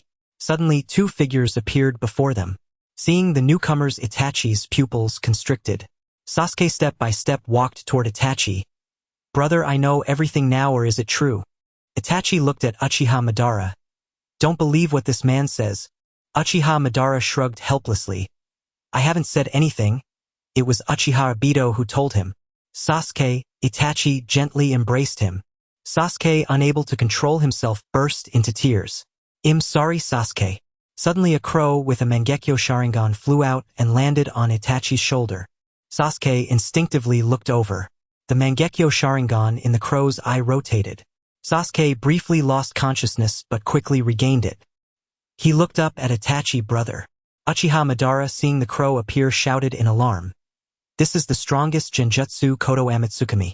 Amaterasu. The black flames of Amaterasu appeared at Uchiha Madara's location, but he dodged it and Uchiha Madara reappeared. He looked at the corner of his clothing, which had been hit by Amaterasu and was now torn. Even with his dual Kamui, facing this man still felt tricky. Kisame, standing by, looked confused, but he understood that Itachi was now an enemy. Kisame excitedly unsheathed his big sword. He had long wanted to fight Itachi in a real battle. Uchiha Madara, seeing Kisame come out, decided not to attack further, letting Kisame test him first. However, Itachi had his own plan. Sasuke, go hold off Kisame. I will deal with Madara. Okay, brother. Sasuke drew his Kusanagi sword. Li Yuansheng sat atop the clay bird of Deidara, observing the immense noise emanating from a distance. Earlier he had walked a while with Itachi, as they happened to be on the same path. It seems there's some trouble with Itachi and Kisame. Deidara expressed his bias against Itachi, reluctant to intervene. Don't worry, those two are quite strong. However, the commotion intensified, revealing 3 colossal figures in red, purple, and blue from afar. No way, that's a lot of Susanoo. Deidara realized he could no longer pretend to be oblivious. Lee, hold on tight. We're heading over to assist. With a whoosh, the bird made a sharp turn, flying towards the source of the chaos. Itachi coughed up a mouthful of blood, panting heavily as his condition continued to deteriorate. Uchiha Madara was too powerful. Itachi's Yata mirror could barely withstand his divine power shuriken, and Sasuke had been utterly overwhelmed by the Susanoo. Kisame lay quietly gazing at the sky as two figures descended. It was Li Yuansheng and Deidara who had rushed over. "What happened, Kisame?" Deidara asked. "Well, I had a fight with Mr. Itachi, and I didn't expect to be beaten so badly." Deidara glanced at Itachi, then at Uchiha Madara. He pointed at Madara, asking, "Is that the enemy?" Kisame shook his head. "That man is the mysterious figure beside the leader, Uchiha Madara. He is a crucial force destined to dominate the ninja world in the future. Itachi betrayed Akatsuki. He is a spy from Konoha." Deidara, upon hearing that Itachi was a spy, said, "Hee, I finally get another chance to fight him." Li Yuansheng walked straight in front of Uchiha Itachi. "Your body can't take any more, leave the rest to me." "Oh dear little Deidara, it seems your teammate is also in cahoots with Mr. Itachi," Kisame commented with a teasing tone. Deidara frowned at Li Yuansheng. Itachi coughed up more blood. "He is strong." "I know. Can I borrow your crow's Sharingan?" Itachi looked at the crow perched in a nearby tree. "It's useless now. After using the Tengai Shinsei once, it has a cooldown period of over 10 years. I just used it for Sasuke. When the power of the Senju and the Uchiha combine, the Sharingan undergoes a wondrous transformation. This is also why Obito has been able to use the Mangekyo Sharingan without going blind." Li Yuansheng paused for a moment. "And my body is made from Hashirama's cells." Itachi summoned the crow. Li Yuansheng extended two fingers and plucked one of his own eyes out. He received the Mangekyo Sharingan from Itachi and gently placed it into his eye socket. The powerful regenerative ability of Hashirama's cells quickly connected all the optic nerves. Li Yuansheng opened his eyes once more, revealing a gleaming Mangekyo Sharingan. Uchiha Madara was astonished to see how quickly Li Yuansheng had fused with the Sharingan. The few people before him could not be left alive. Both Itachi and Li Yuansheng knew too much about Akatsuki. Moreover, both appeared to be quite troublesome foes. Only the Uchiha can unleash the true power of the Sharingan. "Let me show you the real might of the Sharingan." Kamui Shuriken. Li Yuansheng's Mangekyo Sharingan began to spin rapidly. Tengai Shinsei. Uchiha Madara suddenly felt a mental intrusion. How could this be? How could he who was within Susanoo fall under a genjutsu? That person was merely an outsider with a single Sharingan. At the last moment, Uchiha Madara used space-time ninjutsu to escape. Li Yuansheng turned to Deidara. "Deidara-senpai, do you want to take me back?" Deidara was sweating profusely. If someone like Uchiha Madara could escape, how could he possibly be a match? "Well, as your senpai, I'll let you off this time." After saying that, he grabbed Kisame and jumped on the bird to flee. Once Deidara flew far away, Li Yuansheng felt his legs go weak and half-kneeled on the ground, having used nearly all his chakra to ensure the genjutsu's effectiveness. In a cave somewhere in the ninja world, a small fire burned inside. Li Yuansheng tossed a medicine bottle to Itachi. "The medicine inside can heal your damaged body, but you must not use the Mangekyo Sharingan again." Itachi accepted the medicine bottle. "Thank you. What do you plan to do about your brother?" Tengai Shinsei's genjutsu cannot hold him forever. Itachi turned to the unconscious Sasuke. "Likuin, could you release the genjutsu on Sasuke? I will guide him on his future path." "Sure." Li Yuansheng activated the Sharingan and dispelled the genjutsu placed on Sasuke. Itachi looked at Li Yuansheng. This man, not of the Uchiha clan, could freely activate and deactivate the Sharingan. "What are your plans next?" Itachi stood up. "I will take Sasuke and hide for a while. When he can regain his senses, I will continue to keep an eye on Akatsuki's movements." "And will you return to Konoha?" Li Yuansheng shook his head. "I still have some matters to attend to. Then we part ways here." Itachi led Sasuke out of the cave. Meanwhile, Pain used the technique of information transmission to inform the members of the Akatsuki, including Kakuzu Haiden and Sasori, about Itachi and Li Yuansheng's betrayal, while also revealing Uchiha Madara's identity. "Pain, the plan for the tailed beasts has been expedited. You will personally capture the 3 tails and 9 tails. I will handle the 4 tails, 6 tails, 7 tails, and 8 tails." Uchiha Madara stated. Pain opened his Rin again. "Understood." The pitch-black figure was dazed, muttering, "That wicked Li Yuansheng, how could he have ambushed me?" Fortunately, I had sealed away the memories of my mother and those ancient recollections in advance, otherwise it would have been disastrous. In a certain canyon in the land of lightning, Li Yuansheng walked upon the surface of the water. Opposite him stood a female uni ninja with yellow hair. Is this the Jinchuriki of the Two Tails? Her wild beauty indeed matched that of the Two Tails. The Two Tails Jinchuriki watched the newcomer warily, already prepared to attack. Li Yuansheng's Sharingan began to spin. The Two Tails Jinchuriki immediately softened and slowly sank to the bottom of the water. Li Yuansheng walked over. He lifted her from the water. In a deep forest, the 4 Jinchuriki, including Old Purple, were left hanging limply from a tree. Kairabi was distributing flyers for his concert. Suddenly he sensed something. A figure was approaching him. When he saw the Sharingan in Li Yuansheng's eyes, he fainted. After extracting Kairabi's chakra, Li Yuansheng left calmly. Now only the chakra of the 5 tails remains, but that guy has already been captured by pain and absorbed into the outer path golem. Li Yuansheng glanced at the intelligence in his hand. The 1 tails Jinchuriki had been captured. This meant that pain would summon the outer path golem to absorb the chakra of the 1 tails Jinchuriki. Li Yuansheng hurried to the location indicated by the intelligence. In a cave he saw the 1 tails Jinchuriki being absorbed, but unfortunately he arrived too late. The Jinchuriki had already lost all signs of life. Inside the cave only Scorpion was present, while the others were mere illusions summoned by the genjutsu. Li Yuansheng walked straight in. Pain saw Li Yuansheng and ordered, "Scorpion, go stop him." The absorption of the tailed beast is almost complete. Scorpion jumped down from the dry fingers of the 10 tails with a fierce look in his eyes. "I've long wanted to see your true strength." Scorpion tore off his Akatsuki cloak and stepped out of his mechanical scorpion, revealing the face of his younger self. 100 puppets performance, countless puppets rushed out from his scroll. Li Yuansheng glanced at the outer path golem. He could no longer afford to delay. Heavenly deity. Scorpion suddenly felt his energy core being invaded by a powerful mental force. Before he could react, he lost consciousness. The countless puppets behind him fell from the sky, having lost Scorpion's control. Pain furrowed his brows, not expecting Scorpion to be defeated so quickly. Li Yuansheng's figure began to flicker, and the next moment, he appeared above the outer path golem. The 9 eyes on the golem's forehead had only 2 with pupils of 1, was formed from the chakra absorbed from the 1 tails Jinchuriki. Thus the other one must belong to the 5 tails Jinchuriki. Li Yuansheng transformed his palm into a claw and reached for the eye of the 5 tails Jinchuriki. Meanwhile, the chakra of the 1 tails had been fully absorbed and pain summoned the outer path golem. At the last moment, Li Yuansheng managed to grasp a trace of chakra. With a cold gaze, Pain stared at Li Yuansheng. "Li Yuansheng, dare you betray the Akatsuki?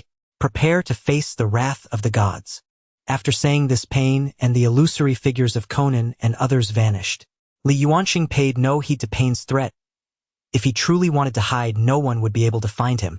Now the chakra of all 9-tailed beasts had gathered. Li Yuansheng closed his eyes. His body seemed to undergo some change, though he couldn't quite pinpoint what it was, as if he still lacked a certain opportunity. After much contemplation, he thought of a possibility: the outer path golem. However, that thing was in Pain's hands. It seemed he needed to pay attention to the next tailed beast they would absorb. It was likely the 2 tails Jinchuriki. Someone was approaching. It was Obito along with Kakashi, Naruto, Sakura, and Granny Chiyo. "Yo, Obito," Li Yuansheng greeted him. "Teacher, what are you doing here?" Obito ran over excitedly. Li Yuansheng chuckled. He couldn't reveal his true intentions. Kakashi, Naruto, and the others also approached, looking at Li Yuansheng, curiously surprised that Obito called this person teacher. Obito briefly introduced Li Yuansheng, though he certainly didn't mention any secrets. Tap tap, footsteps. Everyone turned to look. It was Granny Chiyo. She walked up to Scorpion's puppets. "Scorpion?" Granny Chiyo turned around. "Can we entrust Scorpion to the Sand Shinobi to handle?" Obito whispered a few words in Li Yuansheng's ear. Li Yuansheng looked at Granny Chiyo. "That's fine, but I need to seal his chakra in advance." Chiyo nodded. She then walked over to Gaara. Everyone silently lowered their heads. Gaara had already lost all signs of life. Chiyo placed her hand over Gaara's heart. A green light shone from her palm. Sakura walked over. "Granny Chiyo, it's no use. He already..." As a medical ninja, Sakura understood clearly that Gaara was beyond saving. Granny Chiyo shook her head. He is the hope of the Sand Village. This technique is my own developed forbidden art to bring back to life using my own life in exchange for his. Sakura's face was shocked, indeed, as she sensed Granny Kyo's life force was fading. Ultimately, Granny Kyo peacefully collapsed in Sakura's arms. Shortly after the pursuing forces of the Sand Shinobi arrived, taking away Gaara Scorpion and Granny Kyo, Li Yuansheng and the others watched them leave. At that moment, a messenger hawk suddenly flew down from the sky. Obito reached out to catch it. Upon seeing the style of the intelligence that was delivered, both Kakashi and Obito's expressions changed drastically. This was a sign of the highest level intelligence. Pain is invading. The outer path, the technique of samsara. Uchiha Madara sat in Pain's position. I didn't expect Nagato to use the rebirth technique in such a place, but it doesn't matter much. Uchiha Madara looked at the members of Akatsuki below Kakuzu, Haiden, Deidara, and Kisame. I, Uchiha Madara, will inherit the position of Akatsuki's leader, and the plan to capture the tailed beasts will continue. Kakuzu and Haiden will continue to capture the two tails, while Kisame and Deidara will capture the four tails. After I retrieve the Rinnegan, I will also join the plan to capture the tailed beasts. Haiden clutched his head. I didn't expect someone as strong as Pain to be killed. Kakuzu, looking indifferent, replied, "That's fine. All the finances of Akatsuki will be managed by me." Haiden scoffed derisively, "All you think about is money, money, money. Those without religious belief have no future. You might as well join my evil god cult." Kakuzu glanced at Haiden with a sidelong eye. "What kind of future could your cult possibly have?" Hearing Kakuzu belittle the evil god cult, Haiden became displeased. "Hey, do you want me to kill you?" Kakuzu's eyes flashed with killing intent. "If you have the ability, then come try it." The two stared at each other for a long time, and finally Haiden conceded. "Once Akatsuki unifies the ninja world, my evil god cult will definitely flourish." Kakuzu smirked inwardly, thinking that, by then, he would control the finances of the entire ninja world, and the mere evil god cult would still be insignificant. The 2 tails and 8 tails Jinchuriki were captured. The 4 tails, 6 tails, and 7 tails were successively attacked by Akatsuki. At this moment, the 5 great nations realized the severity of the situation. In the Land of Iron, the 5 Kage summit initiated by the 4th Raikage was held. The 4th Raikage A of the Cloud Village, along with his 2 bodyguards Darui and Kiri. The 3rd Tsuchika Jinoki of the Rock Village, flanked by his guards Kuratsuchi and Akatsuchi. The 5th Kazekage Gaara of the Sand Village, accompanied by his bodyguards Temari and Kankuro. The newly promoted 5th Mizukage Mei Terumi of the Mist Village, along with her bodyguards Ao and Chojuro. The acting Hokage Uchiha Obito of the Leaf Village with bodyguards Hataki Kakashi and Might Guy. Sandaime looked at Obito. "I didn't expect you to become the Hokage of the Leaf so quickly." Obito scratched his head awkwardly.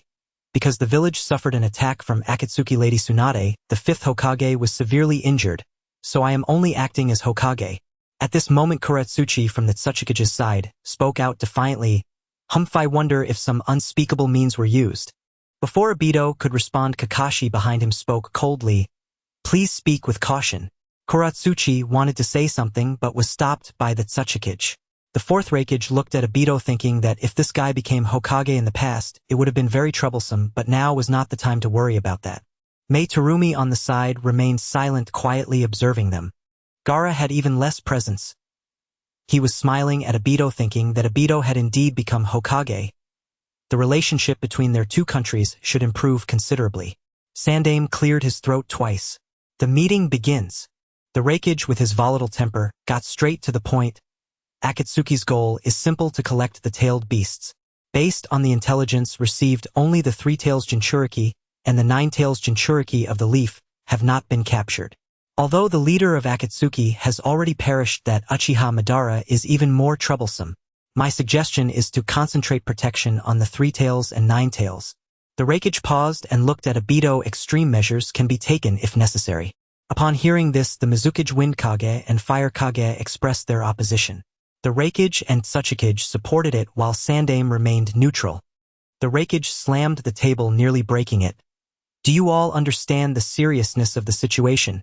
Once Akatsuki obtains all 9-tailed beasts, the ninja world is likely to be finished." Gaara stood up. "I have no objections to concentrating protection on them, but if we kill the 2 Jinchuriki to suppress Akatsuki, what difference would that make between us and Akatsuki?" The Tsuchikage narrowed his eyes, thinking to himself, hasn't the behavior of the 5 great nations always been like this, resorting to any means for their own interests? Gaara continued, after the Jinchuriki dies, the tailed beasts do not perish. They will reappear in some part of the ninja world after a while. Can you guarantee that you will find them before Akatsuki? The Raikage sat down, realizing that was indeed the case. Therefore, our primary task is to resolve the fundamental threat posed by Akatsuki, rather than turning our blades against our own people. That's all I have to say. After Gaara finished speaking, he sat down. Mei Terumi looked at the young Wind Kage with some admiration, seeing that his rise to the position of Kage was not by chance. The 5 Kage began discussing the protection of the Jinchuriki. Just as the discussion was heating up, an unexpected guest arrived. Uchiha Madara. Oh, I didn't expect the big shots from the 5 great nations to gather here. Everyone in the meeting room turned to look at him. Oh, everyone, don't be nervous. I also came to discuss the tailed beasts with you. How about you hand over the 9 tails and 3 tails to me? Uchiha Madara looked at Obito and said, no way. The Raikage activated his lightning release chakra mode. Then the negotiations have collapsed. Uchiha Madara stood up from the conference table. Just as he stood up, Sande moved. He drew his sword in one swift motion. The blade was drawn. The blade sheathed. In the blink of an eye, Uchiha Madara stopped his movement. Just when everyone thought he had been hit, he moved. That startled me. Obito's Mangekyo Sharingan had already activated. Uchiha Madara suddenly looked at Obito. The eyes of Uchiha Shursue Hehe are already useless against me.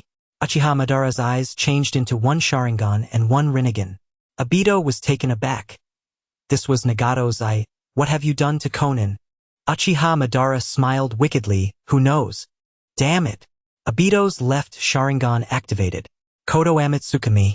Uchiha Madara's Rinnegan emitted a purple glow. I told you it won't work. At the same time, the Raikage and Wind Kage launched their attacks.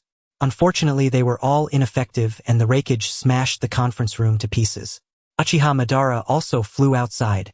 Haha, I Uchiha Madara officially declare war on you. The 4th Great Ninja War is about to begin. After saying this, Uchiha Madara transformed into a shadow and vanished.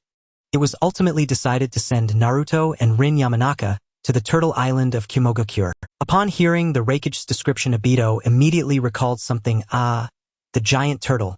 I encountered it before and left a marking upon its shell. I'll teleport them there directly. The Raikage frowned, never expecting that even the reclusive turtle island had been discovered by Obito. Yet now was not the time for such concerns.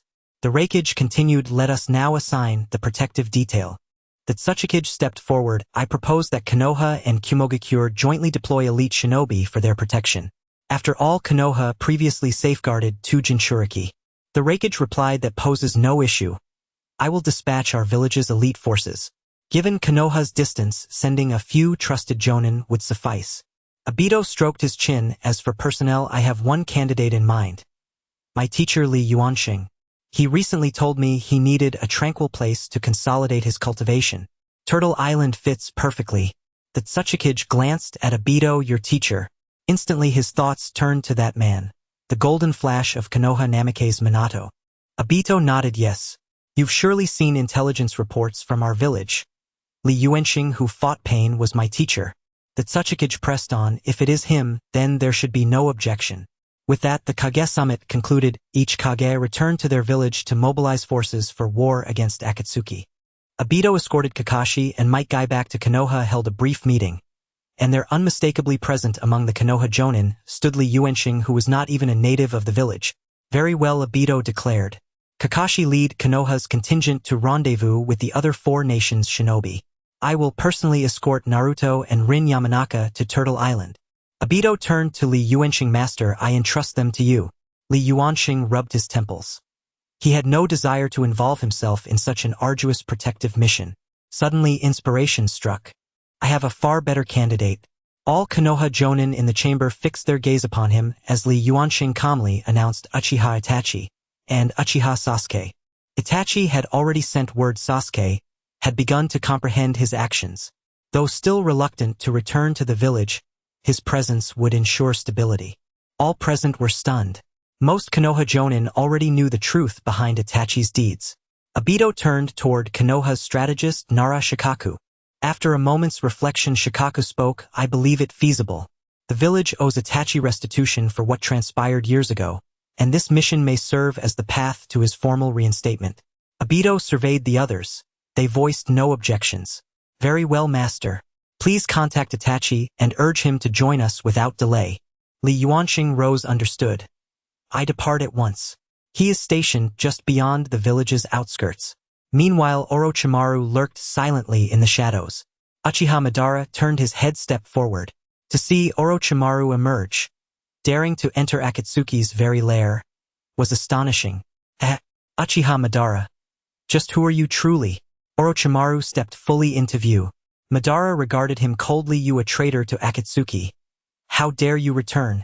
Orochimaru's voice dripped with eerie amusement. "I heard you intend to wage war upon the 5 great nations. So here I am." "Oh, have you come to aid them in destroying me? After all, the enemy of my enemy is my ally." Orochimaru shook his head. "No. I have come to aid you." Madara sneered with disdain. "What could you possibly offer me? Do not overestimate yourself. To erase you now would take but a flick of my finger." Orochimaru swiftly formed hand seals. Madara made no move to interrupt. He wished only to observe what spectacle this serpent would conjure. Summoning technique. A thunderous boom echoed through the chamber. A plume of white smoke billowed forth, revealing 6 coffins. As each lid lifted one by one, Madara's expression twisted into utter disbelief. The 1st, 2nd, 3rd, and 4th Hokage, and Nagato of the Uzumaki clan. When the final coffin opened, Madara shot upright in shock. "Damnable Orochimaru! Where did you acquire this?" Orochimaru flicked his tongue across his lips. "Uchiha Madara. Surprised to see your own Edo Tensei body." Madara knew then he had been unmasked. This was no true Uchiha Madara, merely another wearing his visage and name. "Very well. I accept your proposal. But tell me, what do you seek in return?" "Heh. Only one person, Li Yuansheng." At that, Orochimaru's tongue darted out again, gleaming with feverish anticipation. Without hesitation, Madara agreed. "Done." War erupted 1 month later, swift, brutal, and overwhelming. The allied shinobi forces were caught utterly unprepared by Madara's army of 100,000 white Zetsu and Orochimaru's legion of resurrected warriors. Among the white Zetsu, the camouflage variants tormented the allied forces relentlessly. Yet even more devastating were Orochimaru's Edo Tensei Legion's legendary shinobi, indomitable in strength and impervious to death. The battle raged for days, inflicting catastrophic losses upon the shinobi alliance. Meanwhile, on Turtle Island, Naruto learned the truth. "Sasuke, can you truly bear hiding here like a cowardly turtle?" Sasuke glared at Naruto, agitated yet resolute. "Naruto, guarding this place is my— Sasuke, if Kakashi Sensei falls? If Sakura dies? If Brother Obito perishes? Will you regret staying?" Sasuke's brow furrowed deeply. His resolve crystallized in silence. "Come with me." Naruto beamed, nodding eagerly. Sasuke led him stealthily to the outer edge of Turtle Island's barrier. "Soon the barrier team will rotate shifts. The seal will weaken momentarily. That is our chance to break through." Naruto nodded firmly. They waited over an hour amid the forest undergrowth, until suddenly a voice sounded behind them. "Sasuke, what brings you and Naruto here?" Slowly they turned.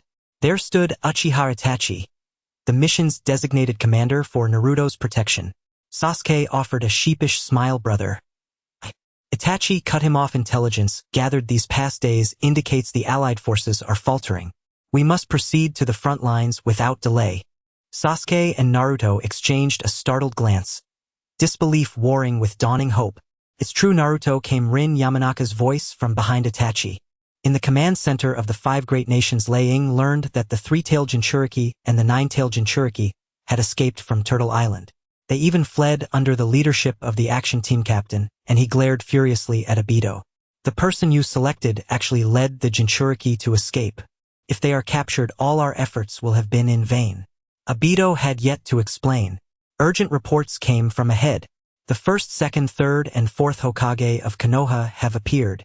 The Uchiha Madara in the Edo Tensei state has appeared ahead. Damn it, the 5 Kage must move immediately." Lei Ying looked at Obito. "The Hokage will send us to various battlefields." "Yo, Madara." Uchiha Madara opened his eyes, looking at his current state with confusion. "Did I not use the reincarnation ninjutsu?" He turned to look at Hashirama. How pitiful Hashirama to be dug up to fight after. Hashirama smiled gently. Madara, the power summoned this time is close to what you had in life. You should know that the caster cannot control me, right? Tobirama walked over. Brother, stop wasting words with him, just take him down. I've already lifted the techniques of the monkey and the fourth Hokage. In a dark corner, Orochimaru sensed something. As expected of the second Hokage and the first Hokage, not only have they freed themselves from Edo Tensei, but they've also released the third and fourth Hokage. This has messed things up. The third Hokage and fourth Hokage approached. After a brief introduction, they turned to Uchiha Madara. A great battle unfolded. Unfortunately, Uchiha Madara had activated his Rinnegan. The four Kage were simply no match for him. Only the combined forces of the five Kage and the four Hokage of Konoha could barely contend with Uchiha Madara. Naruto, Sasuke, Itachi, and Lin were blocked by the masked Uchiha Madara. Naruto shouted at him. Who are you? Uchiha Madara has already been Edo Tensei to another battlefield. The masked Uchiha Madara sneered. Who I am is not important. What matters is that both of you have come. The masked Madara formed hand seals, summoning Jutsu Outer Path Golem. A massive golem was summoned. Purple chains emerged from its mouth, binding Naruto and Lin. The tailed beasts were pulled out. From afar, Obito, who was fighting Madara, sensed something. Not good, Lin is in danger. The fourth Raikage shouted at Obito, Obito, go support the Jinchuriki. We can handle things here. Obito nodded, using space transfer to leave the scene. Waves of energy surged through space as Obito arrived beside Lin. Itachi, seeing Obito appear, said to him, Obito, hurry and stop him. After speaking, Itachi activated his Manjikyu Sharingan. Amaterasu, the masked Madara, saw Obito coming, activated his Rinnegan, and switched to another Kamui Eye. Kamui, the black flames on the chains were transferred elsewhere. Obito unleashed Sage Chakra and charged forward. The masked Madara chuckled. You two are too much of a nuisance.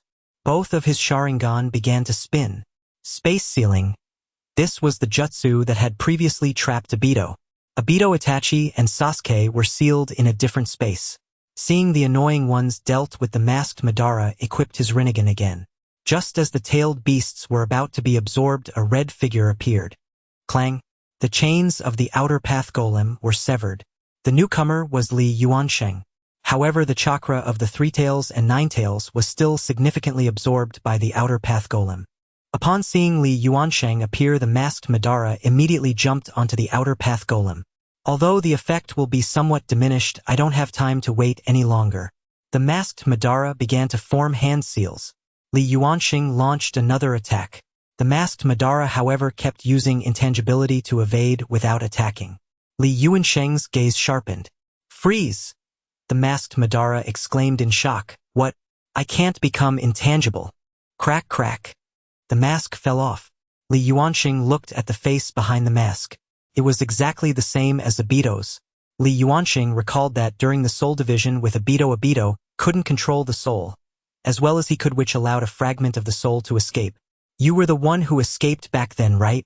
The fragment of Obito chuckled. That's right. Li Yuansheng frowned. You are merely a fragment of the soul. Relying on the main body is your means of survival. Why would you go against that? The fragment of Obito rolled his eyes.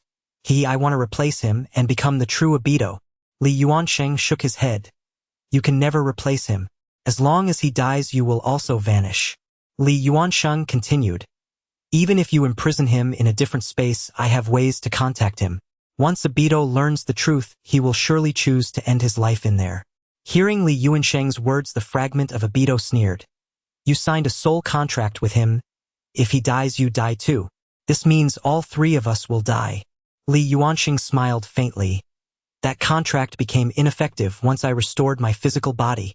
The fragment of Obito stepped back 2 steps. Impossible, don't try to deceive me. You can try it. Right now you have 2 choices. One is to be destroyed together with Obito, and the other is to return to Obito's side. I will use the body outside body technique to allow you to continue existing, but you will have to be subject to Obito. The masked Obito was caught in a struggle, unsure of what choice to make. Li Yuansheng quietly waited nearby, but he did not notice that the Outer Path Golem beneath him was forming hand seals. About 10 minutes later, Li Yuansheng had lost his patience. the battlefield over there was looking grim. So what is your choice? The fragment of Obito suddenly laughed maniacally. Haha, too late, too late. The outer path golem beneath him was suddenly absorbed by the fragment of Obito. Li Yuansheng sensed something was wrong and jumped down. The outer path golem transformed into a white sphere inside which something seemed to be wriggling constantly. Li Yuansheng gathered natural energy. Bang! After the explosion, the white sphere disappeared. In its place appeared a person, the fragment of Obito. At this moment his appearance had drastically changed, his skin had turned white. A black staff appeared in his hand. Ah, I've finally succeeded, the Ten Tails Jinchuriki. The fragment of Obito glared at Li Yuansheng. Now I have no relation to the main body. Whether he lives or dies is inconsequential to me. Thus the outer path golem's overwhelming life force granted him special energy, enabling him to escape the fate of being a fragment of the soul. This is troublesome. The energy fluctuations emanating from him suggest I might not be a match. Should I flee? The battlefield on the side of the five shadows was completely one-sided. All four of Konoha's shadows were controlled by Madara with his black rods. The five shadows were also heavily injured and unable to fight back. Li Yuansheng had already begun to entertain thoughts of retreat. Suddenly a massive chakra approached from the distance. It was the reanimated Uchiha Madara. Obito, you seem anxious. The soul fragment Obito glanced at Uchiha Madara, a hint of apprehension flashing in his eyes. However, at this moment, he was the Ten Tails Jinchuriki and possessed the body of the Sage of Six Paths. Even Madara could do nothing to him. You've arrived, Uchiha Madara. Li Yuansheng looked at him. This was Madara in his younger days. He had seen him in his old age before, and indeed it was him. The soul fragment Obito pointed at Li Yuansheng. Defeating him will allow us to begin the final phase of the plan. But before that I still have some matters to attend to. The soul fragment Obito looked at Uchiha Madara in confusion. That is. Uchiha Madara formed hand seals with one hand. The soul fragment Obito suddenly realized that his body was no longer under his control. What was happening? While the soul fragment Obito was in a stalemate, a shadow attached itself to his body. It was Black Zetsu. At this point Obito was completely controlled. Uchiha Madara sneered disdainfully. You haven't forgotten that your body is made entirely from my cells, have you? I was the one who granted life to you, this wandering soul, and yet you betray me. Hee, but everything is within my calculations. Black Zetsu controlled his hands to begin forming seals. Although Li Yuansheng did not know why, he understood that they were turning against each other. Seizing this opportunity, he scooped up Naruto and Lin from the ground, transforming into a fleeting shadow. As he fled, Uchiha Madara did not stop him, allowing him to leave. After Li Yuansheng fled, he did not run far, but instead came to the side of the five shadows. Looking at their dire situation, he shook his head and checked on each of them. They were all still alive. At this moment, a person approached. It was Tsunade, the fifth Hokage of Konoha. She had been sent to protect the daimyo and had just arrived. She glanced at Li Yuansheng. I'll save them. You go rescue the previous Hokages from the village. Li Yuansheng nodded. He went to the side of the four shadows and helped them break free from the control of the black rods. Senju Hashirama was about to rush over to deal with Uchiha Madara when Li Yuansheng stopped him. Before long, Tsunade also revived the Raikage and the others. Only Naruto remained unconscious. The group gathered together to listen to the intelligence provided by Li Yuansheng. In short, your chances of victory are almost zero. Even the usually hot-headed Raikage did not stand up to oppose this. They had witnessed Uchiha Madara's power. Suddenly, the fourth Hokage spoke up. Mr. Li just mentioned that the soul fragment Obito and Uchiha Madara have come into conflict. I believe this is our opportunity. The fourth Hokage's words reignited hope among the crowd. Senju Tobirama stepped forward and said, That's right. Now I and the fourth Hokage will jointly send you over there. We must at least take a chance. Before leaving, the third Hokage instructed Lin to stay behind and look after Naruto. The Flying Thunder God technique was activated and a group of shadows vanished from the spot. Li Yuansheng helplessly shook his head and ultimately decided to follow. By the time Li Yuansheng arrived, the shadows had once again been thoroughly defeated, with only the second and fourth Hokage relying on the Flying Thunder God to maneuver around Madara. At this point, Madara had already become the Ten Tails Jinchuriki. The reanimated body of the second Hokage could no longer recover after being attacked by him, resulting in the loss of half of his body, and the fourth Hokage had also lost both of his hands. Li Yuansheng was already prepared to retreat again, and this world was coming to an end. Just then 2 figures were approaching. Li Yuansheng looked at them. It was Kakashi Hatake and Might Guy. Why bother going to your death? The shadows were no match for them. Guy saw the chaotic battlefield and the fallen shadows. Was the apocalypse upon them? Perhaps it was time to ignite my final youth. Just as Li Yuansheng was about to turn around, an astonishing energy surged forth. 8th gate of death open. Guy was surrounded by red chakra steam. Night Guy.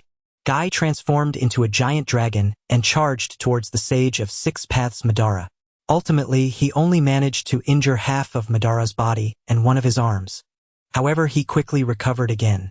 Li Yuansheng knew that such formidable vitality could not be easily extinguished. Although he had many ways to kill him, his power was insufficient. The soul fragment Obito lying on the ground displayed an expression of unwillingness. He slowly took out a glass bottle. Black Zetsu, controlling him, noticed this but was a step too late. The soul fragment Obito had already equipped the Sharingan in the bottle. His 2 Sharingan began to spin, causing a spatial fluctuation in the distance. Obito and Itachi were released. Black Zetsu's voice echoed. Releasing them now won't have any effect. Though Obito and Itachi could not escape, they could clearly see the situation outside.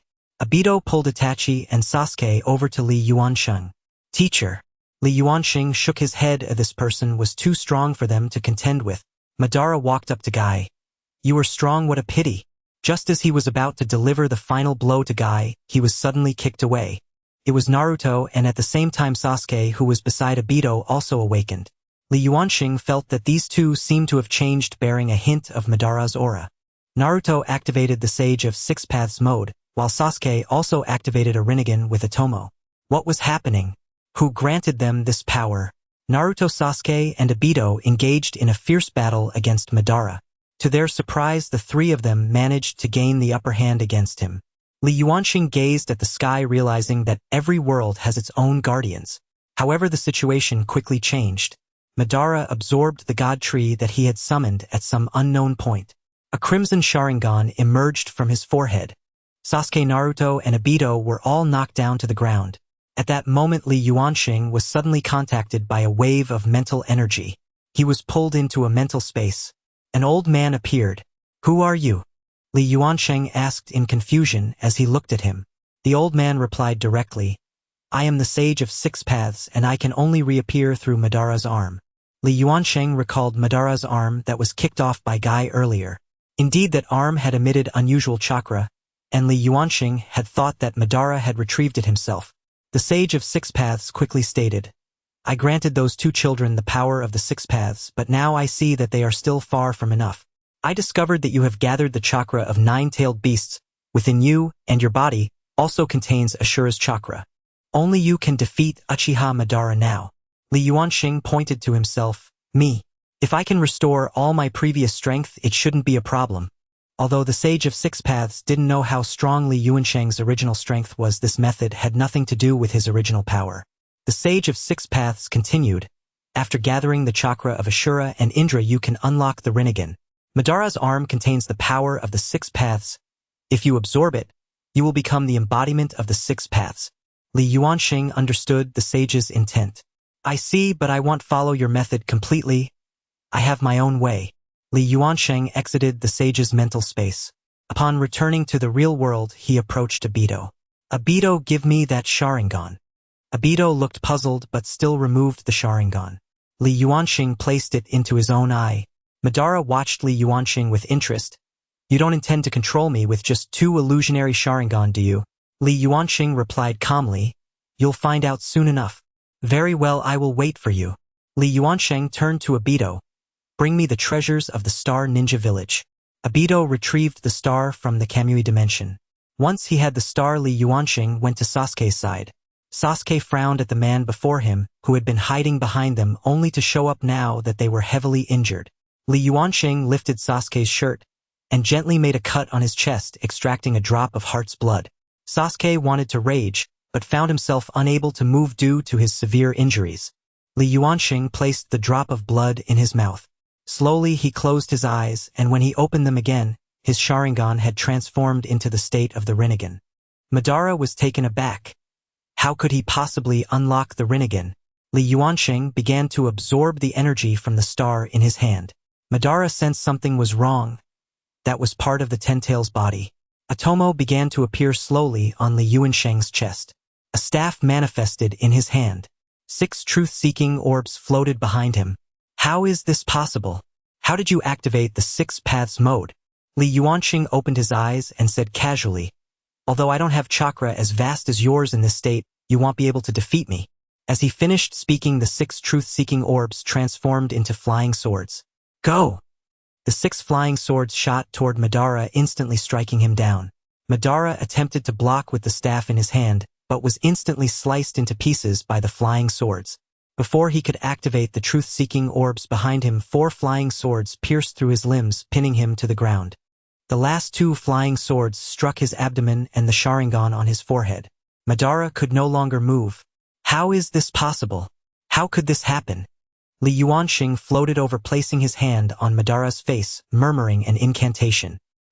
He grasped Madara's soul with his hand, and with a forceful squeeze, Madara's soul vanished. Everyone present witnessed the instantaneous change. Madara was dead, as if it were a dream. Li Yuansheng floated back into the air, distributing his chakra to the injured, instantly healing their wounds. This was the yang power of the 6 paths. Suddenly Li Yuansheng's expression hardened, and he swung the staff in his hand.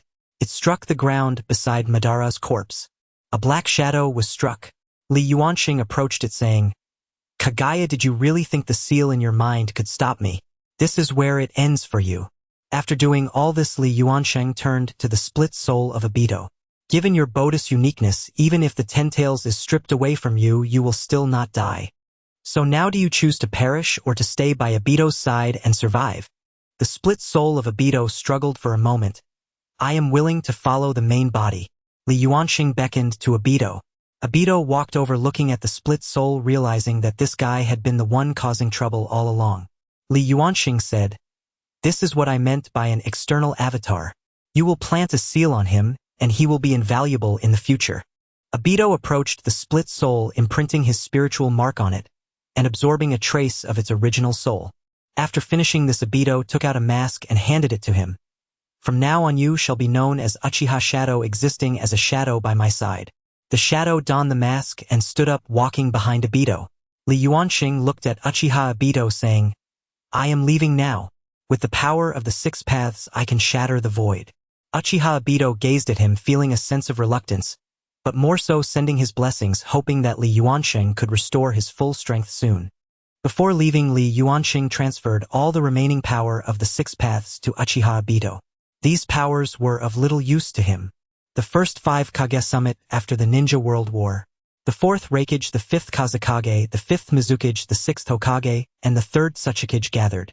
Uchiha Obito stood up and said, After this war, the ninja world should enjoy a long period. The other Kage nodded in agreement, realizing that through this war the 5 great nations had fought side by side, experiencing life and death together and understanding each other's pains. At the same time, they had lost a significant number of ninjas and the foundational conditions for war. Uchiha Obito continued, However, peace is always fleeting. Due to interests, or when all those who experienced this war have passed, what will happen to future generations? Will they repeat the same mistakes? I hope that through this meeting, we can discuss how to avoid future wars and reach a conclusion. The Mizukage and Kazekage were very interested, as peaceful development was the best path for the ninja world. The Raikage and Tsuchikage were also somewhat intrigued, though they did not express it. Gaara pondered, saying, If we establish a treaty, it may not be effective. Peace treaties have been signed after each ninja war, yet wars continue to erupt. The Tsuchikage looked at Uchiha Obito, asking, Do you have any good suggestions? Uchiha Obito bent down, took the cups of the 5 Kage, and poured the tea back into the teapot. This is tea that all 5 Kage have drunk. Uchiha Obito then poured the tea from the teapot into the 5 cups. Afterwards, he picked up his own cup and drank it down. Terumi Mei showed a disdainful expression, saying, Hey, that's what I drank. The astute Tsuchikage seemed to understand his point, looking sharply at Uchiha Obito. Are you suggesting unifying the ninja world? Upon hearing this, the Raikage Gaara and Terumi may all looked at Uchiha Obito. Uchiha Obito solemnly nodded, saying, "That's roughly the idea, but it differs somewhat from what the Tsuchikage is thinking." The Raikage stroked his chin, saying, "Please share your specific thoughts." Uchiha Obito sat down, organizing his thoughts. First, the 5 great nations along with all the small nations should establish a United Nations. The United Nations will select 12 elder positions to decide and handle all major events in the ninja world. Among them, each of the 5 great nations will appoint 2 elders, while the other small nations will jointly propose 2 elders to ensure their representation. The elders will rotate every 6 years to ensure their objectivity. The United Nations will establish a specialized enforcement division to maintain stability in the ninja world with members selected from the outstanding ninjas of both the 5 great nations and various small nations. The most important part is that each of the 5 great nations must contribute certain financial resources to the United Nations annually to address difficulties in certain areas such as natural disasters, etc. This is all I have to say for now. As for other systems and details, they require the expertise of professionals from various nations to discuss. After hearing this, Gaara's eyes lit up. This system would benefit the Wind Country, and he immediately voted in favor. The Raikage and Tsuchikage did not express their stance. Such a significant matter needed to be discussed back home. The Mizukage hesitated for a moment, agreeing to return and deliberate, similar to the Raikage and Tsuchikage. After they left, Uchiha Obito gazed at the sky, realizing that they would have to discuss it again next time. 3 months had passed since the last 5 Kage Summit, and Uchiha Obito received good news. The Raikage, Tsuchikage, and Mizukage all agreed. Uchiha Obito felt a hint of excitement in his heart. The Tsuchikage suddenly doused cold water on him, saying, "Hokage, don't get too happy too early. Some of the smaller nations have grown accustomed to their wealthy lifestyles and may be unwilling to accept oversight." The Raikage sneered, saying, "Humph, who dares to disagree? The wrath of the 5 great nations is not something those small nations can bear." Gaara took a sip of tea and advised, "Raikage, there's no need for such violence. It would be best to resolve this peacefully, or otherwise we would lose sight of our original intention." After this meeting, the 5 great nations began sending envoys to the surrounding small nations. Although some force was used, they ultimately achieved their goals. The Ninja World United Nations was established. The Forehead Protector continued to use the character ninja from the time of the Great Ninja War as the emblem of the United Nations. The end. 10 years later. Uchiha Express Company. Obito sat in the office, legs crossed. The phone suddenly rang. Obito immediately uncrossed his legs and picked up the phone. "Hello. Yes, is the delivery to the United Government from the land of Earth." "Great." Obito made a victorious expression. Finally, after half a month, there was some business. Since a certain company developed thunder cars, his express company has been on the verge of collapse with dwindling orders. Obito snapped his fingers. The office door was pushed open. A person wearing a mask walked in. "Shadow, go to the land of Earth and deliver this package to this address." Saying this, he handed a note to Uchiha Shadow. Shadow revealed one eye, showing impatience, but still took the note. Suddenly, a child resembling Obito rushed in, around 6 or 7 years old. Upon seeing the child, Shadow's gaze softened slightly. The child ran into Obito's arms. "Father, I want to go out and play with Uncle Shadow." Obito affectionately patted the boy's head. "Sure, go ahead." The boy happily pulled Shadow's hand and went out the door. Not long after they left, Rin, who was visibly pregnant, walked in. "Obito, it's time for the checkup again. Come with me soon." Obito walked over, carefully supporting Rin. "Is Aunt Mayu not here? How could you come out alone?" Rin tapped him lightly. "Aunt Mayu isn't coming today, remember?" Obito scratched his head, awkwardly realizing it was because he had already owed her 3 months' wage the year before last. Due to severe droughts in several small countries near the land of demons, the funds provided by the United Government were insufficient. Although Obito was no longer an elder of the United Government, as one of its founders, he donated most of his wealth to set an example. In the past 2 years, the express business has been sluggish, coupled with Rin's pregnancy with their second child, which made Obito's financial situation increasingly strained. Konoha Hospital. Obito supported Rin as they walked out. She was nearing her delivery date, and it would be best if she could be hospitalized.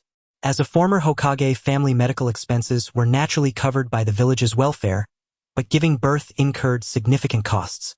He recalled the expenses when Rin gave birth to Uchiha Kantaro. He didn't remember the exact amount, but it was definitely not small.